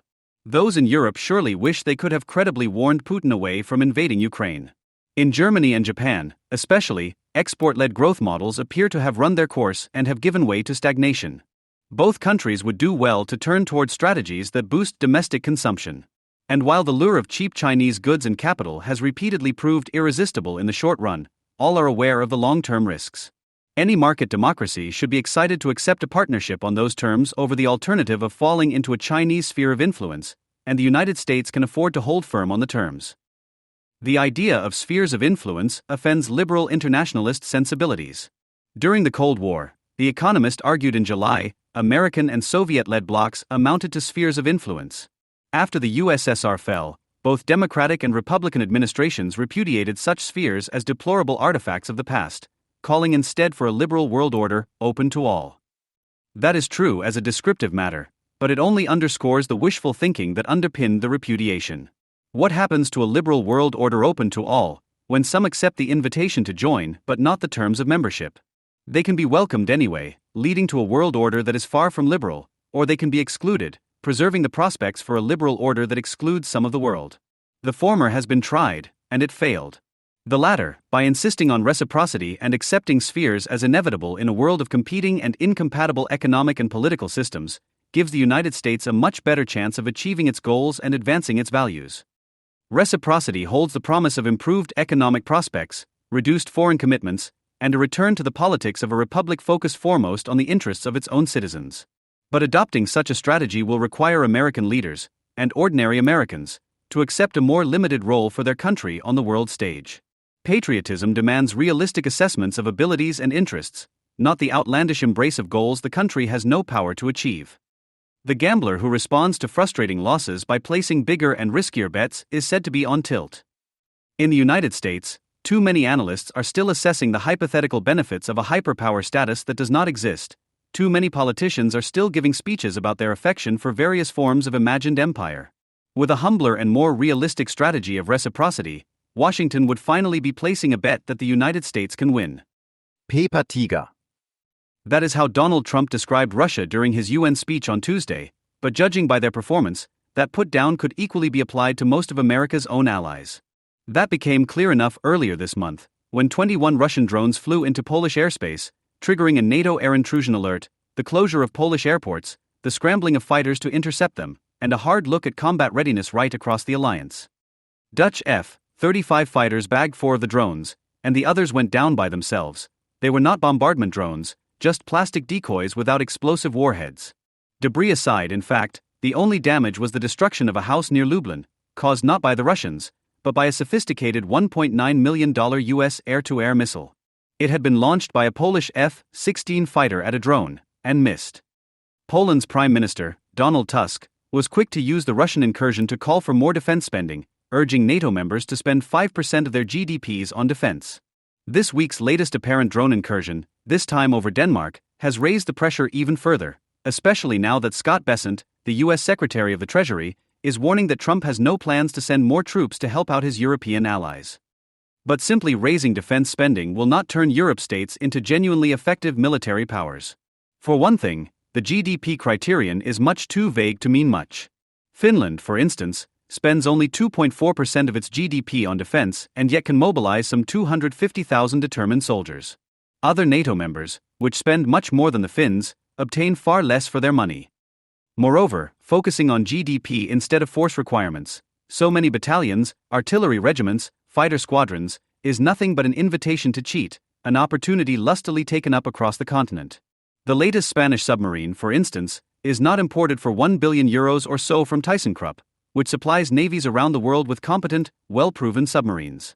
Instead, it was proudly designed and built at the Navantia state-owned Spanish shipyard, for €3.8 billion, roughly the cost of a much bigger French nuclear-powered submarine. As a feeble justification for that absurdly high cost, Spain's defense minister cited a supposedly advanced air recirculation system, so greatly advanced in fact that it is not actually ready, and will not be installed even in the submarine's next iteration. Soon, though, Italy will outdo Spain's Platinum submarine, by including a new bridge to Sicily, set to cost some €13.5 billion, into its 2% of GDP NATO spending quota. The government's excuse is that some 3,000 Italian troops may need to cross the Strait of Messina were the Italian army ever to be fully mobilized. But it would be much cheaper to fly them individually, each trooper in his own luxurious private jet. Even without the bridge, meanwhile, Italy's cheating on the 2% target is bad enough. Most notably, much of the Italian Navy's spending goes towards warships made by Italy's state-owned Fincantieri shipyard. But there is not enough money for the fuel and maintenance expenses to operate more than half of them, meaning another industrial subsidy is camouflaged as defense spending. All the while, Italy refuses to increase its defense budget beyond the very modest target of 2%, which it has yet to meet. As for Germany, 3.5 years since the start of the Ukraine war, with ever more ambitious rearmament plans loudly promised, the total number of personnel in uniform has actually slightly decreased. And, aside from beginning a multi-billion euro purchase on an Israeli missile defense system, nothing much has happened. Despite its high demand in Ukraine, even the battle tank, that German specialty, is being produced in very, very small numbers, so low that the annual output could be lost in a morning of combat. In May 2023, indeed, a meager 18 Leopard tanks were ordered to replace older models lost in Ukraine. The expected delivery date? Between 2025 and 2026. Then, in July, Germany purchased a further 105 advanced Leopard 2A8S. That is the number needed to equip a single brigade, the German force stationed in Lithuania, and they are expected to arrive in 2030. The sad truth, then, is that Germany has yet to start working in earnest to correct the extreme neglect inflicted on its armed forces during the long Merkel premiership, when she kept saying that even if we had the money we would not know how to spend it. All the while, German helicopters lacked rotors and tanks lacked engines. The exceedingly slow recovery of the German army is especially frustrating because NATO is not actually short of air or naval forces. What it lacks are ground forces, soldiers more simply, or rather soldiers actually willing to fight. Having added Estonia, Latvia and Lithuania to the alliance, tiny countries with outsized defense needs, the alliance faces a severe troop deficit across the entire Baltic sector. The troops so far sent by NATO allies, such as visiting Alpini battalions from Italy, cannot improve the maths.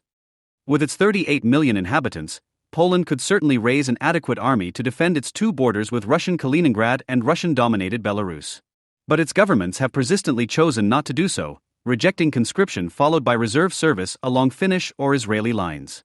In November 2021, just 4 months before Ukraine's invasion, but with every sign that Russia was on the move, Poland had just 42,000 combat-ready soldiers. That is more or less the right number for a country of 38 million. If, that is, Poland were located somewhere between Fiji and Tonga. And now, even after the drone attack, Prime Minister Tusk still refuses conscription, the only way to generate the large forces Poland needs to defend two fronts. The official explanation is that conscription under communism subjected 18-year-old recruits to humiliation rituals, which all too often slid into torture and even rape. Those are practices which the Poles like to explain are caused by the infiltration of the Red Army's notorious Didowщина, reign of old-timers, system of abuse by older soldiers.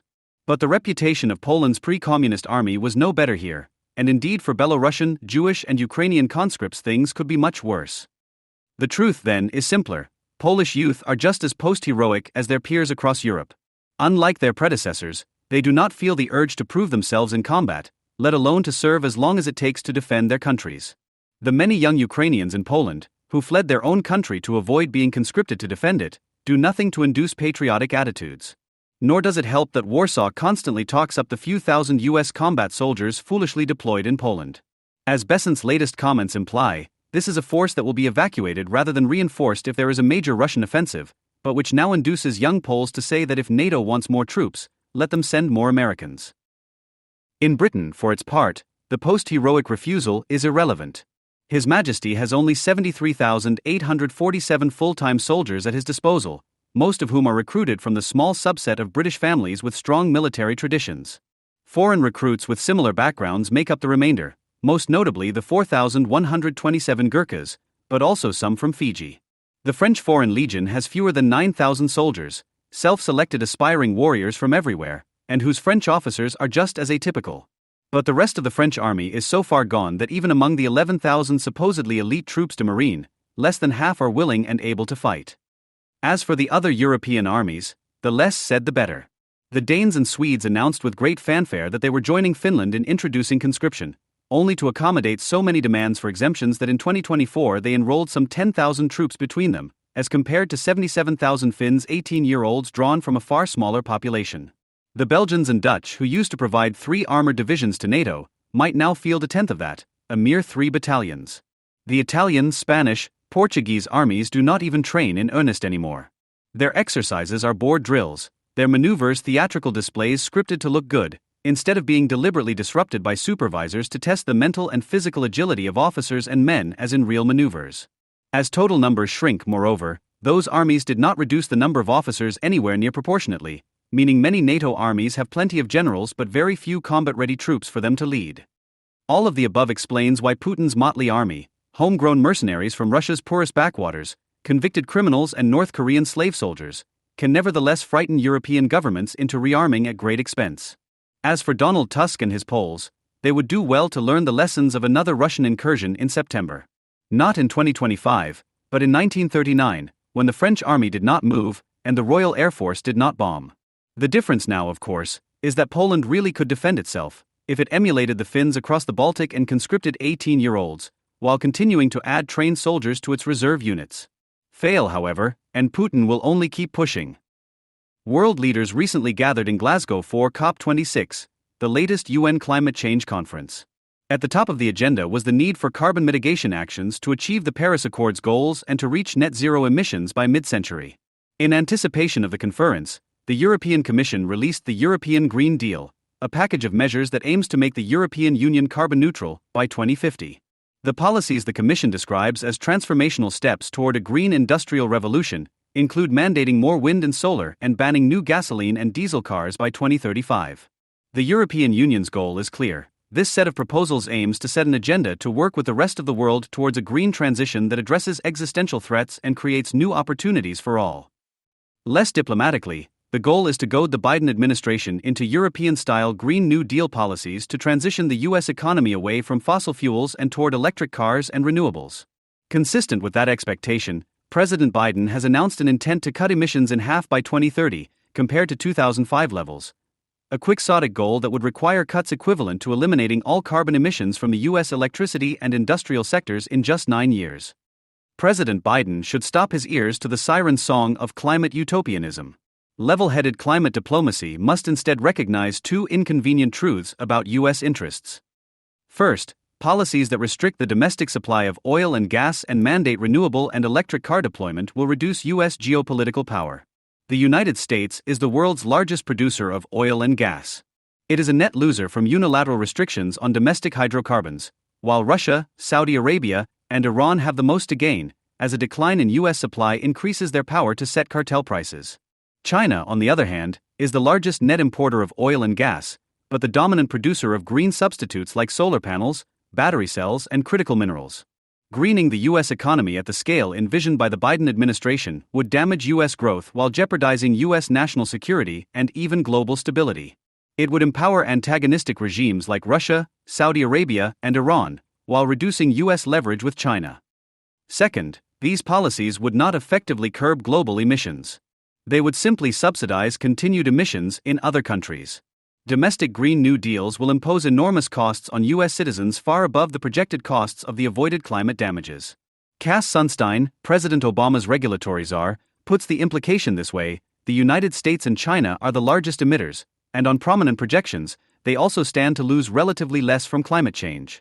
In terms of their own domestic self-interest, these projections greatly weaken the argument for stringent controls. Climate idealists, who argue that the United States must nevertheless lead, ignore the free rider problem this policy approach creates. If the United States agrees to bear a disproportionate share of the cost of mitigating climate damages, this will reduce the need of foreign countries to curb their own emissions. Put bluntly, disproportionate U.S. mitigation policies compared to the rest of the world are a form of foreign aid that enlarges China and India's carbon budgets. China and India understand this reality, which is why they have no immediate plans to even begin reducing carbon emissions and likely why they even failed to update their Paris commitments. U.S. climate diplomacy must recognize the perverse incentives created by this kind of foreign aid. U.S. climate diplomacy must be anchored in hard facts about global energy. Those facts show that unilateral domestic supply and demand cuts in oil and gas are not in the interest of the United States. Oil. The United States is the largest producer of oil, responsible for nearly a fifth of the world's oil production. Thanks to the hydraulic fracturing revolution, the United States is a net exporter of oil. China, on the other hand, is the world's largest net importer of oil. China has few oil reserves, and its dwindling domestic supplies come from legacy fields that require expensive enhanced recovery methods. China's demand for oil is also rapidly increasing. This explains China's long-term bet on powering transportation with electricity. China can use its abundant coal reserves, hydropower, and growing nuclear capabilities to power battery electric cars, vans, and trucks. The European Union, for its part, produces nearly no oil and meets its domestic oil needs through imports. Natural gas. The United States, Russia, and Iran dominate natural gas production. The United States is the leading producer of natural gas, producing nearly a quarter of the world's supply. Russia produces 17%, and Iran only 7%. The United States is the second largest exporter of natural gas after Russia, and liquefied natural gas, LNG exports are growing rapidly as liquefaction facilities are approved, notwithstanding permitting delays. China is the world's largest net importer of natural gas, and net imports are growing fast as China seeks ways to mitigate the ambient air quality problems caused by its reliance on coal as a source of energy for cooking, heating, and electricity. China's coal addiction prematurely kills roughly 400,000 Chinese each year, half of the military casualties of the entire U.S. Civil War. With an aging population, increasing urbanization, and the expanding use of coal, this number will likely increase in the coming years. The European Union, likewise, meets nearly all of its domestic natural gas needs through imports. Its natural gas dependency is increasing as existing gas fields are depleted and fracking bans and red tape limit any shale gas exploration. The European Union's largest gas trading partner is Russia's Gazprom, and Russia's share of EU imports is growing. The Biden administration recently agreed to remove U.S. sanctions preventing the completion of a new, controversial Russian pipeline, Nord Stream 2, a second Gazprom pipeline delivering natural gas directly to Germany, before issuing a few timid sanctions in August. Nord Stream 2 will allow Gazprom to avoid the gas transit fees it pays Poland and Ukraine and increase Russia's ability to cut gas supplies to Ukraine or other Eastern European countries without disrupting supplies for its German customers. In exchange, Ukraine will get $50 million in green technology investments from the US and Germany. Kritikal Minerals. Critical minerals are raw materials needed to transition energy economies to renewable electricity and battery-powered transportation systems. An electric car requires 6 times the mineral inputs of a conventional car, and an offshore wind plant requires 13 times more mineral resources than a similarly sized gas-fired power plant. Critical minerals include lithium, rare earths, copper, nickel, silicon, manganese, cobalt, zinc, chromium, and graphite. Lithium, nickel, graphite, cobalt, and manganese are needed to build lithium-ion batteries. China dominates these critical mineral supply chains. China controls nearly 2/3 of all lithium, 4/5 of the refined cobalt market, and nearly all processed natural graphite. In stark contrast to its oil and gas dominance, the United States has nearly no control of critical mineral supply chains and produces less than 1/10 of the world's battery cells, while China is the world's leading producer. China controls much of the extraction of these materials and has 90% of the world's rare earth element processing capacity, cornering the market for the core minerals of electric car batteries, and dominating battery and renewable supply chains. The scope of China's dominance has only been expanded by the fall of Kabul to the Taliban in August of this year. Afghanistan, the Saudi Arabia of lithium, according to the Department of Defense, possesses mineral wealth valued at $1 trillion or more. China has already laid the groundwork to exploit these minerals, investing in Afghan infrastructure through its Belt and Road Initiative and hosting the Taliban in diplomatic talks, prompting the Taliban to refer to China as its most important partner. A European-style green energy transformation is not in the geopolitical interests of the United States. These energy facts do not lie. The United States, China, and the European Union face a vastly different geopolitical and economic calculus when it comes to climate diplomacy and mitigation policies. China's climate policies, limited as they are, can be explained as promoting their own domestic industrial growth and energy independence. China recognizes oil and gas dependence as a key strategic weakness. Much of China's oil and LNG imports are shipped from the Middle East through the Strait of Malacca, a key choke point that could be exploited by rivals. Should China threaten an invasion of Taiwan, for example, the US Navy could block much of its energy supply. China's response to this strategic weakness is pushing the world to rely on energy sources where China is ahead, such as electric cars and solar panels, while shoring up its energy security through oil and gas import agreements with Central Asia and Russia. China has also bolstered its natural gas supply by signing a $400 billion agreement with Russia on a gas pipeline, the Power of Siberia, finalized in 2019. A second pipeline, Power of Siberia 2, is being planned. China's turn to renewables and nuclear energy will further boost Beijing's energy independence. European climate policies serve their geopolitical interest in diversifying their sources of energy, given their lack of any control over oil and gas supply chains. Even so, from a purely cost-benefit standpoint, their abatement policies are difficult to justify. Look no further than Germany, whose shift to renewables over the past 2 decades has resulted in an enormous wealth transfer to China. 20, and this wealth transfer has hardly been efficient at reducing carbon emissions. Renewables capacity has grown to 40%, but German energy prices have doubled, and solar panels operate only about 1/10 of the time in cloudy Germany. German emissions have not fallen any faster than emissions in the United States, where the costs of electricity have declined significantly as a result of inexpensive and abundant low-carbon natural gas. In contrast to Europe and China, Green New Deals in the United States profoundly conflict with national interests. In the United States, hydrocarbons are the goose that lays the golden eggs. The U.S. oil and gas industry supports 12 million jobs, contributes 8% of U.S. GDP, and reduces the U.S. trade deficit by over $300 billion. Low natural gas prices increase U.S. growth and industrial competitiveness, while improving air quality and reducing domestic carbon emissions. In addition, domestic oil and gas abundance has increased America's ability to shape and punish foreign behavior short of military action. OPEC has been greatly weakened. The United States has been able to impose unprecedented sanctions on major hydrocarbon producers like Iran, Venezuela, and Russia, when they have acted badly, cutting their oil and gas exports and access to foreign investment, without triggering major oil and gas price shocks. Reduced hydrocarbon prices and exports have also reduced the need for extensive U.S. military involvement in the Middle East.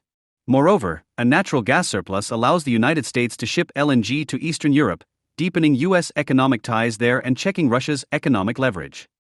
Quite simply, the Biden administration's target of net zero by mid-century requires killing this golden goose. Already, Americans are approaching a cold and expensive winter made worse by Biden's policies. And the worst is yet to come. Consider the International Energy Agency's IEA Roadmap to Net Zero, a study of how to transition to a net zero energy system by 2050. The IEA Roadmap envisions banning all new oil and gas development immediately and cutting global oil consumption in half by 2040 as the world's population grows by 2 billion people.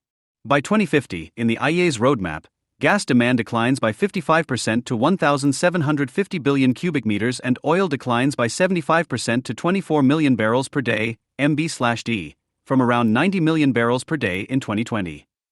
The drop in oil and gas demand, and the consequent fall in international prices for oil and gas, cause net income in producer economies to drop to historic lows.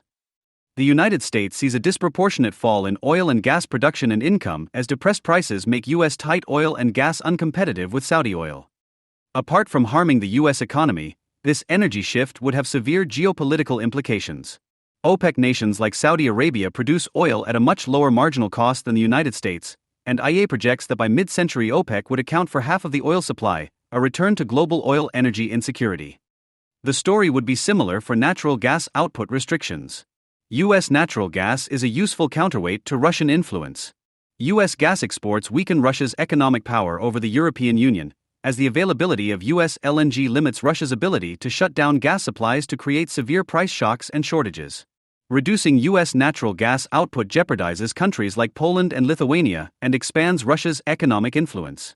It would increase the market power of Middle Eastern suppliers of natural gas, most prominently an ambitious Iran. It would also erode the ability of the United States to credibly use economic sanctions to embargo and sanction regimes that threaten its strategic interests.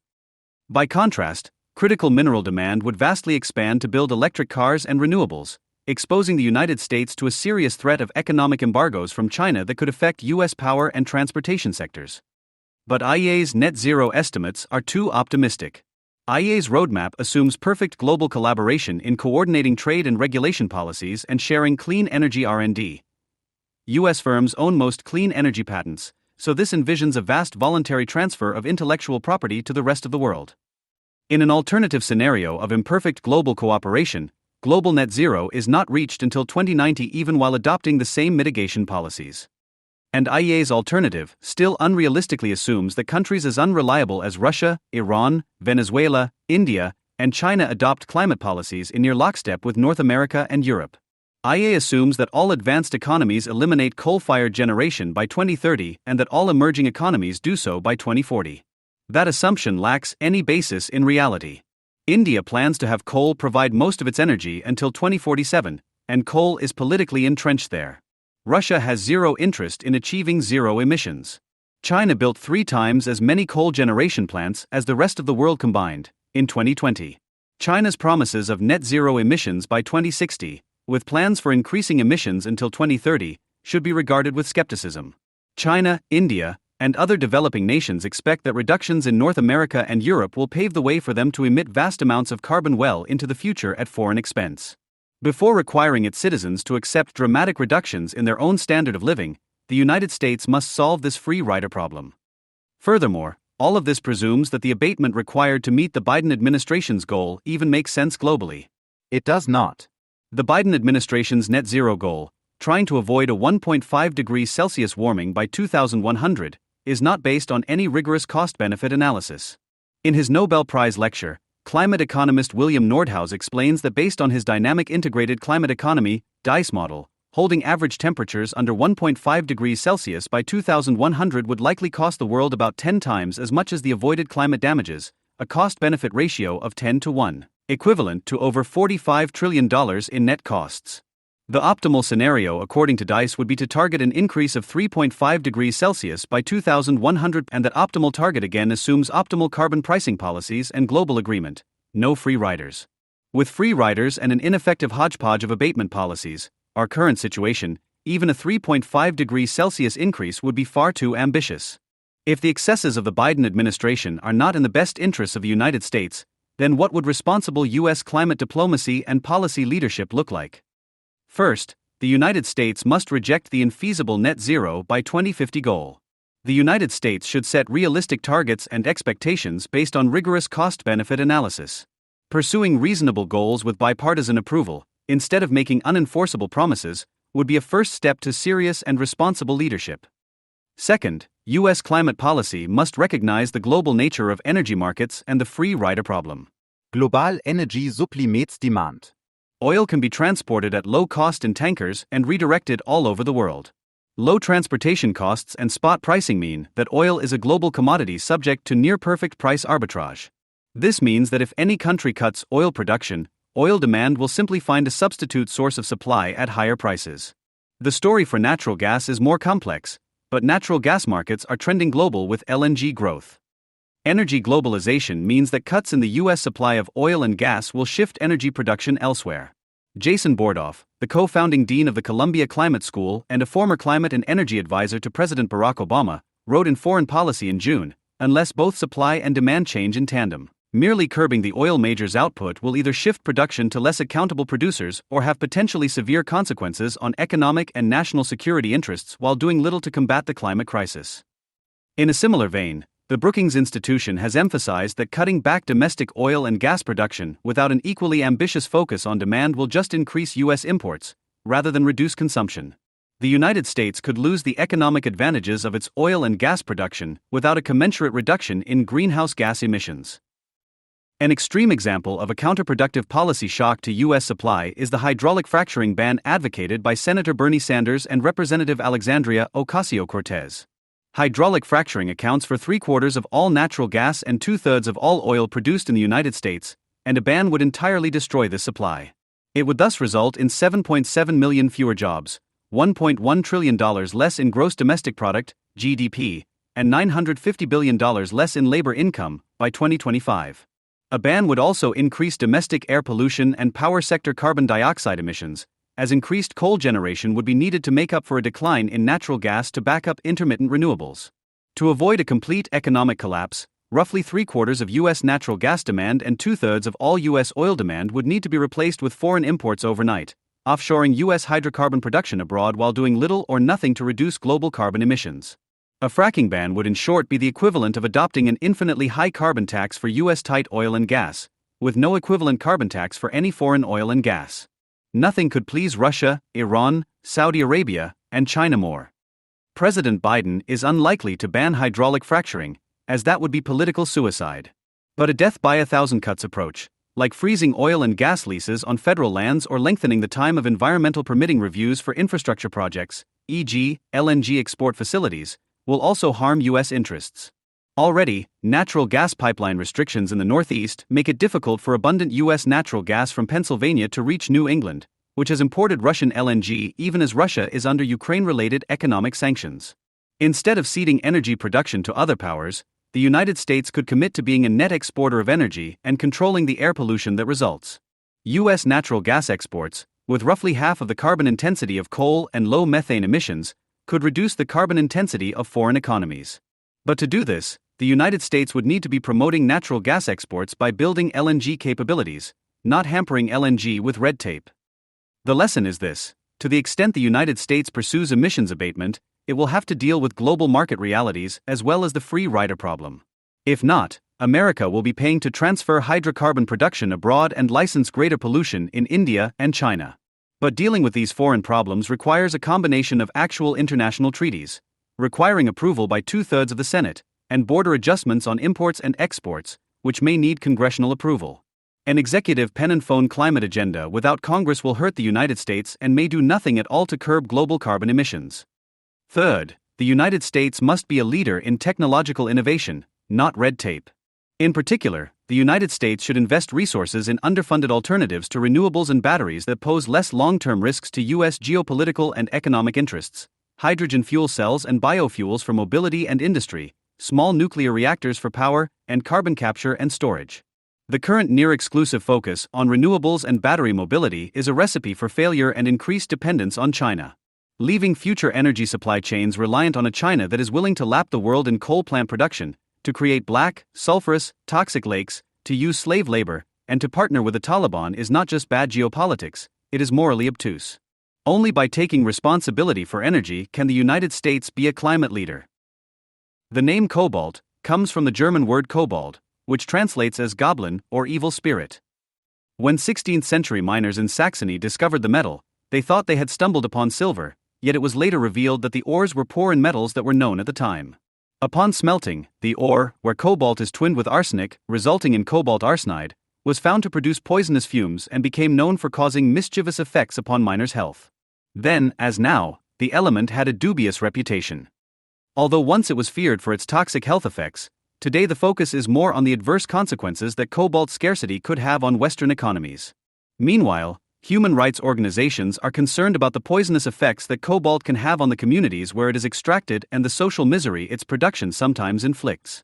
Goethe's Faust contains the line, "And kobold shall slave," which has a timely resonance given the Faustian pact some have made in order to secure access to this critical material, which indeed slaves away at the heart of modern energy storage devices. Policymakers, vexed by the challenge that the material's importance poses to their nation's security, could be forgiven for following the Saxonian miners in believing that this metal is cursed by goblins. Yet according to folklore, goblins will bring good things to the people they live with, as long as they are treated well. 4 But should the relationship turn sour, a goblin's retribution can be stinging. For those who have secured access to the cobalt supply chain, the goblin ore is currently treating them very well. Once adequate provision is made for its extraction and refinement, the material imparts unique properties to the devices manufactured with it. Others have been less prepared. Those nations which have not secured sufficient supplies of cobalt face the risk that their industries will meet with the same disappointment as the miners who, believing they had discovered silver, ended up with only a pile of black ash and a nasty smell in the room. One of the markers that differentiates technology-critical metals from bulk metals is the scale at which they are produced. To give you a sense of scale, in 2019, 1.5 billion tons of iron and 64 million tons of aluminum were extracted from primary resources.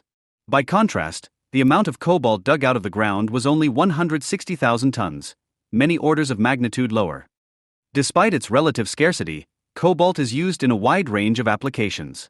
Before the 19th century, the predominant use of cobalt was as a pigment, used to make smalt, which would give the characteristic blue color to glass and ceramics. But apothecary bottles have long ceased to be a major driver for cobalt demand. Today, cobalt has a wide range of applications in industrial catalysts and healthcare. Cobalt is also used in superalloys for aircraft engines and other aerospace applications. As the aerospace industry considers the hybridization of flight and greater use of electric drives in its push to decarbonize, samarium cobalt magnets capable of operating at high temperatures are likely to play a pivotal role in future aircraft. The major growth market for cobalt, however, is the production of electric vehicle packs. The challenge here is one of scale. While the number of mobile phones on the planet, 8.7 billion, is now larger than the global population, 7.6 billion, and their small batteries tend to use cathode chemistries like lithium cobalt oxide, of which cobalt comprises around 60% by weight, these batteries are relatively small and contain only around 16 grams of the material. Contrast this with a Tesla Model S battery pack. Although it uses a lithium nickel cobalt aluminum oxide, NCA battery chemistry, which is more frugal in its use of cobalt, comprising 5 to 9% by weight, its vastly larger scale means that the total pack contains in the region of 14,000 grams of the material. In the United States, to electrify every light-duty passenger vehicle on the nation's roads would require quantities of cobalt, nickel, and lithium that exceed the total amounts mined globally in 2019. The pandemic has also impacted the end-use sectors for cobalt. In its 2020 State of the Market report, the Cobalt Institute noted that, because of the widespread decrease in flying, use of cobalt in nickel-based aerospace alloys dropped by 12%. Similar effects were felt in the manufacturing sector, where the dip in industrial production led to a decrease of 8% in alloys used in industrial tooling. While the latter may rebound as industry reopens and production resumes, the aerospace market likely will take longer to recover, as sluggish global travel dampens demand. Against this backdrop, however, the rise of cobalt in lithium-ion batteries appears inexorable, with a 10% year-on-year growth in the demand for electric vehicles translating to a 5% growth in the consumption of cobalt by application. Norway has made particularly swift progress in the adoption of EVs. Presently, 8 of 10 new vehicle sales there are EVs, including both battery electric and plug-in hybrid vehicles, and it is estimated that by next year 100% of passenger vehicle sales will have some element of an EV drivetrain, This figure includes conventional hybrids as well as plug-in hybrids, though the latter account for less than 10% of hybrid sales. How important is cobalt to the manufacturing of an electric vehicle? Taking the Chevrolet Bolt as an example, 33% of the value of the vehicle is presently embodied within the battery pack. If we then break the pack down into the value distribution between the module, cell, and other components, we see that the lion's share of the value is in the cell, which comprises 75% of the value of the pack. The rest is split between the module, 11%, and the additional pack components, 14%.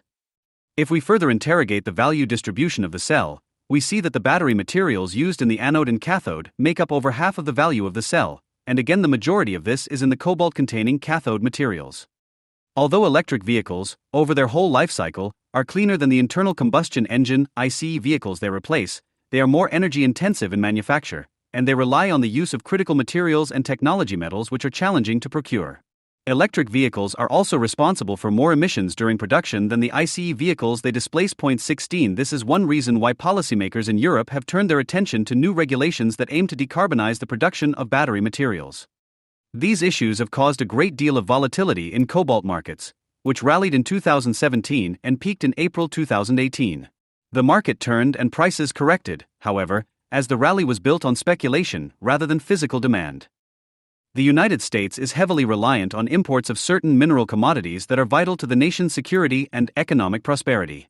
This dependency of the United States on foreign sources creates a strategic vulnerability for both its economy and military to adverse foreign government action, natural disaster, and other events that can disrupt supply of these key minerals. So opens the summary of the U.S. Department of the Interior's 2018 final list of critical materials. That America has arrived at a point where control of key resources is largely vested in the hands of competitors is the result of a long-standing reliance on the market to develop solutions, and on outside producers to make the necessary investments to deliver these materials. China's approach is the opposite, with a government-led approach to securing direct control over the supply chain. Relying on the market means accepting the risk of disruption or shortages, but the impact of these costs may in time prove too great to bear. Prior to the COVID-19 pandemic, concern over supply chains had been the preserve of logistics and operations management geeks. Most people simply assumed they work, and relied on their seemingly invisible operation to deliver needed products and services. But after the disruptions experienced around the world since the pandemic, from challenges with the initial supply of masks to the recent semiconductor shortages, the public, corporate sector, and policymakers are more acutely aware of the tangible impacts that supply chain disruption can have on societies and economies. To understand the challenges with cobalt, we need to consider its use throughout the whole supply chain, from the mine to the steps that turn the mine product into a usable material, to its use, end of life, and reuse. To begin with, there is an uneven distribution of critical materials, including cobalt, around the globe. The largest concentration of reserves is in the Democratic Republic of the Congo, and there are also major deposits of cobalt in Australia, Russia, Cuba, New Caledonia, and Canada. There is only one mine in the world where cobalt is the main ore, and that is at Bou Azzer in Morocco. Cobalt is, in the main, mined as a byproduct of nickel and copper, and so the development of new mines for cobalt relies upon the markets for these other metals, too. Looking at the cost structure of cobalt mining, a 2018 analysis by S&P showed that some of the biggest costs are to be found in transportation, roughly 31%, followed by reagents, 25%, only 11% of the cost of cobalt mining is comprised of labor. Establishing the infrastructure to move the mined material for processing is very capital intensive. This is perhaps one of the reasons why China's strategy to secure access to Africa's mineral wealth by offering infrastructure development in exchange has been so successful. Another barrier to exploiting cobalt reserves is the enormous investments required to establish and develop new mining operations. In 2019, there were no new cobalt mines in development outside of the DRC, and there has been concern about a lack of new projects. The all-in sustaining cost (HSC) of cobalt is currently $22,400 per ton. With present cobalt prices of $44,000 per ton, all cobalt production is currently cash positive. But that has not always been the case, with wild fluctuations in the price of cobalt. One of the notable features of the cobalt market during the past few years is that, following price booms, oversupply from the informal sector can swamp demand. The flexibility of informal mining helps to match supply and demand, but with this flexibility in the system, justifying hugely expensive and high-risk new mine development can be challenging. In addition, when cobalt prices are depressed, some large mines are put into care and maintenance, and when prices start to pick up again, mine operations are restarted. Significantly, the production of cobalt is amenable to small-scale production, so-called artisanal or small-scale mining, ASM. In 2020, ASM comprised 9% of cobalt production in the DRC, with the Cobalt Institute estimating that this activity employed 100,000 people. But there is a significant human cost associated with ASM, which has been linked with child labor, hazardous working conditions, and unfair remuneration. The Amnesty International report "This Is What We Die For: Human Rights Abuses in the Democratic Republic of the Congo" power the global trade in cobalt exposed a grim picture, and prompted many of the companies highlighted to take action. Companies in the West are understandably squeamish about associating their brands with such practices. More than 380 companies are signatories to the Responsible Mineral Initiative, pledging to ensure that the cobalt used in their products is sourced responsibly. Nevertheless, there are complex moral and ethical debates around how cobalt is obtained. The Fair Cobalt Association, FCA, which promotes a plan to push positive change in the ASM sector, has said that artisanal mining should not be seen as an outlaw activity, but as people wanting to make a living. The FCA's plan focuses on implementing monitoring controls and improving the living conditions of ASM communities, as well as offering other alternatives through education, community development, and financial literacy. The FCA is working with one of the mine concession operators, Congo Dongfang Mining/Huayu Cobalt, a Chinese firm. They argue that withdrawing from sourcing cobalt through ASM is actually an irresponsible business act, which would very possibly aggravate the local poverty in cobalt mining regions and worsen the livelihood of local legal artisanal miners. In softer tones, and with less vested interest, this sentiment is echoed by Professor Salim Ali at the University of Delaware, who has warned that broad-based divestment is parochial from an environmental justice perspective, as it leaves the communities that depend on mining for income without the means to develop economically.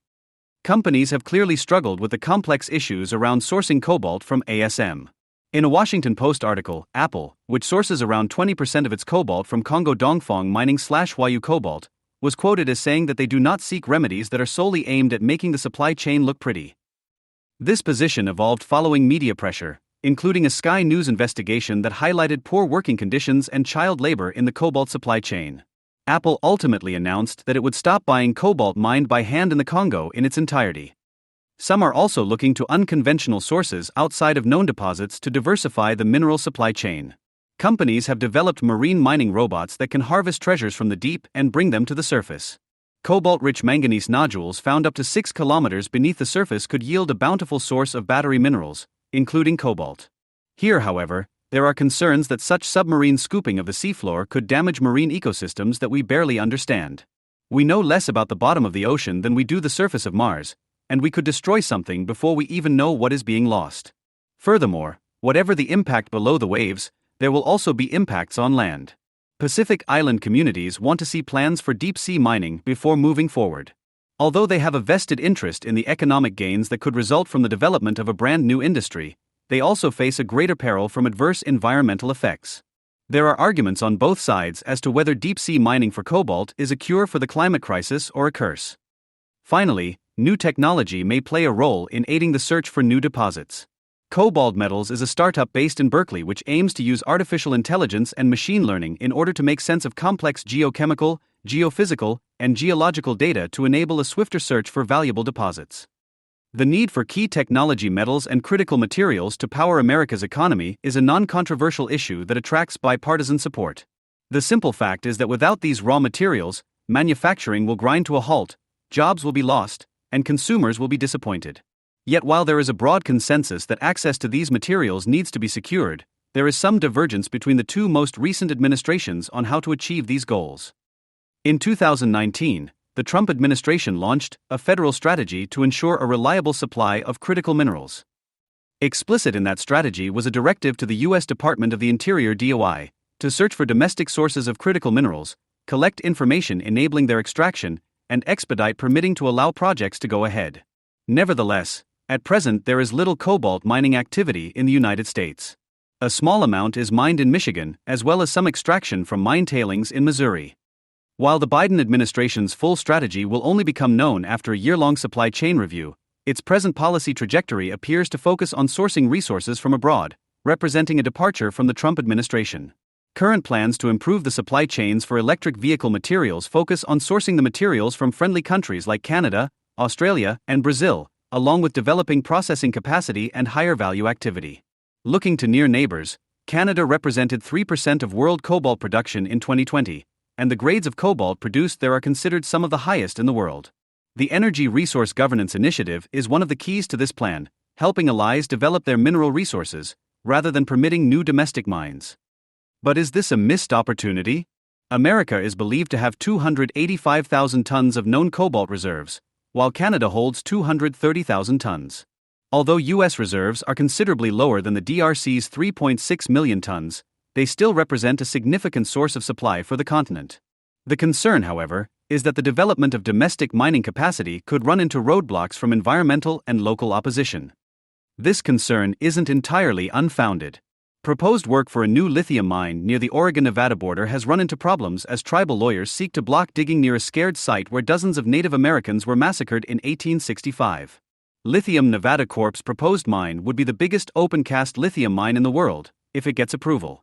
Similarly, another planned project faces hurdles as environmentalists seek to protect a rare desert wildflower that is being considered for endangered status. While these challenges relate to lithium, another critical technology metal for lithium-ion batteries, they serve to highlight that such enormous projects are seldom uncontentious. Here, a tricky paradox emerges, pitting local concerns against the global push for decarbonization, with national strategic priorities also in the background. Not everyone is happy with the Biden administration's stance. Peony Althouse, CEO of USA Rare Earth, has said, "The U.S. government cannot make assumptions that non-U.S. critical minerals producers will sell their materials into the U.S. supply chain and not to China. China is actively and aggressively pursuing acquisitions all over the world, and non-U.S. project owners will make the best commercial decisions for their own shareholders, not the idealistic and regulated approach that U.S. miners will take, prioritizing materials for the U.S. supply chain."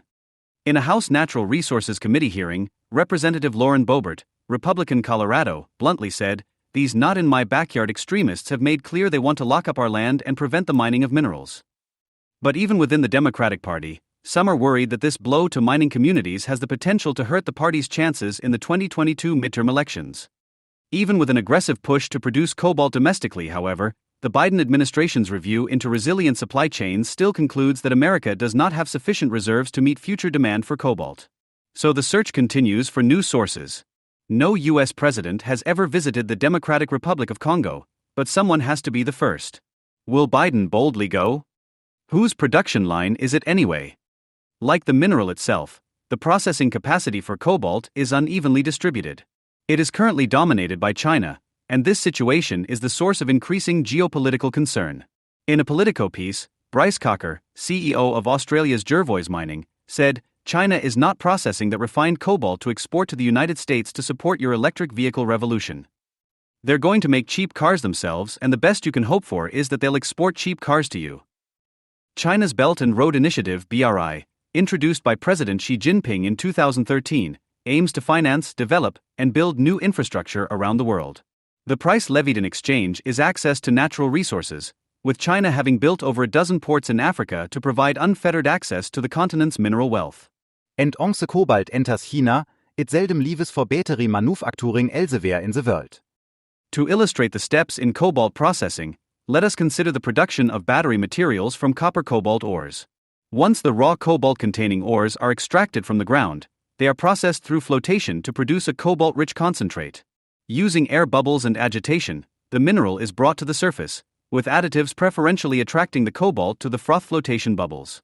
The sulfide concentrate is then transformed into a soluble sulfate through a process of roasting. This product is then leached, and the remaining copper and iron are removed from the leachate.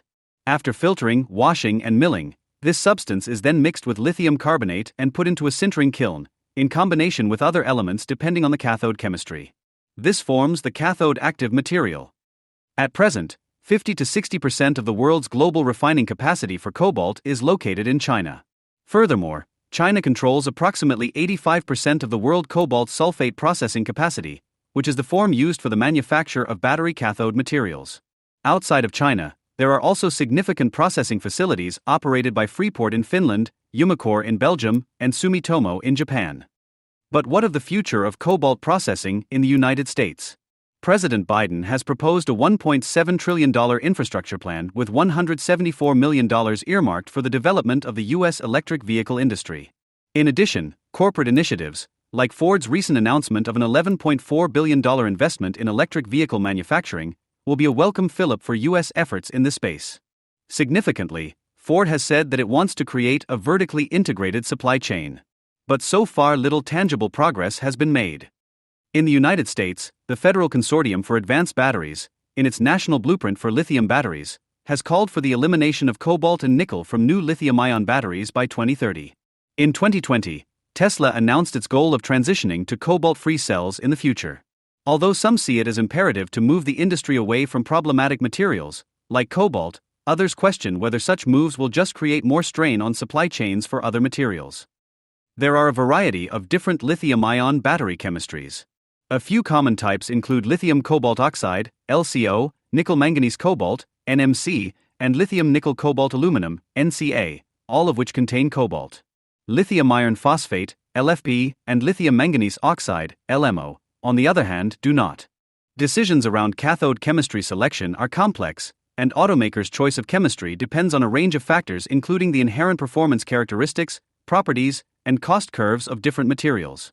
Some newer cathode formulations are more reliant on switching out the cobalt and replacing it with a higher proportion of nickel. These are used for higher performance battery chemistries. The growth in high nickel content batteries has caused some consternation, however, as attention has begun to shift to the impact this might have on nickel supply chains. By way of example, while nickel is not on the European Union's critical materials list, it has been considered an element of interest that must be carefully monitored, given the growth in demand anticipated from the battery industry. Elon Musk has said that nickel is his biggest concern for the manufacture of lithium-ion batteries. For less demanding applications, lithium manganese oxide batteries, LMO, can sometimes suffice. These batteries present less supply chain concerns than nickel and cobalt-rich batteries. Another option that may offer a path away from cobalt dependency is the LFP, or lithium iron phosphate batteries, jokingly referred to by some battery geeks as rust and fertilizer batteries. The cheeky moniker provides some insight to the relative abundance of the materials contained within the battery. There is always a trade-off, however. One of the challenges with this battery is that, while intrinsically very safe, removing the cobalt from the formulation reduces energy density, which translates into a lower range. This is perhaps one of the reasons why LFP batteries have found more traction among Chinese automakers. Pound for pound, this cathode material offers less performance than cobalt-containing chemistries. Fortunately, the Chinese market for electric vehicles is more accommodating on this score than the US market. In China, the neighborhood electric vehicle has been very popular. Small, micro cars using fairly rudimentary technology such as lead-acid batteries and off-brand, cheap vehicles with the most basic functionality. Although LFP batteries do not offer the same performance as battery cathode materials that are rich in cobalt, the Chinese automakers have introduced some clever tricks to make the most of the material. One of these concepts is cell-to-pack. If the cathode material won't offer the same energy density by weight, one response is to be frugal and save weight elsewhere in the battery pack. In many electric vehicles manufactured to date, individual cells are combined into larger modules, which provide electrical interconnection and a method of fixing the cells into a unit. These modules are then further combined into the battery pack. It is a good design solution that lends itself to serviceability, as modules can be swapped and replaced if necessary. The downside of this design, however, is the added weight of the intermediate module structure, which is dead weight in the pack. The cell-to-pack concept omits this intermediate layer, making the cells bigger and combining them straight into packs. This reduces the amount of non-active weight in the battery, so although the cathode material is less energy dense, the overall performance of the pack does not suffer. The effects of these design changes on two key technical parameters, the gravimetric cell-to-pack ratio and the volumetric cell-to-pack ratio, are immense. The former has been enhanced to over 60% and the latter to over 80% relative to a conventional modular battery design, which typically posts figures of around 40% for both parameters.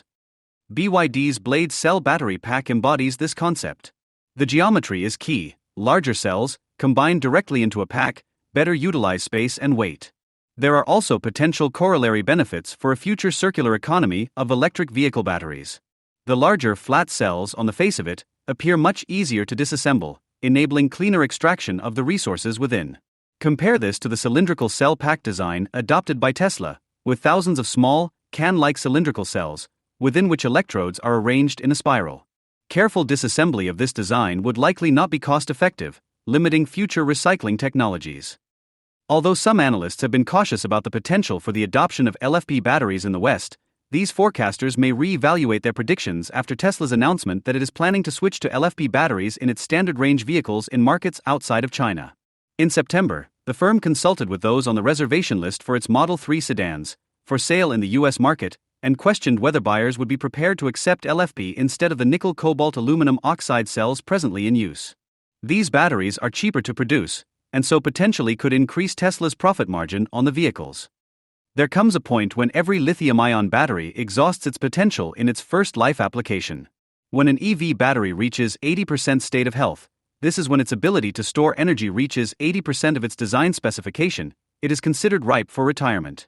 Consumers will notice this change as a drop in vehicle range and performance, and other factors may be responsible for the car reaching its end of life: crashes, worn trim, old model, etc. At this point, a decision must be made as to what happens next: remanufacture or reuse?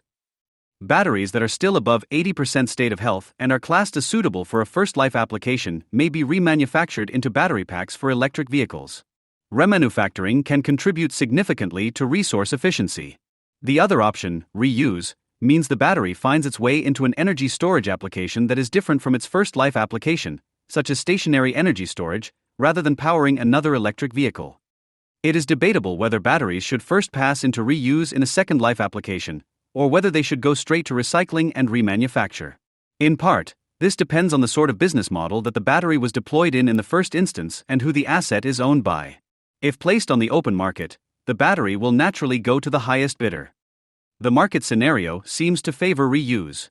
There are a wide variety of second-life applications for batteries, but ultimately the use of batteries in these applications will be dictated by the economics of disassembling old batteries and repurposing them, taking into account their diminished performance, relative to the cost of purchasing new batteries.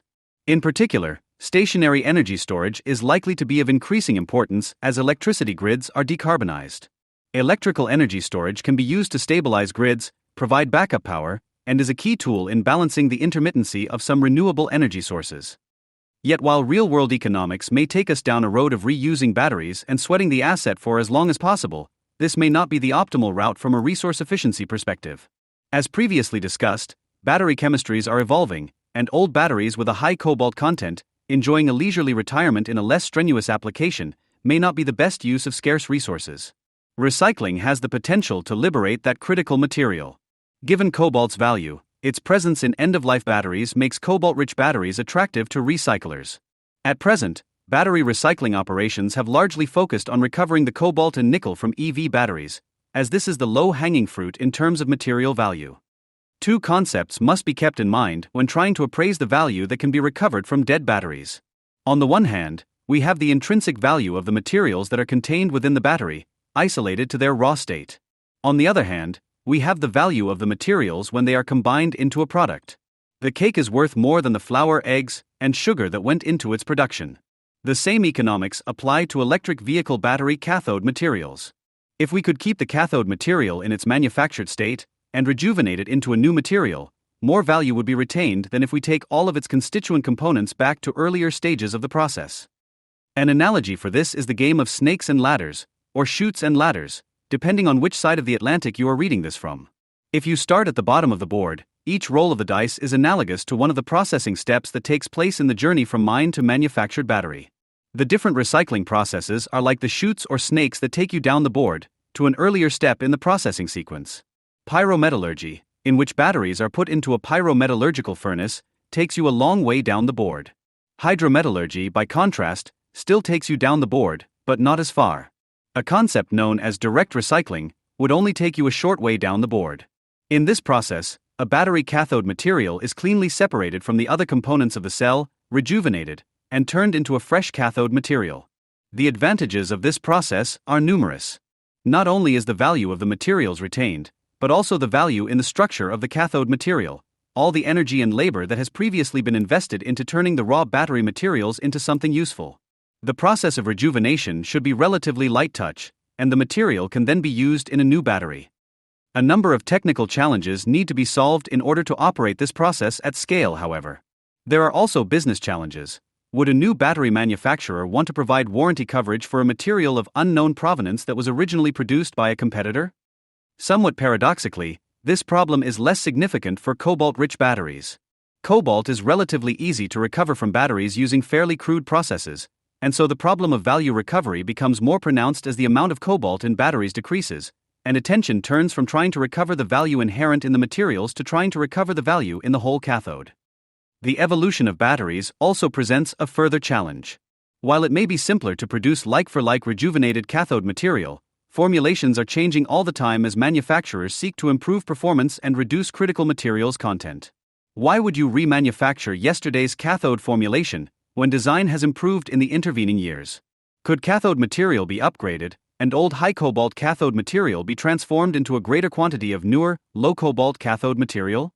These are the challenges that materials scientists are currently focused on. At present, the current state of recycling electric vehicle batteries relies on what is known in the trade as comminution, which could be more accessibly described as shredding. Battery cells or modules are fed into a shredder, which breaks them apart and allows the materials to be separated. Comminution is a stock-in-trade of the recycling industry. When presented with large chunks of mixed waste, it makes sense to break them apart into smaller pieces that are more easily accessible for post-shredder sorting. This does pose some problems, however. While shredders break things apart, they also mix things together. The chemistries needed to select specific materials from a jumble become increasingly complex, and by implication, more costly and energy-intense, if they must select that material from a more diverse mix. So although shredding is mechanically simple, the subsequent chemical processes must be very complicated. One possibility is to increase the mechanical complexity of front-end disassembly to produce purer waste streams, taking things apart carefully, if you will, rather than just shredding them. The enhanced initial mechanical complexity could then yield gains down the line, as the chemical separation could subsequently be much simpler. Automation could be an enormous aid in this respect. At the moment, batteries are largely hand disassembled by trained technicians with insulated socket sets. This is labor-intensive and adds significant costs to recycling end-of-life of electric vehicles. There are also substantial risks associated with handling EV batteries at the end of life, particularly in vehicles that have experienced crash damage. Automation would help take humans out of the loop in some of these more hazardous and menial jobs. Apple has created Daisy, a robot that can aid in the automated disassembly of iPhones for the recovery of valuable critical materials. On the other hand, there are more significant challenges involved with disassembling EV batteries. Their physical size and bulk make them more difficult to handle than tiny mobile phones, and there is also an enormous amount of variety in the shapes, sizes, and form factors of EV batteries. Although a robot designed to process one model of phone can be relatively dumb, dealing with the enormous variety of EV batteries on the market will require advanced robotics with artificial intelligence. Scientists at Oak Ridge National Laboratory have demonstrated automated disassembly of EV batteries, and similar work is going on in the UK. There is much that could be done to make new batteries easier to recycle, but it remains to be seen whether that is a priority for manufacturers. Here, policy can play a role. Although new EU battery regulation only applies in the jurisdiction of the European Union, its impacts will certainly be felt by US automakers that want to sell into that market. 96 Enhanced producer responsibility legislation has more traction in the European Union than in the United States, but some US states are also experimenting with it, with Maine introducing legislation for consumer packaging. In the history of innovation, it is often the case that the nations responsible for developing new technologies are not always the ones to profit from their commercialization. Consider the 2019 Nobel Prize for Chemistry, awarded for the development of the lithium-ion battery. 98M. Stanley Whittingham was working for Exxon in the United States when he discovered how to make battery cathodes from titanium disulfide and paired this with an anode of metallic lithium. John Goodenough discovered, while working at Oxford University, and later moving to the United States, that lithium ions could intercalate through cobalt oxide, which formed the basis of modern cathode materials. Akira Yoshino, working in Japan, discovered that lithium ions could also intercalate through petroleum coke. These three innovative discoveries combined form the basis of modern lithium-ion batteries. Yet in this case, as in many others, the countries who developed and nurtured these transformative discoveries have not, so far, been the ones to capture the enormous treasure that has been generated from their commercialization. As others have noted in this publication, the investment required for battery manufacturing scale-up has been a poor fit for venture capital funding, but it has been a good fit for government-backed funding initiatives in China, which have been able to take a long-term strategic view. Indeed, the unparalleled resources of the Chinese state provide an abundant source of patient capital for the development of new industries in China's race to catch up with and surpass the United States. Chinese governance guidance funds, Zhengfu Yindao Jijin, are unmatched in their scale, scope, and reach. The blurring of state and market in China has also created unique conditions that have allowed Chinese manufacturers to capture all elements of the cobalt supply chain from mine to manufactured product. Given the formidable lead that China has attained in this race, and the tender economic choke points around resource availability, it is hard to imagine this situation changing anytime soon. In an essay in this publication, Walter M. Hudson draws an analogy between current US-China tensions and the competition between Great Britain and the United States in the Edwardian era. He argues that one of the factors driving the success of America and Germany in the late 19th and early 20th centuries, relative to Great Britain, was domestic resource abundance. Another was that industry in Great Britain could not match the scale of developments across the Atlantic. English firms, for example, could not match the production rate of Chicago's Western Electric for producing telephones, and so were locked out of lucrative opportunities. In the words of Sidney J. Harris, history repeats itself, but in such cunning disguise that we never detect the resemblance until the damage is done. Today, we see the West struggle to develop manufacturing capacity at the same scale as China. In 2020, 7.6% of the world's lithium-ion battery manufacturing was located in the United States, an order of magnitude lower than China's 73.5%. Benchmark Mineral Intelligence is tracking plans for 200 large-scale, greater than 1 gigawatt-hour battery factories, of which 122 are already operational, in the pipeline to 2030.106 as of 2021. 148 of these are in China, 22 are in Europe, and 11 are in America. 107 by the end of 2021. 77% of this capacity will be located in China. Under current plans, by 2030, this figure will only see a modest decline to 67%. The race is being won, for the foreseeable future at least, by Eastern Electric. But it isn't just about having a factory. In a hotly contested space, competition over resources will be the real stumbling block to competitiveness in the electric vehicle space. China's daunting lead in the race to secure key critical materials poses an existential challenge to manufacturing industries in the West. Born out of fear, sometimes the discourse around the need to catch up can border on xenophobic. Yet in a world where rapid decarbonization is an imperative, the foresight shown by China, and its ability to strategically coordinate economic activity and elevate long-term goals over short-term profit, is impressive. It should be a source of embarrassment to the West that decades of laissez-faire policy, complacency, stagnation, and inertia in the automotive industry have led us to the point where Western products are no longer competing on merit. For the first decade of the millennium, one of America's premier brand names had become more associated with the death of the electric car than the birth of a new era. The moniker of legacy automakers will be challenging to shake off. Not so long ago, it was easy to dismiss the quality of Chinese autos, but now they are serious contenders. If the current crop of Chinese products were allowed to compete toe-to-toe against Western products for squeezed consumers focused on value for money, they would be creating a serious headache for Detroit. The one bright spot in the United States is Tesla, whose growing market share has undoubtedly motivated everyone to improve their performance. Where some have perceived China as a threat, Elon Musk has spied opportunity.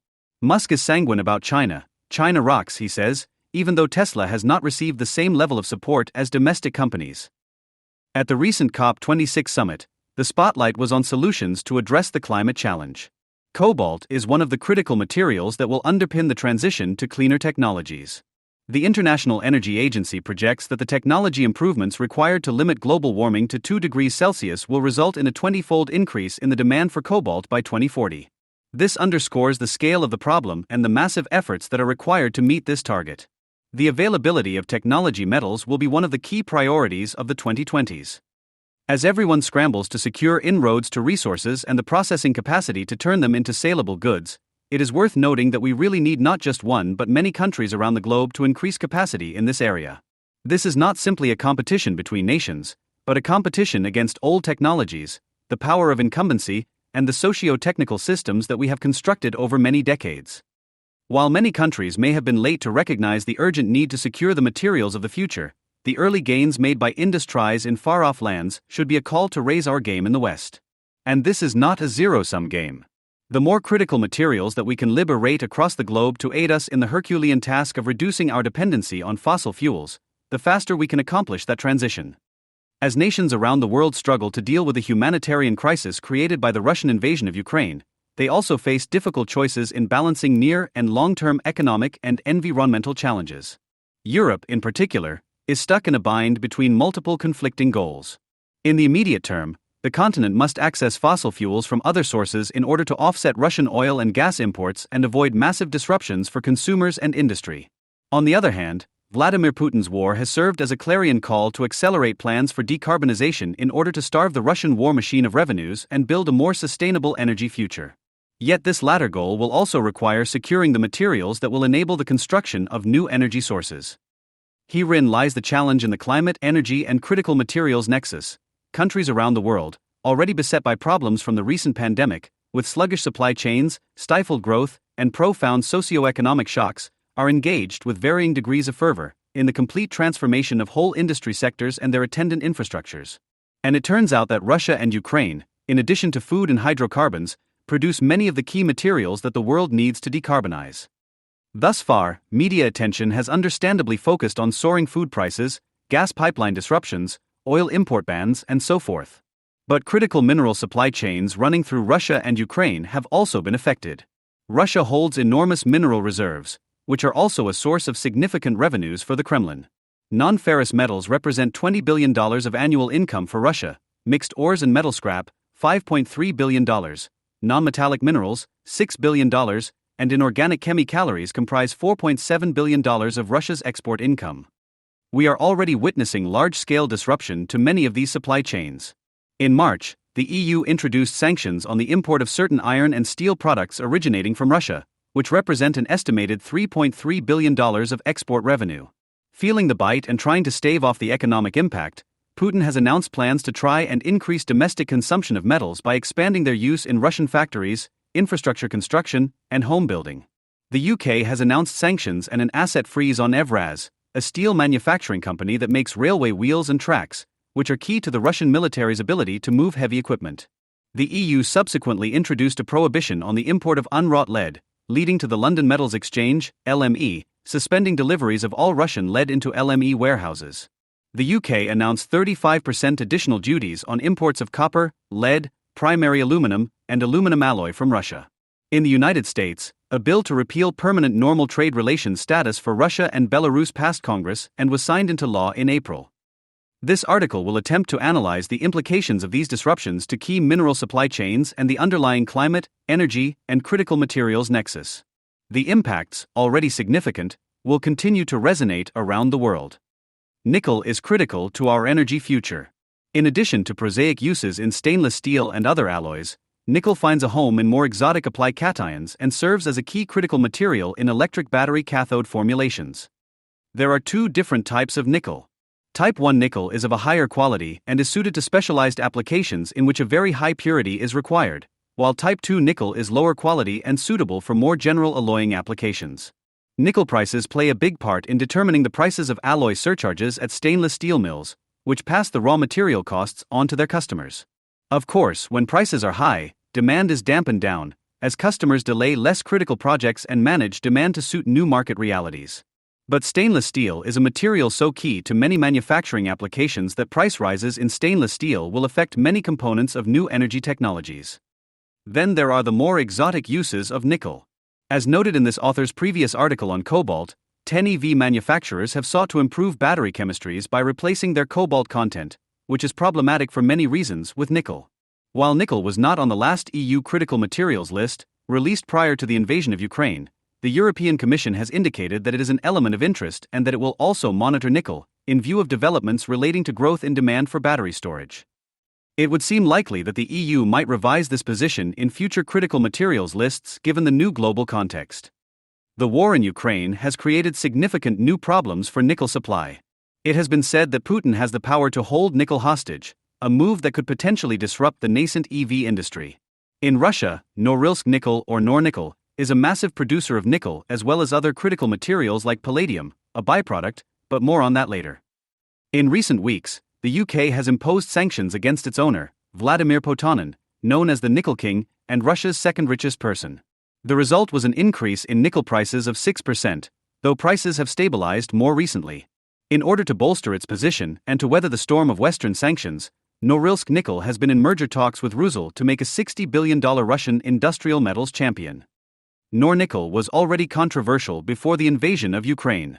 It was responsible for one of Russia's largest natural disasters, in which 17,500 tons of diesel spilled into the Arctic, resulting in a $2 billion fine, a record-breaking penalty issued by a Russian court and one which the company chose not to appeal. Ironically, climate change played a hand in the enormous environmental disaster, with a melting permafrost unable to support the weight of the enormous rusting oil storage facility which cracked and broke. The Norilsk plant is particularly dirty. While many other plants around the world have installed equipment to abate sulfur emissions, Norilsk currently does not have the same equipment, although there are plans to improve its environmental performance. The impacts are so significant that Norilsk Nickel's contribution to global emissions over ages skews the data used by scientists for life cycle analysis of the environmental impacts of nickel in lithium-ion batteries. Thus, weaning the West off of Russian nickel, while painful, may lead to a concomitant improvement in the impact of Western-made batteries. Yet regardless of concerns in the West, China will likely remain an end user of Russian nickel. The complexities of geopolitics in the battle for critical materials are considerable, particularly in the battery manufacturing industry. In February 2019, there were 70 gigafactories in China and 5 in the United States. By 2020, there were 136 in China and 8 in the United States. In Benchmark Mineral Intelligence's latest assessment, of the 304 gigafactories in the pipeline for the next 10 years, 226 are in China and 23 are in the United States. China, moreover, has notably refused to impose sanctions on Russia. Thus, not only is the American battery industry far smaller, but new manufacturers face more daunting challenges in trying to establish new supply. Established manufacturers are generally the ones with long-term price agreements and hedges. Yet this isn't a uniquely American problem. Europe and the West also confront the challenge of trying to build out this new industry in the face of a commanding Asian lead. In the UK, the startup battery manufacturer Britishvolt has sought to ensure a stable nickel supply by moving away from Russian nickel and signing a deal with the Indonesian firm VKTR, 21, noting that the war in Ukraine is forcing companies and countries to rethink supply chains. The UK's Faraday Institution has stressed the importance of gigafactories to the prospect of future automotive jobs. They previously forecast demand for 8 gigafactories in the UK by 2040. In a recent update to that study, they have increased the number to 10. If these gigafactories get built, they predict a boost of 270,000 jobs for the UK. If they do not, they anticipate a corresponding loss of 114,000 jobs. The stakes are high, and in America, where 7.25 million jobs are supported through the automotive industry, similar scales of losses or gains can be anticipated in the future. In this context, it is unsurprising that the Biden administration is investing $3 billion in the U.S. supply chain for advanced batteries, yet the challenges are immense. Simon Moores of Benchmark Minerals Intelligence implores America to consider the last time the United States built a heavy industry from scratch, noting that it was likely before its present leaders were born. Nickel's recent, unprecedented price volatility only exacerbates these difficulties, though long-term supply agreements can take away some of the sting for established battery manufacturers. Moores observes that volatility is the norm right now. Unless EV and battery makers have rock-solid, long-term supply agreements or own their own mines, they will have no choice but to eat these sky-high and rising prices.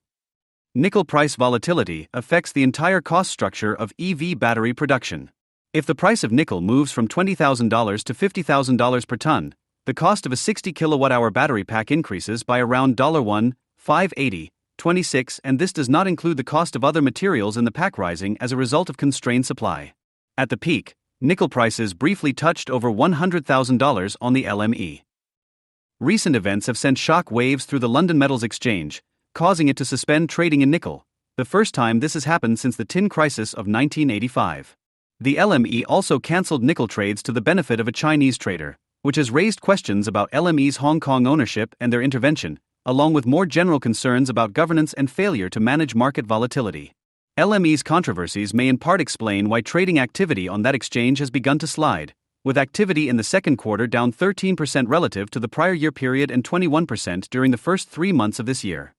Other players in the market have been looking to increase their capacity to capitalize upon this opportunity, with Indonesia ramping up its nickel production by 52% on the year. Many Western firms have been looking to Indonesia for their nickel supply, with Volkswagen planning to build a processing plant for nickel ore. Others are also making upstream investments to secure access to nickel with a stable supply route that isn't subject to fluctuations on the spot market. In the United States, domestic production at Michigan's Eagle Mine is increasingly under the spotlight. Although the mine is currently nearer its sunset years than its genesis, unless more ore is found, it is likely to be important in the short term. For Tesla, which has trialed LFP batteries in vehicles sold in the Chinese market, the move to roll out these batteries more widely seems like a smart one. While there are some trade-offs and compromises, the relative abundance of the materials used in their production may mean that they are a more resilient choice in a world of unstable nickel prices. The challenges around cobalt were covered extensively in this author's previous article for American Affairs, and so there will be no detailed exposition of global market dynamics here. Suffice it to say that Russia, while the second largest cobalt producer in the world, is a very distant second to the Democratic Republic of Congo. Russia currently produces 4% of the world's cobalt, 35%, but it has plans to double this to 8%. In addition to the further development of the Norilsk 1 Talnakskoye and Oktyabrskoye deposits, which are all located in the Norilsk district, there are plans to develop similar ores in the Zdanovsky and Zapoly Arnoy fields located in the Kola Peninsula. Beyond the development of conventional deposits, Russia also plans to develop undersea deposits in the Magellan Mountains, located deep in the western Pacific Ocean. While the value of these deposits is not yet currently being realized to their fullest extent, they are unlikely to benefit Western producers in the near term given the current situation. Russia's invasion of Ukraine and the ensuing sanctions has put a squeeze on cobalt. In a bullish market where supply is constrained and demand is inexorable, small changes can still have large impacts. Furthermore, Western lenders, concerned about future reprisals that may follow as yet unspecified sanctions, have told clients that they will not be extending credit to underwrite new purchases from Russia. Although not a technology-critical metal, aluminum is a key commodity metal for Western industry and plays an important role in the transition to clean technologies. For EV makers seeking to improve the efficiency of their vehicles, reducing weight by replacing steel with aluminum helps to achieve improved range on premium models. Aluminum is also key to a whole host of different renewable energy technologies. For instance, aluminum extrusion frame solar panels, and the metal is used for both onshore and offshore wind energy, as well as for hydroelectric power generation. Aluminum also finds a home in lithium-ion batteries, where it is used in electrode foils that support the cathode materials. According to World Bank estimates, if the global economy mounts a concerted effort to combat climate change, it would more than double demand for aluminum. Russia produced 3.76 million tons of aluminum last year, equivalent to 6% of global supply. In 2018, the US sanctioned Russia-based producer Rusal, pushing aluminum prices to a 7-year high. After the invasion of Ukraine, aluminum prices passed $4,000 per ton for the first time. Australia has announced a ban on alumina exports to Russia. Russia depends on Antipodean alumina for 20% of its aluminum industry's raw materials inputs. Rusal has shut down Ukrainian refineries that take aluminum and turn it into intermediate products for its smelters. It was also one of the first Russian companies to call for an investigation of war crimes in the Ukrainian town of Bucha. The United States, following the passage of Bill H.R. 7108 in April, imposed a range of duties on the import of Russian aluminum, with tariffs rising from 0 to 25% on primary aluminum, 3 to 30% on sheet and plate products, and from 0 to 40% on certain kinds of foil products. If we rewind to 2017, the United States was importing 1.7 billion pounds of aluminum. By 2021, this had dropped to 535 million pounds. As the tariffs bite, this is likely to decrease further. What are the impacts on U.S. domestic industry? The picture is complex given the challenging dynamics of the global economy and soaring energy prices. Understandably, the news was welcomed by the American Primary Aluminum Association. Some have been quick to see the tariffs as a catalyst for domestic industry, with Steel Dynamics Incorporated moving into aluminum, building North America's first new aluminum rolling mill in 40 years. They note that in the long run, aluminum supply needs to rise to meet anticipated future demand, with a pivot towards EVs leading to increased demand for aluminum in automotive applications. That said, the news is not entirely rosy. Aluminum is energy-intensive to produce from virgin material, and so the spike in energy prices will affect the costs of production and put further pressure on aluminum prices. Century Aluminum shares crashed following news that it planned to mothball capacity, citing a tripling of the historical average in energy costs in a very short period. This shutdown is expected to last from 9 months to a year, with the hope that energy prices will normalize in that time. This is a pattern that looks set to repeat around the world, with Alcoa curtailing operations in Spain, Hydro in Slovakia, and Alro in Romania, citing exorbitant energy prices. Furthermore, the Fed's plan to raise borrowing costs has raised concerns of recession in the United States. This has translated to metal prices, with aluminum prices falling in the wake of the news and touching year-long lows.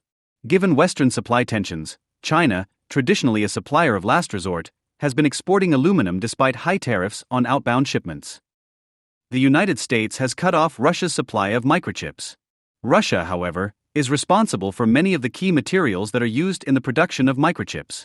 We typically think of semiconductors as being essential for computers, processors, and memory in high-technology products, yet they are also essential in many renewable energy technologies, performing not only control and monitoring functions but also key operations in power conversion. Photovoltaic plants need to convert the direct current produced by photovoltaic devices into the alternating current used by the grid.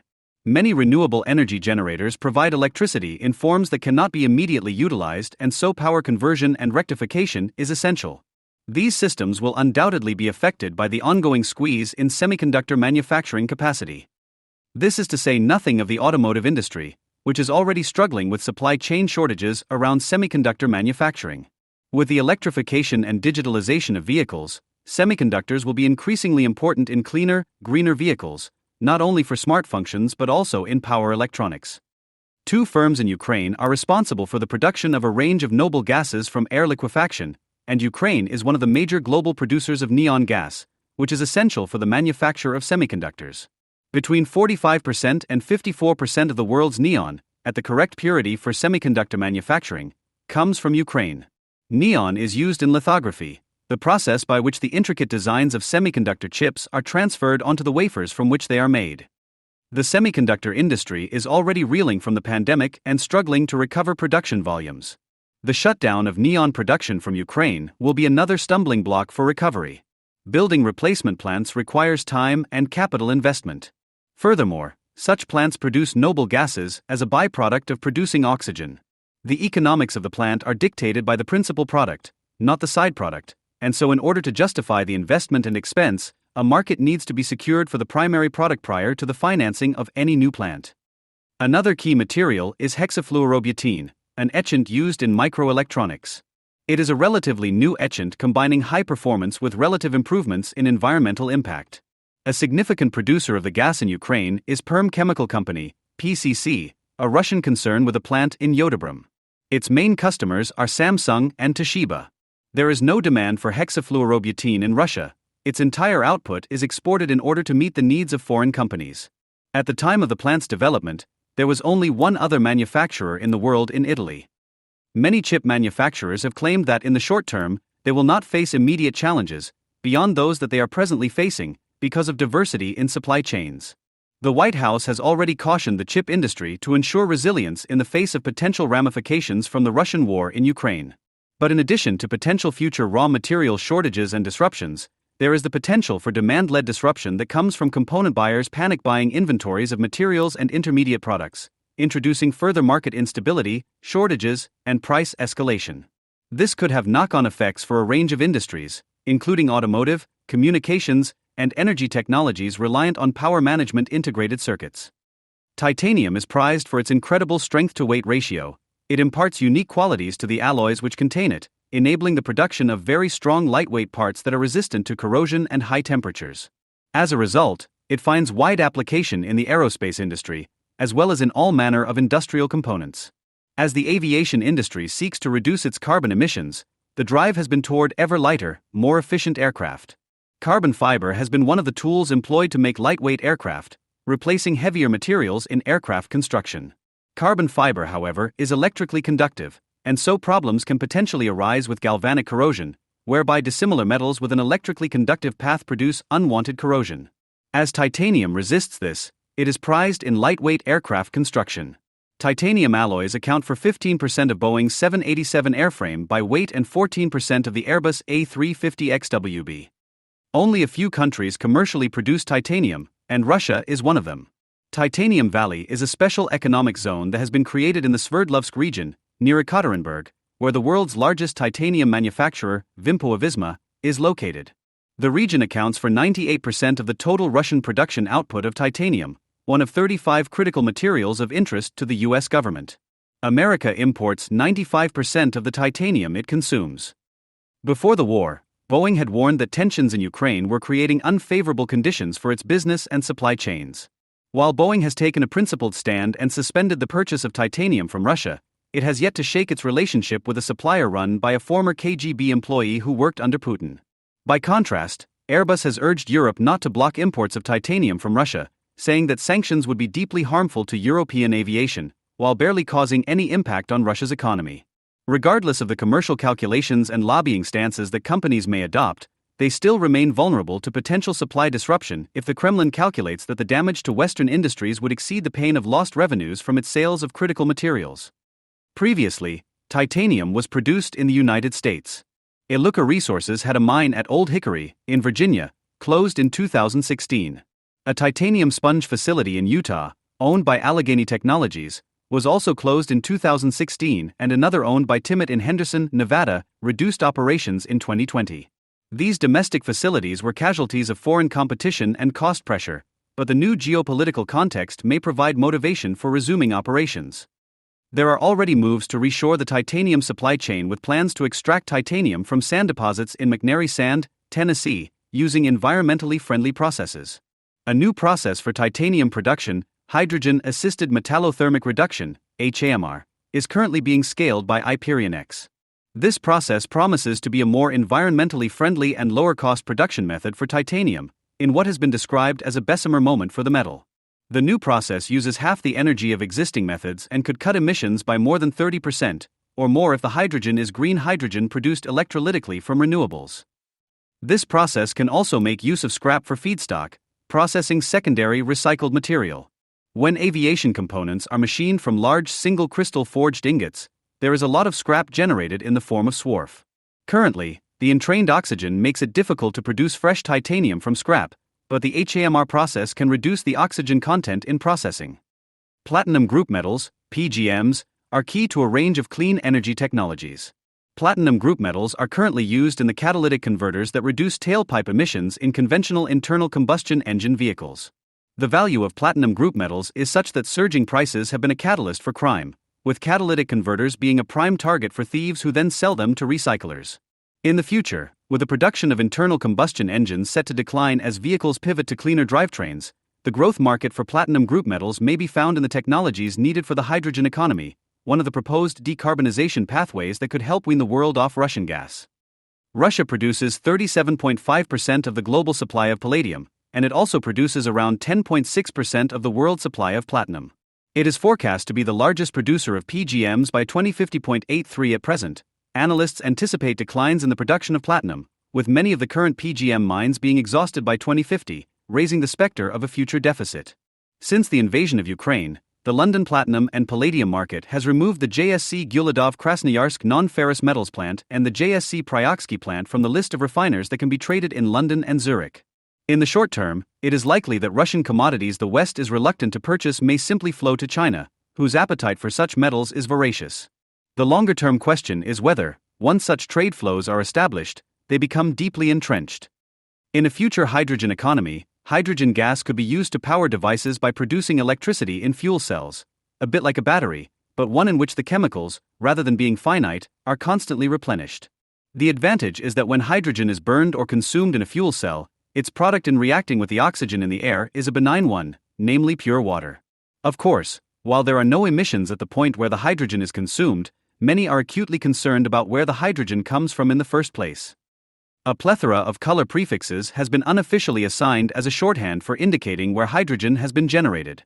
There are process routes that produce hydrogen from energy sources that result in either atmospheric or nuclear waste.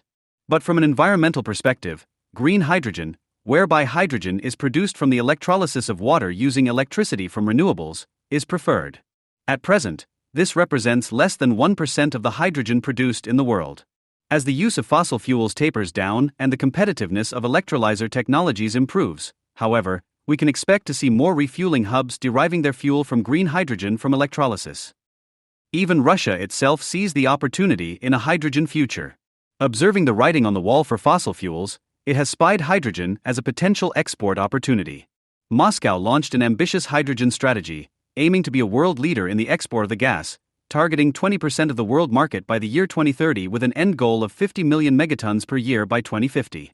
While Russia identifies its vast fossil fuel endowment as one of its potential advantages in producing hydrogen, albeit dirty hydrogen, it can also look to its platinum group metal production as a key to enabling future hydrogen technologies. The extraordinary properties of platinum group metals enable them to be used as critical components in many of the systems that will underpin a future green hydrogen economy. Platinum is used as a catalyst in proton exchange membrane or polymer electrolyte membrane (PM) fuel cells, sometimes in conjunction with iridium or other PGMs. These operate at low temperatures and are commonly used in automotive applications and fuel cell vehicles. There are, however, remaining challenges to the hydrogen economy, reducing the equipment costs of the technology used, as well as the infrastructure challenges to promote user acceptance of hydrogen. To some degree, we have seen the impacts of the learning curve on electric vehicle cost reduction. As technology improves and costs fall, the technology can in turn reach a larger pool of users, thus driving unit cost reduction. 94 The expense of the materials used in these applications remains a barrier, and the problem has only been exacerbated by the war in Ukraine. Then there is the challenge of producing clean, green hydrogen. At present, less than renewable energy is typically used to split water into its constituent parts, hydrogen and oxygen, in an electrolyzer. The hydrogen can then be used as a fuel for fuel cells. Here, platinum provides an incredible efficiency boost to the performance of electrolyzer technologies. It is used in PM electrolyzers, which work like a PM fuel cell but in reverse, one of two technologies that lead the market. One of the advantages of PM electrolyzers is that they are tolerant of the fluctuating energy that can be produced from renewable energy sources as the weather changes, which makes them particularly important in the green transition. They are also compact and durable, which makes them a strong commercial contender. A further challenge is the sourcing of iridium. As with other PGMs, the biggest deposits are in Russia and South Africa. Iridium is produced in very small quantities globally, yet its performance in some applications makes it very hard to replace. Of course, as with all critical materials challenges, there are potential solutions to be found if we invest in them. Scientists have considered how to make electrolyzers with more earth-abundant materials, 98 e.g., cobalt and manganese, but there are often trade-offs. While improvements have been made, the currently available substitutes do not last as long. The new technology lasts a couple of months before corrosion is a problem, while PGM-based catalysts can last for a decade or more. As such, although the cost increases in critical materials may be painful in the short term, the unique material properties that PGMs impart mean that they will remain favorable contenders unless there are significant advances in materials science to enable viable alternatives. A few PGM mines are located on U.S. territory, though they are South African-owned. Furthermore, the minerals harvested must be exported to separation plants overseas, so America does not have control over the supply chain. The United States is therefore dependent on imports or the recovery of PGMs from recycled waste, namely, the aforementioned catalytic converters, obtained by fair means or foul. A familiar leitmotif across critical materials, previously explored in my article on cobalt, is the high degree of vertical integration in the firms producing these materials, alongside the fact that PGM production occurs as a byproduct of mining other things. The current geopolitical situation has highlighted more than ever the vulnerability of the West to critical materials disruptions and the need to improve our economic security through prudent industrial strategy. The position of countries that have long adopted a laissez-faire policy, leaving the globalized market to deliver critical resources, looks increasingly tenuous in the face of fierce competition from state-managed economies. We need the courage to invest in resilience and security directly, but the transition to cleaner, more secure energy systems is also going to require investment in the supply chains and the circular economy of materials needed to realize that vision. While learning curve cost reductions continue apace with many cleaner energy technologies, raw material prices will be an uncontrollable factor that may halt or reverse cost reduction gains in clean technologies. The Russian invasion of Ukraine has roiled markets for these materials, though rising interest rates, an economic slowdown, and lower Chinese growth amid recurring COVID lockdowns may dampen these effects. At the same time, economies dependent on large quantities of fossil fuels are vulnerable to the whims of those who produce them. Germany's situation in the face of Russian aggression is a case in point. As key industries seek to diversify their sourcing strategies for a range of mined and processed materials, new investment will flow to many new projects around the world, even though this will undoubtedly introduce other environmental and social concerns. For critical materials, the problem is especially challenging, as the supply chains for these materials are often tighter and less diversified. While no one country has all the answers, the West should leverage its collective resources and technological capabilities to address these challenges. In the immediate aftermath of Russia's invasion of Ukraine, the needs of alleviating the humanitarian crisis can conflict with the broader transition to clean energy. But in the longer term, security, economic, and climate goals can all align, provided that stable supplies of critical materials are secured. To quote the first human in space, Yuri Gagarin, "Earth is too small for conflict and just big enough for cooperation."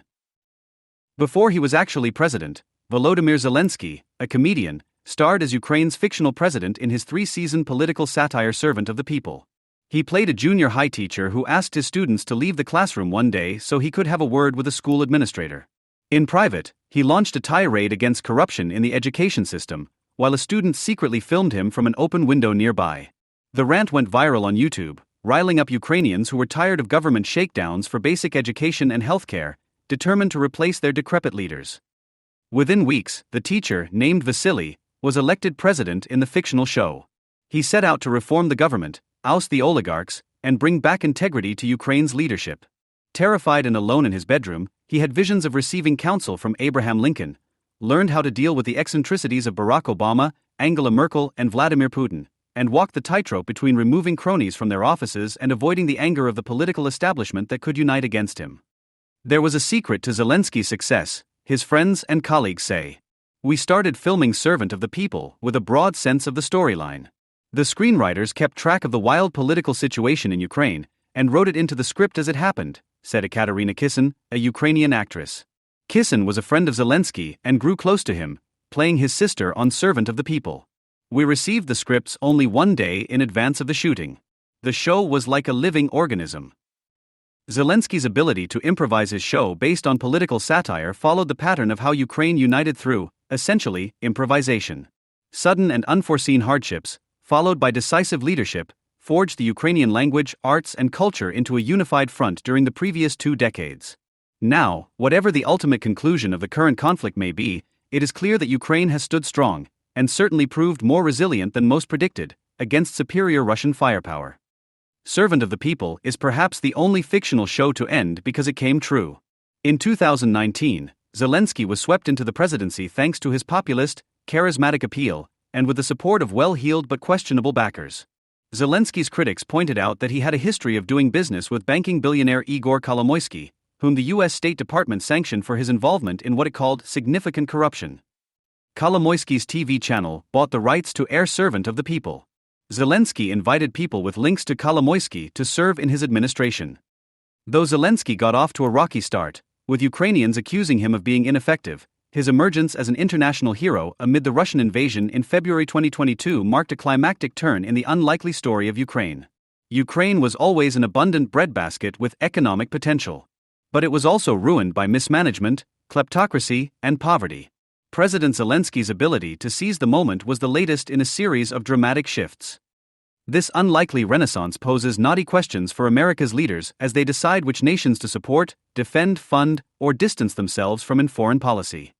Why do some countries like Afghanistan, characterized for more than a century by similar problems of weak national identity and civic solidarity, corruption, and recently, the appearance of a hostile but inferior military force, succumb and collapse quickly? Why do others like Ukraine, deeply corrupt and without Afghanistan's $5 trillion in foreign military backing and 20 years of training, unite against overwhelming military odds? I spent 2 weeks in Ukraine tracking down former colleagues and friends of President Zelensky, as well as Ukrainian advisors to earlier presidents, who had witnessed these changes firsthand. From their political offices and bunkers, they had seen key moments that galvanized the young Ukrainian nation. National solidarity and the will to fight define the new Ukraine. It is the kind of identity created through shows like Servant of the People that touched populist nerves. It wasn't always like this, so united, explains Marina Kozakinska, a Ukrainian refugee in Warsaw, Poland, whose husband, a small business owner called to fight, stayed behind. During the Holodomor, we didn't have a strong national self.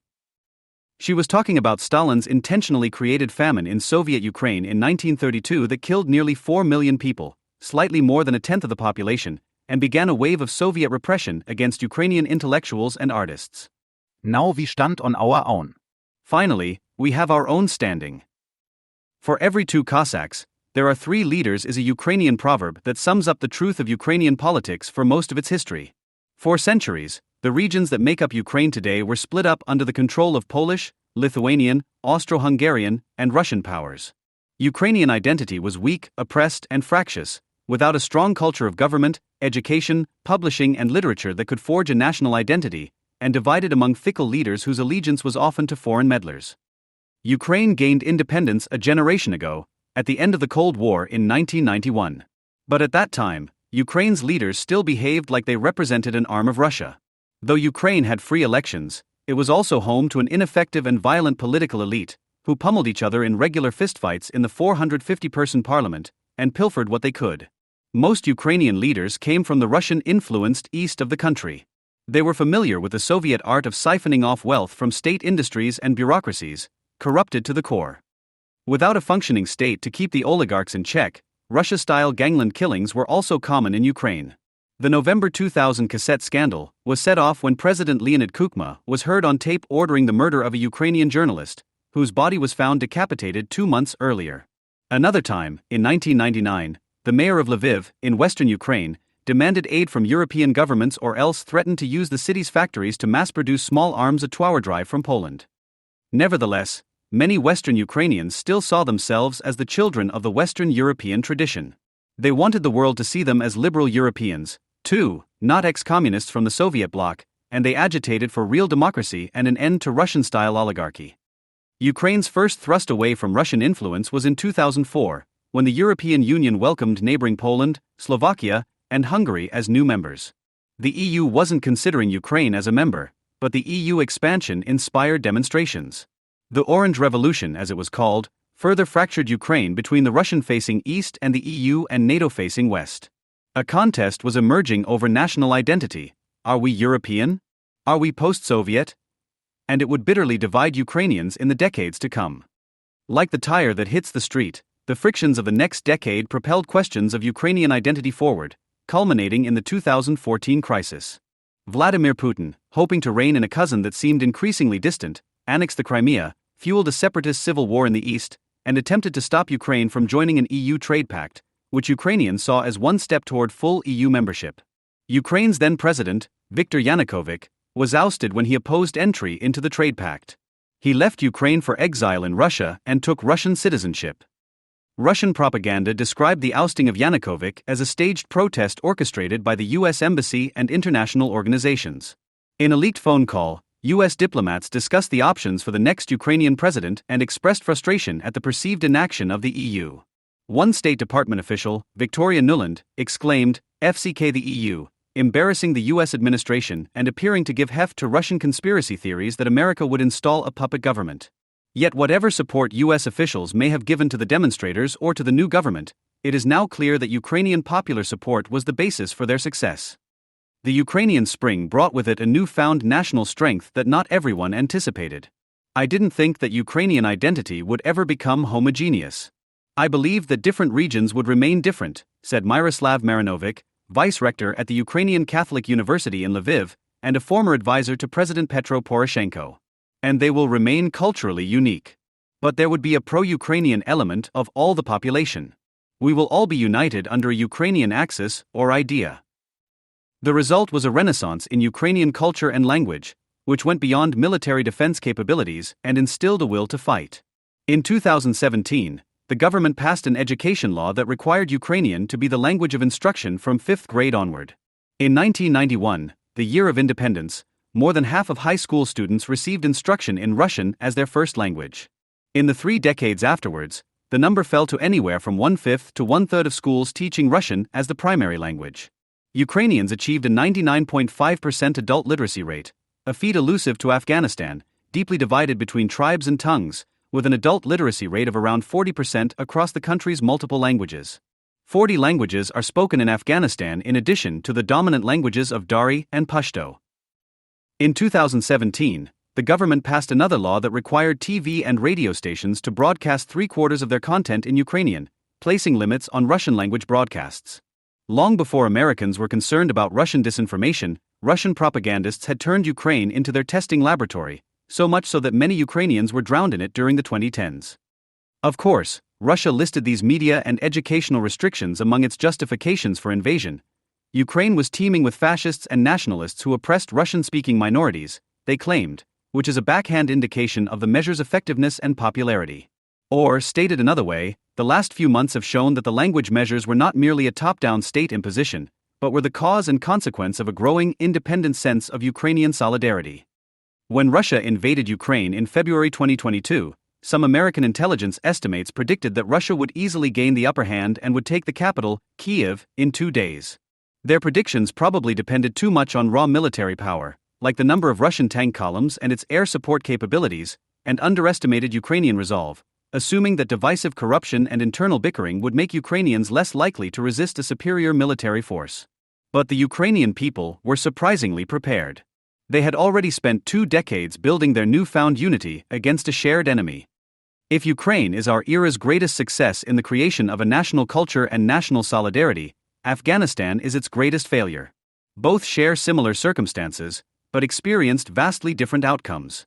They have been occupied by foreign powers, have become the center of intense geopolitical competition, have struggled under the leadership of divisive oligarchs, factions, or warlords, and have been ruled by repressive regimes that fomented high levels of corruption and low levels of trust. While Ukraine shows how a nation can transform a fractious political culture, Afghanistan's 20-year saga under American occupation reveals that not every government can do the same. The idealism and money of outsiders cannot overcome the limits of a government's will and ability to govern its people. Despite American intelligence estimates that the Afghan national military could hold off the Taliban for 6 months or more, the Taliban swept through the capital Kabul within 9 days in August 2020. Yet the Taliban had an inferior force, outnumbered by Afghan government soldiers 4-1, and without air support against an American-trained, well-funded military. Why did Afghanistan fail so badly?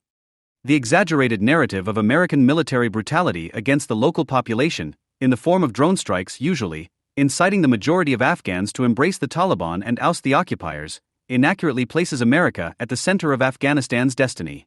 It doesn't adequately explain why Afghanistan's US-supported government quickly failed while Ukraine has proven resilient.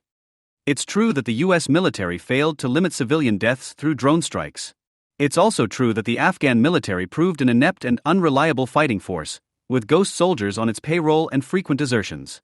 But Afghanistan was always a low-intensity conflict in which a modest Taliban force, not a mass popular uprising, fought with heavy losses and little success against the American occupation. This is a far different circumstance from the much more conventional war in Ukraine. While about 2,400 American soldiers died in Afghanistan in 20 years, as of this writing, Ukraine estimates that 18,900 Russian soldiers have died after 2 months of fighting, and NATO estimates that the number is between 7,000 and 15,000. 1 American general was assassinated in Afghanistan. 6 Russian generals have already died in Ukraine. In Ukraine, cities like Mariupol and Kharkiv have been reduced to rubble, and Russian soldiers have raped and executed civilians in Bucha, Chernihiv, and elsewhere. America's mistake in its recent conflicts, on the other hand, has been to invade countries and then attempt to remake them in its image, with counterinsurgency doctrines. Before the 1990s, Afghanistan and Ukraine looked like they were on a similar path. But their trajectories split after the end of the Cold War. When the Taliban took power in 1994, the Afghan people entered a social bargain with an oppressive Islamist regime. They exchanged centuries of instability, tribal warfare, and foreign invasion for a strict but reliable stability. The Taliban banned women from going to school, held public executions, and outlawed music, film, and the arts. Americans didn't understand Afghanistan's tribal political culture, where loyalty to local militias, villages, and ethnic groups was stronger for the typical Afghan than loyalty to the modern, European-created nation-state, with borders drawn by British, Russian, and Soviet officials more than a century ago. Americans had unreasonable and idealistic expectations about what they could accomplish with outside help and money. Removing or killing Osama bin Laden and ousting al-Qaeda after the 9/11 attacks were realistic objectives. Expecting the majority of Afghan people, especially in the Pashtun regions in the south and east, to completely abandon the Taliban, however, was a tall order from the beginning. While Ukraine was able to unite against Russian meddling, Afghanistan was never able to resist foreign influence on behalf of the Taliban. The Taliban received patronage from Pakistan and Saudi Arabia, who wanted to build a Sunni Muslim sphere of influence against their Shia rival, Iran. Pakistan's leaders didn't seem to realize how deep they were racing into the heart of darkness. Once I gave the go-ahead that they, the Taliban, should get the money, I don't know how much money they were ultimately given. Benazir Bhutto, the Prime Minister of Pakistan at the time, later admitted in a 2002 interview. "I know it was a lot. It was just carte blanche." Since the Taliban had significant foreign funding and weapons, and banned pretty much anything that didn't fit its medieval view of Islam, Taliban rule was the closest thing Afghans had to an identity that transcended tribal life. All this created a feedback loop in which religious extremism spilled into Pakistan, speeding up its loss of control over certain regions, which then spilled back into Afghanistan, strengthening the Taliban. Pakistan joined a long list of countries and homegrown Afghan modernizers and communists who had failed to grasp the complexities of tribal life outside the capital, Kabul. Then America showed up in December 2001, toppling the Taliban but struggling to find an alternative leadership among the warlords and opportunists, and lacking the national structures and identities that could form the basis of a unified and modernized Afghanistan. America didn't understand that Afghans, deeply divided and distrustful of each other, relied on webs of community networks that ensured their survival. Afghan fighters frequently made deals to switch sides, exchange soldiers, or mass defect in peaceful ways, keeping cities and villages relatively intact. Rival sides in war occasionally engaged in peaceful fighting as sport. Afghan families often sent their children to fight for different sides, with the goal of protecting the family from one side or the other. For the next 20 years, the United States dumped $5 trillion into this perilous political system, money that typically didn't help the people, but was laundered to the coffers of Afghanistan's leaders or U.S. military contractors. You just cannot put those amounts of money into a very fragile state and society, and not have it fuel corruption, Ryan Crocker, the former U.S. ambassador to Afghanistan, said in 2016 to government investigators, a transcript published in the Afghanistan Papers. You just can't. Transparency International, the anti-corruption body, ranked Afghanistan among the most corrupt nations in 2021 at 174 out of 180 countries measured. Ukraine, meanwhile, was ranked 122, hardly a strong position, but still meaningfully better than Afghanistan's. The unscrupulous political culture of Afghanistan overpowered any gains made by the American occupation in healthcare, maternal mortality, and education levels, key indicators of prosperity. Between 2003 and 2015, child mortality, a key indicator of development progress, declined by 29%. Another study in the BMJ Journal of Public Health estimated that maternal deaths from childbirth were halved, from 1,140 deaths per 100,000 population in 2005 to 638 deaths per 100,000 population in 2017. From 2001 to 2017, the number of schools in Afghanistan had grown fivefold and their enrollment had grown almost tenfold. In 2001, about 1 million children, almost none of them girls, were enrolled in schools, while 9.2 million children were enrolled 16 years later, almost 40% of them girls. Afghanistan's leaders had a number of opportunities to reform their politics in the same way that now allows for Ukraine to stand against Russian aggression. Awash with resources, they could have envisioned a modern nation-state with a fair and impartial central administration, a functioning education system, higher literacy rates, a more prosperous economy, and a shared national identity. Instead, they fled at the first sign of trouble without America to protect them. After 20 years of struggle, President Zelensky became the hero of the moment, transitioning from a comedian and satirist in servant of the people to the very symbol of national resistance against tyranny and aggression. After its own 20 years of struggle, Afghanistan crumbled to the Taliban regime. The majority of the population remains semi-literate and disempowered. In the end, regardless of U.S. foreign policy positions, the different trajectories of Afghanistan and Ukraine show that nations have their own capacities for self-determination, and nations choose their own futures. Ukraine is a lesson in how foreign invasion, as well as the higher pursuits of language, culture, and identity, can inspire a sense of national solidarity. Afghanistan is a lesson in how the lack of forceful nation-building and factionalism can erase the same dreams. With hindsight, one might consider Brexit, consummated after long haggling in 2020, the last and lost opportunity for the European Union to mend its ways and become a viable political entity, if not community. The departure of the United Kingdom did not register as a warning that the Union had become too internally diverse to hold together, having rapidly expanded both territorially and functionally. To the contrary, Germany under Merkel and France under Macron saw an opportunity, or pretended to see one, to push the old integration project, the ever closer union of the peoples of Europe forward, now that Eurosceptic Britain, one of the Union's big three, had left. But then, they arguably had little choice as the EU's de facto constitution, 2 international treaties each hundreds of pages long, is practically unchangeable as any amendment has to be agreed by all member states, which some can do only after a referendum. One may assume that this rigidity was exactly what was desired when the treaties in their present form were signed in Maastricht in 1992 and Amsterdam in 1997, to cast in stone the logic of neoliberal political economy that was at the time considered the ultimate stage of economic wisdom. Contrary to what may have been expected or hoped, internal conflicts intensified after Brexit, between North and South, Germany and Italy, as well as between West and East, Germany and Poland, Germany and Hungary. At the same time, political performance declined dramatically, capital market reform remained stuck, banks continued growing too big to fail, responses to COVID and rising levels of immigration were left to the member states, public debt increased almost everywhere while economic growth declined, and the euphemistically named Next Generation EU, NGU recovery vehicle, despite €750 billion of funding, left no traces, not even in Italy, the member state it was above all to put back on its feet. All these were cases, one way or another, of internal borders between member states asserting themselves while external borders with the rest of the world failed to be established or policed. Given the EU's declining supply of both input and output democratic political legitimacy, European integration rhetoric had become increasingly rare in the years before the Ukrainian war. This continued into the elections to the European Parliament, EP, in 2024, which in almost all countries showed growing Europessimism or anti-Europeanism, in the language of those equating criticism of the EU with hatred of Europe. With the latter trend came a new level of politicization of the debate on the future architecture of the European state system, especially on the role and extent of national sovereignty within it. In this article, I will explore the contours of European Union politics as they are emerging in the course of the disintegration of the European Union project.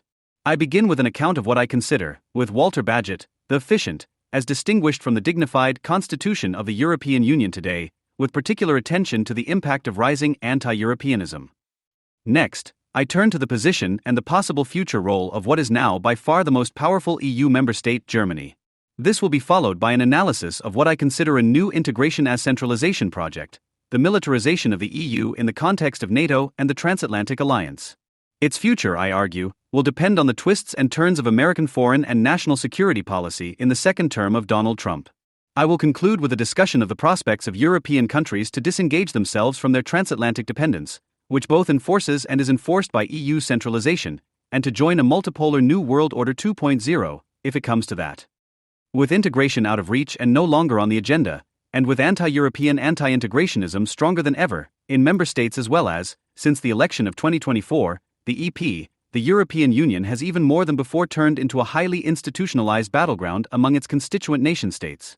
Looked at with the cold eyes of realist analysis, EU politics today amounts to an ongoing tournament among national states and cross-national political currents, in a complicated pattern of interlocking national and international interests, power structures and capacities.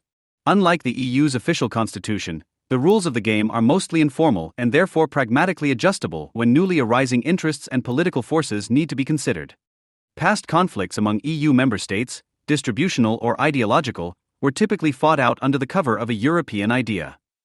This allowed for joint cultivation of an appearance of cheerful post- and supranational civility, often hiding deep mutual aversions and resentments from a public assumed to expect from Europe a new, different, less corrupt, or depoliticized kind of politics. Today, with the repoliticization of the European question and the rise of nationally based anti-Europeanism, this has increasingly given way to aggressive public disputes between the old integrationist mainstream and its opponents. Now, European unity rhetoric is used to build a united front of all democratic forces against internal enemies of Europe, with pro-European member states closing ranks with the pro-European domestic opposition in anti-European countries like Hungary and Poland, and with the war in Ukraine opening up the opportunity to designate Eastern and Western European anti-integrationists as allies, if not creatures, of an external enemy, Russia. What, if not integration, is it that keeps the EU together? Why has the EU not been abandoned given its endemic political and managerial failure? Part of the answer lies in the institutional interests shared by member state executives. Leaders of small countries benefit from being seen as equals, or near equals, of the German Chancellor or the French President, while the leaders of large countries can appear at home as responsible co-governors of an entire continent. It has often been noted how meticulously the meetings of the European heads of government in the European Council are staged to convey a sense of unity and drama at the same time, to allow participants to look good to their national audiences, to create the impression that they have gained by hard work something important for their country.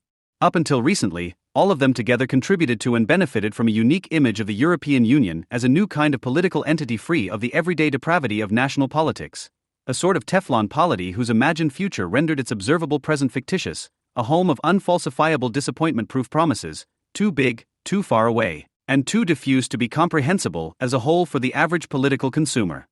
In the 1990s, at the latest, when the EU seriously turned neoliberal, the national executives, as masters of what was then still called the European project, began to engage in sophisticated games of political level shifting behind the veil of pro-European imagination. Availing themselves of the EU's multilevel polity with its vast landscapes of competing, overlapping, and all too often conflicting competences, national governments learned to declare political issues that they were unable or unwilling to deal with to be European ones, to be handled not at the national but at the supranational level. There, they could ally themselves with other governments to produce European solutions they could sell at home as non-negotiable EU policies binding all member states.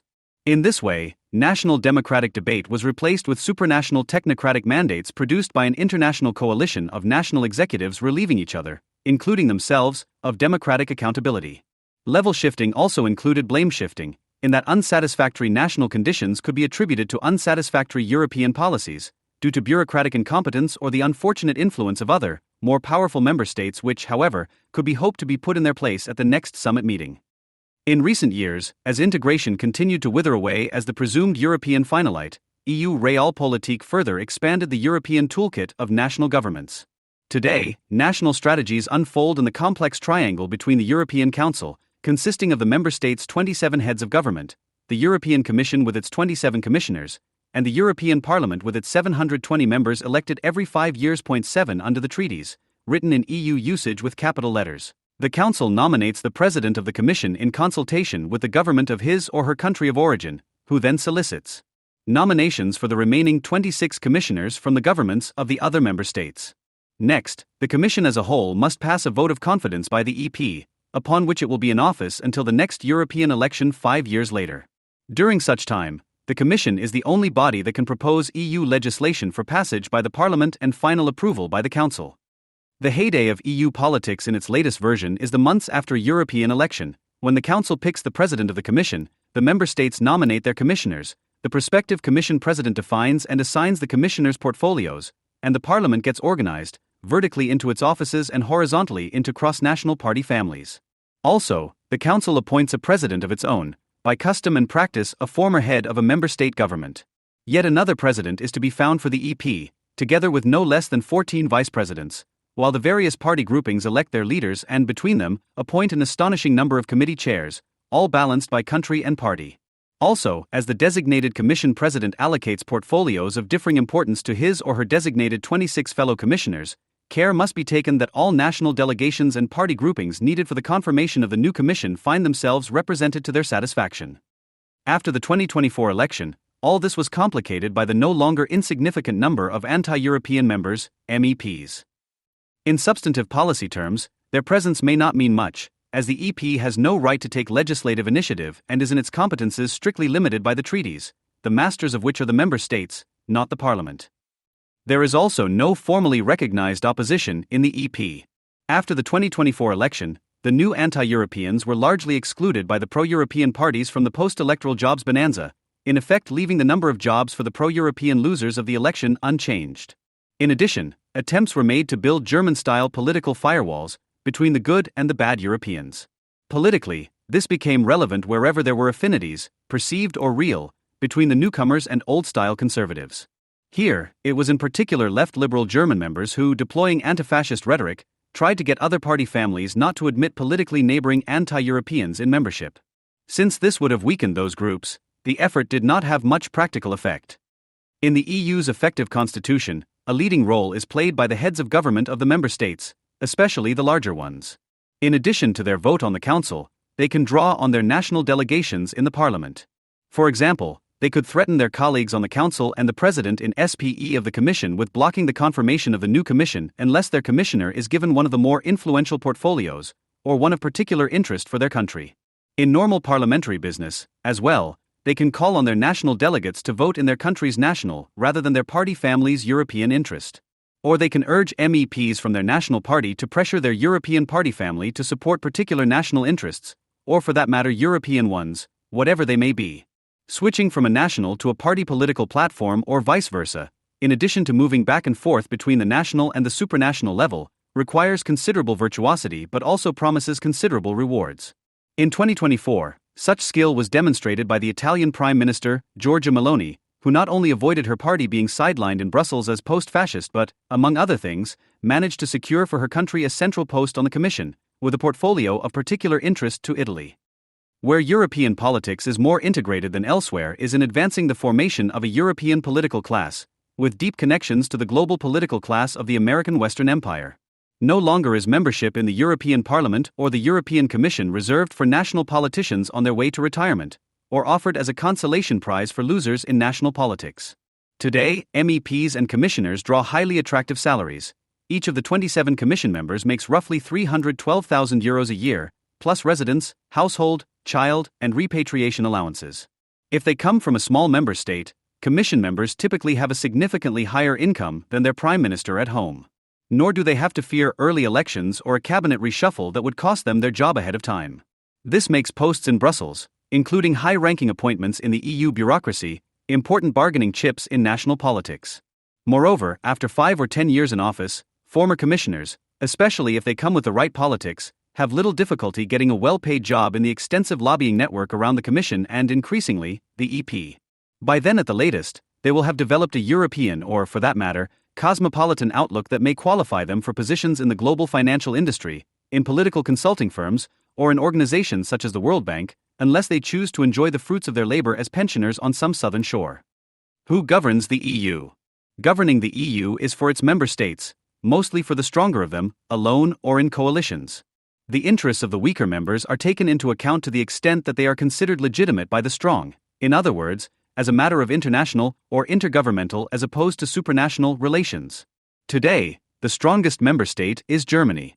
With a population of 84.7 million, 16.3 million more than second-ranking France, accounting for no less than 24% of EU GDP, with by far the lowest public debt among large member states, 63% of GDP compared to 137% in Italy, 112 in France, and 109 in Spain, 2024. And with a reputation for high political stability, dating from the 16 long years of Angela Merkel's chancellorship, 2005 to 21, Germany would indeed appear to be the EU's natural-born leader. It was only after the beginning of the war in Ukraine, however, that German politicians, outside and inside the government, in particular from the SPD, began publicly claiming a leading role for their country in the EU and Europe. The reasons for this go back to the war and the post-war years. Overcoming European nationalism through greater European regionalism had been a political project already during, not just after, World War II. To the extent that there was a debate in Nazi Germany on the shape of Europe after the imagined German victory, Europe was to be, not a collection of sovereign nation-states, but an imperial Großraum kept together by Germany as regional hegemon, a little like the Americas under the Monroe Doctrine. Support for this was by no means limited to Germany. In almost all European countries, there were fascist as well as conservative movements and collaborators who placed their hopes for European global power and anti-socialist domestic order on German leadership. As Perry Anderson pointed out, not a few of the pro-European collaborators from Italy, France, and the Benelux countries were involved in leading positions in post-1945 European integration politics, some of them, it appears, on the European Court of Justice.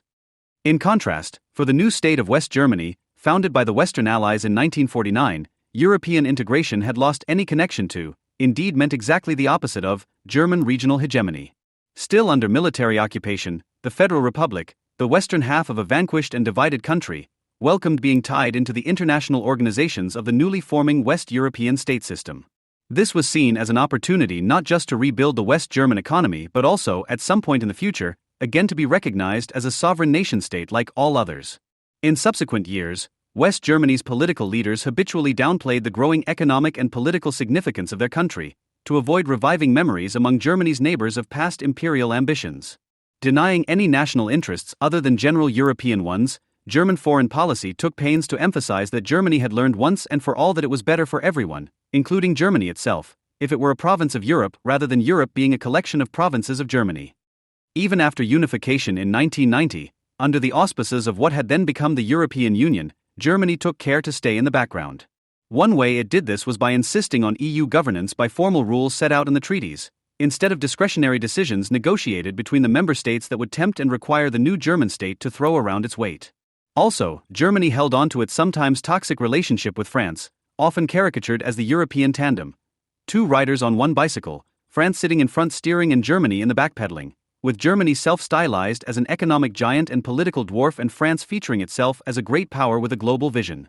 Later, Germany allowed France to impose on it the euro as a common European currency, in return for French assent to German unification, the idea being that monetary union would end German control over European monetary policy, which would soon prove less than successful, and forever bind Germany into the EU, as one member state among others, disciplined by majority voting on the Council. Still later, post-Brexit France, having become the EU's only member with nuclear arms and a permanent seat on the United Nations Security Council, refused to share either of them with Europe, meaning above all Germany. As time passed, however, Germany began to show fewer compunctions about political leadership, reflecting both generational change and the growing economic disparity between Germany and the rest. As the EU's political and cultural heterogeneity grew, with domestic politics in countries like Hungary and Poland turning against the Western European left liberal consensus, German European policy, as increasingly defined by the Greens, began to claim something like moral leadership.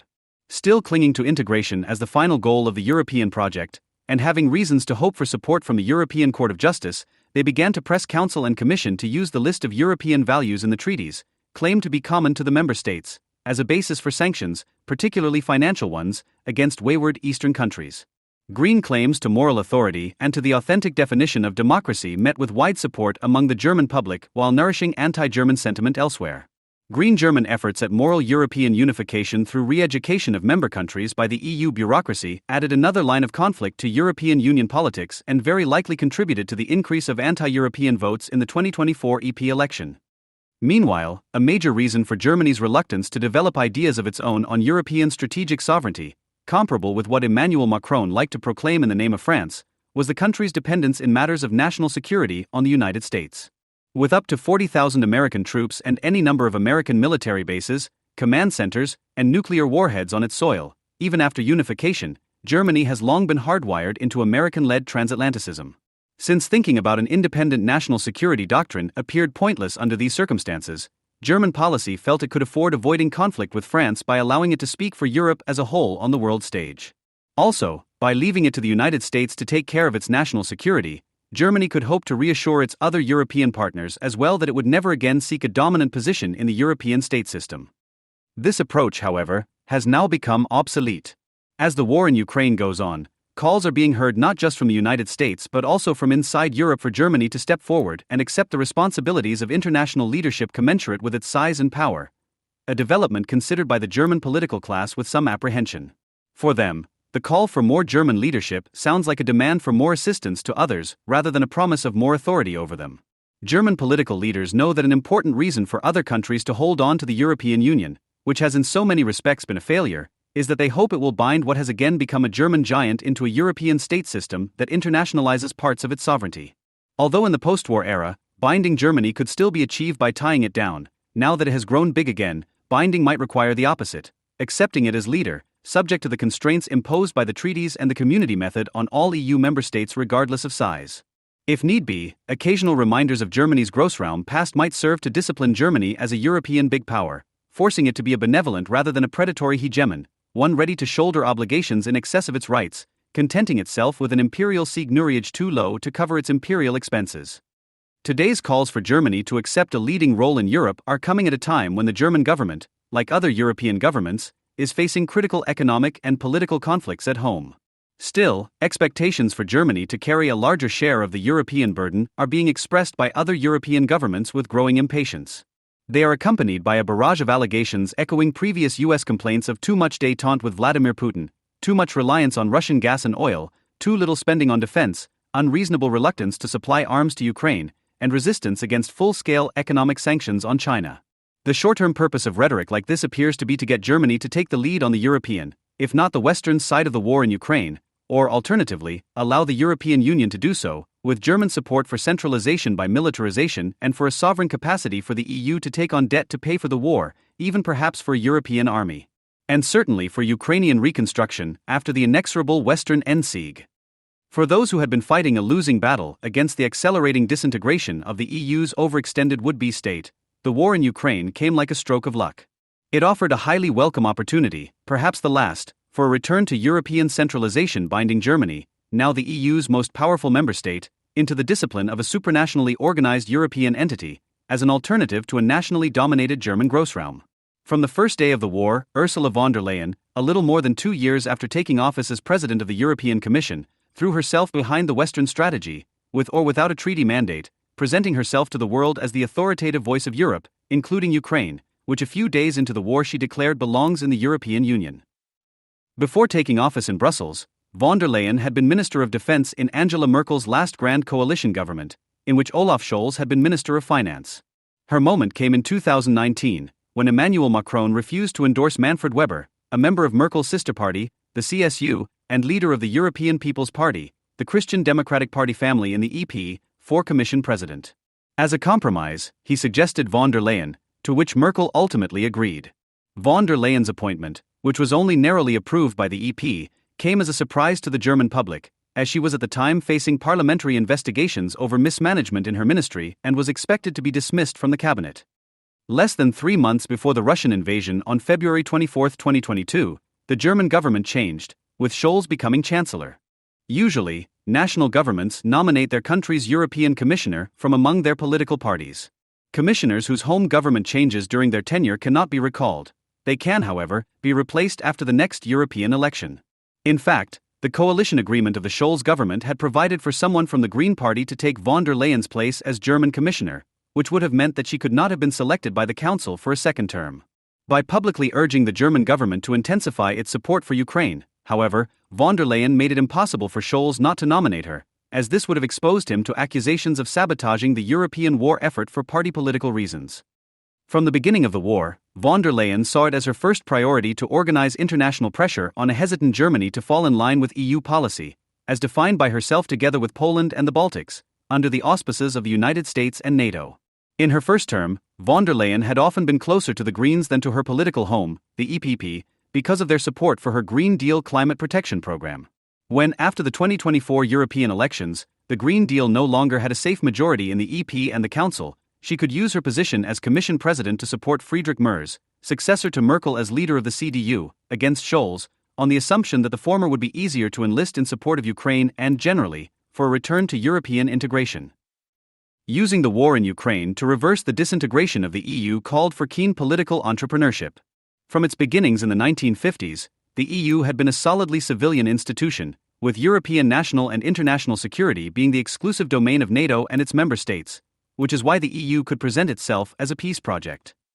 For von der Leyen, this meant that to make the war an EU cause, she had to rely above all on symbolic politics, in particular on public announcements committing the Union to the Ukrainian and Western cause far beyond its competences and capacities, hoping that it would be impossible for the member states to walk back her promises later. Going to war can be an effective way of integrating a society and centralizing its state. Opponents of centralization can be kept in check by the prospect of being branded as traitors. Having kept silent early, they may later be unable to undo what will eventually prove to be a fait accompli. Foremost in von der Leyen's repertoire of war-making without war powers were frequent visits to Ukraine, more frequent than any European head of government, together with invitations for the Ukrainian President, Volodymyr Zelensky, to any remotely war-related public occasion in Brussels, as though Ukraine was already an EU member state. In fact, mutual invitations were accompanied, as a way of sustaining the morale of Ukrainian troops and civilians, by endlessly repeated promises of EU membership, together with assurances that the EU would provide for a complete rebuilding of Ukraine after the war, to begin even while the war was still going on. That an early accession of Ukraine would mean the country jumping the long line of applicants from the Western Balkans that had for years been waiting for admission was not mentioned, or only mentioned together with hints that waiting times might perhaps be shortened for these countries, too. Generally, as the war went on, expanding EU membership became part of a strategy of building an international front against Russia, inviting and economically propping up all countries west of the Russian border in preparation for their subsequent accession to NATO. This included listing Georgia and Moldavia as future member states, their less than fully democratic politics notwithstanding, and despite, or perhaps precisely because, significant sections of their populations being of Russian ethnicity or gravitating more to Russia than to Western Europe. More recently, in December 2024, the Romanian Supreme Court's cancellation of the Romanian presidential and parliamentary elections for alleged Russian interference, which was hardly commented upon by EU bodies, indicated that the war had, even more than in the conflicts with Poland and Hungary, politicized the EU's rule of law principles. Increasingly, the Commission began identifying democracy in present and future member states with loyalty, not to liberal values, but to the EU and NATO as instruments of transatlantic Westernism. Accordingly, the European Commission in late 2024 censured visits to Moscow by the Prime Ministers of Hungary, Viktor Orbán, and of Slovakia, Robert Fico, as anti-European. Furthermore, immediately after the war began, von der Leyen offered the EU's political support and technical economic expertise to assist in the conception and execution of Western economic sanctions, which he promised would destroy Russia's financial and industrial sectors in no time and thereby defeat Russia. That this badly misfired, and that most of the damage was done to EU member states including, in particular Germany, never became a subject of debate, as von der Leyen managed to have Western losses written off as necessary sacrifices for the common cause of freeing Ukraine, subduing Russia, and saving European democracy from Putin's mischief. When the sanctions failed to do the job, von der Leyen and the EU placed their hope on expropriating Russian central bank funds held in Western private and public banks, to the tune of about $300 billion, to divert them to the war effort. Taking everything together, there is reason to believe not just that von der Leyen vastly overplayed her hand, financially and institutionally, but that this was done with strategic intent. As to institutions, admitting new members to the EU normally requires a long procedure that lasts years if not decades. Conditions of accession are demanding and in principle cannot be waived, and admission requires unanimous agreement among member states. To admit all of Russia's border states in time to help the Western war in Ukraine would require deep changes in the treaties, which would themselves need years to bring about. Also, an EU with 35 or more member states would, with its present constitution, be terminally dysfunctional. Council and Commission, still with one member from each country, would become even less efficient and more dignified than now, especially since, given the increased level of internal political diversity and conflict, no member state is likely to sacrifice its seat at the altar of improved governability. Another problem is decision-making by voting, with both majority and unanimity, where the large countries need to be assured that small countries, like Moldavia, cannot block decisions or demand compensation for letting a decision pass. Major changes would also be required in crucial policy areas like economic cohesion and, in particular, agriculture, where the huge and highly productive agricultural sector of Ukraine would profoundly upset the Common Agricultural Policy, CAP, carefully calibrated over decades to benefit, above all, French farmers and rural areas. Concerning finance, the union envisioned by von der Leyen would need contributions from its members far in excess of today's 1.0 to 1.6% of GDP, at a time when member states across the board are already more or less heavily underfunded. This holds even for comparatively rich Germany, where a future MERS government, while undoubtedly more warlike than that of Scholz, will have to repair a collapsing physical and institutional infrastructure. This will require enormous increases in public spending over many years, at a time when the German economy is undergoing unprecedented deindustrialization, partly as a result of the sanctions imposed by the EU on Russia and China, with German assent. Add to this the never-ending demands of NATO and the United States for national defense budgets to be increased, recently to 3% of GDP but unlikely to stop their 0.30. It is hard not to expect intense political resistance in such circumstances against a higher German contribution to the EU budget, resistance that even a CDU-led government is unlikely to be able to ignore. A possible solution for the coming fiscal crisis of an EU warfare state might be member states allowing the Union to issue its own debt, which would, however, also require changes in the treaties. It is fair to assume that von der Leyen's out-of-thin-air fiscal commitments in the context of the Ukrainian war were, and are, aimed exactly at getting member states to grant the EU this right to incur debt, constitutive for a modern state. Indeed, that right has long been demanded by advocates of European supranational centralization and integration. An EU borrowing capacity would give member states access, outside of national state budgets and therefore invisible to national voters, to the favorite medicine of underfunded capitalist states, public debt. Keeping national contributions to the European Union low by allowing the Union to debt finance part of its expenses would amount to another, more advanced, form of political level shifting. In the past, it was Germany which objected more than others to EU borrowing, afraid that in case of an insolvency, it would in effect fall to the richest and least indebted member state to jump in. Yet, for a conservative MERS government, making national borrowing unnecessary by letting the EU borrow instead might be tempting enough to consider seriously. Ultimately, however, it seems unlikely that the German government would in the end sufficiently change its traditional position to underwrite current commitments. Von der Leyen's gamble on reviving European integration banks on the power of authoritative commitments being difficult to withdraw once publicly entered into. Among the reasons to doubt that this will work is the entanglement of von der Leyen's strategy in an emerging conflict between the EU as an international organization and Germany as its largest member, a conflict that may be conceived as the latest version of the old built-in tension in the architecture of the EU between supranationalism and intergovernmentalism. Given the heterogeneity of the geopolitical and economic conditions and interests that today are encompassed by the EU, it appears unlikely that Germany will subject itself to the discipline of a Europe-wide supranational quasi-state as imagined by von der Leyen. EU discipline after a war-driven return to integration and centralization would demand German solidarity, not just with Southern Europe as in the past, but also with Poland, the Baltics and Finland, and later with Ukraine and Georgia, under growing fiscal stress and increasingly without the traditional German compensation, export-driven prosperity. A war-driven EU would require Germany to accept being overruled by other members in matters of life and death, and would require it to trust EU officeholders to be as protective of German interests as it would be itself, and indeed would have to be as a democratic state accountable to its citizens. By the end of 2024, although a military defeat of Ukraine appeared to be coming closer, European governments still had no idea what this might mean for Europe and the Eurasian continent. Nor did they know what the incoming Trump administration will do, if anything, either to turn the tide or to impose on Western Europe some sort of Eurasian settlement. In the transition period between the American election of November 2024 and Trump's inauguration, there were in effect two presidents in Washington, making Europeans wonder whose decisions would eventually count. To everyone's surprise, Biden, in response to his defeat at the polls and his approaching defeat on the battlefield, seems to have allowed Ukraine to fire American long-range ATACMS cruise missiles deep into Russia. He was soon followed by the United Kingdom and France, with their Storm Shadow and Scalp missiles respectively. Targeting had to be done by American, British and French specialists, which Russia declared to be tantamount to participation in the war. Germany, which unlike its three allies and Russia is not a nuclear power, continued to refuse Ukraine its Taurus missiles. This left Scholz holding the bag, exposing him to pressure from NATO and the EU to behave like a proper leader and fall in line, echoed by German published opinion with its transatlanticist pensée unique.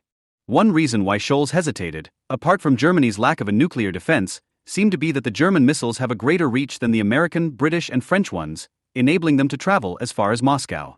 In response to Biden, Russia revised its nuclear doctrine, declaring countries that help other countries fire missiles into Russia legitimate targets of Russian nuclear retaliation.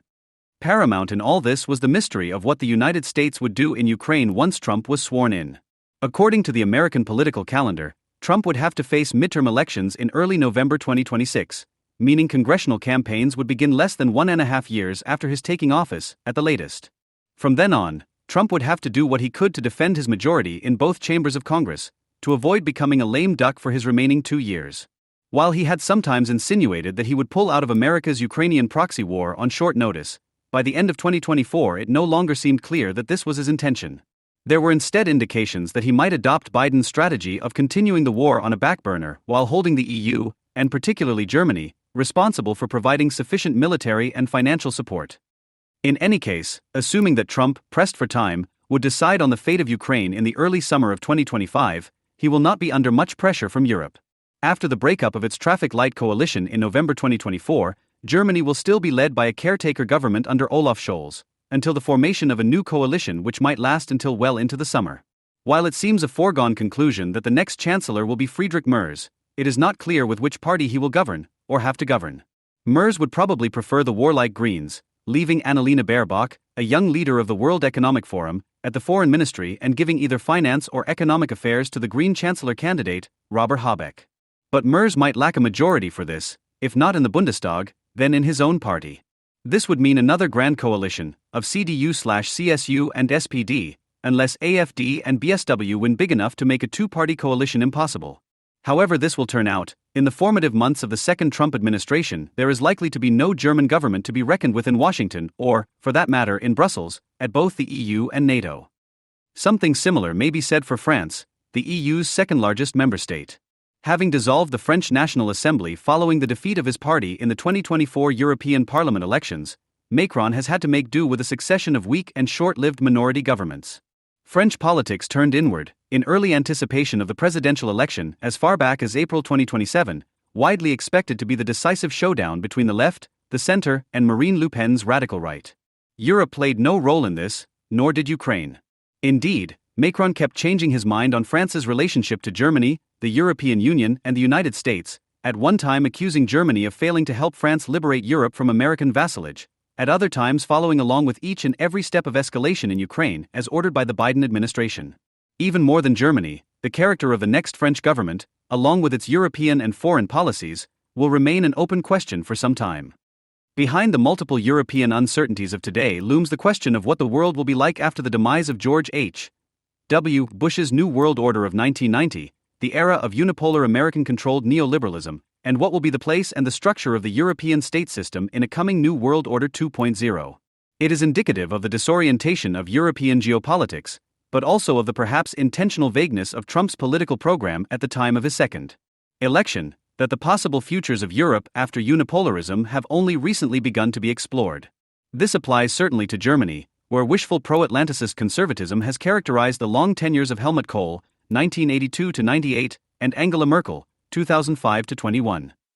Its latest version, espoused by the short-lived Olaf Scholz government, 2021-24, involved a tenacious belief that with Biden's election in 2020, Trumpism had gone for good.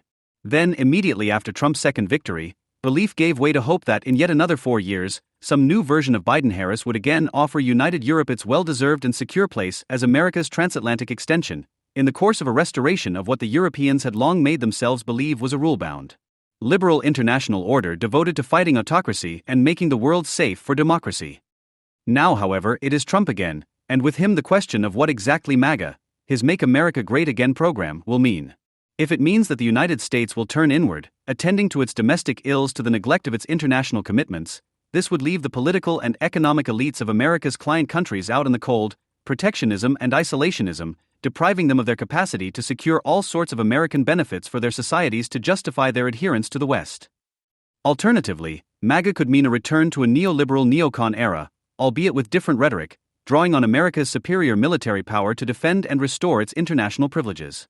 The ultimate object in this case would be a return, first, to the bipolarism of the Cold War, taking on China in the place of the Soviet Union, and from there, hopefully, to the unipolar world after 1990, defeating global tendencies towards multipolarism.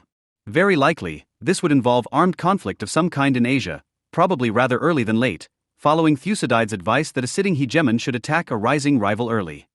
Complicating matters, it may well be that the Trump administration will not be able or willing to decide one way or another between MAGA I and MAGA II.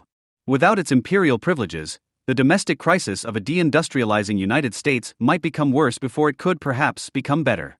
Trump's new American friends, formerly from Silicon Valley, now increasingly from Texas and Florida, may be more interested in global markets than in domestic betterment, and this certainly applies to the financial industry. Similarly, America's huge military and intelligence establishment might be averse to giving up its foreign operations, including the 750 military bases and the global network of political contacts available for engineering regime changes wherever desired. Also, there is likely to be disagreement within the American military on whether to attack China now, and whether to do so with or without NATO. Not least, threats to withdraw from foreign commitments may be effective means of making allies comply with American wishes, passing some of the costs of global interventionism onto them, thereby making turning inwards relatively less attractive. Wavering between the two MAGAs would make U.S. policy unpredictable for friend and foe for some time. As for Europe in particular, it is widely taken for granted that European countries, especially Germany, will have to spend more on defense if they want to remain in good transatlantic standing, not least by purchasing expensive American off-the-shelf equipment like F-16s or F-35s. How much of a say they will be allowed regarding American strategy and tactics in Ukraine, and in Eurasia generally, nobody knows. If the United States demanded too much from a centralized European Union and its member states, like participating in an American war in the Chinese Sea or more likely, pay for continued warfare in Ukraine, European countries, including Germany, might under popular pressure desert American neo-imperial revisionism and break out of transatlantic European discipline, seeking a Eurasian settlement of their own, rather than joining an American crusade for renewed unipolarity. In any case, what the United States will or will not do will have consequences for the European and indeed Eurasian state system. Von der Leyen's retrocentralism is sustainable only in a transatlantic confrontation with Russia, kept alive and remote-controlled by the United States. Only in a close transatlantic alliance could a centralized European Union unify its member states' divergent interests with respect to the future of Eurasia, in particular bind Germany into a European united front, with the United States and Russia, in different ways, as external unifiers. Given its new pivot to Asia, this means that the United States must get Germany to pay for the bulk of the costs of its Ukrainian proxy war. Military operations in Ukraine would still be governed by the United States through NATO, with fighting and dying delegated to the Ukrainians. Obviously, there will be no European army under the unified command of a European government. No Commission president will ever advance to commander-in-chief. There will, however, be a European arms industry, promoted by Brussels and more or less coordinated by the French state and German firms such as Rheinmetall, wrestling backstage with their American competition for a share in the vastly increased European military spending. And perhaps, a centralized EU confronting Russia and dependent on American support can be recruited to support the United States in its confrontation with China, at a minimum by tying down Chinese resources in Eurasia and thereby draining them from the East Asian war theater. Given the diversity of national geopolitical interests in Europe, there is no way that a centralized European superstate could be held together by Germany as a regional hegemon without a military confrontation with Russia kept alive by the United States. This implies that those who want a more loosely organized Europe, a Europe à la carte, one of variable geometry, if not a fatherlands, 35 one that is not led by Germany through Brussels on behalf of NATO and the United States, must seek accommodation with Russia instead of confrontation, so as to end the need for militarized centralization. Unless forced together by a common ally against a common enemy, the different interests of European countries will require, and would naturally give rise to, a continental state system that leaves room for national sovereignty. An EU that refuses its member states that room, ignoring the strong centrifugal forces produced by its functional and territorial overexpansion, would under conditions of international peace, unless deeply restructured, turn increasingly dysfunctional, the condition toward which the EU was trending before the war. At the same time, a European Union centralized and unified to become a supranational great power, especially as a Eurasian counterforce to Russia, would not be acceptable among the BRICS, the new global alignment of the non-aligned, of which Russia was from the beginning and will continue to be a leading member. This might be different for European coalitions of the willing, for example in trade and industrial policy. Again, Western Europe can be a centralized superstate only as a civil auxiliary of NATO, kept together by the United States and Russia in a renewed Eurasian confrontation, providing the United States with that single phone number that Kissinger, as Nixon's foreign policy operative, so desired. European countries wanting to talk and be talked to individually, without a detour through the Brussels headquarters of EU and NATO, would have to find their own way, alone or with others, into the emerging multipolar world, if this is indeed what is emerging. In George Orwell's 1984, the dictatorship of Oceania subjects its citizens, or at least those within the ruling party, to a ritual known as the 2 minutes hate, in which a giant telescreen blares out propaganda to a captive audience. The narrative conveyed is simple but effective enough to repeat every day with only slight variations. Oceania is under attack, usually by either of its two rival superstates, Eurasia and East Asia, whose battlefield atrocities are luridly recounted on the screen. Underlying the war is an ideological contest. Oceania professes to believe in Ingsoc, or English socialism, while the two other powers have their own distinct ideologies, of which Oceanians know nothing other than that they must execrate them as barbarous outrages upon morality and common sense. It is clear, however, that the purpose of the hate is to instill a devotion to the regime based not on ideology or ideals but on unthinking emotion, passion and instinct, better directed at specific individuals than at abstract systems and institutions. This is why the telescreen then lingers on the image of Emmanuel Goldstein, the Trotsky-like arch-traitor and the intended object of fear and vilification, before fading back to the soothing face of Big Brother, who, as the regime's personification, is the designated focus of love and awe. Indeed, the ritual is so potent that the otherwise discerning protagonist, Winston Smith, is unable to resist its effect. The dark-haired girl behind Winston had begun crying out swine. Swine. Swine. And suddenly she picked up a heavy Newspeak dictionary and flung it at the screen. In a lucid moment Winston found that he was shouting with the others and kicking his heel violently against the rung of his chair. The horrible thing about the 2 minutes hate was not that one was obliged to act a part, but that it was impossible to avoid joining in. Within 30 seconds, any pretense was always unnecessary. A hideous ecstasy of fear and vindictiveness, a desire to kill, to torture, to smash faces in with a sledgehammer, seemed to flow through the whole group of people like an electric current, turning one even against one's will into a grimacing, screaming lunatic. And yet the rage that one felt was an abstract, undirected emotion which could be switched from one object to another like the flame of a blowlamp. Later in the novel, when Winston gets hold of Goldstein's forbidden book, he learns that the never-ending war between Oceania, Eurasia, and East Asia is not what it appears. The conflict is a means for the rulers of Oceania to maintain their grip on power, to keep the people in a constant state of deprivation, and to bind them, the leaders and bears of the party more so than the masses, in a condition of total conformity and fanaticism, one whose prevailing moods are fear, hatred, adulation, and orgiastic triumph. What's more, the supposed ideological differences animating the war turn out to be cosmetic and inconsequential to the preservation of the rule of incumbent elites in all three superstates. These elites are more alike than they can admit, since their philosophies are barely distinguishable, the social systems which they support are not distinguishable at all. Everywhere there is the same pyramidal structure, the same worship of a semi-divine leader, the same economy. The superstates not only cannot conquer one another, but would gain no advantage by doing so. On the contrary, so long as they remain in conflict, they prop one another up. Looking at American politics today, particularly at the central role played by the domestic culture war, one cannot help but note its similarities to this description of a simulated war that has the effect of deflecting social discontent. Though it has long since become cliché to claim that Orwell's novel predicted this or that ominous development, it is fairer to say that Orwell, aided in this case by the ideas found in James Burnham's 1941 book The Managerial Revolution, What is Happening in the World, possessed a great deal of insight into the workings of class and power in the modern age and, no less important, a firm sense of the everyday human fears and frailties upon which tyranny has rested in all ages. And so, in the 70 years since the novel's appearance, its author has tended to appear prescient across many different places and contexts. At the risk, therefore, of abusing the word by adding to the already prodigious catalogue of assorted cultural and political phenomena labelled Orwellian, it is nonetheless worth noting some of the particular ways in which the culture war has effectively reproduced the novel's dystopian world. Anger is channeled horizontally rather than vertically. The atmosphere of perpetual war is immersive, all-consuming, and anger-inducing. It is a permanent psychological mobilization that turns one part of the social base against another, redirecting attention away from those at the very top of society's pyramidal structure. The two sides of the culture war may believe that they are simultaneously waging a class war, but where anti-elite rhetoric is employed, it is done in such distorted or qualified ways so as to blunt any real threat to the material basis of elite power.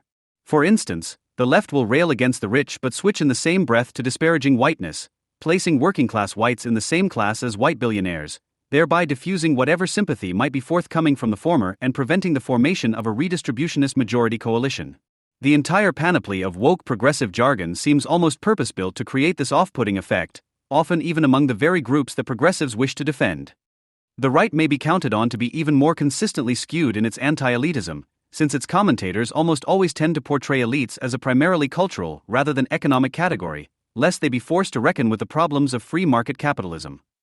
This tactic allows them to turn their fire on the new class of academics, activists, and mid-level managers at HR, while sparing the plutocrats from too much scrutiny of their profit-making, especially those who support Republicans or affect conservative values.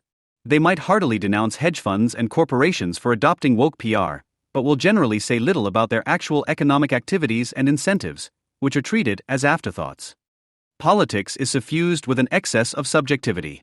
As these dynamics illustrate, the culture war's divisions are drawn along largely intangible lines of identity, lifestyle, and morality.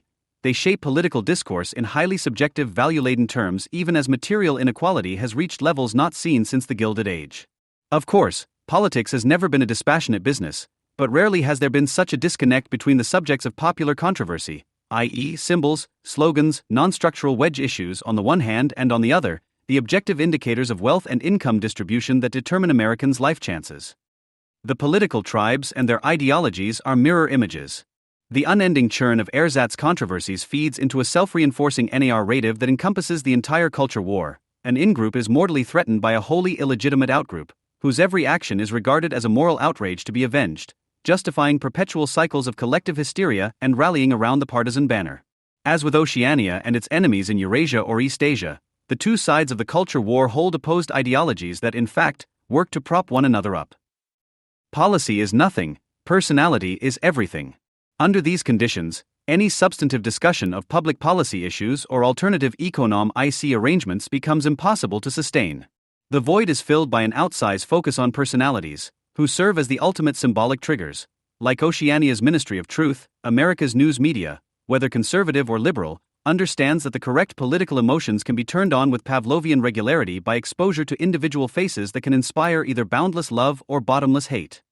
Donald Trump is a seminal figure in this respect since he is ideal as both Big Brother to his followers and Goldstein to his enemies. He has been joined by Hillary Clinton, Barack Obama, Tucker Carlson, Anthony Fauci, Joe and Hunter Biden, George Floyd, Kyle Rittenhouse, Marjorie Taylor Greene, Alexandria Ocasio-Cortez, and others among a rotating cast of major and minor figures who have alternately played the two parts. The telescreen is ubiquitous. What ties all of these elements together is the almighty telescreen. In Oceania, screens are present in every home, workplace, and city square, bringing the party into each of these settings and practically eliminating the distinctions between the private, the public, and the political. Our telescreens, which can now be held in the palm of one's hand, are even more inescapable. The hate they broadcast is not limited to 2 minutes a day but runs non-stop, 24/7, on cable news, the internet, and social media. The culture war, which largely happens on telescreens, is similarly carried into the previously autonomous spheres of family and professional life, politicizing everything down to the level of everyday interpersonal relations. It has also taken over and obviated the ostensible neutrality of the broader public sphere and popular culture, politicizing in like manner such fields as the arts, natural sciences, religion, sports, and nonpartisan civic institutions.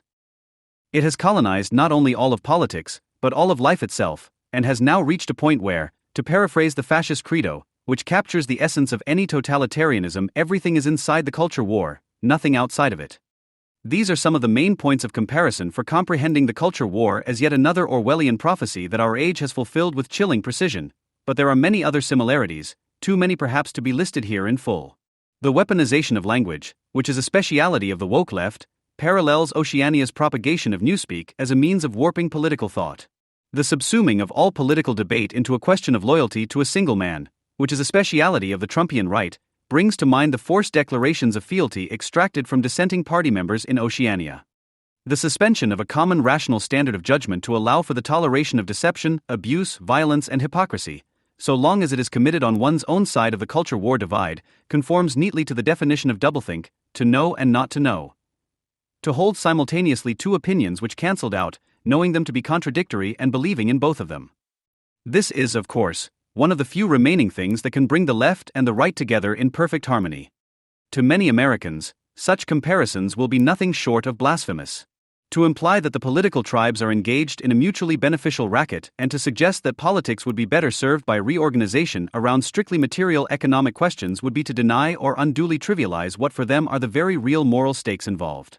So long as issues are defined in such Manichaean terms, the thought of diverging in any way from the culture war paradigm is inevitably met with one of the following retorts. So, do you support racism, sexism, homophobia, transphobia, xenophobia, etc.? Or, do you support critical race theory, vaccine tyranny, and the chemical castration of children? But, of course, a reflexive and reductive tribalism that precludes any prospect of programmatic change is the whole point. As dramatic material disparities increasingly separate and cordon off the country's uppermost elites from everyone else, the ensuing discontent can only find expression in the inadequate symbolic vocabulary of the culture war, that is, through mostly aesthetic and performative gestures that have no power to move the levers of economic policy.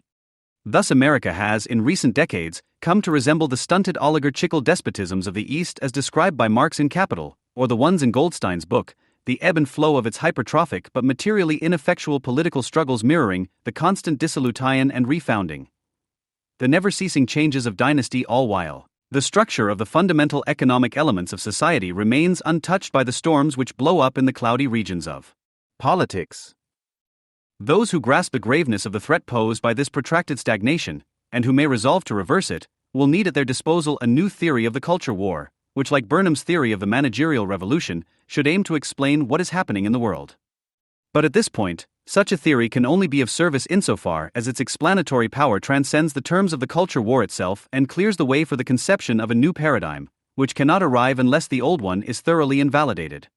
This theory will move beyond a simplistic Both-citicism, since to take such a position is to settle for the same dangerous standards of relativism and nihilism that are the most debilitating defects of so much culture war discourse. Instead, it will take a hard look at root causes and common denominators, the underlying economic structures, prevailing historical conditions, and effective psychological qualities that shape contemporary American society and politics, and of which both the right and left cultural identity configurations are but particular and contingent outward expressions. In looking at the class structures that exist beneath the facades of culture war politics, such a theory will also be mindful of the different gradations of elites, namely the distinction between what Orwell, in Goldstein's book, refers to as the high and the middle segments of the pyramid, in addition to the relationship between either of these elite strata and the masses who constitute the low. Since it has historically been the middle region of subaltern elites that furnished the leadership of great social revolutions, and given the prolonged absence of any genuine revolutionary movement capable of displacing the high, the space for such a politics being taken up by a feckless and counterproductive culture war, this intra-elite dimension will merit special attention. It is in this part of the analysis that reference to the ex-Trotskyist James Burnham's views on class struggle will be most useful.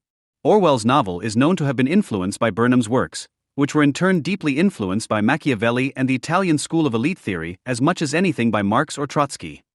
The theory will also avoid the paranoid conspiratorial bent increasingly common today.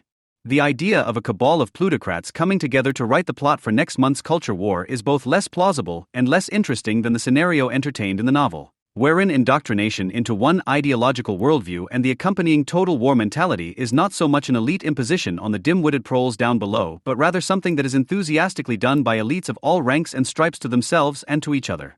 After all, the hate is a ritual reserved for the high and the middle, the inner and the outer party respectively, but not the low, since what is concerned here is not the morale of the masses, whose attitude is unimportant so long as they are kept steadily at work, but the morale of the party itself. Perhaps most important of all will be the theory's utility in laying down a clear understanding of how American society came to be this way.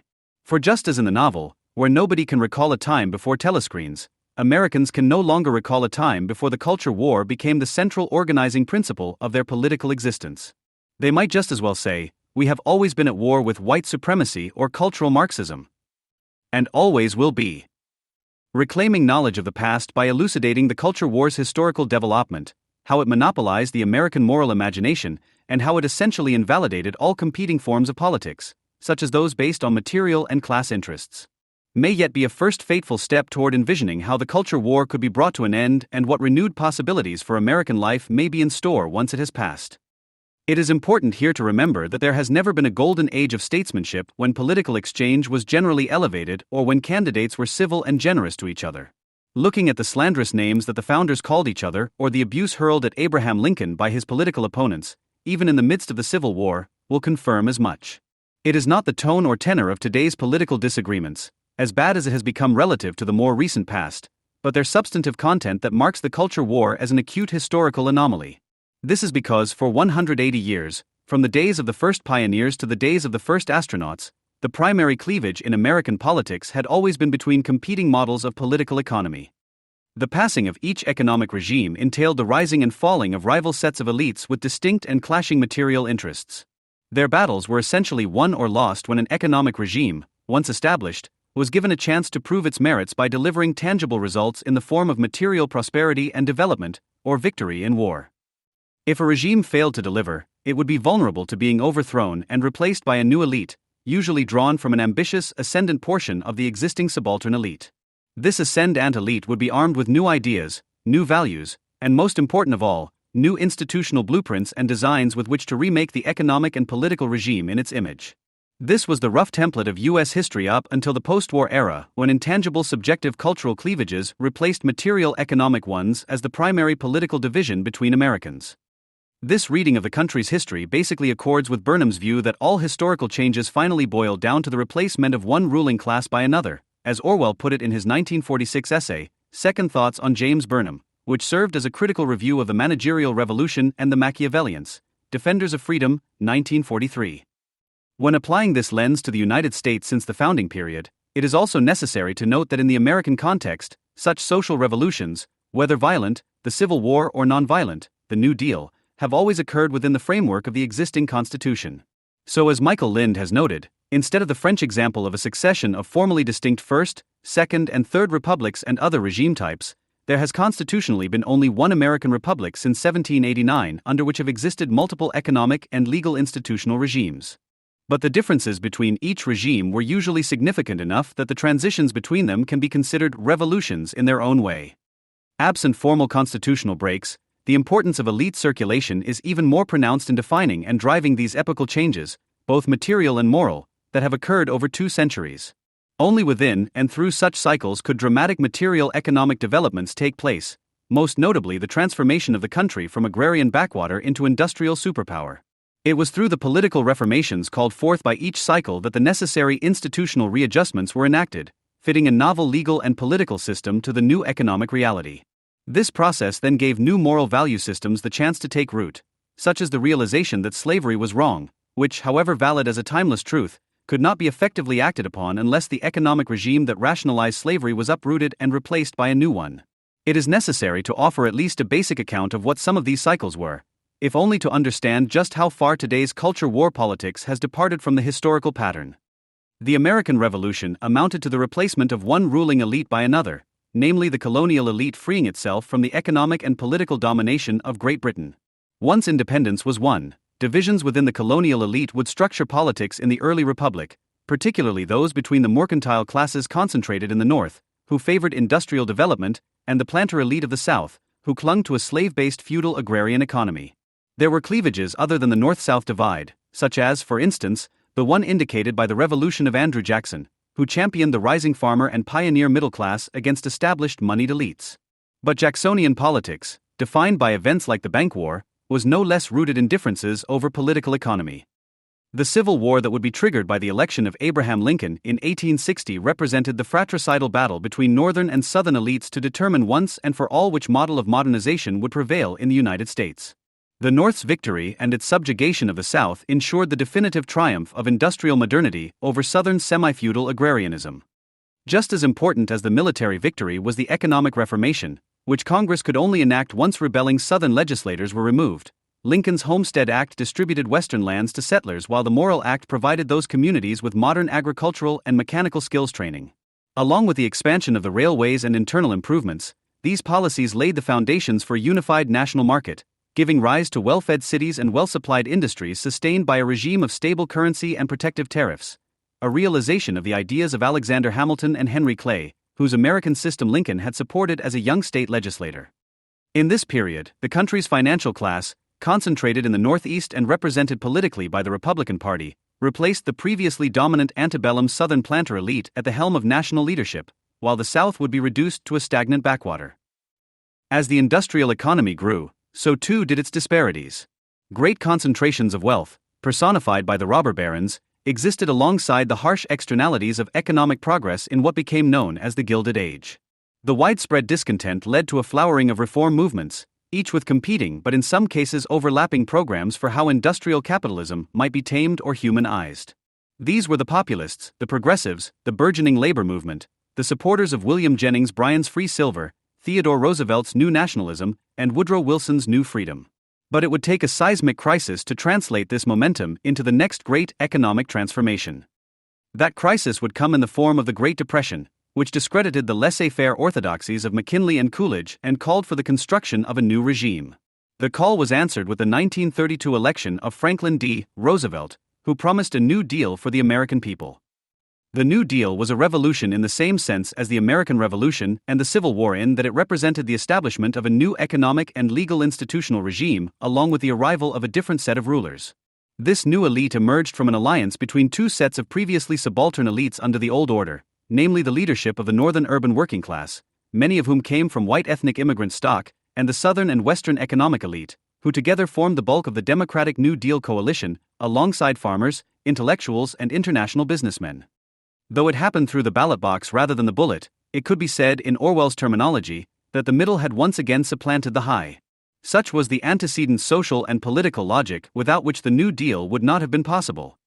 But what exactly was the New Deal? What were its origins as a distinct economic and institutional regime? The late 19th and early 20th centuries witnessed a major economic development centered around the processes of corporate concentration that followed from the logic of advanced industrialization. This was the phenomenon described by Adolph Burley and Gardner Means in The Modern Corporation and Private Property, 1932, and later seized upon by James Burnham as the subject of the managerial revolution. These studies were concerned with the separation of ownership and control in the capitalist world and the resulting emergence of a managerial elite, whose technical and administrative expertise gave them ever more power and influence over the central institutions of the modern Fordist industrial economy, namely the large corporation and the government bureaucracy. Burnham's theory of the managerial revolution held that the managerial elite would come to be the new ruling class, succeeding the traditional capitalist industrialists of the 19th century, just as they had succeeded the old feudal class. The manager's rise would lead to an economic regime that was neither capitalist in the old sense nor socialist in the orthodox Marxist understanding. Instead, it would be a regime of managerialism, a term connoting a cold technocratic form of exploitative society which Burnham saw fit to apply in equal measure to Soviet Russia and Nazi Germany, as well as to New Deal America, with the qualification that New Dealism was but a primitive stage of managerialism that would presumably morph into something resembling the dictatorships of Europe, a bleak vision that haunted Orwell and helped to inspire the geopolitics of 1984. As it turned out, a new managerial elite would come to power at the helm of an expanded state with influence over the consolidated firms of industrial capitalism, just not quite in the way Burnham imagined. Through the course of the Depression and World War II, the federal government, animated by the reforming spirit of the New Deal, built a new economic regime fit for industrial America. It established a modern welfare state with the passage of Social Security. It coordinated industry through the system of regulations mandated by the National Industrial Recovery Act and its successor programs, and compelled a settlement between capital and labor, creating the conditions for sustained wage growth. Through electrification and infrastructure development, it decentralized the locus of industrial activity away from the Northeast and toward other parts of the country, such as the underdeveloped South and West, while programs like the Federal Housing Authority and the GI Bill would enable most Americans to access the requisites of a middle-class standard of living. Burnham was off in seeing these developments as harbingers of a grim, non-democratic and post-capitalist managerial dictatorship. Quite the opposite, this managerial revolution was in fact the beginning of the post-war golden age of capitalism and liberal democracy, if one accepts the modification that this was a highly regulated capitalism of the mixed economy type. Under this regime, the United States enjoyed unprecedented levels of economic growth, an egalitarian distribution of wealth and income, and the flourishing of an affluent, mass middle-class society. The managerial elite in this era would turn out not to be collectivist tyrants but benign and public-spirited organization men in government, business, and organized labor. By the early post-war years, Burnham had completed his transformation into an anti-communist hawk, and as a co-founder of William F. Buckley Jr.'s National Review, turned most of his attention to foreign policy and Cold War strategy. He never explicitly acknowledged the success of the managerial revolution he once described as a kind of incipient despotism, even as it acted as a bulwark against the threat of communism. But he did, to some degree, notice the humane and apparently idyllic quality of post-war American life under the managers, writing in his 1950 book The Coming Defeat of Communism about a scene he had witnessed while on a cross-country trip. It is worth quoting here at some length. "We saw ahead, again, many hundred of cars, many of them the same that had come from the plant a little earlier. Beyond them were dozens of acres of wooded grounds, with tables, benches, stone fireplaces and heavy iron charcoal grills placed on iron posts, mass-produced, no doubt, by Midland steel foundries. At the tables, hundreds of families, of workers and clerks and stenographers, were finishing their steaks and hamburgers and hot dogs, and cokes and beers. Beyond them was a large lake, and there hundreds more were swimming, laughing, diving, shouting, and in the deeper water sweeping or drifting along in canoes, rowboats and outboards, mass-produced by a Vinrood. There seemed to be values present there in abundance, of friendship and love, that were something more than material, and yet without the material, without those cars and that iron, that processed wood and well-preserved meat, neither the values nor the people rejoicing in them would have been there."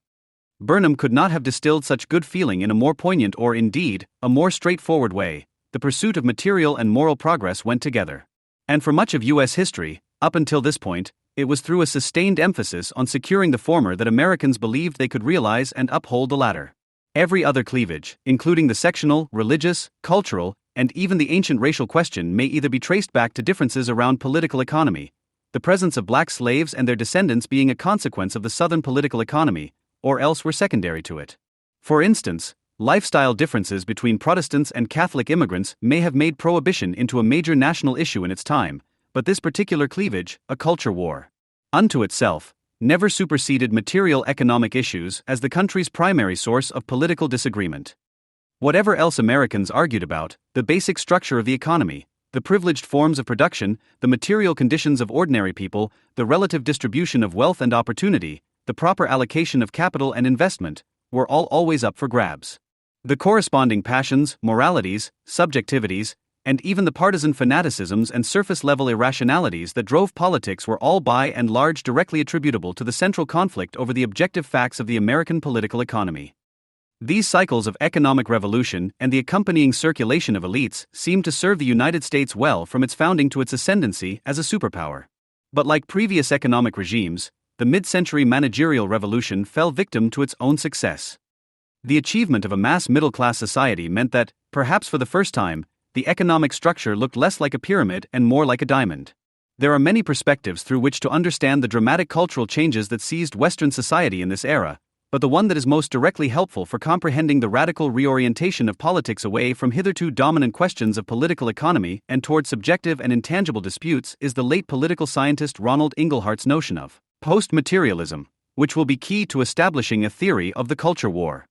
Inglehart, who passed away in May 2021, spent a lifetime building up his case through analyzing data from mass surveys conducted from the 1970s to the 2010s. He was founder and director of the World Values Survey. His most prominent book is The Silent Revolution: Changing Values and Political Styles Among Western Publics, 1977, in which he introduced post-materialism. He published follow-up books over the next 4 decades, refining and expanding his thesis with new data and fresh insights, right up until the era of Trump and contemporary populism. For Engelhardt, the affluence of post-war Western society enabled a transformation in values so sweeping that he referred to it as a silent revolution. Whereas, as we have seen, previous generations were overwhelmingly preoccupied with economic security, the post-war cohorts, having been freed from this burden, came to prioritize such post-material concerns as subjective well-being, self-expression, and individual cultural autonomy. Born into an era of exceptional prosperity, Engelhardt observed that these Americans of the boomer generation, along with their counterparts in the rest of the developed world, were able to move along Abraham Maslow's hierarchy of needs, past concerns over basic physical survival and social belonging, and into the new and politically uncharted realms of self-actualization. This development would have tremendous consequences in shaping Americans' attitudes toward, and relationship with, their institutions. In the past, citizens took it for granted that they had to work together through political parties, labor unions, industry associations, and civic groups of various types in order to promote their interests as a class or community. These organizations, especially the larger ones that were mass-based and national in scale, were hierarchical, impersonal, and instrumental. They tended to be focused on consistent, well-defined objectives, such as influencing the laws and policies of the largest impersonal organization of all, namely the state, in ways that materially benefited their members. These were traditional bureaucratic institutions that, taken together, embodied the rational legal form of authority which Max Weber described as a hallmark of industrial modernity and which, consequently, became anathema to the succeeding ideologies and expressive sensibilities of postmodernity. In other words, a transition took place from what Weber called instrumental rationality to subjective value rationality. With the decline of these organizations, the country also lost what had traditionally been a training ground for subaltern counter-elites where they would have been able to cultivate institutional and instrumental modes of thinking. As Engelhardt noted, economic accumulation for the sake of economic security was the central goal of industrial society. Ironically, their attainment set in motion a process of gradual cultural change that has made these goals less central, and is now bringing a rejection of the hierarchical institutions that helped attain them. He described the cleavage between the two value sets as a divide between distinctive and coherent worldviews. The materialist concentrates on the means to survival, the post-materialist is more concerned with ultimate ends.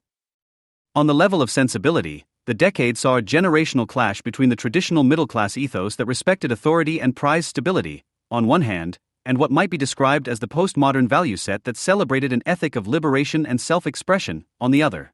On the level of identity, the upheavals of the 1960s amounted to an assertion of the rights to equality and recognition of marginalized groups of Americans on the axes of race, gender, and sexuality.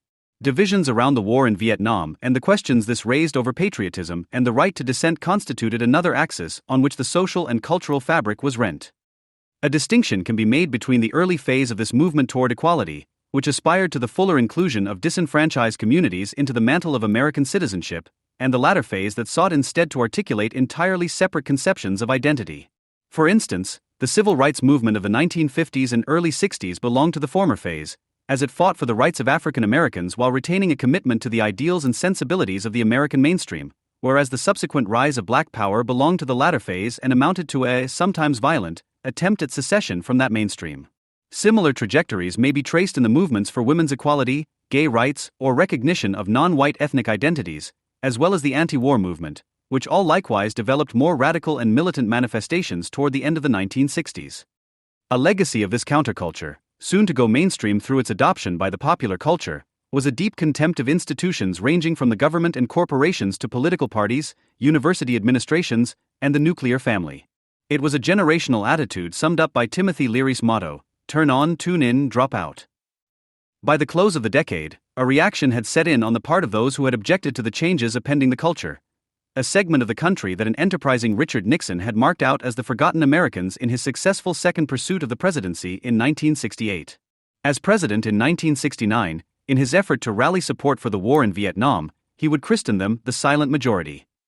This coalition asserted all those values, symbols, and affective attachments that the counterculture derided as at best passé and at worst reactionary. Its ranks were drawn from the towns and cities of Middle America, the states of the South and the Sun Belt, church-going people and small businesses. Notably, There were traditionally Democratic white ethnic and working-class voters in northern cities who felt betrayed by their party's embrace of the New Left and who were alienated by its stances on issues like busing. Though the post-materialist silent revolution emerged on the left, which first opened up culture and identity as fields of political battle in the 1960s, the years of the Nixon presidency showed how that battle could be joined just as readily and waged just as vigorously by forces on the political right. Far from being silent, social conservatives, too, would begin to frame politics as a zero-sum arena for assertive self-expression, except the values to be expressed and actualized would be their own.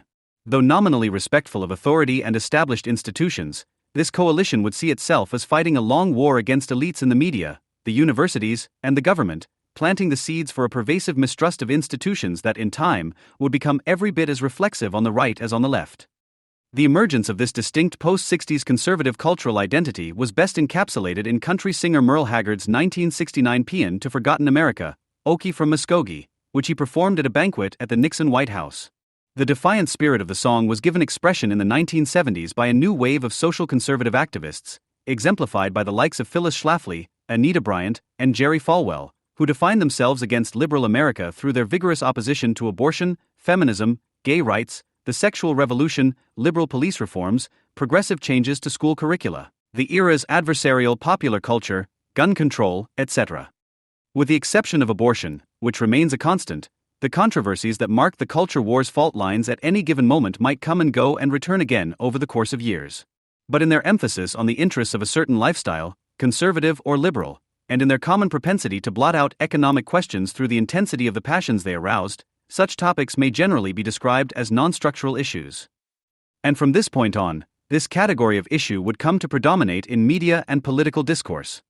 Even as culture increasingly replaced material concerns at the center of attention, however, another revolution was taking place in the realm of political economy, and the old cycle of material change would reassert itself one more time. The end of the New Deal coalition was a harbinger of the demise of the New Deal regime itself. The declining productivity of America's industries in the face of global competition by the 1960s, and the onslaughts of inflation and unemployment in the 1970s, which came together to cause the novel problem of stagflation, confounded the Keynesian policy consensus that underpinned New Deal liberalism. By the real world's 1984, the English-speaking nations that constituted the novel's Oceania did not find themselves living under a totalitarian state. Instead, Oceania was under the grip of another type of fanatical ideology which sought to dismantle the state. Reviewing the book that inspired this ideology, Friedrich Hayek's Road to Serfdom in 1944, alongside another tome by far-left Labour MP Connie Ziliakis, Orwell pondered a comparison between status collectivism and free market fundamentalism.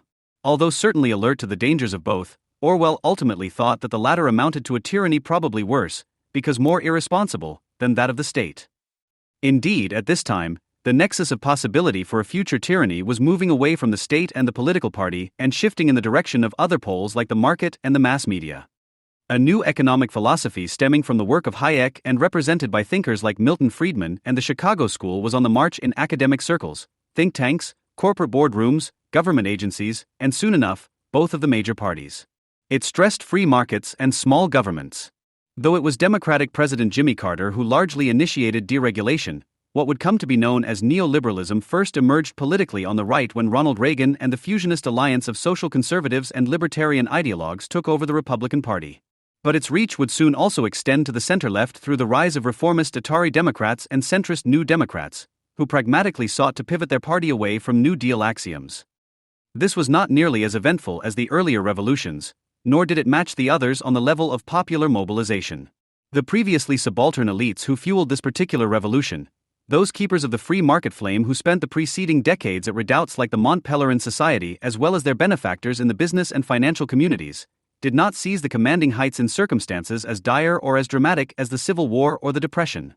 Rather, the middle in this case, supplanted the high through less conspicuous processes of institutional capture by neoliberal apparatchiks on one hand and on the other, via a generational churn favoring the massive cohort of boomers, the demographic most predisposed to the neoliberal ethos if there ever was one, ascending into leadership positions by the 1980s. In any event, the changes wrought by the silent revolution ensured that the culture war would effectively eclipse the neoliberal economic transformation as the main event of U.S. politics, so that while liberals and conservatives were still ostensibly divided by policy differences over the appropriate size of government or the proper distribution of welfare, Their battles would come to be rooted more in distinctly cultural rather than economic motivations. The following years would, after all, see the most extreme levels of polarization between the two parties on countless social and symbolic non-structural issues, even as their policy platforms converged almost perfectly on deregulation, lower taxes, austerity, trade liberalization, labor market atomization, deindustrialization, financialization, and globalization. The thrust of this free market revolution was against the Fordist institutions of the managerial revolution. It effected a transition from the socially and economically insulated nation-state of the Golden Age to the fluid globalized economy of today, defined by free flows of capital, goods, and labor. The vertically integrated organizational forms of the old managerial regime were torn apart and reconstituted horizontally as transnational corporate bureaucracies. The logical result of the unrelenting conservative crusade against the national administrative state of the New Deal, as it turns out, was not the end of bureaucratic managerial power as such but its severing from the nation-state and consequent subordination to the interests of borderless global capital, unshackled at last from any countervailing regulatory restraints of the kind that only sovereign state governments could provide. Quoting the radical Thomas Paine and sounding more like the student revolutionaries of 1968 than any kind of recognizable conservative, Reagan declared in 1979, "We have it in our power to begin the world over again." And that is exactly what armies of Heritage Foundation deregulators, Wall Street corporate raiders, and Washington consensus free traders set about doing, cheered on by organs like Burnham and Buckley's National Review. By rolling back the achievements of the mid-century managerial regime, neoliberalism reproduced in the economy the transformation that the silent revolution had earlier introduced in culture and politics, namely the overthrow of structure, security, and certainty, as embodied by the old hierarchical institutions, and their replacement by perpetual flux, disruption, and atomization. And it is in the fateful confluence of these two developments that a theory of the culture war may be derived. Breaking with all previous economic cycles, the boomer generation succeeded in uprooting the moral from the material, and the country's politics became stuck on culture war. With rising economic inequality, the diamond-shaped structure of society would again come to assume its familiar pyramidal form. Except this time, with all the sound and fury of the culture war playing in the background, few seemed to notice or care. The last decade of the 20th century began with much promise. Abroad, the United States was flush with prestige as it triumphed over Saddam and the Soviet Union. At home, the Reagan boom of the previous decade seemed to vindicate the free market while signaling newfound American confidence and renewal. George H.W. Bush capitalized on this popular brand but struggled to sustain it as he presided over a recession and faced a re-election contest that appeared, for the most part, to remain centered on material concerns. After all, the challenger Bill Clinton bested Bush in a memorable debate performance while answering a question about the impact of the recession. He took the opportunity to denounce trickle-down as a failed economic theory, proving that in the eyes of voters, it's still the economy stupid. Indeed, the term culture war had only just been popularized by University of Virginia sociologist James Davison Hunter. In his landmark 1991 book Culture Wars, The Struggle to Define America, he claimed that even at that point, 2 decades after the end of the 1960s, it strains our imagination to think that cultural conflict might become historically pivotal. That the 1990s are now remembered as the years when neoliberalism completed its conquest of the national policy agenda would have seemed improbable at the time. At the outset of the decade, the possibility of genuine economic policy choice and contestation was still very much in the air. The challenges to the ascendant neoliberal consensus did not come from Clinton, whose lip service to economic populism was thin gruel compared to his substantive commitment to the new Democrat agenda. The first boomer president would, of course, go on to enact the priorities set by the free market right, from NAFTA and WTO expansion to Glass-Steagall repeal to welfare reform. Rather, opposition to this agenda came in the form of 2 populist tribunes whose differing approaches to navigating the tides of economic change and cultural division were emblematic of how the culture war eventually killed off the class war and paved the way for the entrenchment of the emerging economic orthodoxy. One was Pat Buchanan, who opened his 1992 primary challenge against Bush with a denunciation of the latter's globalist post-Cold War policy. But by the time he delivered his infamous culture war speech at that year's Republican convention, he had changed course. In shifting his focus from resisting economic globalism to picking fights with cultural liberalism at home, he effectively dropped his material critique of Reagan-Bush republicanism in favor of an angry but mostly harmless form of moral and rhetorical chest-beating. The other insurgent was Ross Perot. While Buchanan sacrificed everything to the culture war, Perot valiantly resisted it. He refused to be drawn into divisive social issues and embraced instead the nuances of political economy, playing up his wonkish love of trade and deficit policy to an almost cartoonish extent. He stayed on point and was, by far, the more successful populist, garnering nearly 20% of the popular vote in the general election as a third-party candidate. Unfortunately for the cause of opposing globalization, it was Buchanan's culture-obsessed approach rather than Perot's culturally antiseptic one that would outlive that particular political moment. Since it was only the latter who posed a credible threat to the status quo, American politics effectively ceased to have a meaningful opposition party. To borrow from the decade's most popular sitcom, it became a politics about nothing. This outcome was in large part thanks to another key development of the 1990s, the accelerated market-driven fragmentation of the media landscape that came with cable news and the commercial internet. It was Buchanan's culture war and not Perot's graphs and charts that would resonate in the new media environment. Substituting the sensationalism of CNN and the shrillness of Fox News for the staid editorial style of the previous generation, this media environment catapulted all manner of culture war fodder, personal scandals and niche non-structural issues, to the forefront of the national conversation. So when America's factories were migrating to Asia or when the earliest signs of an opioid epidemic were emerging, the networks were speculating about a stained blue dress, as if the president's marital infidelity, and not the underlying dangers of the economic policies he shared with his Republican adversaries, were the true test of the morality of American society. The decade also saw the publication of John Perry Barlow's Declaration of Independence of Cyberspace, a perfect summation of the hubristic post-materialist ideologies arising from the internet. Governments of the industrial world, you weary giants of flesh and steel, I come from cyberspace, the new home of mind. On behalf of the future, I ask you of the past to leave us alone. You have no sovereignty where we gather. Though the rise of social media was still about a decade away, the harbingers of the extreme social and epistemic balkanization it would herald were already present in the larger culture that informed Barlow's assertions. Long before the announcement of the metaverse, America's retreat from the real was already underway.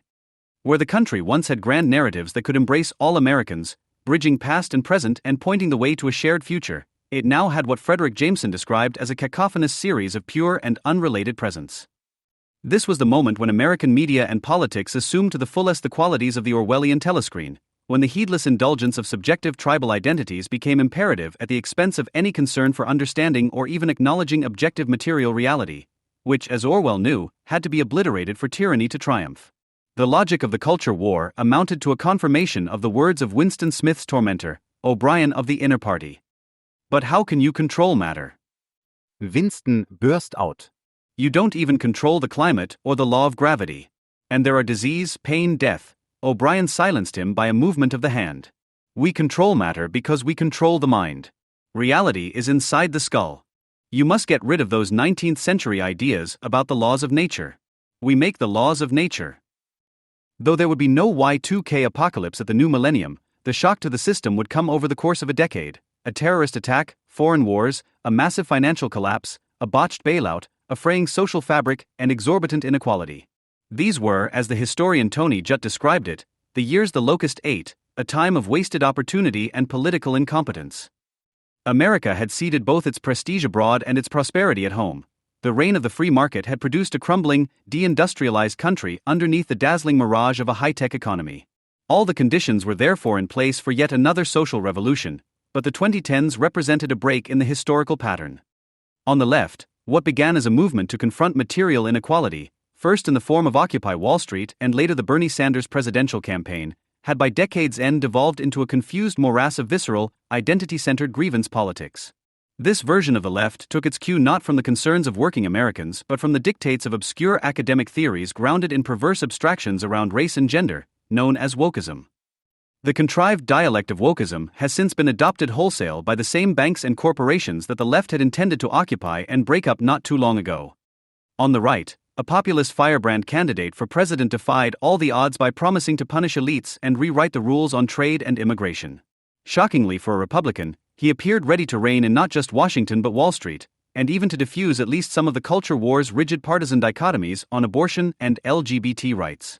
Upon taking office, however, this candidate immediately outsourced all policymaking to the Republican establishment and governed almost perfectly in line with the party orthodoxy he was supposed to dislodge, allowing him to devote his term to waging culture war full-time. See this author's previous essays on taxation and immigration.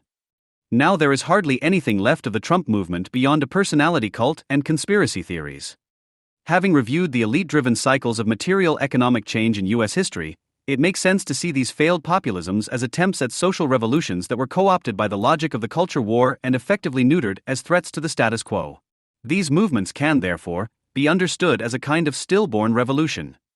And if, in the pyramidal scheme of Orwell and Burnham, every such revolution is a coup d'état by a portion of the elite, it also makes sense to ask, which elites constitute the mutinous middle in this scenario? For the survival of neoliberalism, whatever its remaining shelf life, can no longer really be credited to the strength and resiliency of what is essentially a tottering economic regime, but rather to the weakness, cowardice, and willful blindness of the subaltern elites who were supposed to have accomplished its overthrow. In his 2019 essay, The Real Class War, Julius Krein attributed the left populism of the 2010s to a segment of the subaltern elite known as the professional managerial class, who are defined by their education, credentials, and their status as salaried laborers rather than capital accumulators or rentiers. Krein described the populist political campaigns of Elizabeth Warren and Bernie Sanders as an expression of this class's anxieties, noting that the socio-economic divide that will determine the future of politics is between the 0.1% and, at most, the 10%. At the other end of the partisan divide, another segment of the subaltern elite similarly drives the momentum of right populism and may be seen as the primary constituents of the Trump movement: the petty bourgeoisie or wealthy small business owners whose social and economic standing is derived from their independent wealth and profit-making rather than education and credentials, which they generally lack. This class of local elites has been referred to by Patrick Wyman in a recent Atlantic piece as the American gentry, while Nicholas Villarreal, writing for Palladium, called this coalition of high-income, low-education voters the Boaters. By setting the professional and the petty bourgeois, the clerisy and the gentry, against each other, the culture war blocks the emergence of a unified middle capable of displacing the high. The present cultural orthodoxies of the left and right are, after all, merely the reflection of the moral and aesthetic tastes of the two classes, which are blown up to baroque proportions by culture war discourse so as to drown out the possibility of a dialogue around common material interest. The key counterexample here is the New Deal coalition, composed as it was of the leadership of the northern urban working class and the southern and western provincial oligarchies. The effective, if at times unwieldy, cooperation between these two sets of subaltern elites from 1932 onwards should, more than anything, illustrate the basic material logic of U.S. history prior to the culture war and hint at the kind of thinking that is missing in today's politics. These were two groups that had almost nothing in common culturally and were, in fact, quite alien to each other in many respects. Indeed, it was only in the previous election cycle of 1928 that these two groups came to blows over the nomination of the Catholic Al Smith as the Democratic presidential candidate. The explosion of ethnic and sectarian prejudice in that campaign could rival anything from today's culture war. But the necessity of working together in the next election to secure economic and social advancement amid an emergency allowed them to coalesce into an effective bloc, a unified middle, to break the stranglehold on power maintained by their common enemy on high, northeastern industrial and financial capital. They, of course, did this not just by winning elections but by using their political power to actively realize an alternative model of political economy. By contrast, one can hardly imagine today's subaltern elites putting aside their tribal identities and hatreds to form an analogous intersubjective alliance of economic reconstruction against their own common enemy, global financial capital. If populism failed to achieve critical mass in the 1990s, it was largely because the two subaltern elites benefited under the neoliberal consensus. In the 2010s, this was no longer the case. The professional managerial class is, as documented by Krein, undergoing a process of relative decline and proletarianization. Competition among its members has become more intense just as employment and social status were becoming more precarious. The gentry, meanwhile, especially those hailing from rural and exurban red state regions, began to realize that their small and medium-sized enterprises catered to increasingly hollowed-out communities suffering from material decline and disinvestment. Even if the gentry as a class hardly bore the brunt of this social collapse and perhaps even enjoyed somewhat more stability than the urban professional classes. Whereas both subaltern elites cheered on neoliberalism 3 decades ago under Reagan and Clinton, they now felt they were getting a raw deal under globalization. By the mid to late 2010s, the theoretical outline of a new economic regime to replace the neoliberal one had already, at least to perceptive observers, become apparent. It was the common denominator between the demands of the populist left and right, which might roughly be described as a reinvigorated state that could exert control over the unregulated flows of capital, goods, and labor that make up globalization, through reining in excessive financialization, free trade, and immigration, while returning the country's economic focus back to domestic industrial production instead of global financial integration. Both the clerisy and the gentry could have benefited, the former from the expansion of demand for elite managerial talent that would come with reindustrialization and the decentralization of economic activity away from finance and other bloated prestige sectors in coastal metropolises, and the latter from the reinvestment and revival that reshoring would bring to the left-behind regions that they preside over as local elites. There would, of course, also be plenty of positive externalities for those who constitute the low-wage-earning Americans, particularly those who work with their hands, whether they be persons of color or of the white working class, are more likely to find gainful employment in a reindustrializing country where they are relieved from having to compete with sweatshop economies abroad or undocumented labor at home. Making America great again and making Black Lives Matter could mean doing the same thing. But against the genuine threat of an anti-neoliberal realignment, the status quo had one last defense mechanism. By the beginning of the 2020s, it had kicked in just in time: riots in the summer, a postmodern putsch at the Capitol in the winter, and a hyper-politicized pandemic, all coming together to prove the seeming permanence of the culture war. Neither the most routine electoral procedures nor the most extraordinary viral outbreaks were spared from culture war co-optation, extinguishing yet again any chance of a populist convergence across party lines. If the theory of the managerial revolution sought to explain how one ruling class succeeded another in the 19th and early 20th centuries, the theory of the culture war may explain how such a transition failed to take place in the 21st. In the previous cycles of American history, the middle had always supplanted the high by seizing power and redesigning the economic and political institutions of the country. But that was before post-materialism had set in and made self-expression the paramount goal of politics. By diverting the energy and attention of the two classes of subaltern elites into an endless, zero-sum conflict of symbols, identities, and lifestyles, taking place in an immaterial realm of unfettered subjectivity, the culture war robs the middle of the capacity to think in concrete material, structural, and institutional terms. It thereby infantilizes and paralyzes the subaltern elites in their place, and renders them wholly incapable of mounting a revolution against the high. This is the theory of the culture war. In Weber's scheme, the middle is trapped in a state of pure value rationality and left without any access to the instrumental kind, finalizing the divorce between the moral and the material and making progress beyond the present stagnation impossible to conceive. No allegations of a conspiracy need to be made, for the effect is all the same. It is comparable to Marx's notion of religion as the opiate of the masses, a straitjacket to constrain the revolutionary tendencies of a subordinate class. Except the culture war cannot be called that, since it is not directed at the proletariat but at upper middle class elites, and unlike opium, its effect is not to sedate the targets into passivity but to excite them into a frothing rage against each other. Therefore, the culture war might be better understood as the bath salts of the bourgeoisie. The billionaires and plutocrats who occupy the high may contribute to the culture war, not just as distant funders and benefactors, but as full participants who lose themselves like anyone else in its subjective ecstasy.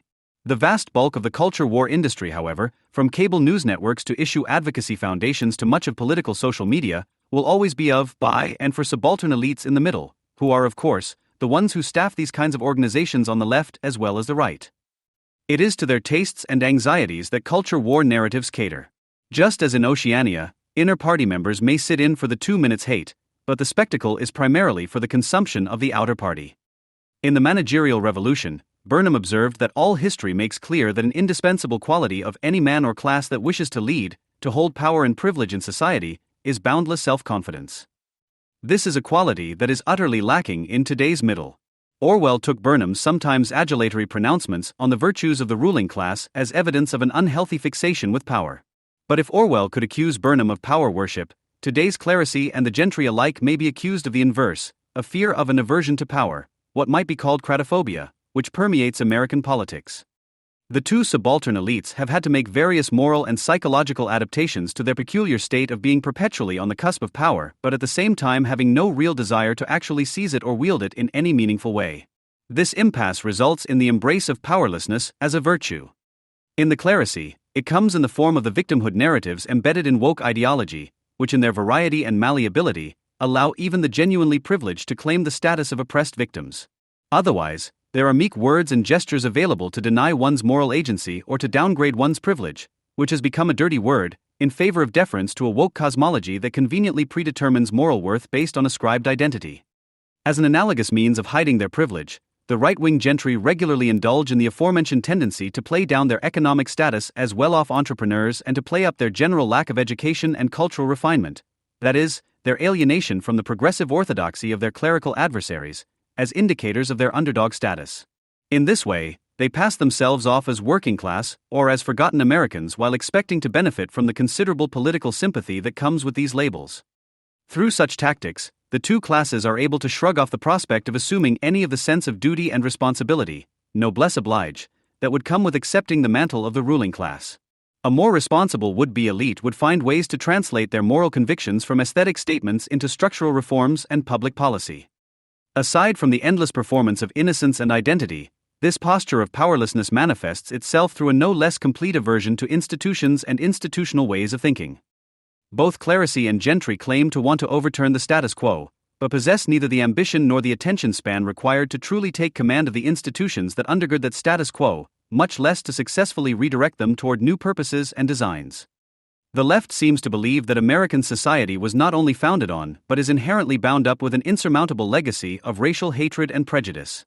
One comes away from their rhetoric wondering, how can liberals and progressives govern the United States in good faith when they believe its institutions to be the irredeemable carriers of systemic racism and countless other forms of oppression? Echoing the libertarian right, the left has increasingly resorted to a crude negationist vocabulary of defund, abolish, or dismantle to express its demands on the state, betraying the exhaustion of its historic capacity for constructive programmatic reform. For its part, the right has aped the sensibilities and idiom of the post-60s left, giving rise to a relativist and radically anti-institutionalist Foucauldian orientation. The same nihilistic impulses are evident in the GOP's lack of concern for policy and governance, neglecting to release a party platform in 202061 and instead merely reaffirming its submission to the quasi-sultanic authority of Trump. Like the anarchist left, the right now employs deconstructionist rhetoric, as if to ask, why bother to reform America's rotten institutions when you can watch them burn? Why work to pass laws and policies when the deep state is just going to sabotage everything from within? This rank abdication of leadership fostered by cratophobia spares the subaltern elites from having to contemplate the ills of American society beyond the most superficial level.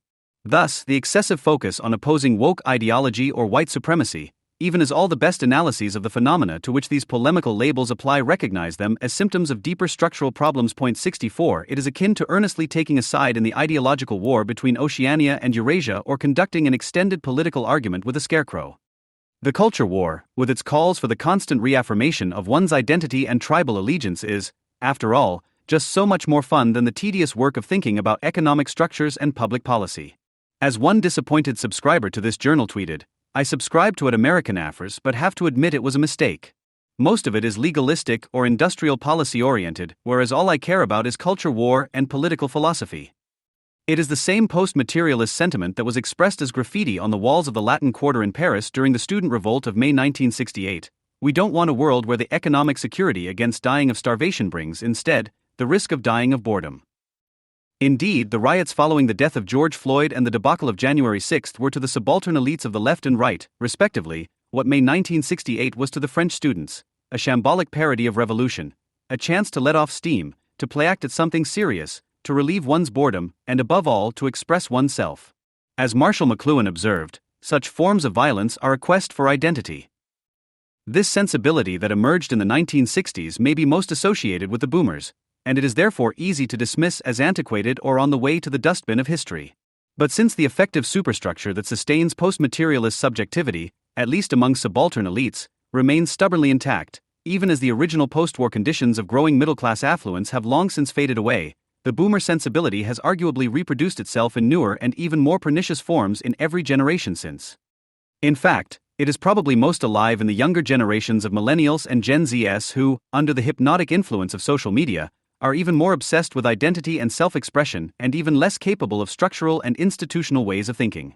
From androgynous social justice warriors who advertise their pronouns to trad youth who flaunt their fluency with medieval theology or their fondness for weightlifting, this generational anti-politics is conducted through navel-gazing aesthetic and lifestyle subcultures masquerading as radical revolutionary movements. Their aim is never going to be political or economic transformation, for they cannot even imagine it, but always and only self-actualization. As long as this protracted boomerism persists in the young, all subsequent revolutions are bound to be stillborn ones, ever more frivolous, absurd, and powerless. The passage of structural reform is still possible without there being a revolutionary break from the status quo, but it would come through a gradual, selective revolution from above, taking place in fits and starts, qualified in its scope and subject to the vicissitudes of the culture war. The improvised economic response to the COVID-19 pandemic under the last administration and the big spending plans that make up the current president's agenda could represent steps toward such a revolution from above. But the momentum for any further reform already seems exhausted by the extreme partisanship and culture war combat that are the norms in U.S. politics, which will only intensify under the predicted return of divided government. Such an outcome would prove that there is no substitute for another great social and economic revolution, which is now long overdue, one that would make the rupture with small government and market fundamentalist dogmas a permanent feature of both parties' agendas, so that the reforms of the future will no longer have to rely on fleeting windows of legislative opportunity or hinge always on the whims of one or two swing votes. Where, then, will this revolution come from, and who can be expected to bring it about? Leninist theory holds that the shaping of class consciousness in the proletariat is the responsibility of a vanguard party of professional revolutionaries, armed with knowledge of doctrine and committed against all distractions and contingencies to the coming triumph of the revolution. Given that the revolutionary classes in America today are not the working class but two segments of the subaltern elite, the professional and petty bourgeoisie, the crucial question is, who in America must serve as their vanguard party? If such a vanguard can be found today, it is among young people in their 20s or 30s, the same hypnotized millennials and Gen Zs, found in junior and mid-level positions in government, law, politics, business, media, academia, and civil society across the left and right. They possess knowledge of the intricacies of the law and public policy and are more aware than most as to how the day-to-day business of the nation's institutions is carried out. Like Winston Smith, these cadres may be treated as representative stand-ins for the condition of the middle as a whole. Their proximity to power means that they are the portion of the middle closest to the high. Thus, they are both the most dangerous potential threats and the prime targets of culture war agitprop. Naturally, the entire system of elite reproduction appears designed to compel the cadres' uniform obedience to the cultural orthodoxies of their respective political tribes, a fact which more than anything else assures the continued survival of the high. Consider that they are almost all credentialed in left-wing universities or in right-wing think tanks and institutes, the very places where the mystifying fog of the culture war is most concentrated and impenetrable. As grim as this situation is, however, it must be recognized that if there is any hope at all for terminating the culture war, it lies with these cadres. Their conversion to the cause of overthrowing the high is a prerequisite to any revolutionary politics. To that end, the theory of the culture war outlined here, along with the conception of historical progress that it entails, may serve as a map and a guide for such cadres to forge a way out of the mystifying fog which envelopes them. They would then be able to coordinate the political energies of the two classes of the middle in a renewed effort against the high. It will also fall on the cadres to articulate and disseminate for the benefit of their revolutionary subjects in the clerisy and gentry the missing politics that will build and sustain the succeeding regime. Though it is beyond the scope of this essay to elaborate on what this should be precisely, it suffices to suggest that since neoliberalism rested on the depoliticization of the economic and the hyperpoliticization of the personal, the next paradigm should be dedicated to doing the opposite. It would strive for a radical repoliticization of the economy and a no less radical depoliticization of identity and private life. The cultural left and right must, therefore, learn to resublimate their moral goals into a broader project of material economic transformation. The recovery of the instrumental rationality needed to develop the institutions of a new political economy will necessarily depend on a cessation, or at least a compartmentalization, of conflict over non-structural issues. Anything less would simply lead to yet more instances of seamless co-optation by the status quo. At the end of the day, conservatives concerned about the decline of the family and traditional values will never be able to recreate the world as it had been in their prelapsarian ideal, just as progressives concerned about social or racial justice will never reach their indefinable utopia of perfect equality of outcomes and circumstances. But a post-neoliberal economic regime that can support families and reinvigorate communities through the restoration of abundance and material security for all would be the most feasible way for any of them to arrive at approximate realizations of their moral visions. There is also, however, the possibility that none of the arguments in this essay will make any sense to those who read it and that the notion of a politics outside the culture war has become incomprehensible. Perhaps the idea of history as having a basis in an empirical material reality that exists prior to the terms of political contestation is now too archaic to even be apprehended. In that case, something of the prophecy of 1984 has already come true, and regression into a static tyranny has not only occurred but, through the enthusiastic assent of those it enfeebles, has become cognitively entrenched and irrevocable. As the character Syme asks in the canteen of the Ministry of Truth, has it ever occurred to you, Winston, that by the year 2050, at the very latest, not a single human being will be alive who could understand such a conversation as we are having now? Whichever side their allegiances may lie with, Those who remain enthralled by the logic of the culture war should heed the message of Goldstein's book, Victory is not possible. The war is not meant to be won. It is meant to be continuous. And its object is not victory over Eurasia or East Asia, but to keep the very structure of society intact. For those die-hard culture warriors who wish to fight to the end, the line may be modified. Its object is not victory over wokeism or Trumpism, but to keep the very structure of this society intact.